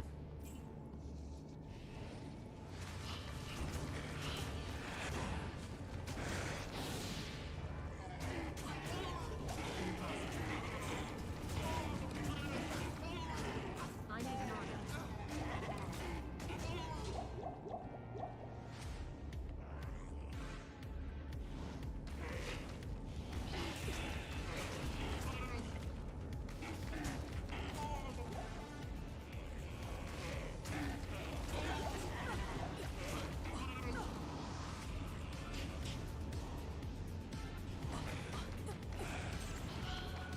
Oh, you got firewalls too. Not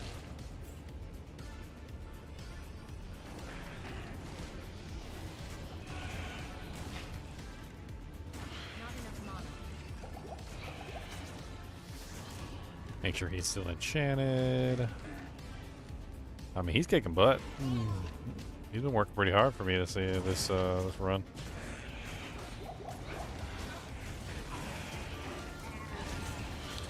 If I can keep him going, keep him alive, keep getting him better and better equipment, I mean, that's a solid way to play this, is just play support the Merc.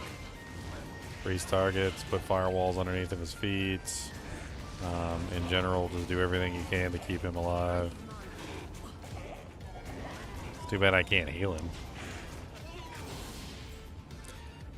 Which is another reason that I might need to get teleport, so I can teleport him away from danger. It's probably a good idea.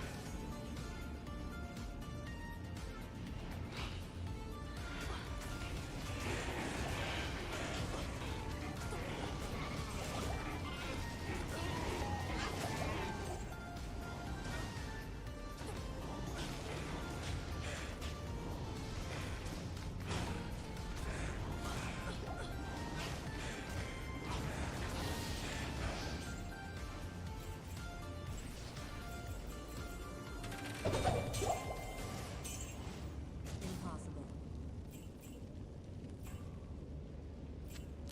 Hawkhelm, Manapod. I'll take all the Manapods. Thank you.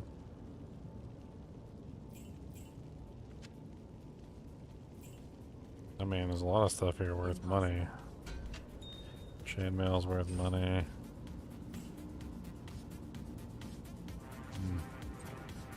Belt isn't worth that much, but that's an easy pickup.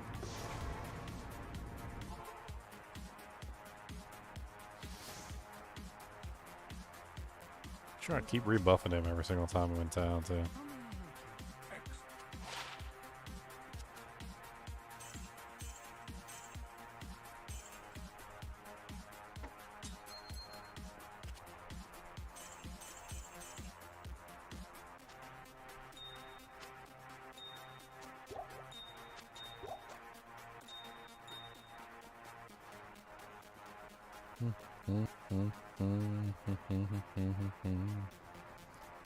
Alright, let's go back to the waypoint.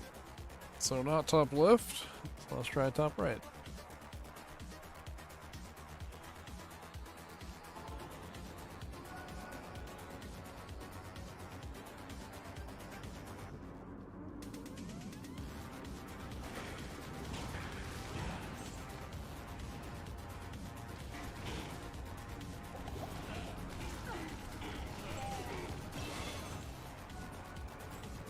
Mercenary is not keeping up.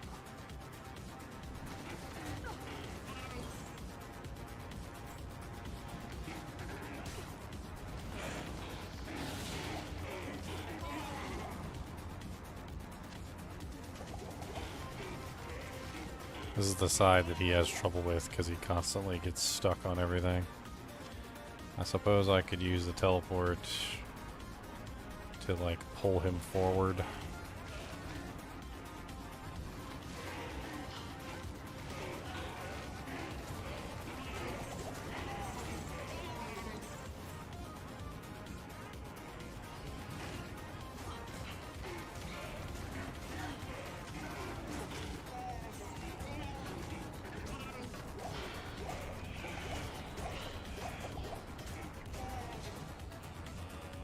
Alright.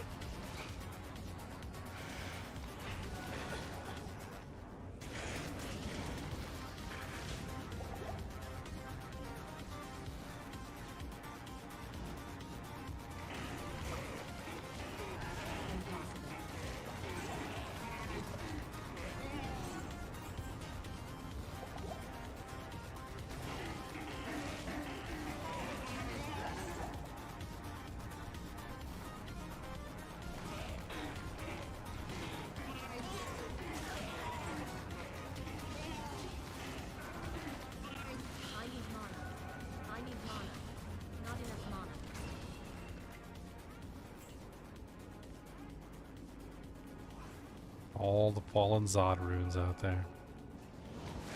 And Burr runes. All the fallen Burr runes out there. And Jaws.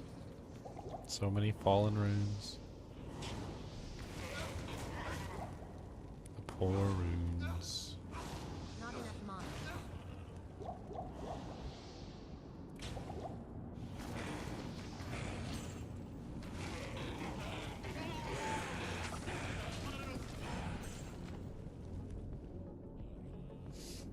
I really wish the firewalls stayed active for longer.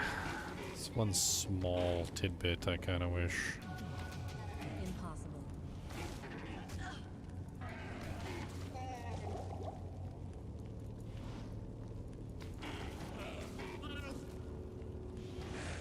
They don't really stay active for long enough. For something that's stationary that the monsters have to actually stand in to take damage for, you would think they would stay active for longer. Not enough mana.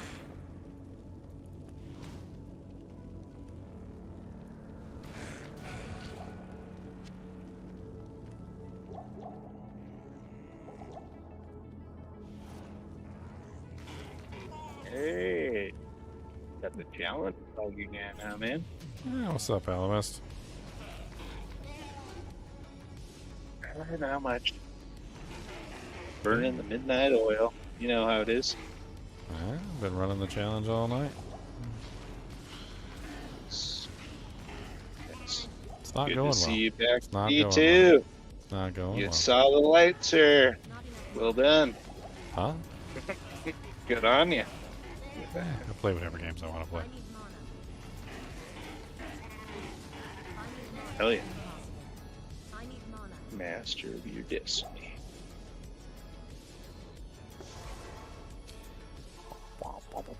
Yeah, level up. I was inspired by your Kingslayer build. I chose to go a hybrid route because Kingslayer Sorceress is, it's single target. Figured, okay. Leaning into enchant, could do Fireball Sork, like half synergized, like Fireball Sork and enchant, and still kind of have enough points to build the other masteries. Hellslayer Decapitator. Interesting. Hellslayer Decapitator.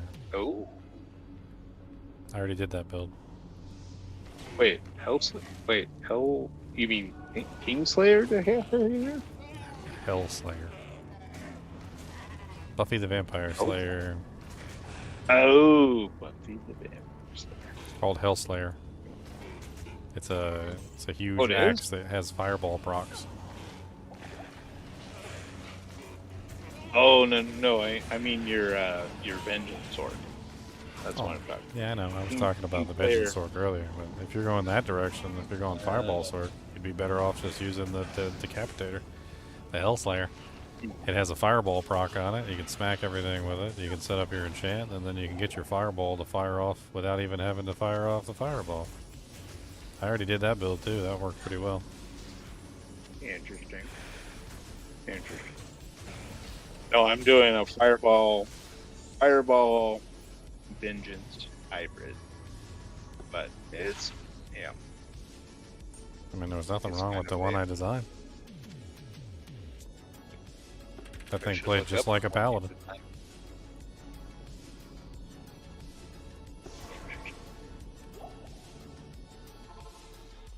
The one I had designed Oh, worked perfectly well. Did it? Oh, but you still get the AoE with true Fireball Spark. And to be clear, I'm a Fireball Meteor Sork. That's just missing one synergy. And then I'm leaning into the Vengeance via Kingslayer. That's really what I'm doing. So I mean, I feel like I might have superior AoE, but it is at the cost of some Yeah, but better you're- raw damage. You're losing like the entire benefit of the Vengeance, which is having multiple elements. So you're focusing almost entirely on one element. It's not really a Vengeance Oh, no, character no. at that point. No, I have Lightning Mastery, I have Fire Mastery, I have Cold Mastery. It's not maxed out. Yeah, I mean that's the thing. Like the whole point of Vengeance is that you have 3 elements that are all high damage.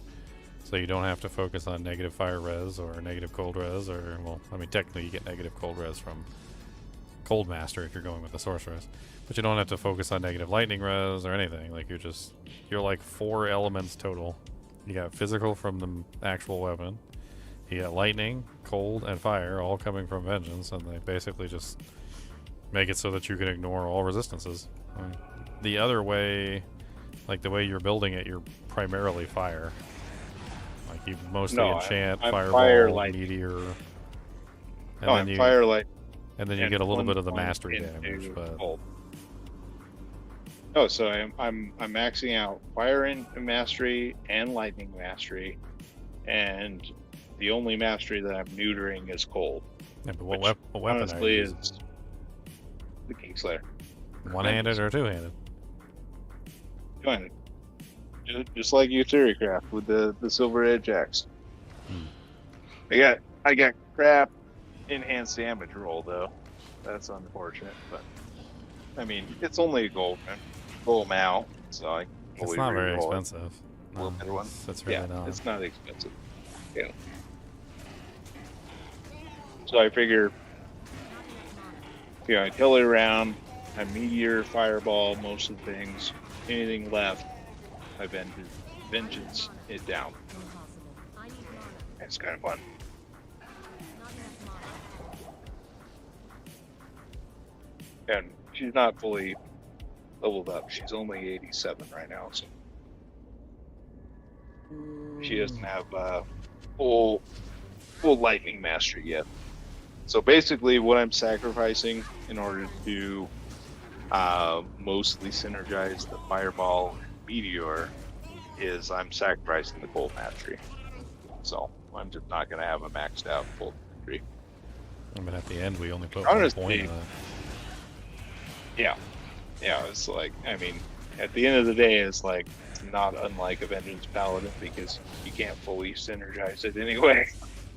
And the lacking one is cold anyway, so, it's not too bad. Which is actually, it's kind of a miss, I feel like. With the stuff they did to D2R is like, at the very least, I feel like they could have let the Vengeance Paladin at least fully synergize, it's kind of too bad. I mean, he doesn't lose a lot because of it, but No, it's we still talked kind about that of nuts, earlier. I feel like. He definitely could use like a 1 less synergy. 1 less synergy might be nice. Take salvation out of the mix. Yeah, I'd agree with that. I think anything where it's like 4 synergies to make something work is a little too much. Yeah, I agree. It's one of the reasons I never go with Fireball or Meteor. Fireball and Meteor have too many synergies. I prefer Fireball, yeah. I prefer Firewall for that because it's just less synergies, more damage. Yeah, and forgive me if I'm making you repeat yourself. I'm just logging in and watching your challenge run. So your strategy is Firewall and what else? But at the moment, Yeah. Firewall and Enchant because they share Firewall and synergies Enchant. with each other. That's cool. I'm So trying to you're, like, utilize the Firewall, Mercenary because kind I of- don't really have any. It's set items, and I've got a whole 2 set items to my name. My Mercenary is rare items, and I found a lot more rare items, obviously, than I found set items. So, like at the moment, I'm currently in a situation where my Mercenary is better geared than me. I need mana. Huh? Impossible. I mean, as long as the challenge run, like, if it allows Mercenary freaking beef that shit up. Oh, she is up. Excuse me. What's up, Shmooblah? Thanks for the raid. 3 people, huh? So, yeah, that is interesting. It's the Welcome to the party. Firewall Not enough mana. is less synergy, and it synergizes with Chant better. Oh yeah, if you're trying to add in an AoE damage effect, Firewall is the way. Like that's Firewall always is been the way. Good. Yeah. I don't know. I just like with this build. I like I mean, this is where The problem with fantasy Fireball counters is that activity. Fireball has Firebolt as a synergy. It also has Meteor as a synergy. And if you want Meteor to work, then you also have to work in Inferno to max out the Meteor damage. Like you've already got like 2 synergies there. Whereas Firewall only really has one synergy. The Inferno synergy is essentially worthless. Warmth is the only synergy that really matters for Firewall. So that's 20 points total. If you want to max out Fireball, on the other hand, that's 20, 40, 60 points. So, like, 60 points versus 40. But then here's the thing that really makes it worthwhile. So if you're maxing out Enchant, then you're already maxing out Warmth, which means that it's not a 40-point investment, it's a 20-point investment. So the difference is a 20-point investment versus a 60-point investment, and it just... Firewall is always going to be the better choice if you're going down the Enchant route. And not only does it do incredible damage, but you're getting the Warmth synergy for free, and if you're building Enchant damage, you're getting the Fire Mastery synergy for free. So you've already gotten basically the bulk of what makes Firewall work for free. And then you just drop 20 points into it, and you get to save yourself an additional 40 skill points that you don't have to spend into synergies of things that you're not using, like Firebolt. Yeah, but the thing is I'm trying to synergize Vengeance, and my thought was I do want to max out Enchant because I want the attack rating, but I don't want Fire to be the only show in town. Well, if So you're, my thought was I'm not doing Warmth. I only have 1 point in Warmth. I'm maximizing Enchant because I want the AR, but then I'm maximizing the Masteries, so I get the best hybrid Vengeance that I possibly can. It's not the full Vengeance, but it's the best Vengeance that I can, while still like half synergizing Meteor and Fireball. Basically where I'm at. I mean, I see what you're getting. So at, but I'm kind of leaning. Yeah, the thing it's is a compromise. It's a compromise. Enchant's I'm literally leaning the in only. both. It's the only melee ability that the sorceress has, really. Like, I mean, anytime you make a melee sorceress, you're going to be making an enchant sorceress, like, in the mix. I mean, that's just how it works. I feel like going with enchant and then not going with the enchant damage is kind of silly. I mean, it's just part of the mix. You're also maxing out Fire Mastery, so, like, if you're doing the Vengeance part, you're maxing Fire Mastery anyway, and then you're maxing enchant. That's just 20 extra points to max the actual synergy. Yes, I am doing that, but I'm not doing it. So that's why I say it's like I want the full fire damage from Vengeance. I get that by Enchant and Fire Mastery. I don't gain anything from Warmth other than, the synergy that just leans further into the fire. And I want to keep the fire and the lightning equal. I feel like the fire would work better with the way your build works, though, since the fire stays active for a long period of time. Like, I mean, if you think about it from the perspective of a melee character, you're kind of similar to how I'm doing with my current Mercenary. Like, when the Mercenary goes in to fight, I cast the firewall underneath of his feet, essentially, or, like, right in front of him. And then he just, goes to work and he does his thing. Like, it seems like it would just work better with Firewall because you would go into combat, you would start combat with monsters, you could cast Firewall directly in front of yourself and then start swinging. And then when the Firewall runs out, you cast another one in front of yourself and then keep swinging. And, like, you would have an AoE effect in front of you while you're swinging your weapon, as opposed to having to stop and do AoE damage and then stop casting and then do your melee attacks. Like, it almost, like, works more fluidly that way because you would have both active at the same time. I do, but instead of Firewall, I use Meteor. So I'm attacking and I'm reapplying Meteor. Yeah, Meteor's okay. And it's not as immediate in terms, so I take your point. Well, the problem with Meteor But is it's you can't really fully Meteor. synergize it Yeah, without spending, like, tons of points into it.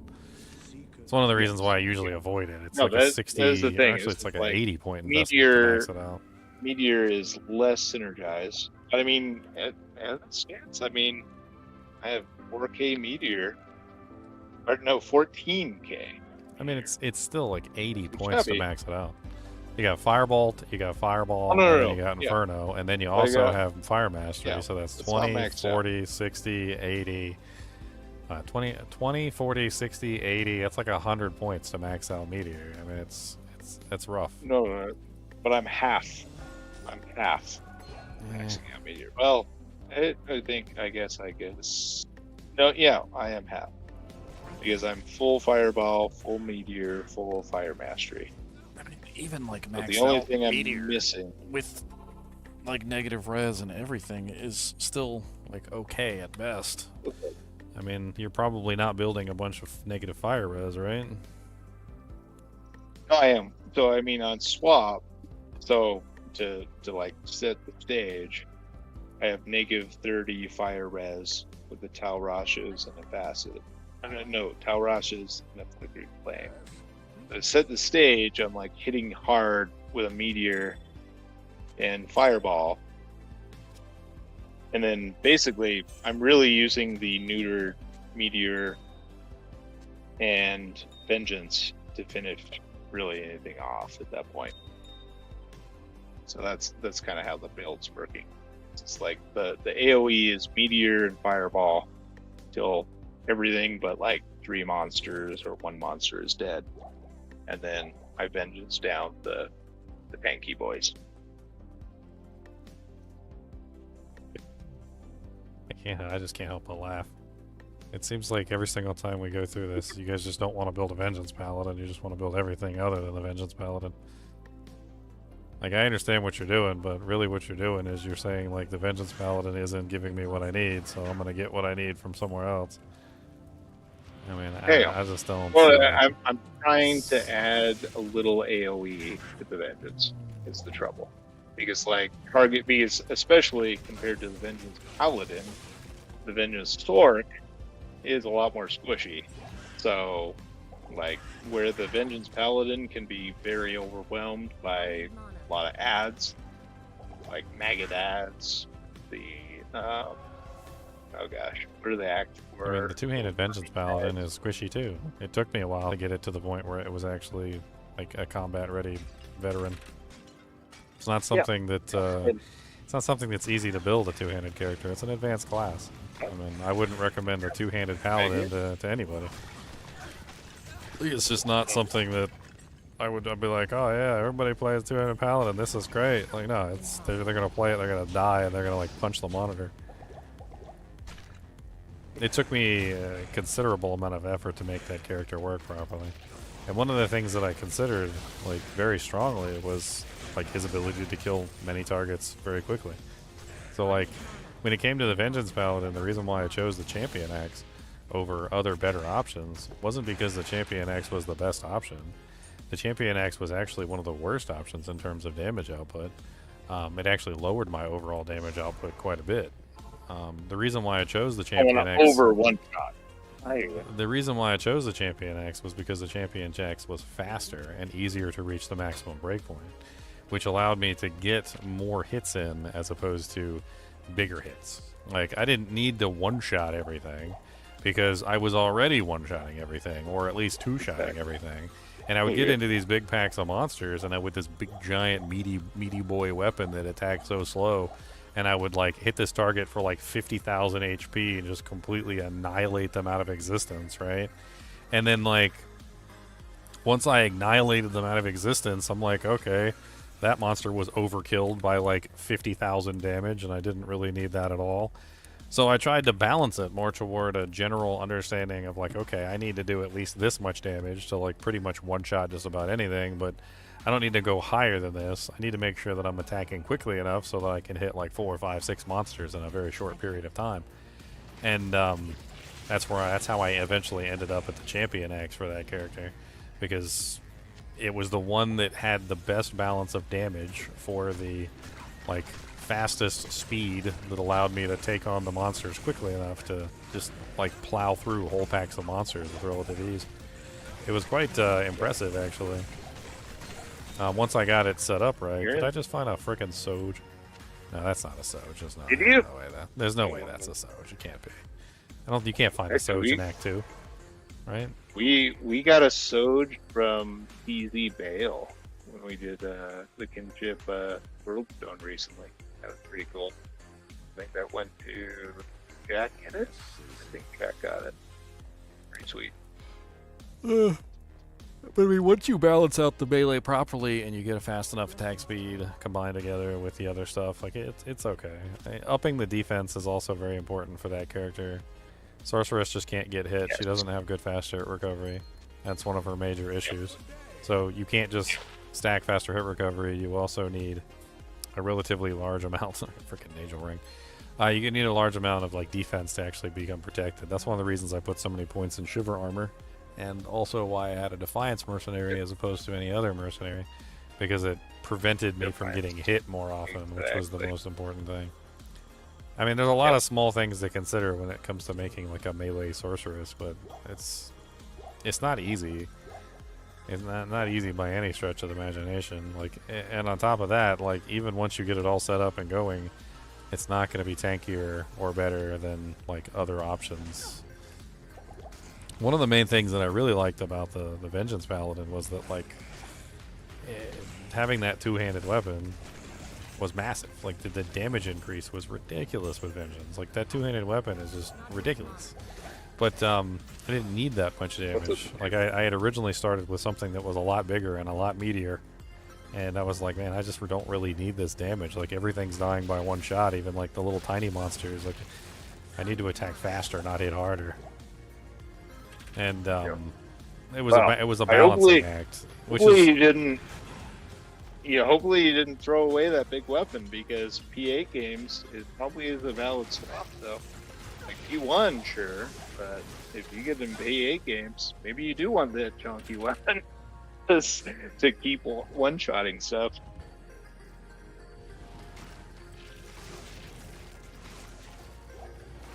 He's getting his butt kicked in here. No, I definitely hear that, Ginger. Is like that was why I wanted to fill out like a hybrid setup, was exactly because of the like overhitting issue, right? Because what I took from your theory craft was like, especially in the middle, when you like, you know, fully synergized, like full masteries, everything, she almost was doing too much damage. And I took that to be like, oh, okay, so she doesn't need all that raw elemental damage. If I pair that back and then hybridize her, such that, like, from a vengeance standpoint, she's doing less damage, but she's doing more damage on another spell. Well, like I said, in this round, I tried Meteor, but you could be right. Like, it kind of seems like you'd be better off with Hellslayer. More viable option. That's probably what you'd be better off with, because you've already synergized the Fireball. So, like, if you look at Hellslayer Decapitator, it's a very powerful item. I built a character, a sorceress, around it one time before. It has a proc on it, which is what is it? 10% chance to cast level 20 Fireball on attack, not even on hit, but on attack. So you basically get like Fireball shooting out all over the place. And you're already synergizing Fireball, and you're using a big two-handed weapon, and this is also a big two-handed weapon. You could very easily supplant this for the Kingslayer and push to a more like fire-centric build, and honestly it'd probably be better. Like, the way that you have it set up, you're already pushing in that direction anyway. Yeah, but when I swap to the two-handed weapon, I don't have the negative res. I have the negative res with the Talrachas and the Basset. Talrachas and the Flickering Flame. But then when I switch to two-handed, I mean, okay, I still have the Flickering Flame negative. The thing is you don't really... So when you're doing a multi-elemental build, you don't need negative res. That's just how it works. Like, you can play the sorceress, that Kingslayer sorceress, with no infinity and no negative res, and she'll still run around one-shotting everything. Like, that's the beauty of a build like that, is that you don't need the negative res to make it work. Okay.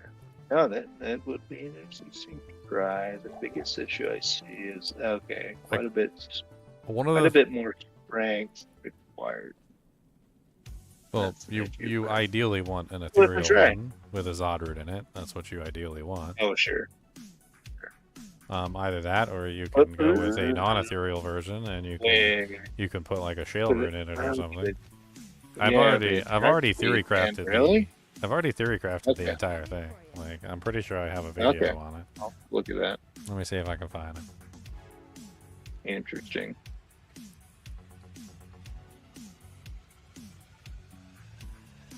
Yeah, here it is. D2R Season 8, Day 20. Hellslayer Sork Theory Craft.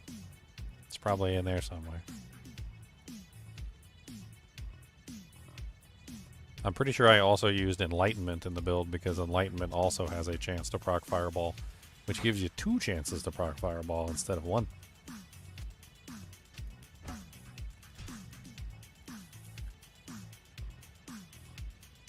Ooh, big upgrade. Big upgrade for my merc. Oh, look at him, hump twerk. Look at that thing. 5 to 60, 103 attack rating, 4 to min, 21 poison damage, 5% lifesteal. It's even got a little lightning res on it. It's amazing.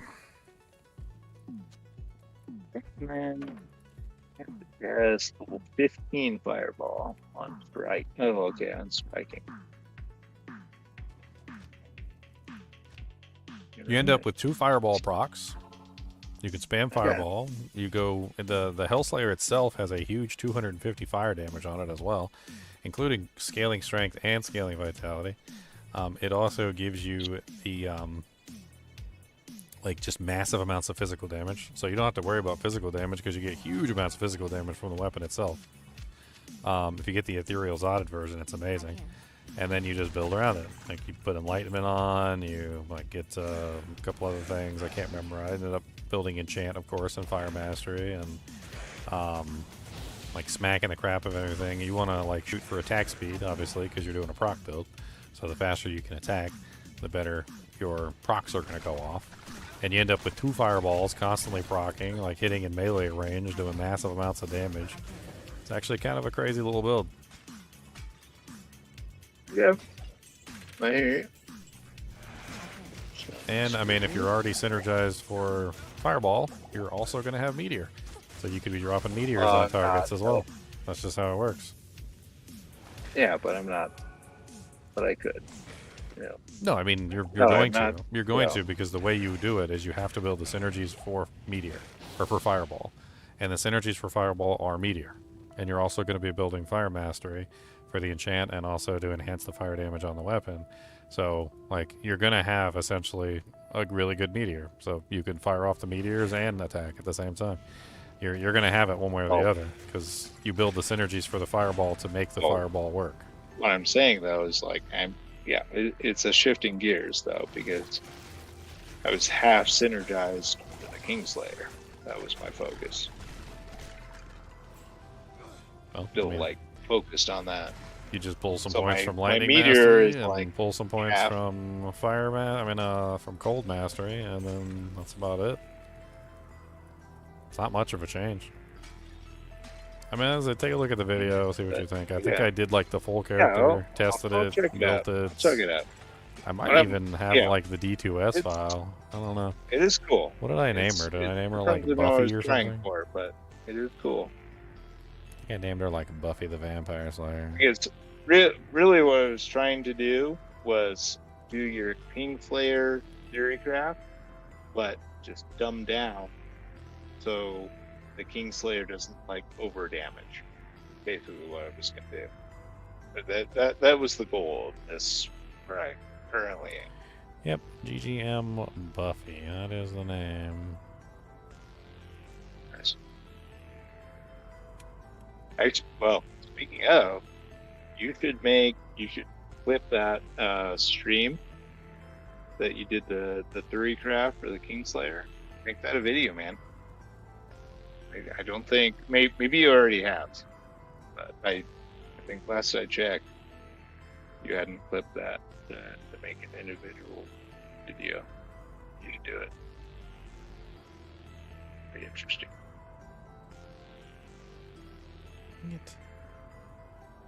Be an easy lift. There you go. And there's the D2S file. D2S file Yeah, from the Oh, theory, God. from the theory craft.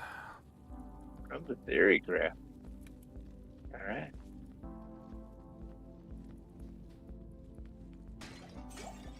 possible. Yeah, I don't really know about posting the Kingslayer thing, Elemist. To be Okay, perfectly honest with you, I Okay. did not like how you guys argued with me during that theorycraft. It didn't feel constructive. It Okay. felt very much so on the side of like you guys thought you knew better than me, and you were gonna prove it one way or another. So I didn't really Okay. no, I really don't want to post it.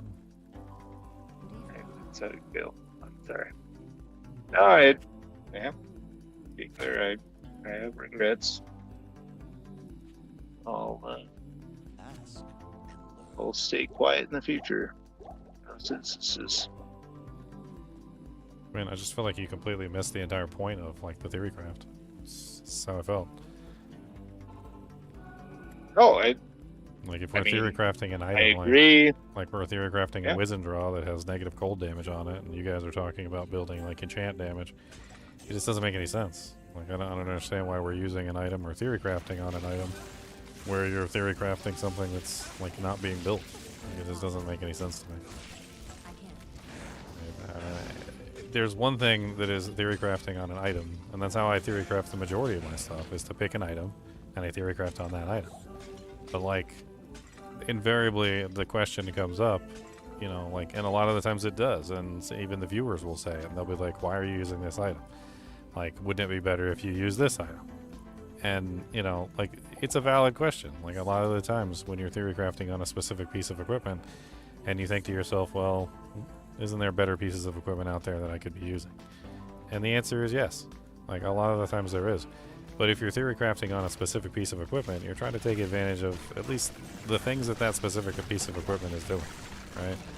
You know, like, otherwise, yeah, you might as well just be using something else.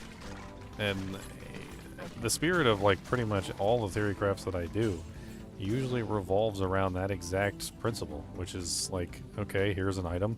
Let's make the best possible build we can around this item. Like, taking the strengths and the weaknesses of this particular item into account and trying to make something work. And, like, I felt like not only were you guys kind of, like, moving away from essentially the core of what made that item special, but you also were focused on things that that item had no part in. You know, like, it just didn't make any sense to me. And then, like, the fact that you guys fought with me over it was just really stupid. I was talking about it earlier in this stream. Man. Like, it just doesn't make any sense. Like, why would you build a character around an item that has a special skill on it and then not take advantage of the skill? Like, it's just, like, if I had an item that gave me fireball skill, trying to do that right now, honestly. I mean, I'm trying. it kind of seems like you're not. Like, if I'm being perfectly honest. Like, it sounds to me like I said earlier, it sounds to me like you're trying to find every way that you can to not use the vengeance skill to the best of its ability, including using other skills instead of vengeance. Like, it's just another way of going about it. Like, in the case where, you know, we were actually doing the theorycraft, it was using and relying on vengeance and building through the fire damage instead of building the actual vengeance ability. Like, you know, you're actually building enchant, essentially, and building fire, negative fire res, and going the direction to, like, focus on that specific aspect. And in your case, you're also not focusing on the vengeance aspect. Instead, you're focusing on other things that you can do to figure out, like, ways around the way that vengeance works. Vengeance is not a terrible ability. Like, it works extremely well for what it does. It's a very effective tool to bypass all resistances in the game, and it does it extremely well. It's not the fastest ability.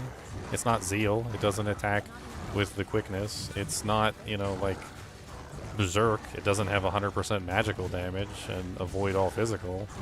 But it has its strengths, and I feel like a lot of not a single person in that theorycraft, with maybe the exception of, like, one person, really understood, like, what made vengeance special and why you would build around it.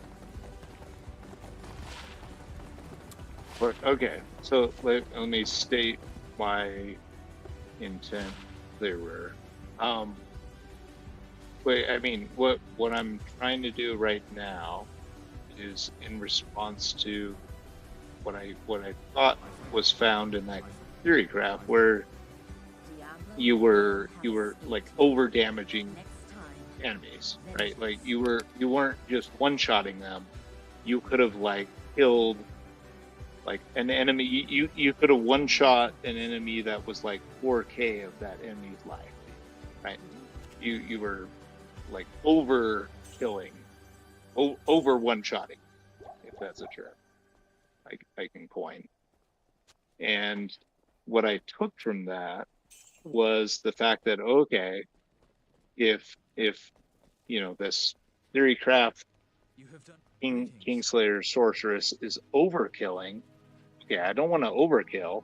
I still want a one shot, but I don't want to like double one shot. I don't want to and double that's one shot. and that's I why just want a one shot. So I feel like and that's why I talked about earlier with the paladin, where I literally spent all that time like figuring out exactly what that right value was. And then like when I compared the paladin to the sorceress, remember when I like logged into the paladin and I was like, oh, let me check it against my vengeance paladin, because I totally forgot I even had him there. And I looked, and the damage was almost like dead lined up. Like I had already gone through all that with the paladin to try and figure out where the right point was. And the funny thing is when I actually pulled up the paladin, they were like neck and neck with each other. There was like barely any difference between the two characters. Like the damage output on the paladin and the damage output on the sorceress were almost the same, which was kind of crazy because I didn't expect that. I kind of expected the sorceress to be lower than the paladin, to be perfectly honest, especially considering the paladin has all the synergy bonuses, but he wasn't. Yeah. The sorceress was doing more with less, for sure. Okay. Well, maybe I mistook the over damage. It seemed like you were over one-shotting on even the sorceress, so I felt like, oh, okay, I could hybridize the sorceress.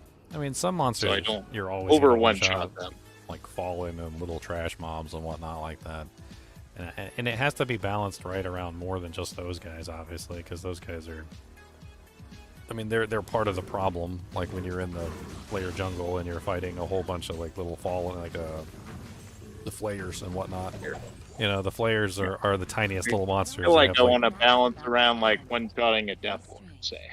Yeah, right? well, like, if you one-shot a Death Lord, I feel like you're never going to get really both, and that's part of the problem. Like you're never going to have both. You're not just going to one two-shot a Death Lord, you know, one-shot everything else. Maybe. It's a balancing act, and that's it's a balancing act. That's why I chose this stupid champion axe in the first place.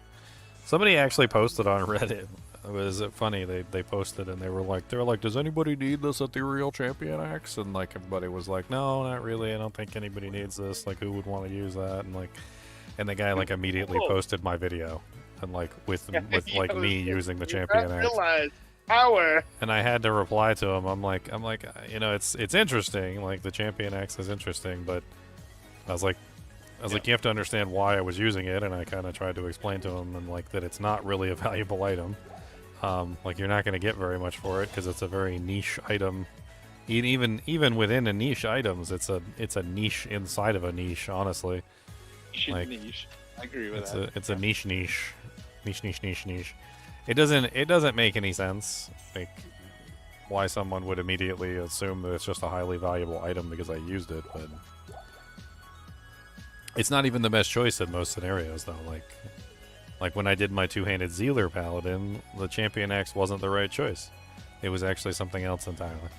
It ended up being the Colossus Sword, if I remember correctly. Found out the Colossus Sword has a much higher breakpoint on the Paladin for some reason. I don't know why.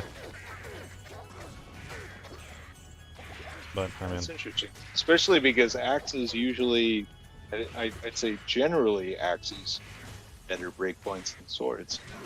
So it's not that the breakpoints were better; it's that the breakpoint was higher.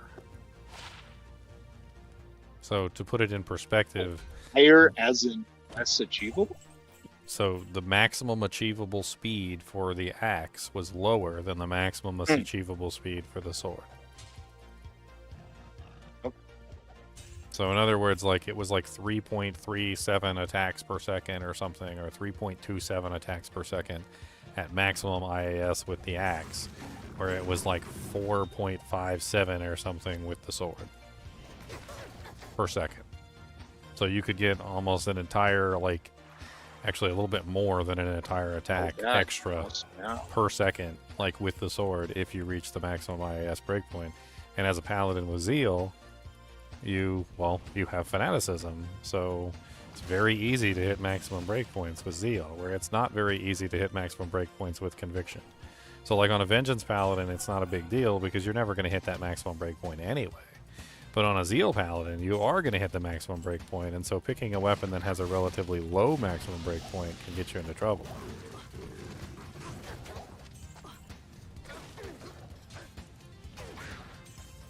Of course, they did mess around with all the IAS calculations, and maybe I'm going off outdated information. I don't know. I wish Warren's calculator, the new calculator, I wish Warren's calculator was actually easy to use, because that thing sucks.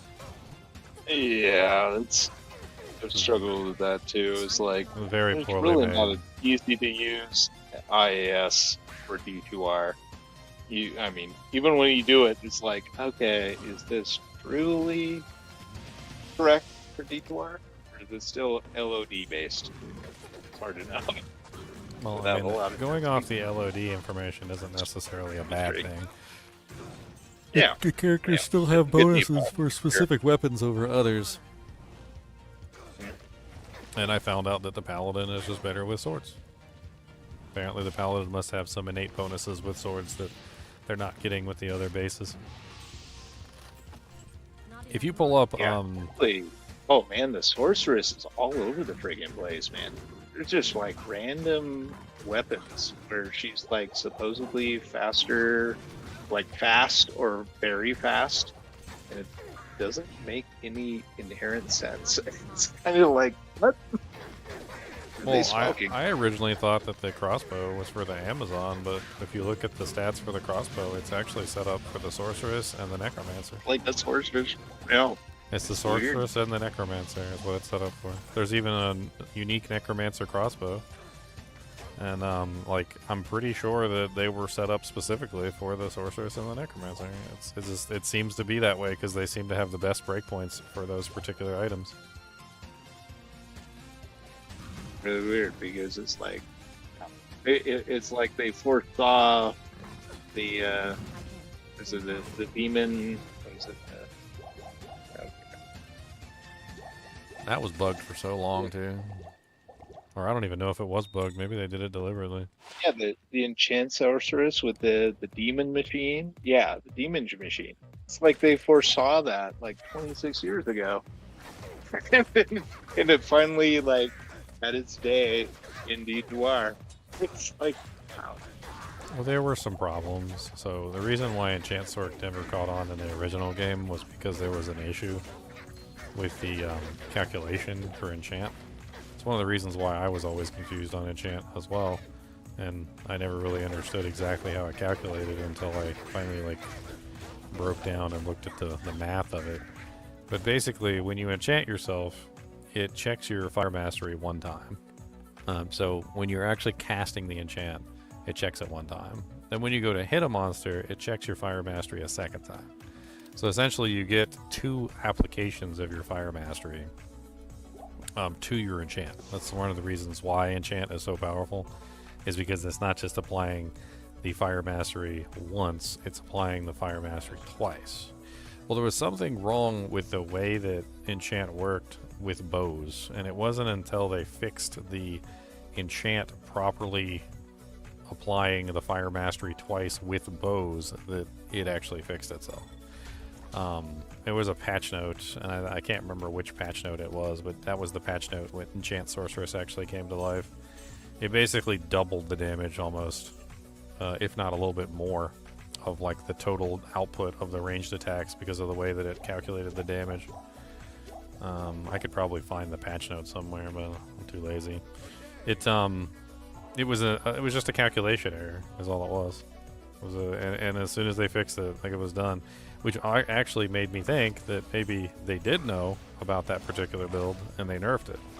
Because I don't think it was a calculation error. My bet is that the developers probably specifically limited the sorceress to prevent her from being able to do that.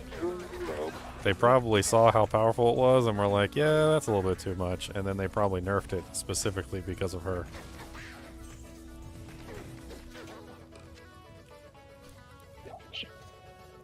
it follows through with logic, although like at the same time, I mean, we don't really know 100%. Yeah. A lot of the mechanics and stuff just none of them, like a lot of the stuff in D2, I hate to say it, like didn't work. Like there was a lot of mechanics that just didn't work. The things that maybe they intended to work a specific way that just never worked out. One of them that still doesn't work is on attack. Dumb luck is the best developer. So it's like, oh, wow, okay. So maybe we'll keep it in. So on striking is one thing, right? But on attack is another thing, and it's supposed to happen just, you know, when you swing your weapon. You don't have to hit anything, right? But like, there's a lot of things that on attack doesn't work with. Like even to this day, like if you play with a character that has on attack on a weapon or a piece of equipment, like there's a very good chance that the ability that you're using just doesn't function with on attack. I ran into that with the, I can't remember what it was. I think it was the Amazon and also the Assassin. I tried the Assassin too, and there was like a bunch of skills like that just didn't work with on attack. And I remember the biggest problem I had was with the Fireworks Amazon. I was trying to use Strafe because Strafe's the best procer, and what I found out was I set up all the charms. I spent like all day, and I set up all the charms to like fire off the attacks, the abilities on attack. And I went into the game, I was so sure of myself, and like I started attacking things and nothing happened. I was like, what is going on? And I tried several abilities and like none of them would work. And then like finally I just like broke down and I was like, okay, let me just try like a regular arrow. Let me just fire a regular arrow off. And sure enough, all the abilities fired off when I fired off a regular arrow. And that was the day I learned that like attack doesn't work with a lot of various things. Like it just doesn't work with some stuff. It doesn't work with strafe, and it doesn't work with like multi-shot, and it doesn't work with various other abilities. It's really quite weird. Sure. Have lunch break or something during that. Didn't get the memo. Yeah, I have no clue. Who knows? Yeah.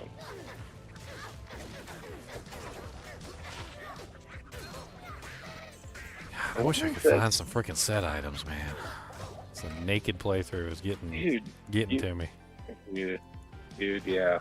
Naked. Did I see you? Oh, naked? Wait, I thought I saw Gleeglaws items. This is a set only run. Part of that. It's a set only run, and I found 2 whole set items to put on my character. So I'm basically naked. Like it's. Okay. I am essentially naked. I remember. Like, okay. I remember previous streams you were saying is like, set items. Maybe I start with the full set. So that was only if I had.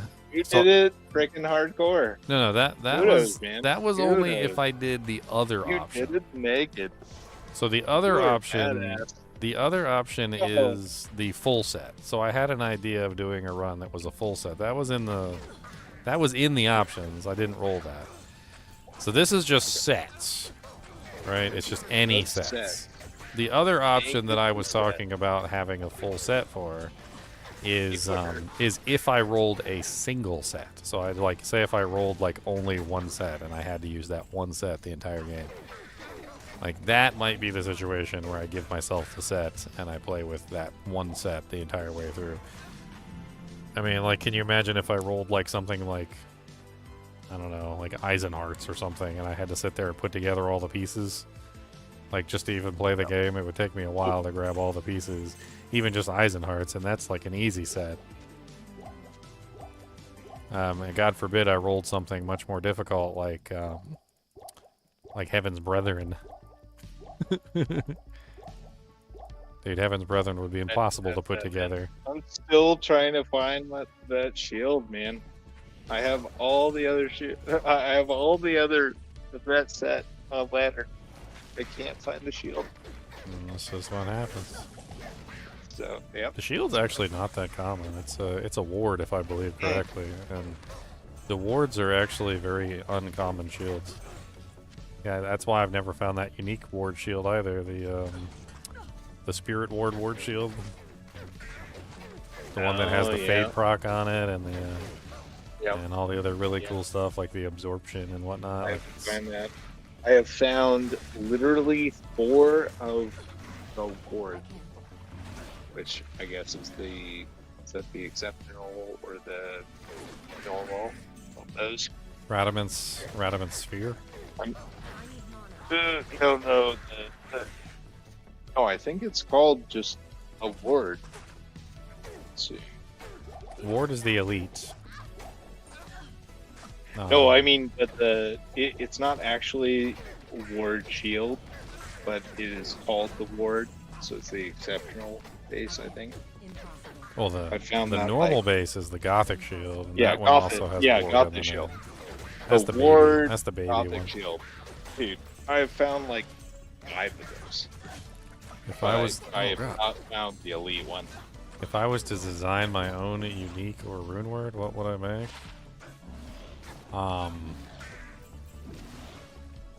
Probably some unique or rune words that go specifically for the mercenaries. That'd be kind of cool. I can think of some very interesting ideas. They'd have to be It's actually- merc. They'd have to be merc only though. It's that's probably the best that Vicarious Vision ever did. The merc specific stuff, the cure, the bulwark, Barth, like those helm wormwords. Those are GG. Those are really good. It's unfortunate they missed the step with the mosaic. But prior to Mosaic, they really the newer rune words, like wisdom, dude. I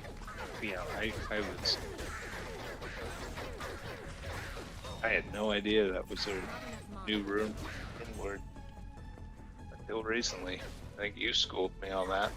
Like, no, that the wisdom wasn't an original word. What are you smoking, Elemis? That was a good call.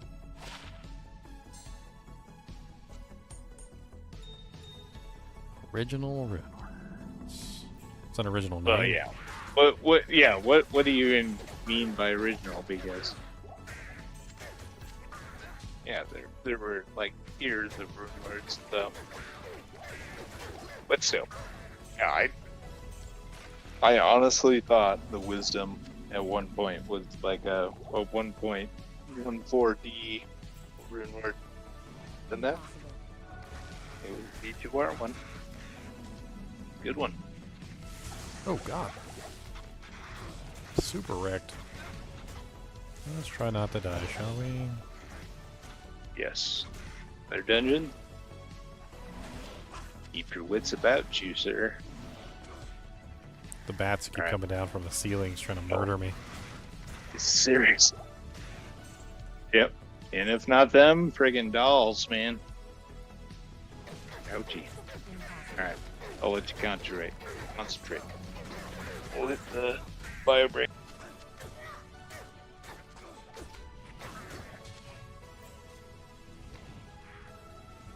Not enough mana.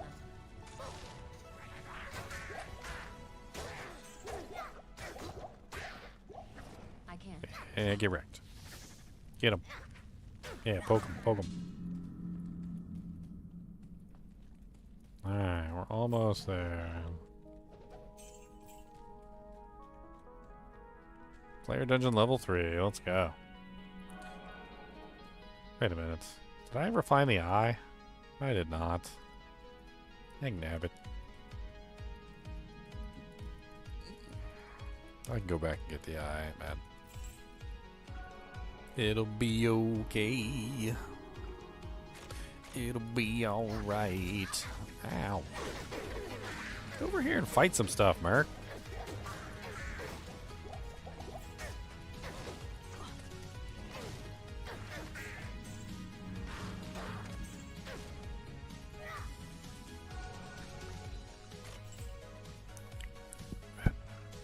This is one of the maps I like. I think I truly hate.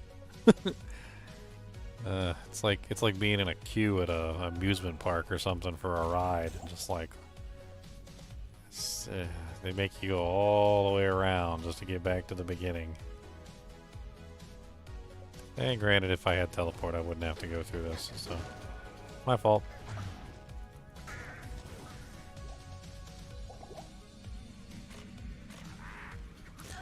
So I think it would be cool if first-person point of view was added to Diablo 2. Boy, have I a game for you. It's called Hellgate London. And it was good. It was a very good game. If you want first-person point of view on Diablo 2, then you should go play Hellgate London. It's literally Diablo 2 with first-person point of view, and it's very fun. It was made by the Diablo 2 developers, and it's literally Diablo 3. Like, it's more Diablo 3 than Diablo 3 is Diablo 3, which is saying a lot.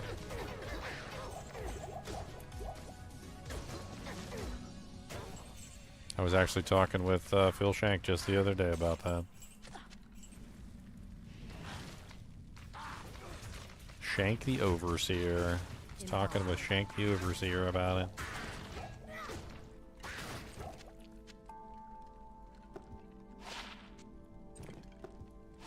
Dude, that's a hot take. Hmm? GG. What's a hot take? Oh, yeah. Oh, just what you said, man. You never have pretty you ever awesome. played Hellgate London? I have not, but Hellgate London was made by What- David what- Breverick. It was made by Matt Schaefer. It was made by, Eric Schaefer. It was made by Shank. It was made by all of them. They literally went from Diablo 2 in Blizzard North. They all grouped up and they made Hellgate London. And Hellgate London literally is Diablo 3. Like, if you've ever played it, you can't deny that that's Diablo 3. It is without a doubt the real Diablo 3. Like, Diablo 3 is not Diablo 3. Hellgate London is Diablo 3. so why I say that's a hot take is because literally not 3 days ago, I swear. Oh yeah, and maybe it was like 4 or 5 days ago, where Llama was commenting on the oh gosh, who's the PoE developer, the Chris Wilson, something like that. Yeah, I saw I saw that like interview. I haven't actually watched it yet. He's Okay. he's the solo player. He's the guy who made Path of Exile 1, and it's basically a solo game. Yeah. So he interviewed David Breverick, but like in his review of that interview, Mr. Llama said it's like all he's ever wanted is a first-person player game of D2. I was like, And that's why, literally why, Hellgate why I London. call that? Yeah, exactly. That's why I'm calling out the hot take. It's like, dude, It exists. friggin' Mr. Llama, aka like supposedly the face of D2, like doesn't know about, like, I feel like he should have said, like, if he was aware of Hellgate London, he should have said in that comment. Like, He might have when never he played it. mentioned- He might have never Yeah, played he it. might have. That's what I'm saying. So when Like, when that is Hellgate London came out, part, like that is like total So- BS, because it's like, dude, he's like, no, like, I quote, like, So, Mr. Llama Hell- said, I quote, he said, a first-person D2, that is all I've ever wanted. yeah. So when Hellgate London That is came out, what he said. it was That means it was he rushed. is not like the face of the quote unquote the face of D2. Doesn't even probably know about Hellgate London. So anyway, That is Hellgate that's London. embarrassing. When Hellgate London came out, it was kind of rushed, and they didn't really have the funds to make everything work. They also had, for a very temporary period of time, there was like a subscription fee to actually even play online, which was kind of weird.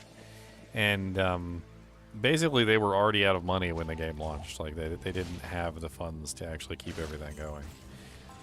And I can't really blame people for not having played it because, well, like the problem is that like, the server shut down relatively quickly. And then after that, it was really only available offline for a long period of time. Then the rights to the program were actually split between two different companies. So there was a dispute essentially over who actually owned the title. So unless you had like the original version of the game on CD, like you weren't playing it. And then later on, when the dispute of who owned the title was actually like determined, they split the game up into two different versions. So there's a single player version of the game and there's a multiplayer version of the game, and the rights are being owned by two different companies at this point. So you can actually purchase, I think, the online multiplayer version of the game at this point on Steam, but I think the single player version of the game is now owned by a completely different company, and I don't know what they're doing with it.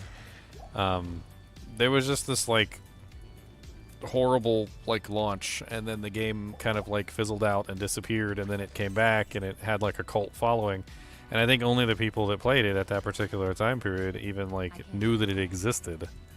And it's weird, but the game itself is literally a creation of all the original Diablo 2 developers. It was the first game they made directly after Diablo 2. And you can tell, like, every ounce of the game is oozing Diablo 2. It's literally called Hellgate London. It's takes place in London. There's multiple characters and multiple different classes. They have different abilities that kind of line up with, like, the Diablo 2 abilities. There's even, like, a quest in there where you have to go get a prosthetic leg back from a monster, and it's, like, it's not called Wart's Leg, but it's called, like, something similar, like Wart's Leg or something like that. Like, they even make references to Diablo 2 in it. Yeah. And instead of it being like a wooden leg, it's like a prosthetic leg. Let me see if I can find a picture of it.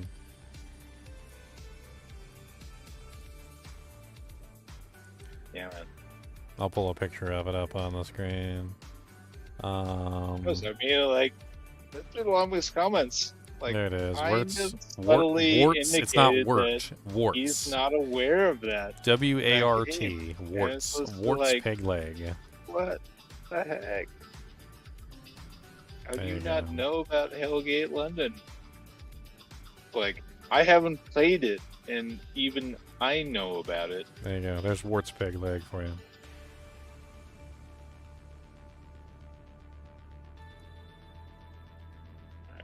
Check it out.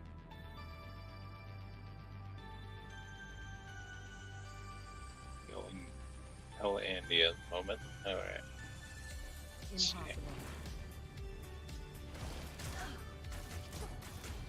Big leg.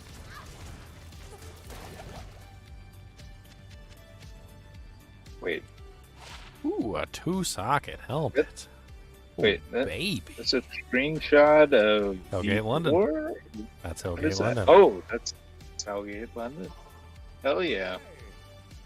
Nice.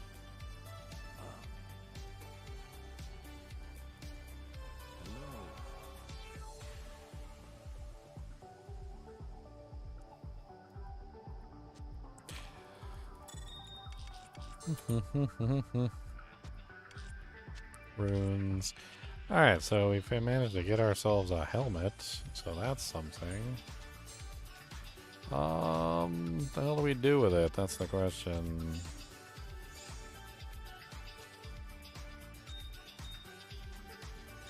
Recap. You started with no set items. Yeah. For you, sir. Punishment. I'm on record.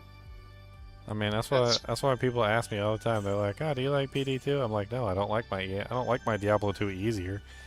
Like, I'm trying to make my Diablo 2 harder." Like, D2's too easy. What are you talking about? Yeah. Good on you. Seated run. Good on you. what's up, Jack? What's up? It's looking like my Merc is the main character. I mean, yeah, pretty much. Pretty much. Pretty much. The Merc only run. This looks like a Zaffron Yeah. video. Zaffron? Who's Zaffron? The loot goblin. Oh. Never seen any of his stuff. Fire does the res, little challenge stuff. maybe? He likes the merc only. Really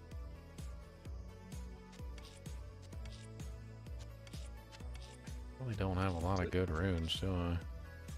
What if I just like transmute up all my frickin'...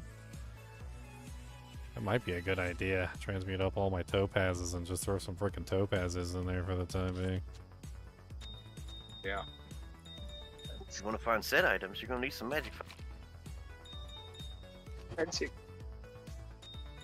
Magic find, what's that? Oh my goodness. Oh, there's It's something that So many betrays you all the time. all those chip gems. Not cubed up. They're higher levels. Putting my soul, Ginger. Good. Good. Oh Hurt your my soul. goodness. Let's go. Let's get this in. Ah, It's really oh, it's wicked. burning. I kind burning. of want to wait for another topaz. I'm not sure. I'm gonna hold off for just a little bit here and Burning. see if I can find a couple more topazes so I can get 2 fulls. It's real. Ah. You got to keep your early game gems, man. That's how you get gold. Oh yeah, I've already done that like several times. Oh, I've been in early game for 9 hours and 47 minutes. Okay, I've had plenty of chip gems. There have been a lot of chips involved in this like, run. oh my goodness. The sheer number of chips. Like I've spent 9 hours and 47 minutes, and I have 2 set items to my name. Like this run has been excruciating. I farmed Andy for a while. I farmed Rocket Issue. I farmed Bishibosh. Bishibosh gave me Hasaris' shield, and then later on, Andariel gave me Cleglaw's shield. And then I found Cleglaw's gloves from a random monster. And then I found Sanders' gloves as well, as if to like slap me in the face at that point. Like, oh, you already found some gloves? Here, have some more gloves. And so I found 2 shields and 2 gloves so far, which means I have a total of 2 set items on my character at this particular point in time. It has not gone well. I mean, you do have 2 hands. You could wear a shield in each hand. I was already joking about that. I'm like, I need to start strapping some shields to like everything. Apparently, I need to strap a shield one to my on your kneecaps, like one on both knees.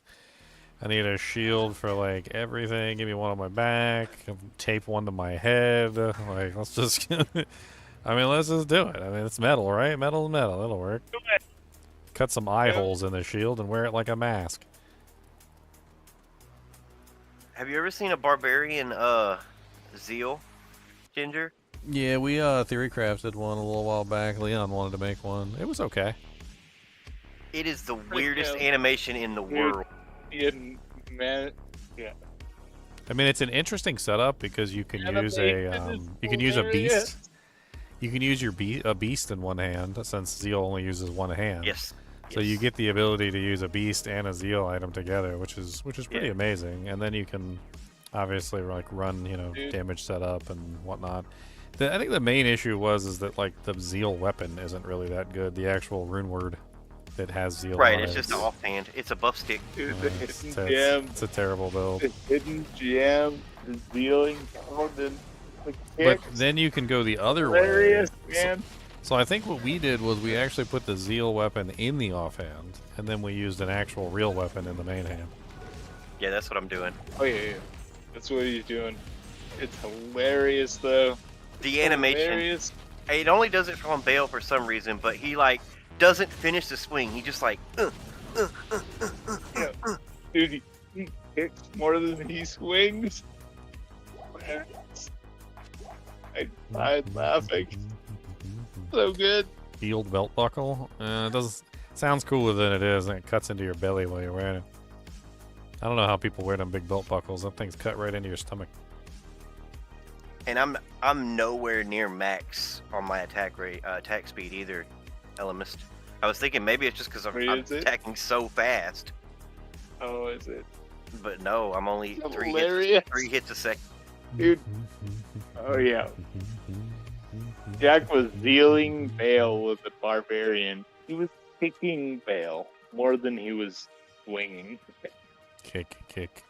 I died laughing. It was hilarious. Rub my weasel. Don't mess with me, sir. It's Where's so the good. topaz? So I had to good. start streaming immediately as soon as I saw it. I'm like, what is this? You know, it's like, why is he kicking more than he's swinging? Doesn't Where make is sense. this topaz? I see no There it is. topazes. You lied to me. You have lied to me. I see no topaz. Where is this path of the toe?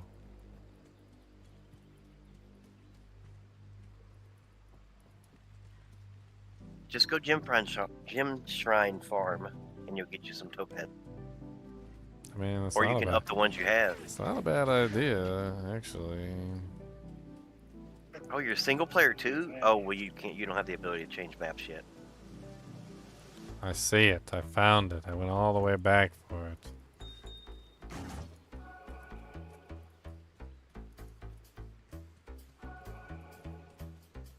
Mine. Stupid set items won't drop. I need some set items. Hot, give me some set items, please. I need set items, not please.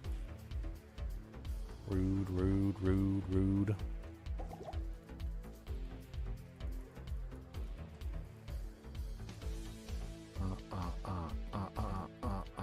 She always running out of stamina. How Diablo 4? That was all good. I theory crafted a bunch of characters, messed around with them, played them. 2 of my characters got nerfed mid-season, or not even mid-season, like within a couple days of creating them. Nerfed?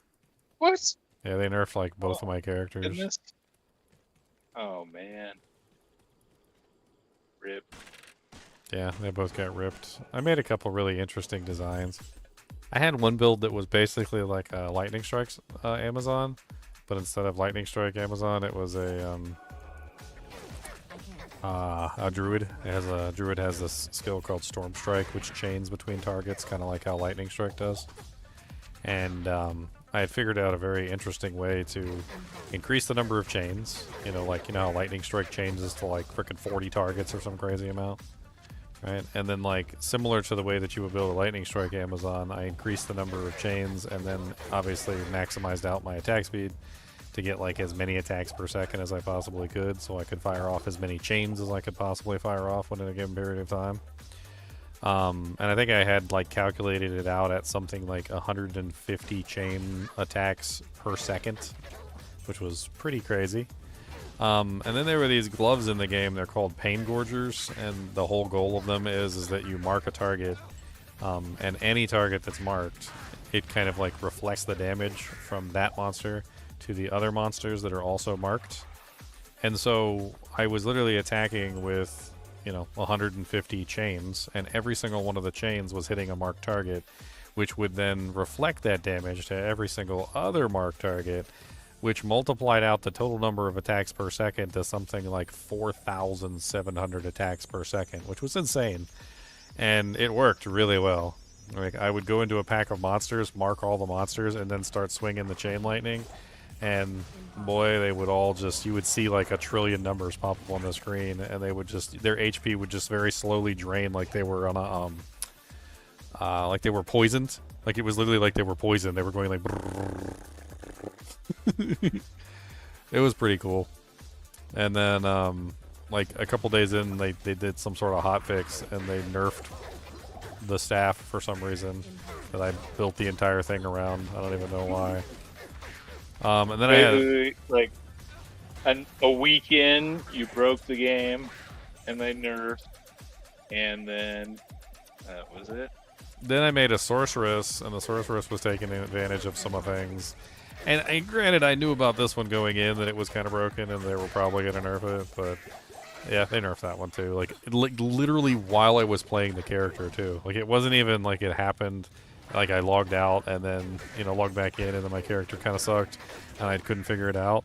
Now, I was literally in mid-run, and my character was doing like, I thought it was like 200 million damage a hit or something like that. And it went straight down to like 20 million damage a hit. Like, I went from 200 million to 20 million like that. And it took me a while to figure out what the hell was going on because I was like, where the hell did all my damage go? I was like, what did I do? Did I break the game? The game, sir.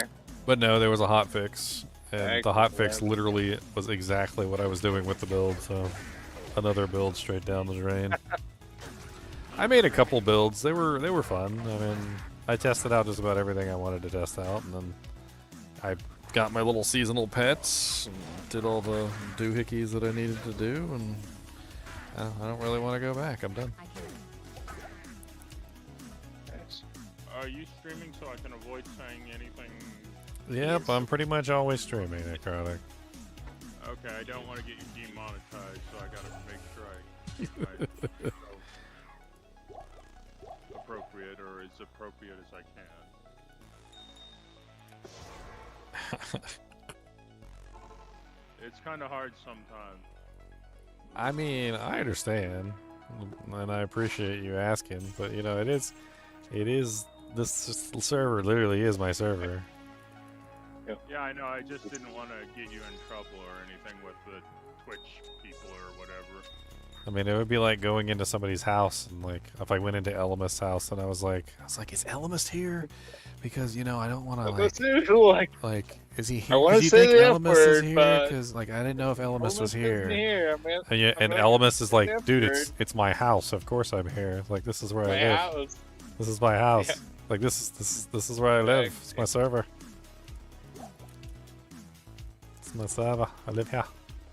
And if I'm not here, why are you at my house when I'm not here? You and my wife got going on. Yeah, what are you doing with my So, like- wife? What are you doing with my wife, Necrotic? Yeah. It's like, Because I'm creeping. It's creepy. I saw you in the Don't do security anything with cameras. my wife. I know you're there. I don't even know your wife. I don't even have a wife. Ha! Double tricks. It was a trick question. I don't even know you as a person. So It was a trick question. Gnome is a streamer, man. Come on. to be honest, I don't really watch the streams. I just That's play the awful. game. That's awful, Necrotic. Oh. That's awful. I mean, Yeah. when I need information on something, I'll watch them. but, Don't you even know, watch my streams. Rip. So sad. I just like loitering, basically. Lord. I smell it. I subscribed and liked it because the ones I saw were actually decent. I just don't watch them all the time. Oh, man, I can't I make you don't- watch my channel. But it does seem kind of weird when people show up in the Discord that don't watch my channel. There was that one guy that Squiddy invited that one time, and man, he was like, he had no clue the channel existed. I was like, do you even know where you are right now? And he's like, I was like, you're on Ginger Gaming Mentors Discord server. He's like, who's that? I'm like, What's that? It's like, what? I was like, Dude, I was like, how did you even not read?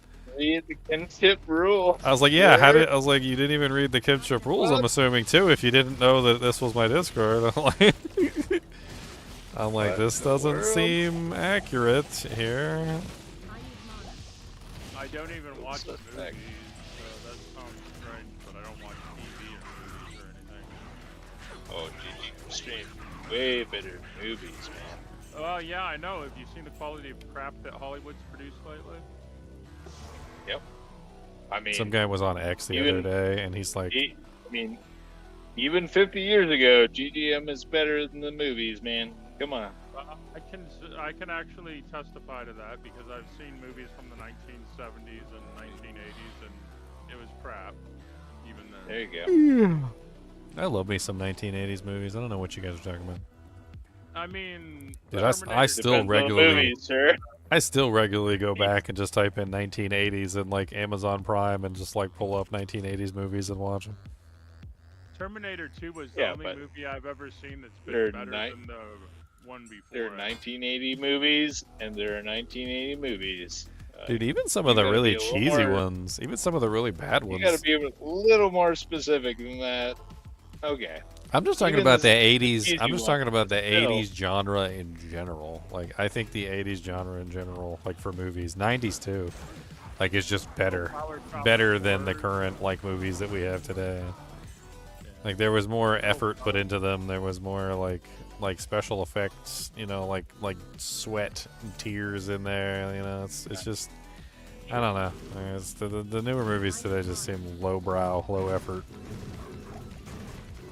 That's because they don't even have to do special effects correctly. They don't do it with makeup, and they don't actually have to put thought into it. They just use computers to do it. Well, I mean, you know why The Grinch was so good with Yeah, they did the makeup and all sorts of other. why am I just completely forgetting his name all of a sudden? Jim Carrey. Jim Carrey. So The Grinch with Jim Carrey was so good. You know why? Because he freaking hated that costume. Like they put him in that costume, and he said that thing was like stressing him out. Apparently, Jim Carrey didn't even smoke, and they had to hire like a CIA. I remember watching a thing about the Jim Carrey movie with The Grinch, and they said that they had to hire a CIA like torture specialist to come in and to give him tips on how to deal with the suit, because the suit was basically torture. Let me see if I can find the information on it. I think Jim Carrey's a great actor and comedian. I just don't like. Here it is. Grazer decided to call in a former favor from a CIA operative who had experience in training agents how to withstand torture. Carrey was then taught how to do a series of distraction techniques to get through the feeling of being held prisoner in his costume. This was during the Grinch filming. Where's the rest of it? If you're freaking out and spiraling downward, turn the television on, change a pattern. You have to have someone you know come up and smack you in the head, punch yourself in the leg, or smoke. Smoke as much as you possibly can, he explained. So that's how I got through the Grinch. They basically said that on the set, like, he was just walking around. Like, he wouldn't even be on camera. He'd just be walking around. He'd just be, like, punching himself in the leg, or, like, hitting himself in the head, or, like, chain-smoking cigarettes. Like, he was doing anything he possibly could do to, like, prevent himself from losing his absolute mind while he was inside that ridiculous suit for the Grinch. I mean, there's just certain things that this, like, the, you know, the CGI and all the other stuff just don't do very well. I was actually really sad when I found out that Gimli in Lord of the Rings, John Rhys Davies, most of his scenes were apparently shot on green screen. He apparently wasn't very Yeah. Dude, he wasn't even there. he wasn't even in the movie. Like he was like mostly just green screened in. Doesn't even know he was there, man. And like they were mostly just filming with the stunt double. Yeah. Yep. He was like, I don't think he was in any other scene with like another actor. He was just completely green screened in. Mm-hmm. It's wild. And it was kind of sad because at the end it was sad. Well, at the end when they all went out for like a what was it, like a beer or whatever? They went out to the bar after the shooting finished. Yeah. They all went out together, but John Rhys Davies didn't join them. Like he didn't go with them because they weren't really like a team. Go with them. That's right. Yeah. He didn't even go with them to the bar afterward to like drink a beer and be like, hey, we finally finished filming. Yeah. Like this is great. And he wasn't even there. Oh. Do you remember the Cable Guy from the 90s? Bad. I think that was such a great movie. Hey, Cable Guy was really good too. That was good. It was kind of sad too when you look at the way, Jim Carrey's character, the way he, was raised and how he actually depicted somebody who's suffering psychologically pretty good with that movie.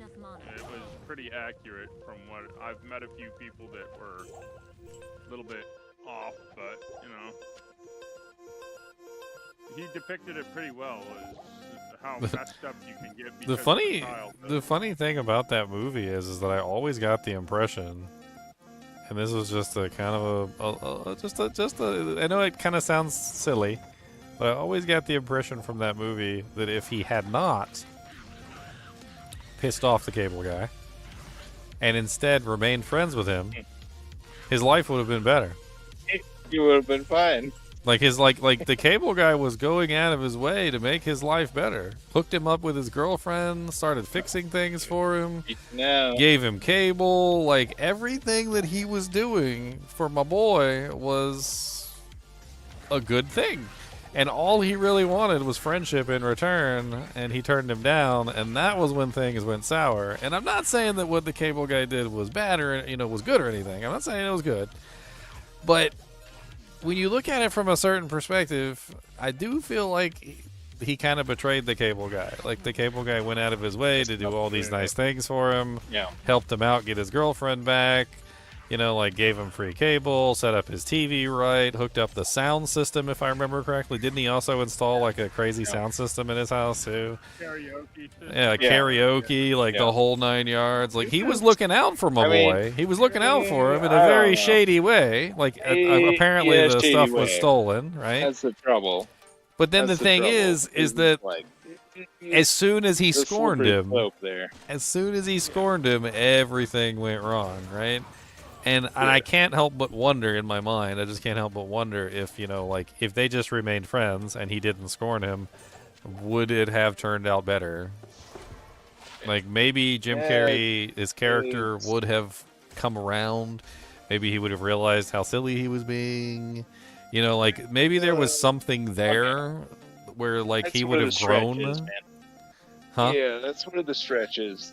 Because it's like... well, we don't know what would have happened. Right? You don't know. You don't know. You don't know, but it's also like, I mean, you can say we don't know, but I think statistically, this is the part that do know. Like, it's like, so here's the thing. Though. He's still an effed up individual. But think back to the movie, though. Okay, he didn't really do anything without his permission. So every single time he wanted to do something, he always asked first. He was like, is it okay? Is it okay? And he might have been a little coercive about it, but at every opportunity, my boy could have said no. But he didn't, right? He didn't say no, right? And I think that, if we're going with, a situation where, the cable guy is at fault for everything... We can't really say the cable guy was at fault for everything because he did ask for permission multiple times during the movie. Dude, we don't know if whether or not him, him saying no would have set him off earlier.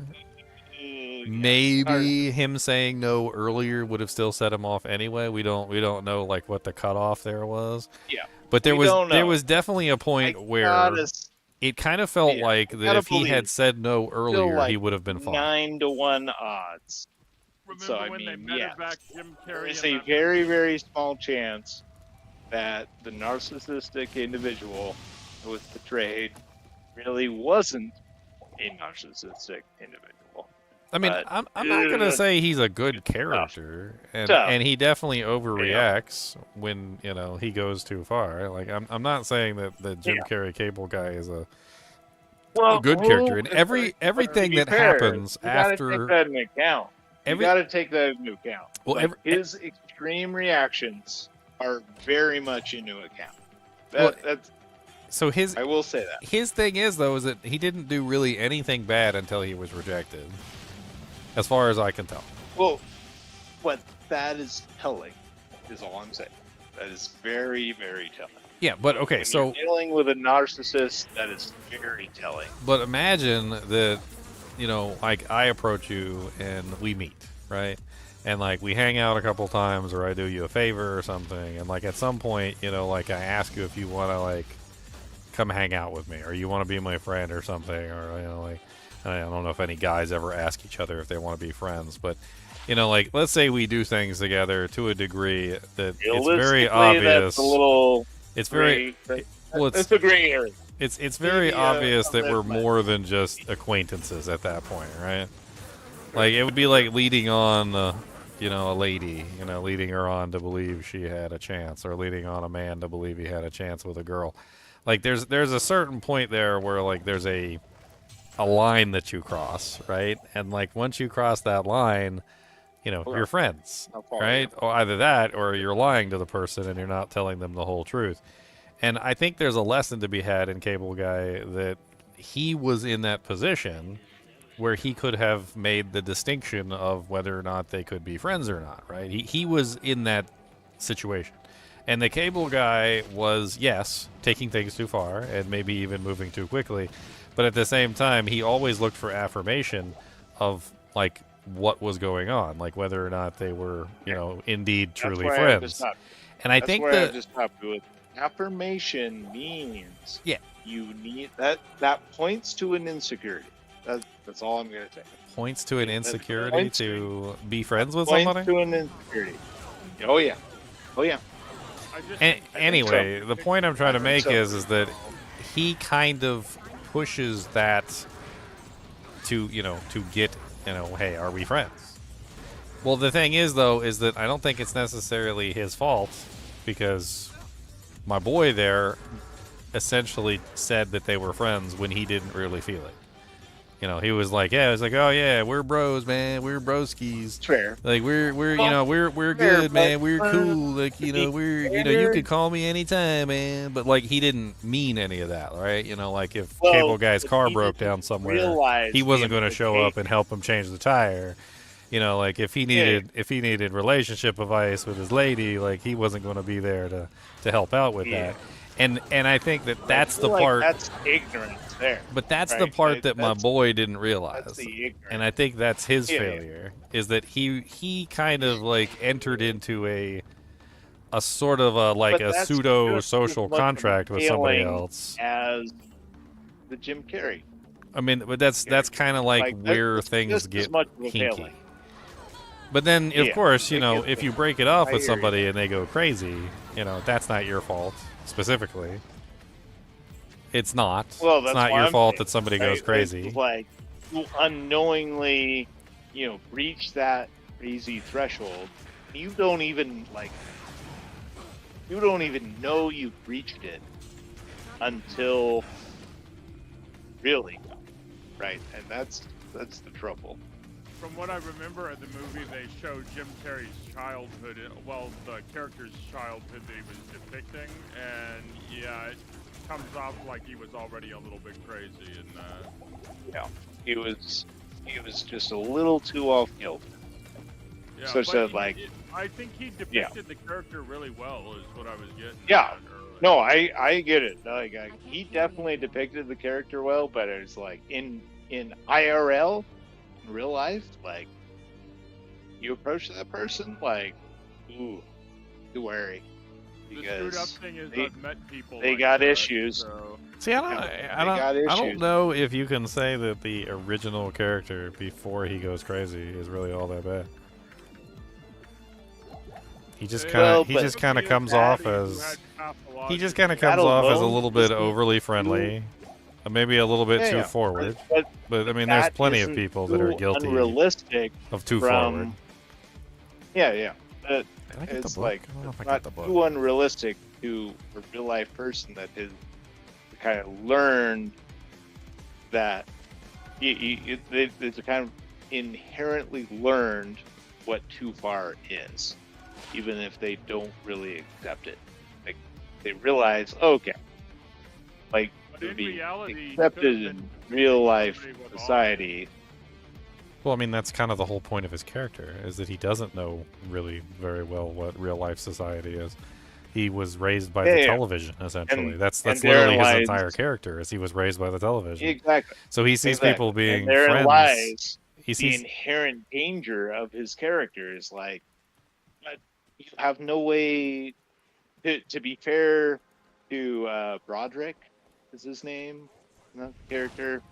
Broderick is the other guy, not Carey, but the Matthew Broderick is the actor. Anyhow, but to be fair to Broderick's character, it's like, yeah, going into that, you have no way of knowing without first experiencing the really, really crappy instance of Not enough mana. the worst case character. Well, my argument that he is then that I'm arguing encountered. that perhaps that worst case kind of set character never would have revealed himself had our main character actually been, like honest instead of lying through his teeth. That's basically my argument.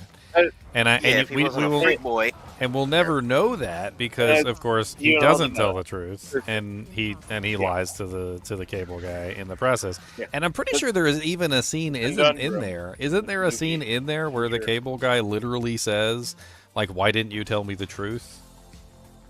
He's like, "As if you didn't like me, you could have just said so." He goes, "You didn't have to lead me on," or something like that. I'm pretty sure in the movie he literally says that, and then that's when he gets upset. Well, but Yeah, then that's he the jumps off the conundrum, satellite right? Because tower from Broderick's character's perspective, I mean, it's hard to argue that any reasonable person wouldn't do what Broderick did, right? That's the conundrum. Is like that's why the movie's so good is because Trey's like falling into this moral trap when you really didn't have a way to avoid the trap, and that's why it's a trap. It's kind of That's like why you're it's so afraid good. to tell him the truth because you're afraid you'll set him off in Yeah. the first place. Exactly, and that's why it's so good. Kind of Because like it's when like a woman says, it "Let's it just be sets friends," up. where it's not me, it's not you, it's me type thing. It's where she's trying to avoid offending you. Okay, I don't know if it's quite that, but it definitely like the movie purposely sets up this thing where it's like okay, I didn't mean it's the same. well, I meant it's and similar. The motivation it's similar. behind Okay, it. I'll give you similar. I won't give you same. Yeah, thank God. But but yeah, that's why the movie's so good is because it illustrates this like almost unavoidable issue of dealing with this particular situation. It's like that I feel like that's why it's so good. It's because there's really no way, no unavoidable issue in the circumstances. Just what happens. And Well, it technically could have been avoided if he had avoided the conversation, just kept it professional to begin with when the cable guy came over and hooked him up with cable. that's exactly why it's so intriguing. It's right because it introduces that issue is if you went one way, it would do one thing. You went another way, reasonably, both sides, right? It would go another way. And that's why the movie's so good. I see it as a very simple equation, and the simple equation is this.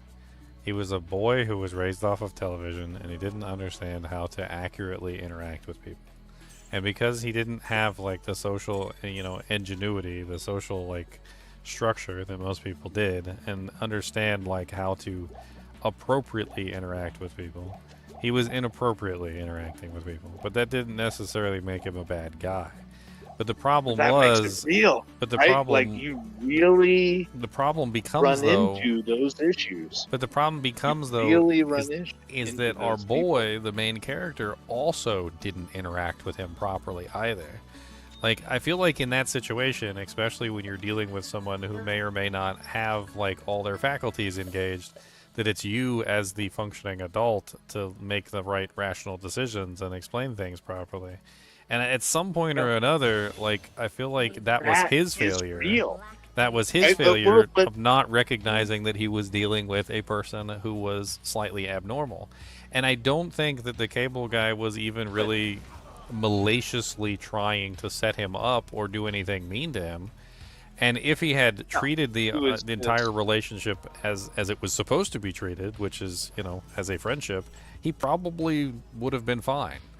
The problem occurred when, the rejection came, which the rejection should have never came because the connection should have never been made. And that was his fault for letting the connection continue. But at the same time, like, the rejection was massive. The connection. But yes, the rejection like, was massive, he right? wasn't a But that just trained falls right individual. into the same Know thing, how to is that do he didn't know how to things. properly interact with people, and just like he didn't know how to properly make a friend, he also didn't properly know how to express his anger. And so he did it in the only way he knew how, which is what he learned from television, which, what do people do on television when they're angry at somebody? They get even. Yeah, exactly. So he was literally just acting out what he knew from television. The same bad acting that led him to make a character or make a false connection with somebody while doing it the wrong way is the same exact thing that caused him to act and react the way he did when he was rejected. He was literally just playing out what he saw on television.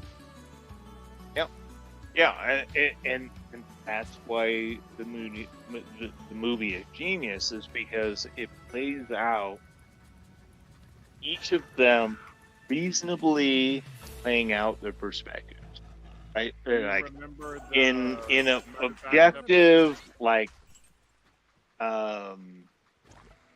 objective,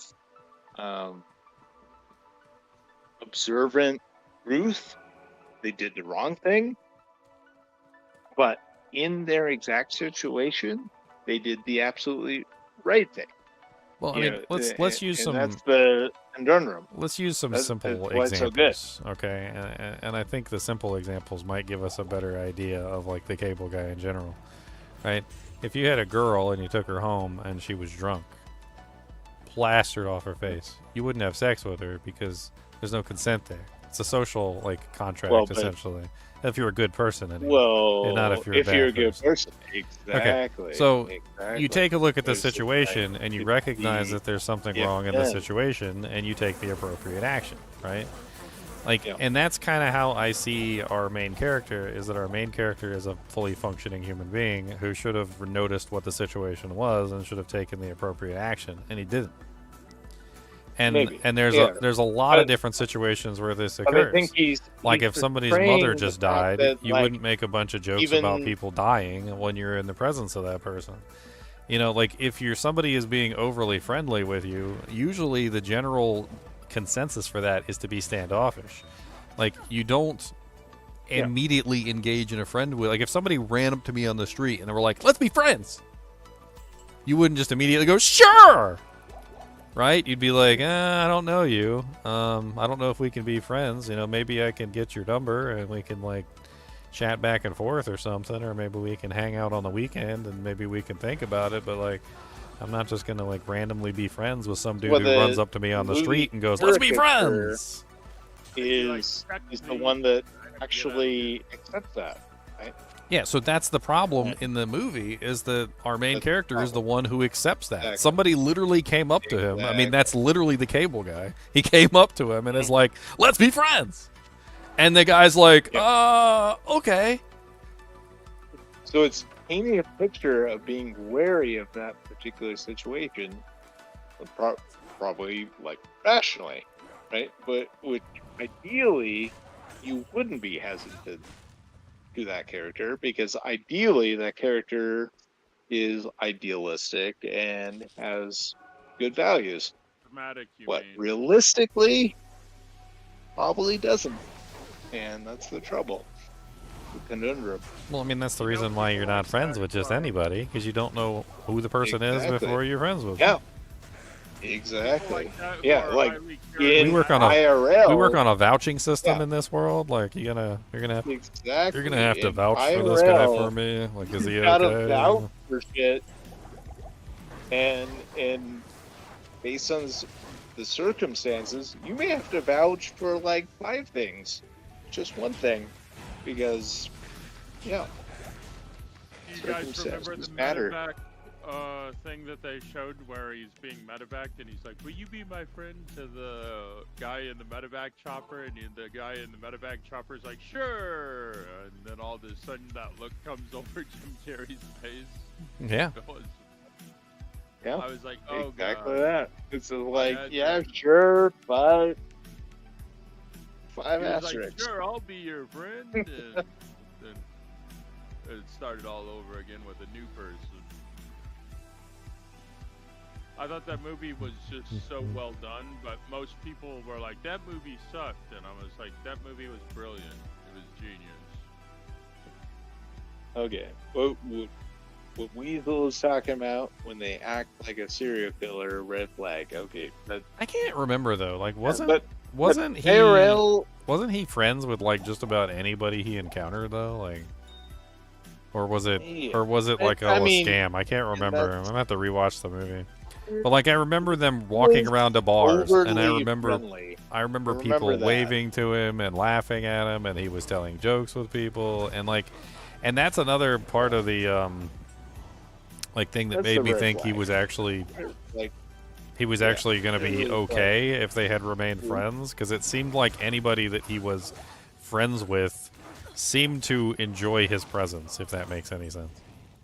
Well, or were they coerced to enjoy their? Well, that's one of the things I can't remember, if they were coerced to do that. But I don't remember specifically. I feel like in IRL, it's probably a red flag. Like when people are friendly with you. Personality when like it's almost like overly. They're not even friendly with you, but they're in combination. They're friendly with you.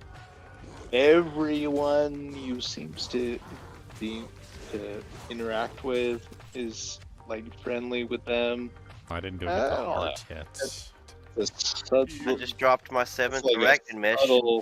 7th arachnid mesh? No! Give me my back, I'm just joking. Oh, the problem is it's yellow. It's yellow. Another yellow arachnid smash.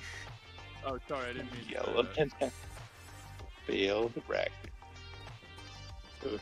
But yeah, he struck me as being the type of person that would be a psychopath in that movie. Because he was overly charismatic and all this other stuff.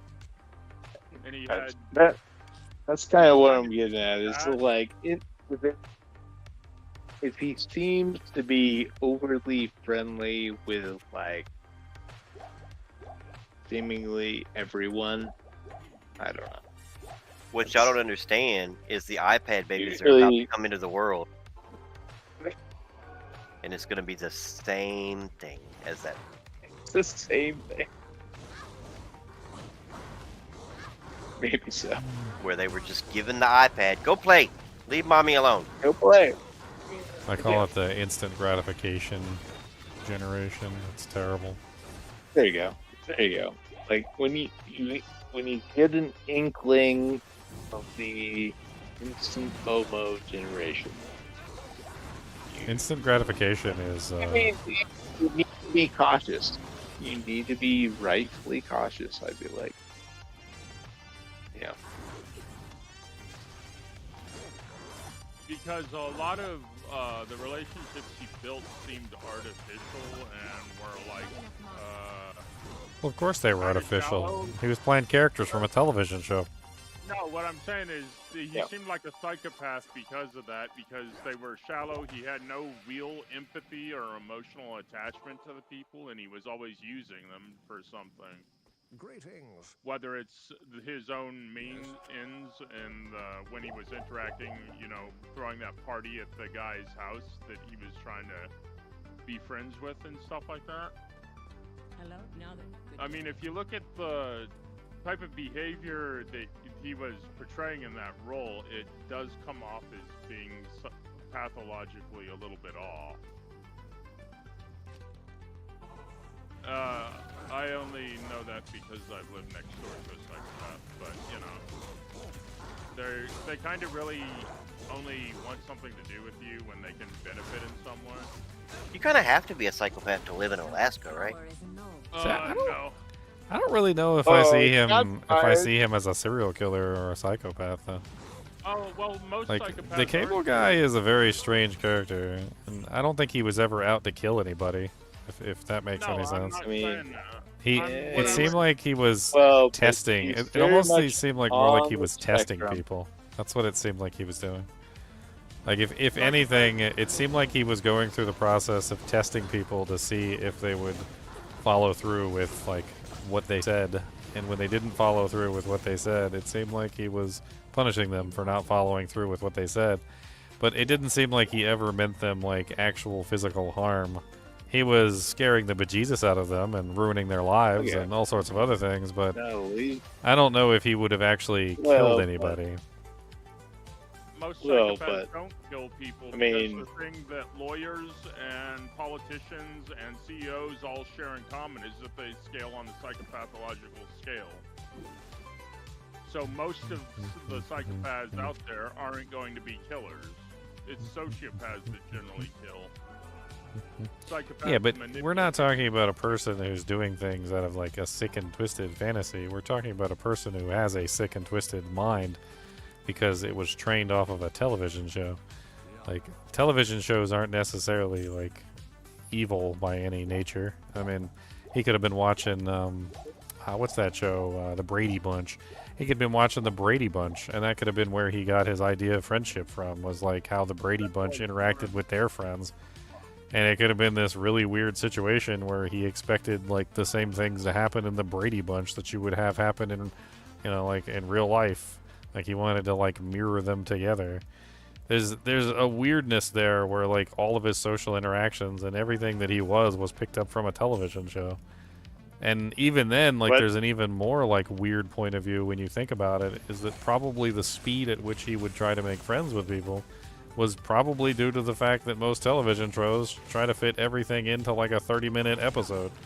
Like, people meet, like, become friends, like, get married, like, all in the course of like a, you know, a 45-minute show with commercials. And don't forget to drink your Ovaltine. To an extent, he also seemed like he was autistic on the spectrum, which Jim Carrey is in real life, but that's not the point. The point is the character seemed that way. Because that would explain the social awkwardness as well, and, you know, how he built relationships along with having learned how to build relationships from his television. Predetermination? We're not really talking about predetermination, turds. We're talking about like whether or not he was like woefully evil, or whether he was just a person who had good intentions, who was just trained very poorly off of television. I mean, imagine if you had a child who was raised by wolves. Like, do you think that child would have the best social interaction skills? Like, would they be able to, you know, think and reason and talk and like interact with people like a normal person would? Probably not. You know, they're gonna think and reason and act like a dog, and they're gonna growl when they want something, and they're gonna like try and steal something from you if they want it, and like it's gonna be survival of the strongest instead of survival of the, you know, the people who are actually smart and like talk. And it's just it's an entirely different like process. And as far as the character of the story was concerned, like this is essentially a boy who was raised off of the television. Like that's how they explain his character anyway. That's like when they show his backstory, they literally show like a kid, like not even just like watching television, but like 2 inches away from the television, like staring at the TV screen like this. Like watching television all day long, 24 hours a day, like 7 days a week. I mean, he was literally raised by it. He was raised by the television. And then on top of that, like, what was the cable guy? It was in like the 90s, right? So we're talking like 70s, 60s, 70s, and 80s television. So we're talking about like Battlestar Galactica, the Brady Bunch, Star Trek, you know, like old television shows, not even brand new ones that probably have more up-to-date social interactions.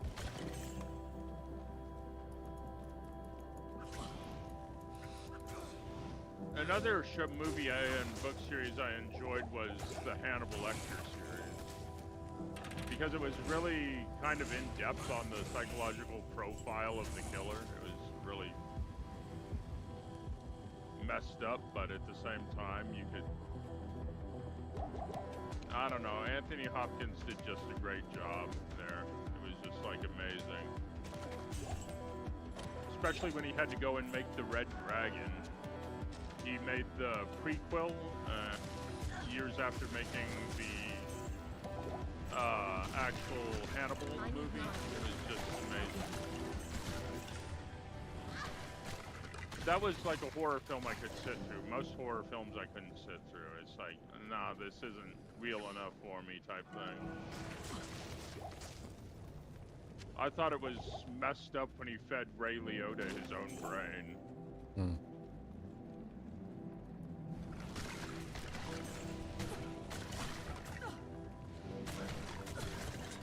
As much as I thought Sean Connery was a bad choice for Hunt the Red October, I still thought it was a good movie. I love me some Sean Connery. Yeah, Sean Connery playing a Russian, it kind of didn't seem believable, but, you know, it was still a good movie. I think that was kind of the whole point. Is that, Yeah. like, if you think about the plot of Hunt for Red October, he was defecting. So I think the kind of the understanding there is that, yes, while Sean Connery might not have necessarily been, like, the most convincing Russian, he was also a Russian who was willing to defect. Which I think putting him in that role where he doesn't quite fit kind of fits in a very odd way of a character that doesn't really fit in the Russian Empire anymore. The Russian, I don't know if empire really is the right word, but like obviously he didn't want to be a Russian anymore.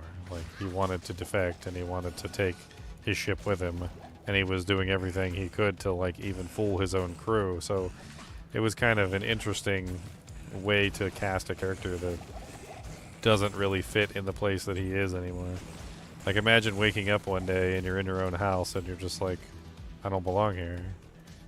Like, but you wake up and you're still in your own house, and so now you're trying to leave, and people are trying to stop you from leaving. You know, it kind of fits. I guess one day he woke up and realized that, you know, he didn't really fit in what Russia was trying to do. It's kind of a neat story.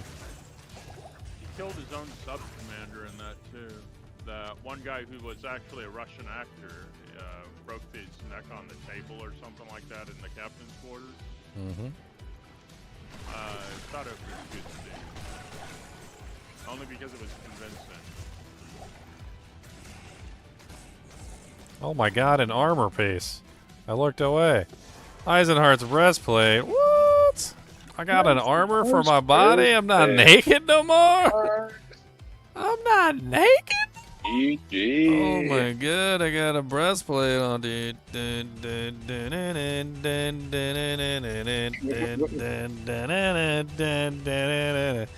Never in history has anyone been so excited to find Eisenhardt's breastplate. This has never happened. You're never going to see this again. It's never happened once before, and it's never going to happen again. Only 7 more pieces of gear to go. Yeah, exactly. Only 7. Hey, I got an armor on now. I'm not naked anymore. I'm happy. Anybody need a towel belt?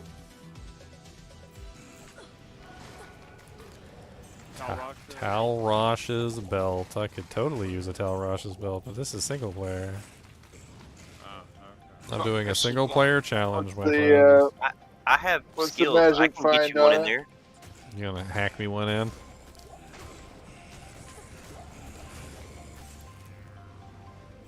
Let's get to hacking. You know, I wonder, Elemist, if my magic find is so damn high, and I'm just rolling a bunch of failed crap all the time, and that's why it looks like it's so horrible. Because I only check the spiderweb sash, right? Like, I don't check anything else. Yeah. Like that Pavis, that yellow Pavis we had dropped. That could have been a freaking Gurk. I don't know.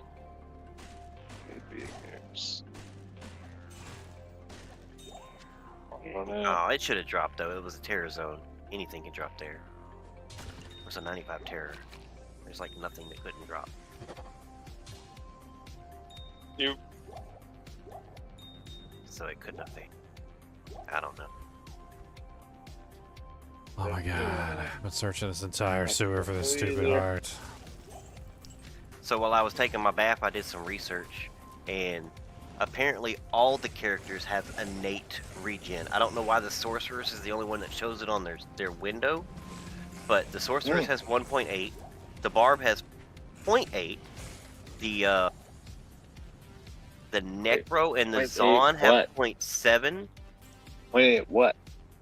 0.8 regen. Natural regen. HP or mana?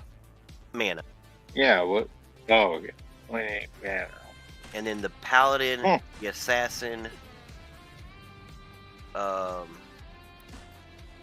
rest of them, they have 1.3.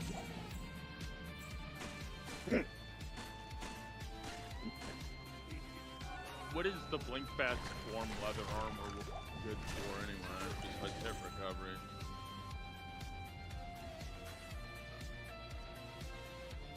Impossible. I've got an ethereal one. I think I'm gonna throw it on the ground. 2 MDR is gonna be clutch. You know it. You know it. Another good movie was Apollo 13.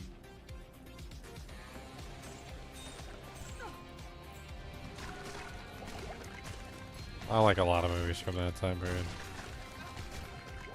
That was back when Tom Hanks was a good actor. Well, he still is a good actor, but he was a better actor back then. Forrest Gump and stuff like I that. like Apollo 13, and I like the one where all the old people went up into space too. I thought that one was really good as well. Cocoon. Cocoon. I remember that. No. The old astronauts. Oh, yeah. I'm thinking... Tommy Lee one that was Jones. actually from a Space Oh, Cowboys. you're thinking right stuff. Space Cowboys is that one. I was thinking originally the one from the 1970s and 80s. Which was I like Space What? Cowboy. Space Cowboys. Okay. Space Cowboys. And stuff. Tommy Lee Jones winds up dying on the moon because he was dying of cancer anyway, so he volunteers to fly the nukes to the moon. So he finally gets to go to the moon that he always wanted to go to as an astronaut. Hey, which Pretty cool. You know, Tommy Lee Jones has dementia now, right?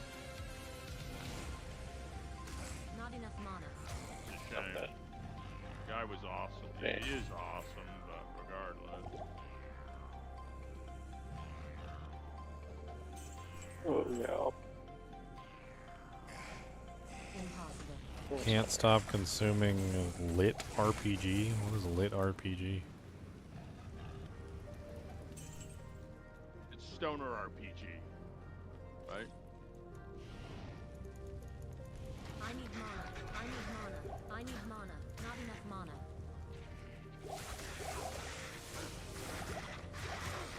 Oh.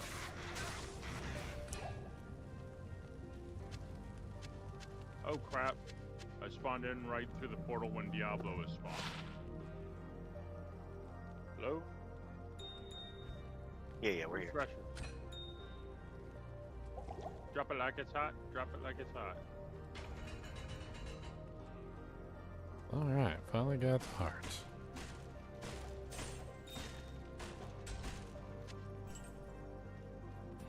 Ah, Oh god. It's a lot of dolls. I hate those little dolls. They blow up and kill you.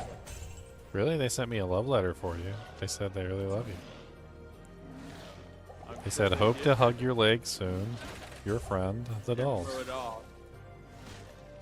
I'm sure they did. That's what they do all the time. Endurance to hate. I freaking hate that place. You know what's really funny about the dolls? Most of the What? time, if you just stand there, they don't do anything. Like, the dolls, for some reason, like a lot of their existence, they will just look at you. I've actually tested this on many different characters. Like, if you go in there and you, like, run in there where the dolls are, there's a very good chance they will run up to you and do nothing. Which is really quite hilarious. That they literally just run up to you and do nothing.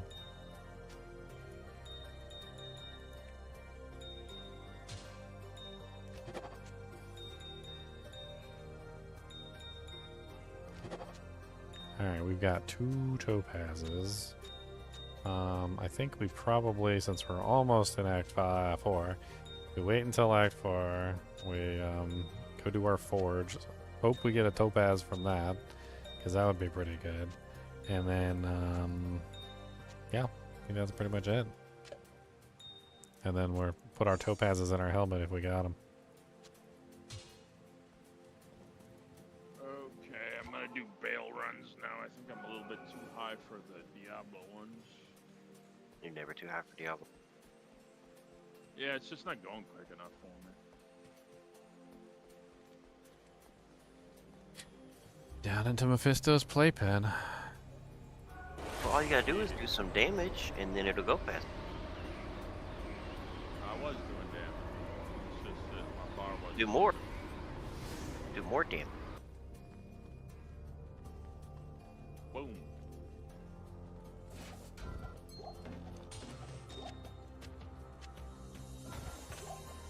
Hurry up and be a mosaic orb, I'm not gonna. and do then it'll, mosaic. and then it'll all die instant. I'm Or gonna just go be a trap- Javazon, that works too.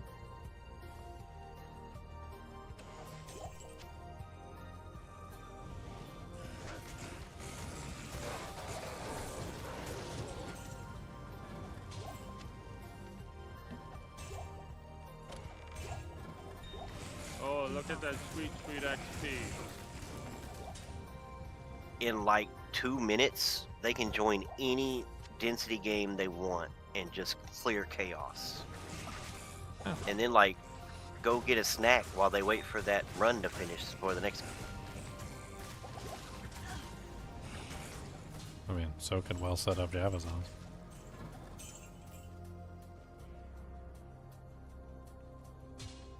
I played a Javazon, I like it, but I just wanted to try something new a little bit. Ooh, level. Yeah. Not enough mana. I'm not doing the give me potions. mosaic. Mosaics are just retardedly easy at that point from what I saw. There's just a lot of really easy characters in the game. You notice I tend to avoid most of them. Like, I don't play Hammerdens.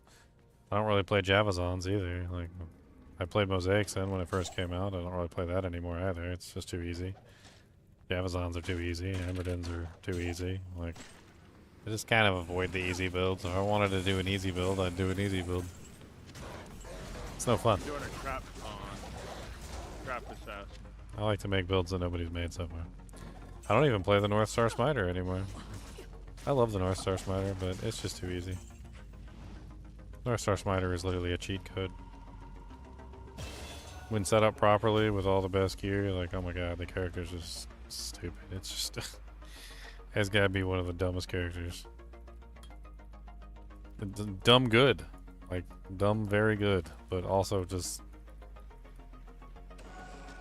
shreds through everything. Like, it's just, it's embarrassing how easy that character is to play. I never intended to create a meta character when I was making that character, but that's pretty much what I did.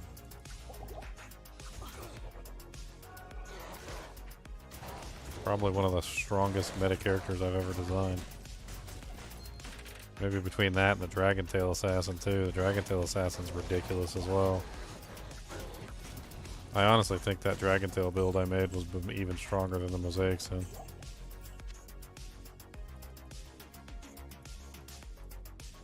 When I played Mosaic Sin, like, it took me like 3, 4, maybe 5 or 6 kicks to like kill a pack of monsters. Sometimes it would take me, you know, like 10 or 20 to kill like an elite, depending on how strong the elite was. Nah, the Dragon Tail Assassin, she teleports into a pack, kicks once, the entire pack is dead. She teleports to the next pack, kicks once, the entire pack is dead. Like, I don't even, she's not even using mosaics. Like, she literally can just teleport into packs, delete entire packs, and move on to the next pack. It's dumb. It's ridiculous, too. I gotta say, I had a lot of fun playing her and designing her. There was a lot of theory crafting went into Evolved, like, to get everything set up properly. And once I got it all set up, like, oh my god, she works so beautifully. It's like a well-oiled machine. I remember I was playing it and it didn't really quite click together very well. And then, like, I finally got enough negative fire resistance to make it work. And, like, as soon as I got the negative fire resistance to make it work, it was like Oh, okay. So everything's just instantly dead now. Just tap this button and the whole room falls apart. Alright, got it. Teleport to the pack, kick. Teleport to the pack. And the funny thing is you can even make that build, I think, honestly, in D2 LOD. I think it's just something that most people just never did, is what the problem was. Most people never understood how it functioned. So they didn't understand how to use Dragon Tail properly, but like once you understand how Dragon Tail works and the mechanics and like the underlying mechanics of it, like it's actually quite an insane ability. Even more so than Mosaics. It's the only ability in the game that can have negative 200% to a res. There's no other ability in the game that can have negative 200% to a resistance. Oh, I'm back. You know. Like, if you're a sorceress and you've got, like, you know, maxed out mega mode. You've got mega mode, you know, cold mastery, and your cold mastery is like level 50 or something. And you got a cold thunder, and you've got like a doom, and all that other stuff. The lowest that you can ever possibly get a monster to is negative 100%. That's it. Like, you can bring a monster down to negative 100%. That's it. Dragon Tail can bring a monster down to negative 200%. It is the only ability in the game that has that possibility. And it's the only ability in the game that can just absolutely annihilate like everything with like a single click of a button. Because of course once you get a monster down to negative 200% res, I mean there's really not a lot they can do to stop you.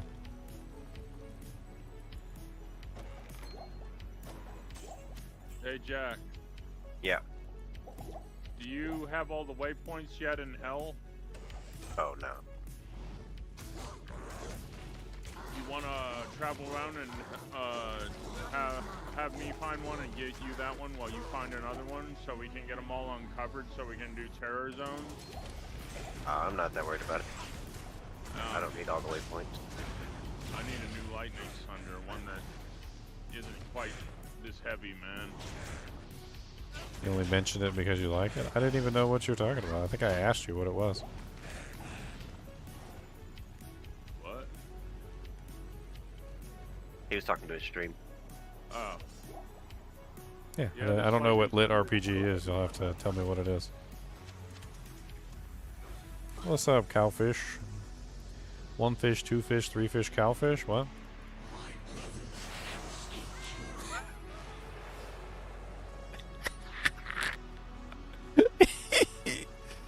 The Mephisto just donked me in the dirt.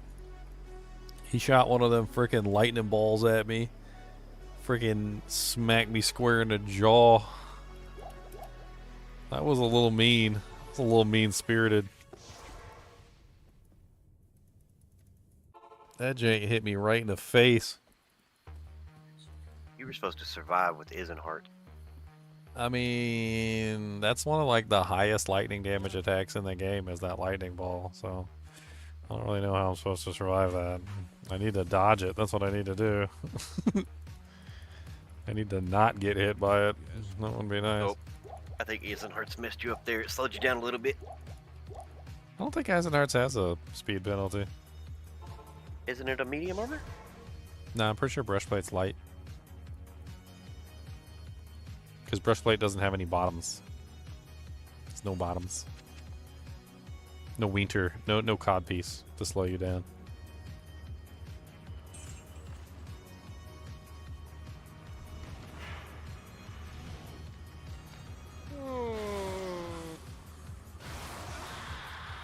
Almost done to bed.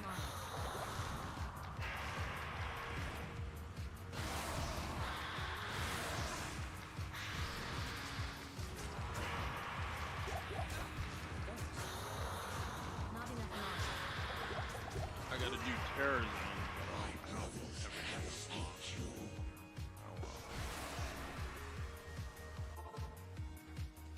One more bell run. I don't need to no cheese them. more My merc's bell doing run. pretty good. Okay. went right through the portal and died right at the portal. What can I do for you? Screw you, Mephisto. I mean, Bale. Mephistopheles? Well, something. Bailey I wound up Eliotson dead free? right with the portal. Yeah.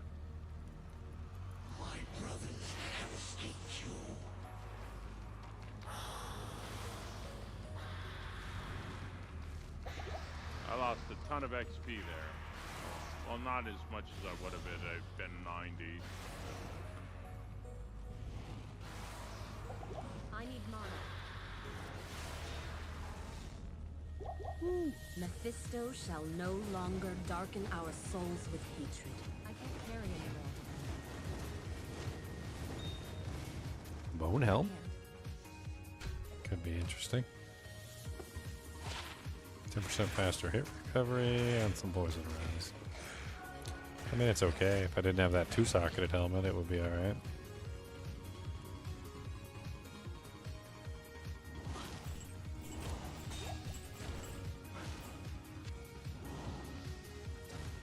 Oh, I looted my first ever Stone of Jordan in Diablo 2. I heard. It was shouted from the rooftops by Elamists. Elamist seemed a little bit sloshed. I don't know. Drunk. He seems a little drunk. I don't know him well enough to know if he was drinking or not. Maybe just learn his words a little bit. What do you need? I couldn't tell. He always sounds the same.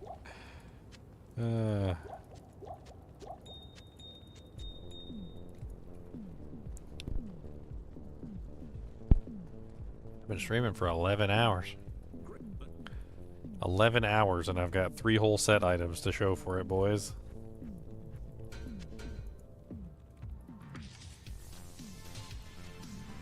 Amazing work. Amazing.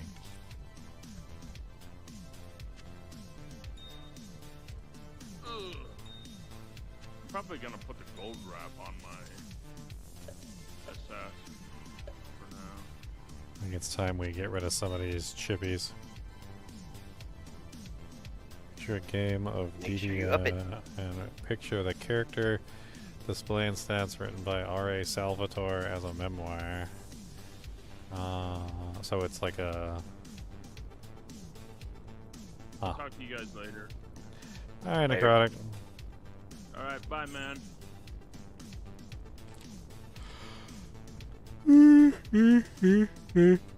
Oh.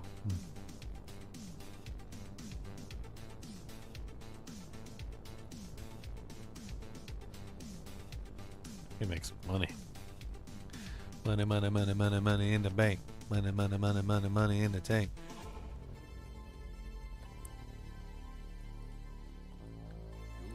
R.A. Salvatore. That's an author I haven't read books of in a while. I used to read a bunch of his books back in the day. I kind of stopped reading R.A. Salvatore stuff because it was all very samey. It was very strange. I remember the first series I read of his. Super excited. Loved it. I remember I was in the bookstore and there was another series of his and I was like, oh man, I'm going to grab this series and I'm going to read this one too. First one was so good. And I started reading the second series. This was a completely different series, of course, than the first one. And like, it was really weird. It was like the same story. Almost identical in every way. Like, except for the fact that he had changed the names of the characters and like the names of the places had changed. And I don't know if maybe I was just, maybe it was too fresh in my mind of the previous story or what, but like I remember I was reading the book and I was like, why does this just seem like the same exact book that I just read, except like with subtle differences. And I wasn't wrong. Like, as I went deeper and deeper into the story, like, it was very samey. Like, it was like the same exact story, just told again, but like from a different perspective, or like, I don't know. It was weird. And I'm not necessarily saying that his works are bad. Like, I actually really enjoyed his book. But then, like, when I tried to read more of his works, it was like I was reading the same exact story all over again. And I didn't want to read the same exact story all over again. Even though it was good the first time I read it, like, I really didn't want to sit there and read it again. It was very odd. Like, I don't know if that's an actual problem that authors have sometimes, is like they pour so much into a work that literally, like, later on when they go to write another story, like, the story ends up being very similar to the previous story that they wrote. It kind of seems like what happened, but it's unfortunate, you know, because when you find a good author, you usually binge all their stuff. Like, that's basically how it works, you know. You just, like, you're like, oh, I love this author, this author's great, I'm gonna read, like, everything this author has ever written. And then that's exactly what I did, only, like, I didn't like the other books. I was like, eh.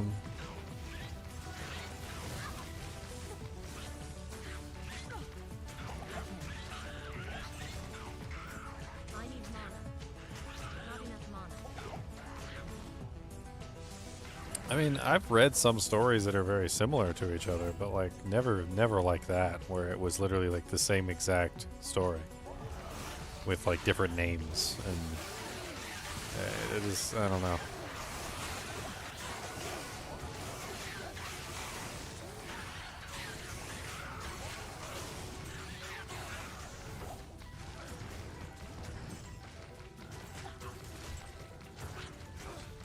Impossible. I can't.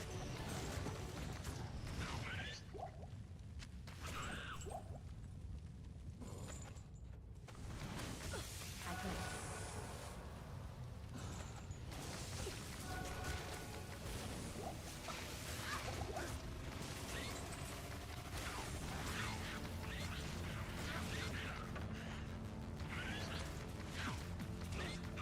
I think formulaic is probably the right term. His books are very formulaic. They all follow a very precise formula of like plot lines and characters and like bad guys and, you know, like important sticking points in the book and like so forth and so on. It seems like he must follow some sort of like almost like a storyboard where he writes all the books the same way or something. I don't know.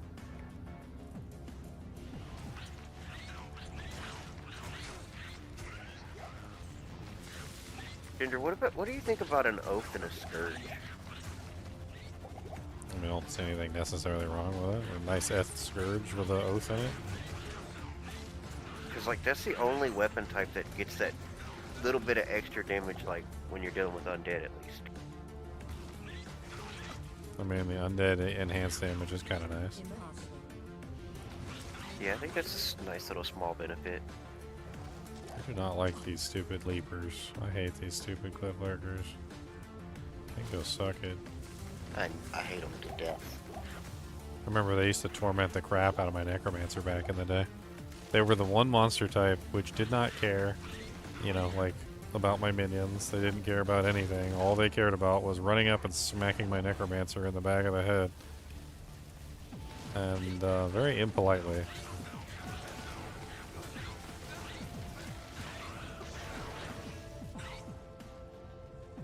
They're very rude individuals. Very good at being rude, too. Yeah, but see, I didn't really find, like, every author to be that way. Like, there was a lot of authors that I followed that didn't have that pattern. Like, I distinctly remember when I found Brent Weeks and I read the Night Angel trilogy. And then later on, I found the Blinding Knife series that he was writing. And they weren't the same. Like, they weren't the same at all. I mean, they had kind of like a similar tone to them, I would suppose. Like, the character seemed to have a similar tone, but it wasn't like an identical story. If anything, it was a completely different story. Alright, I want out of these frickin' cave leapers as fast as possible. Get me out the door, thank you. Moving on.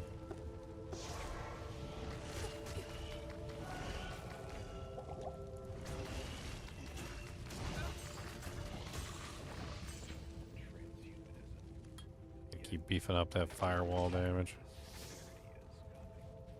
Don't want to fall behind.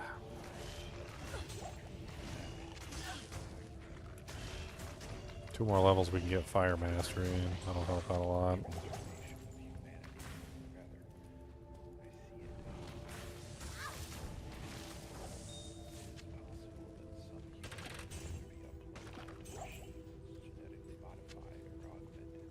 Impossible.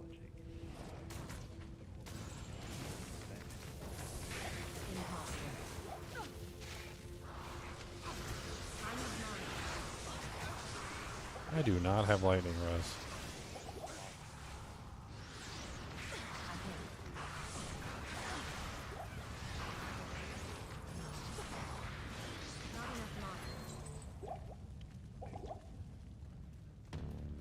Alright, here's City of the Damned.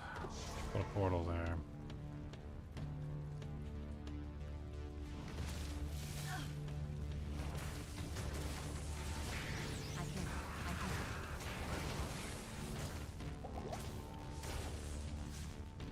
Freaking mana cost on firewall is so bad.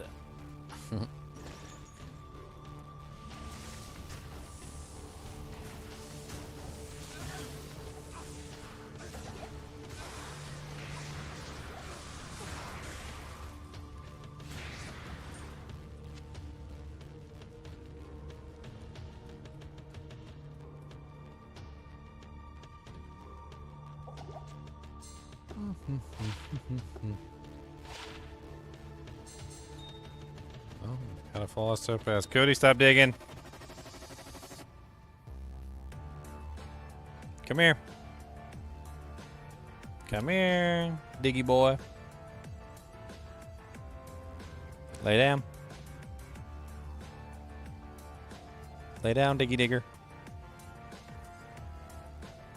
There you go. Now stop digging.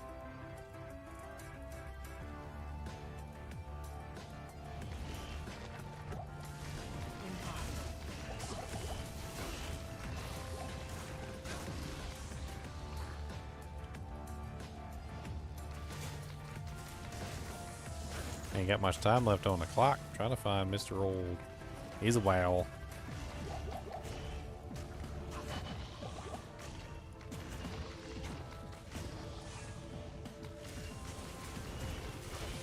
Did you hear about Croc going crazy and turning into Mecha Hitler, Jack? Huh? You know all the AI programs, right? ChatGPT and all of those. I know about ChatGPT, yeah.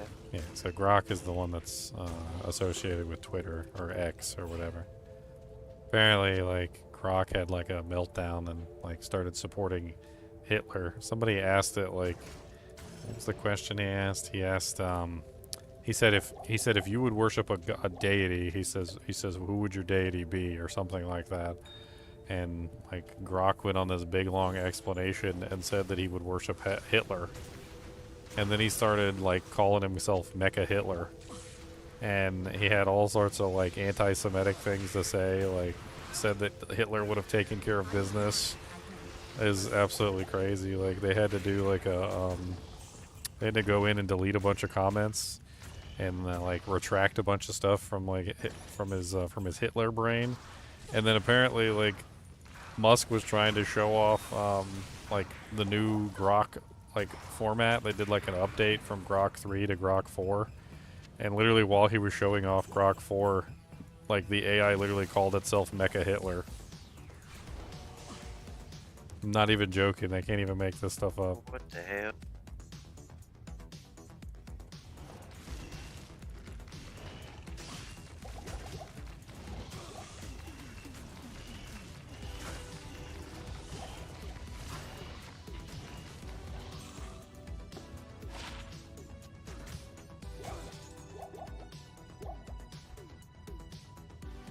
And we confronted it, seemed proud of itself, too.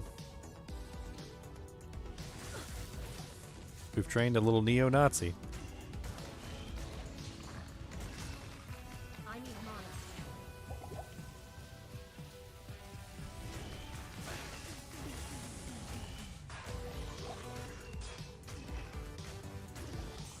Dude, Windows 95 was the most buggy operating system. It was not a good operating system.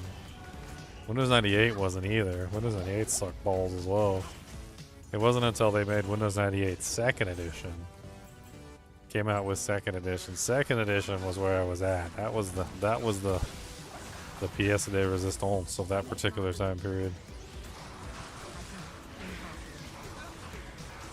Then they came out with frickin' Millennium Edition, and that was like the worst operating system.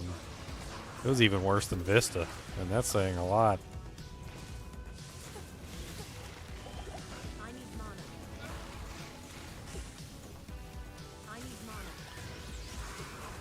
mana. I am so addicted to blue mana potions.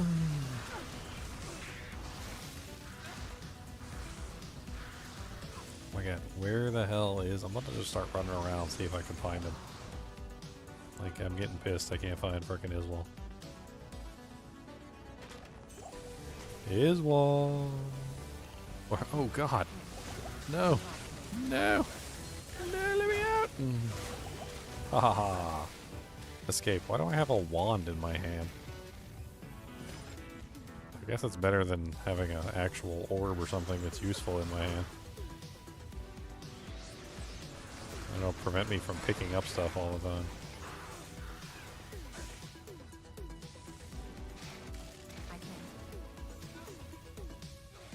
Finally, I found him. After 10,000 years.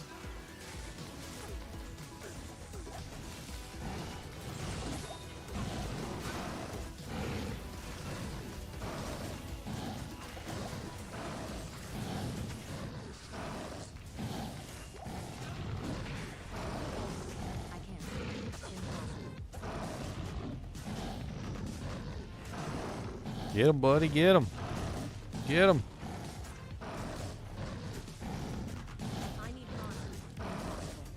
Mama says they're making a new act. I doubt it.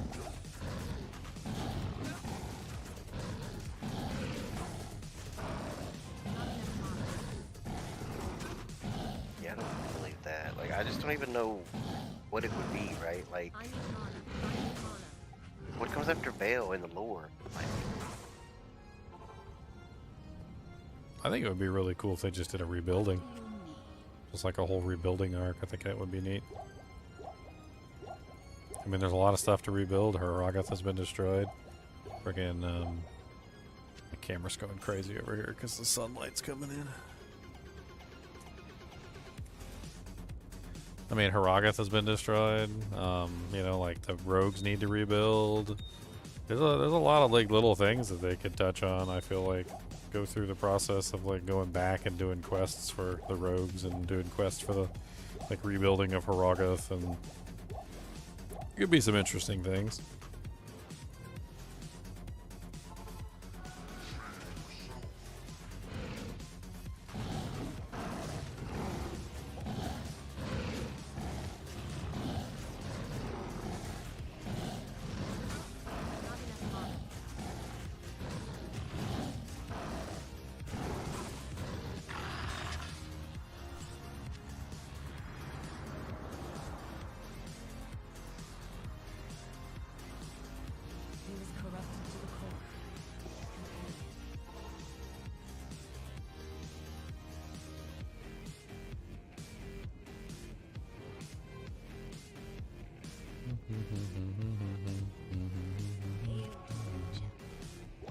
I mean, I already submitted my idea to Blizzard for Diablo 2. I think it's the best idea that you can possibly come up with. They sent me back a message of, we're too busy with Diablo 4 right now to think about anything about Diablo 2, so...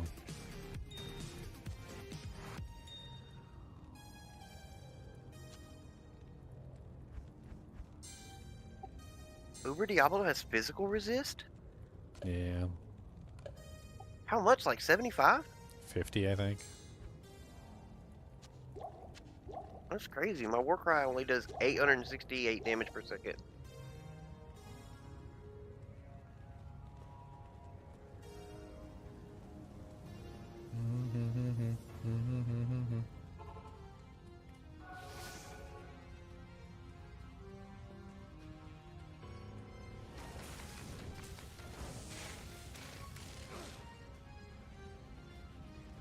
Running for my life as fast as I can, and don't tell me what to do with my hands.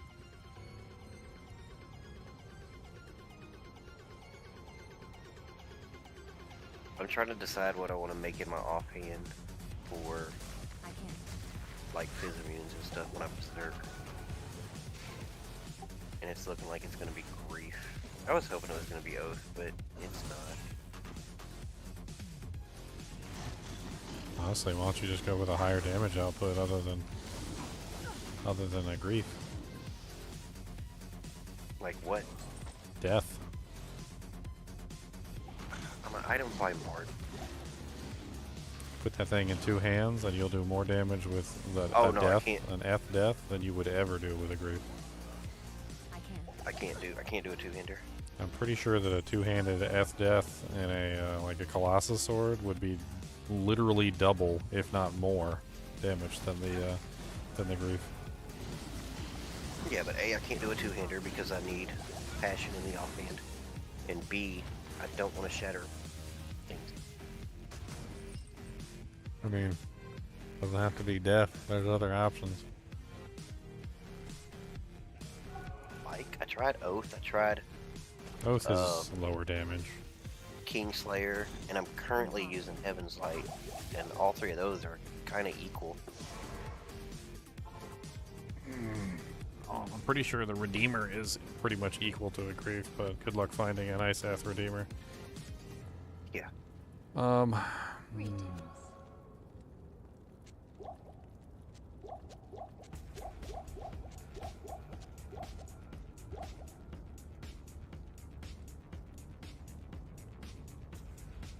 I mean, if you're using Zeal, why don't you set up an Elemental Barb? I'm not using Zeal, I'm using Berserk. I'm running... Okay, so I'm a singer, right? But to save 4 points, I'm using Passion in the offhand to just get free Berserk. And that comes with the benefit of also having Zeal to apply Crushing Blow better on bosses.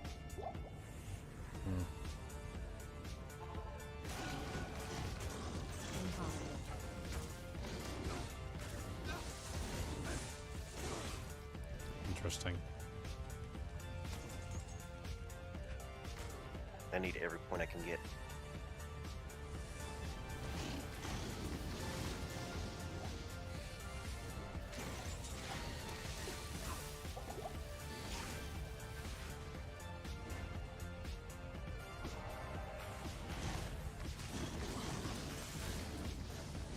There it is, River of Flame. Let's get the hell out of Dodge. I thought this calculator showed a time to kill.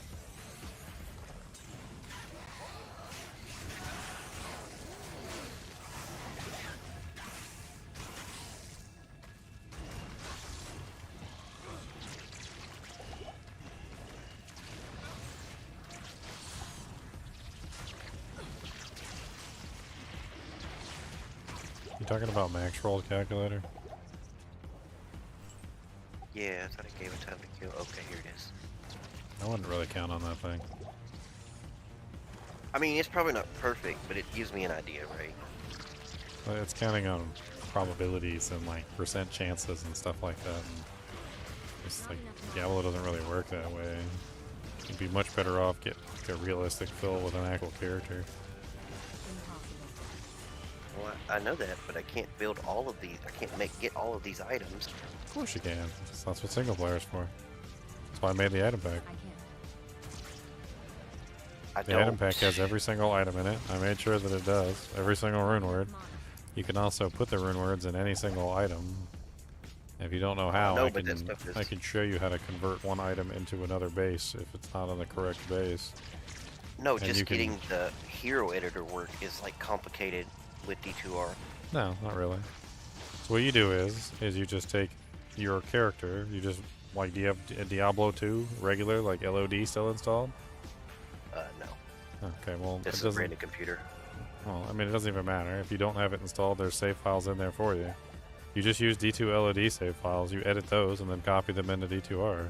They just immediately convert as soon as you copy them into D2R.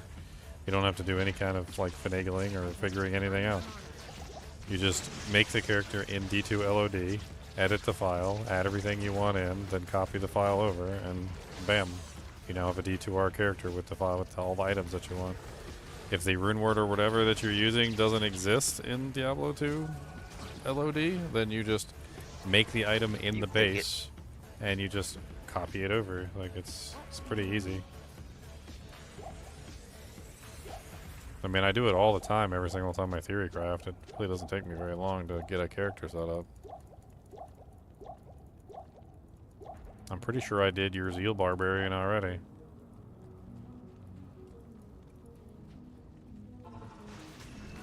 I mean, I'm not a Zeal Barb. It's just my offhand for his immunes, bosses. Ow, ow, ow, ow, ow, ow, ow, ow. Since for some reason, the bonus from Grimward doesn't work on named targets. Of course.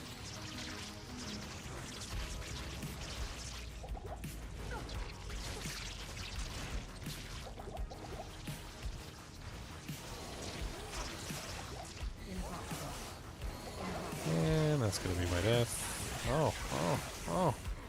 Barely survived. Okay.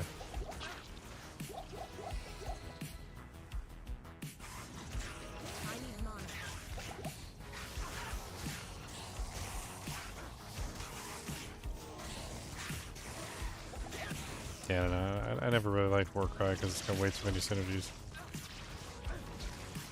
I love it. Love Warcraft. It's my favorite build. But, I mean, it strikes me as,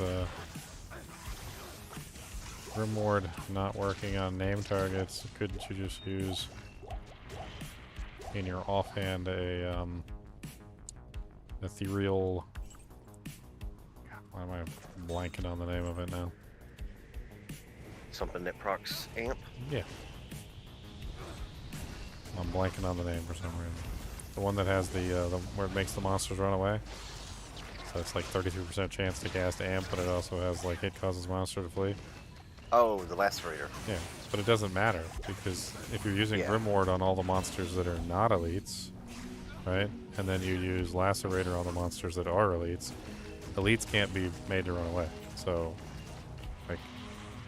like in that particular case, especially on like bosses or Uber Diablo or whatnot, you can't make Uber Diablo run, so you could just use Lacerator for those situations.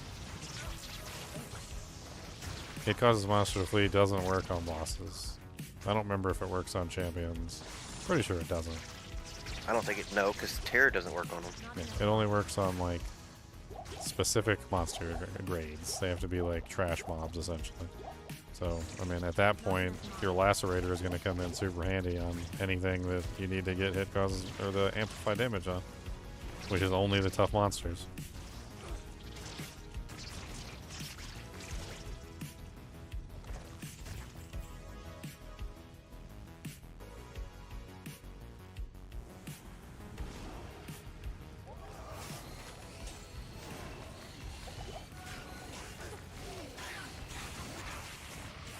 I mean, Lacerator's not exactly a slouch of a weapon either, if you get the ethereal version.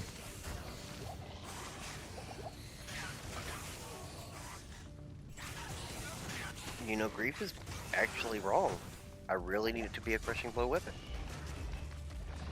Or, like you suggested, amp, and then I proc amp and go back to shouting. It's one of Grief's biggest weaknesses is it basically has like no secondary stats on it whatsoever. It's just a lump of damage with no secondary stats, which is unfortunate. I thought a lump of damage would have been good with Berserk, but apparently not. I mean, it does. It works, but the thing is that like most of the monsters in the game that have extremely high HP, they have extremely high HP where your lump of damage is meaningless. Like if you don't have crushing blow, you basically do nothing.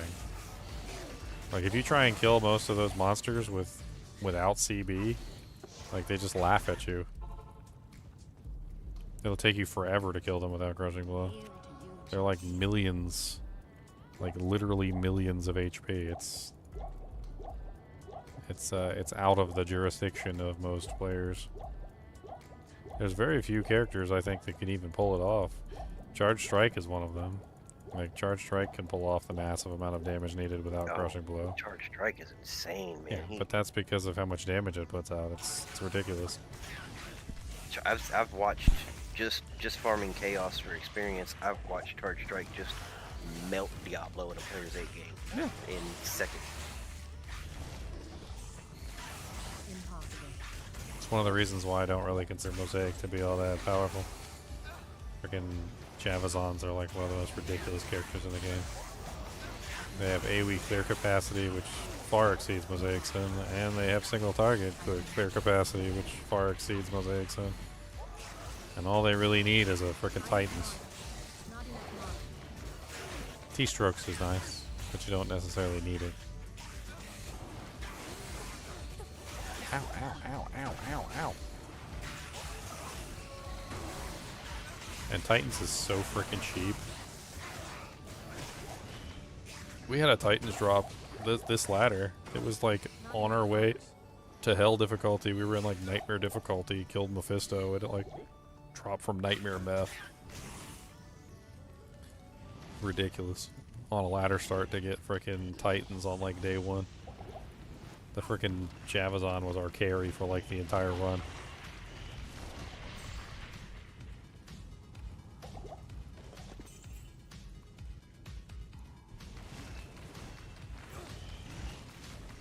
It was Bob, by the way. Dirty hoe.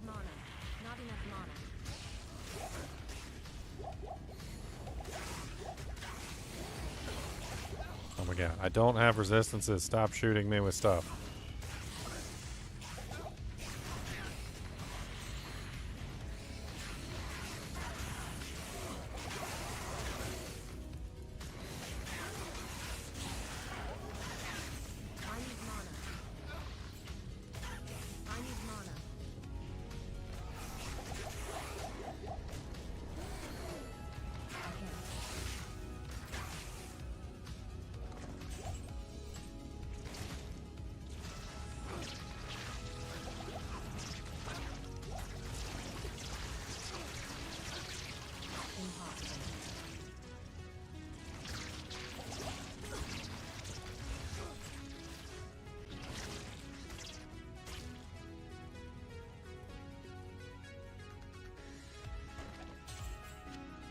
I mean, another question I would ask is, why Berserk? Like, if you have physical damage, not physical damage, and you can apply amplify damage, I mean, at a certain point, like, the entire purpose of Berserk, which is to bypass physical resistance, I mean, like, you don't even need it anymore. Well, I hadn't thought of Lacerator. That's why.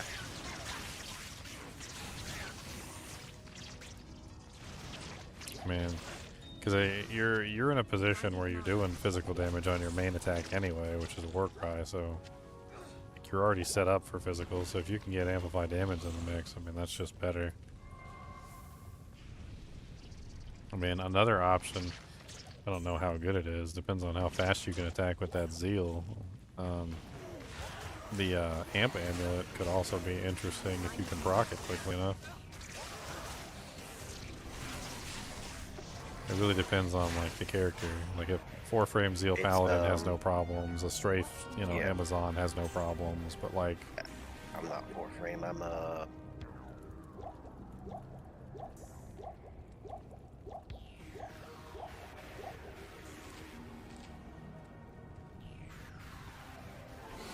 at the 36 frame breakpoint.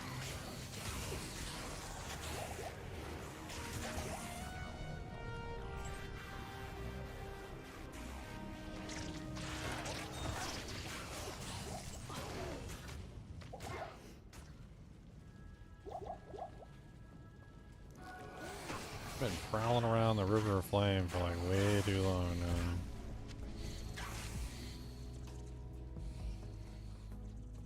I'm ready to G.O.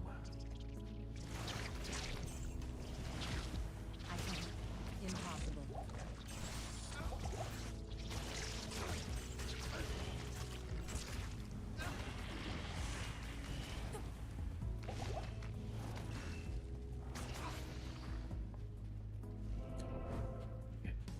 Got the River of Flame waypoint.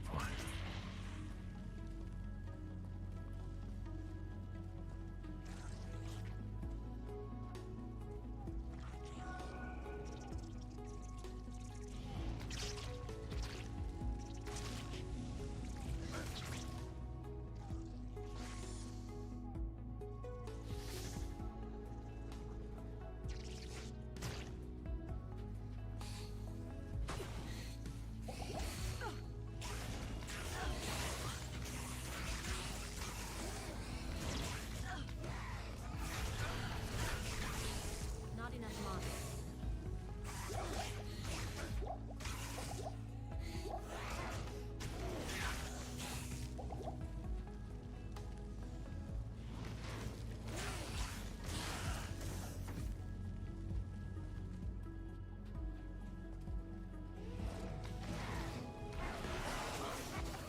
Why is Redeemer so good? It doesn't even have crushing blow.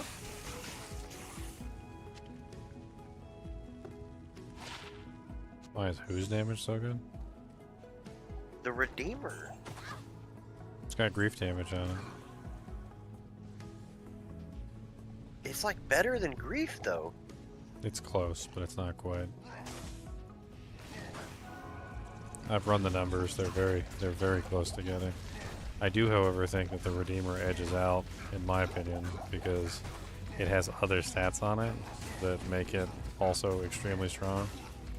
Like, for instance, that negative targets defense, the plus to skills, but you're a barbarian, so you're not really using the +3 to skills that are on it. I mean, there's a Plus I couple. have max battle cry. There's a couple different things that like Redeemer does better than Grief. It also doesn't have Venom, which is honestly a good thing in my book as well. Yeah. Venom just generally tends to like drag things down. I didn't know it didn't self-repair. That means I need a Zod. Yeah, you'd have to Eth Zod it for it to get the optimal damage out of it. But a perfect Eth Zod Redeemer is kind of insane. It's actually, I think, one of like the best weapons in the game for a melee character. The low strength requirement on it is also very nice. Low strength, I think like no dex. I don't even think it requires any dexterity. It's 16. 16 dex? Yeah, if it's death. Yeah, it's like basically nothing. I mean, the strength don't matter to me. I'm running 145 for Rune Master. I'm just saying, like in general, it just has very low stat requirements. Especially in its ethereal form. It's extremely low.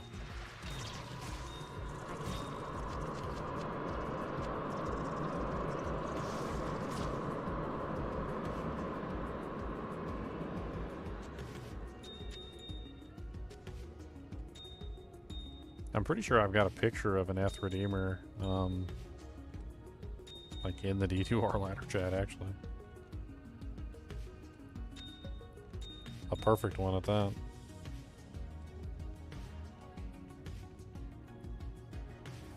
Wasn't even that long ago, just a couple days ago.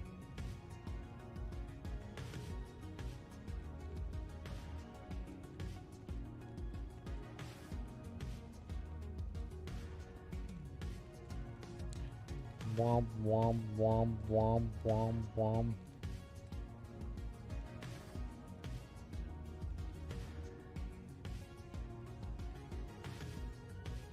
Is 33% crushing blow the best on a weapon? I mean, I don't know, maybe. For a unique. I mean, just in general, is there a weapon that has more than that? I mean, there's a couple different options for Yeah. crushing blow. I mean, obviously Death has a really good one, but it also has the proc that you don't want on it. There's also Cleglaws, which is actually really high. I think it's 50 or 40. I can't remember.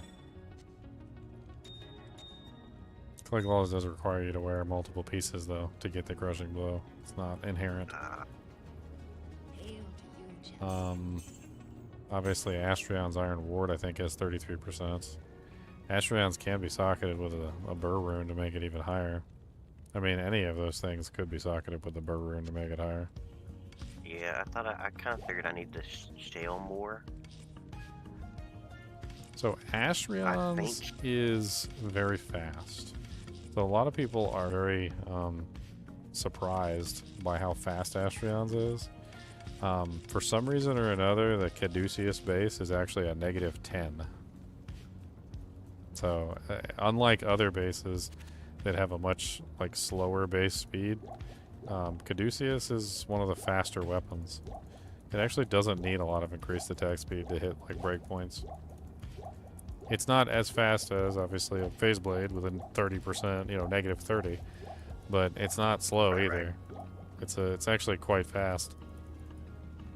I'm gonna get so many HP potions.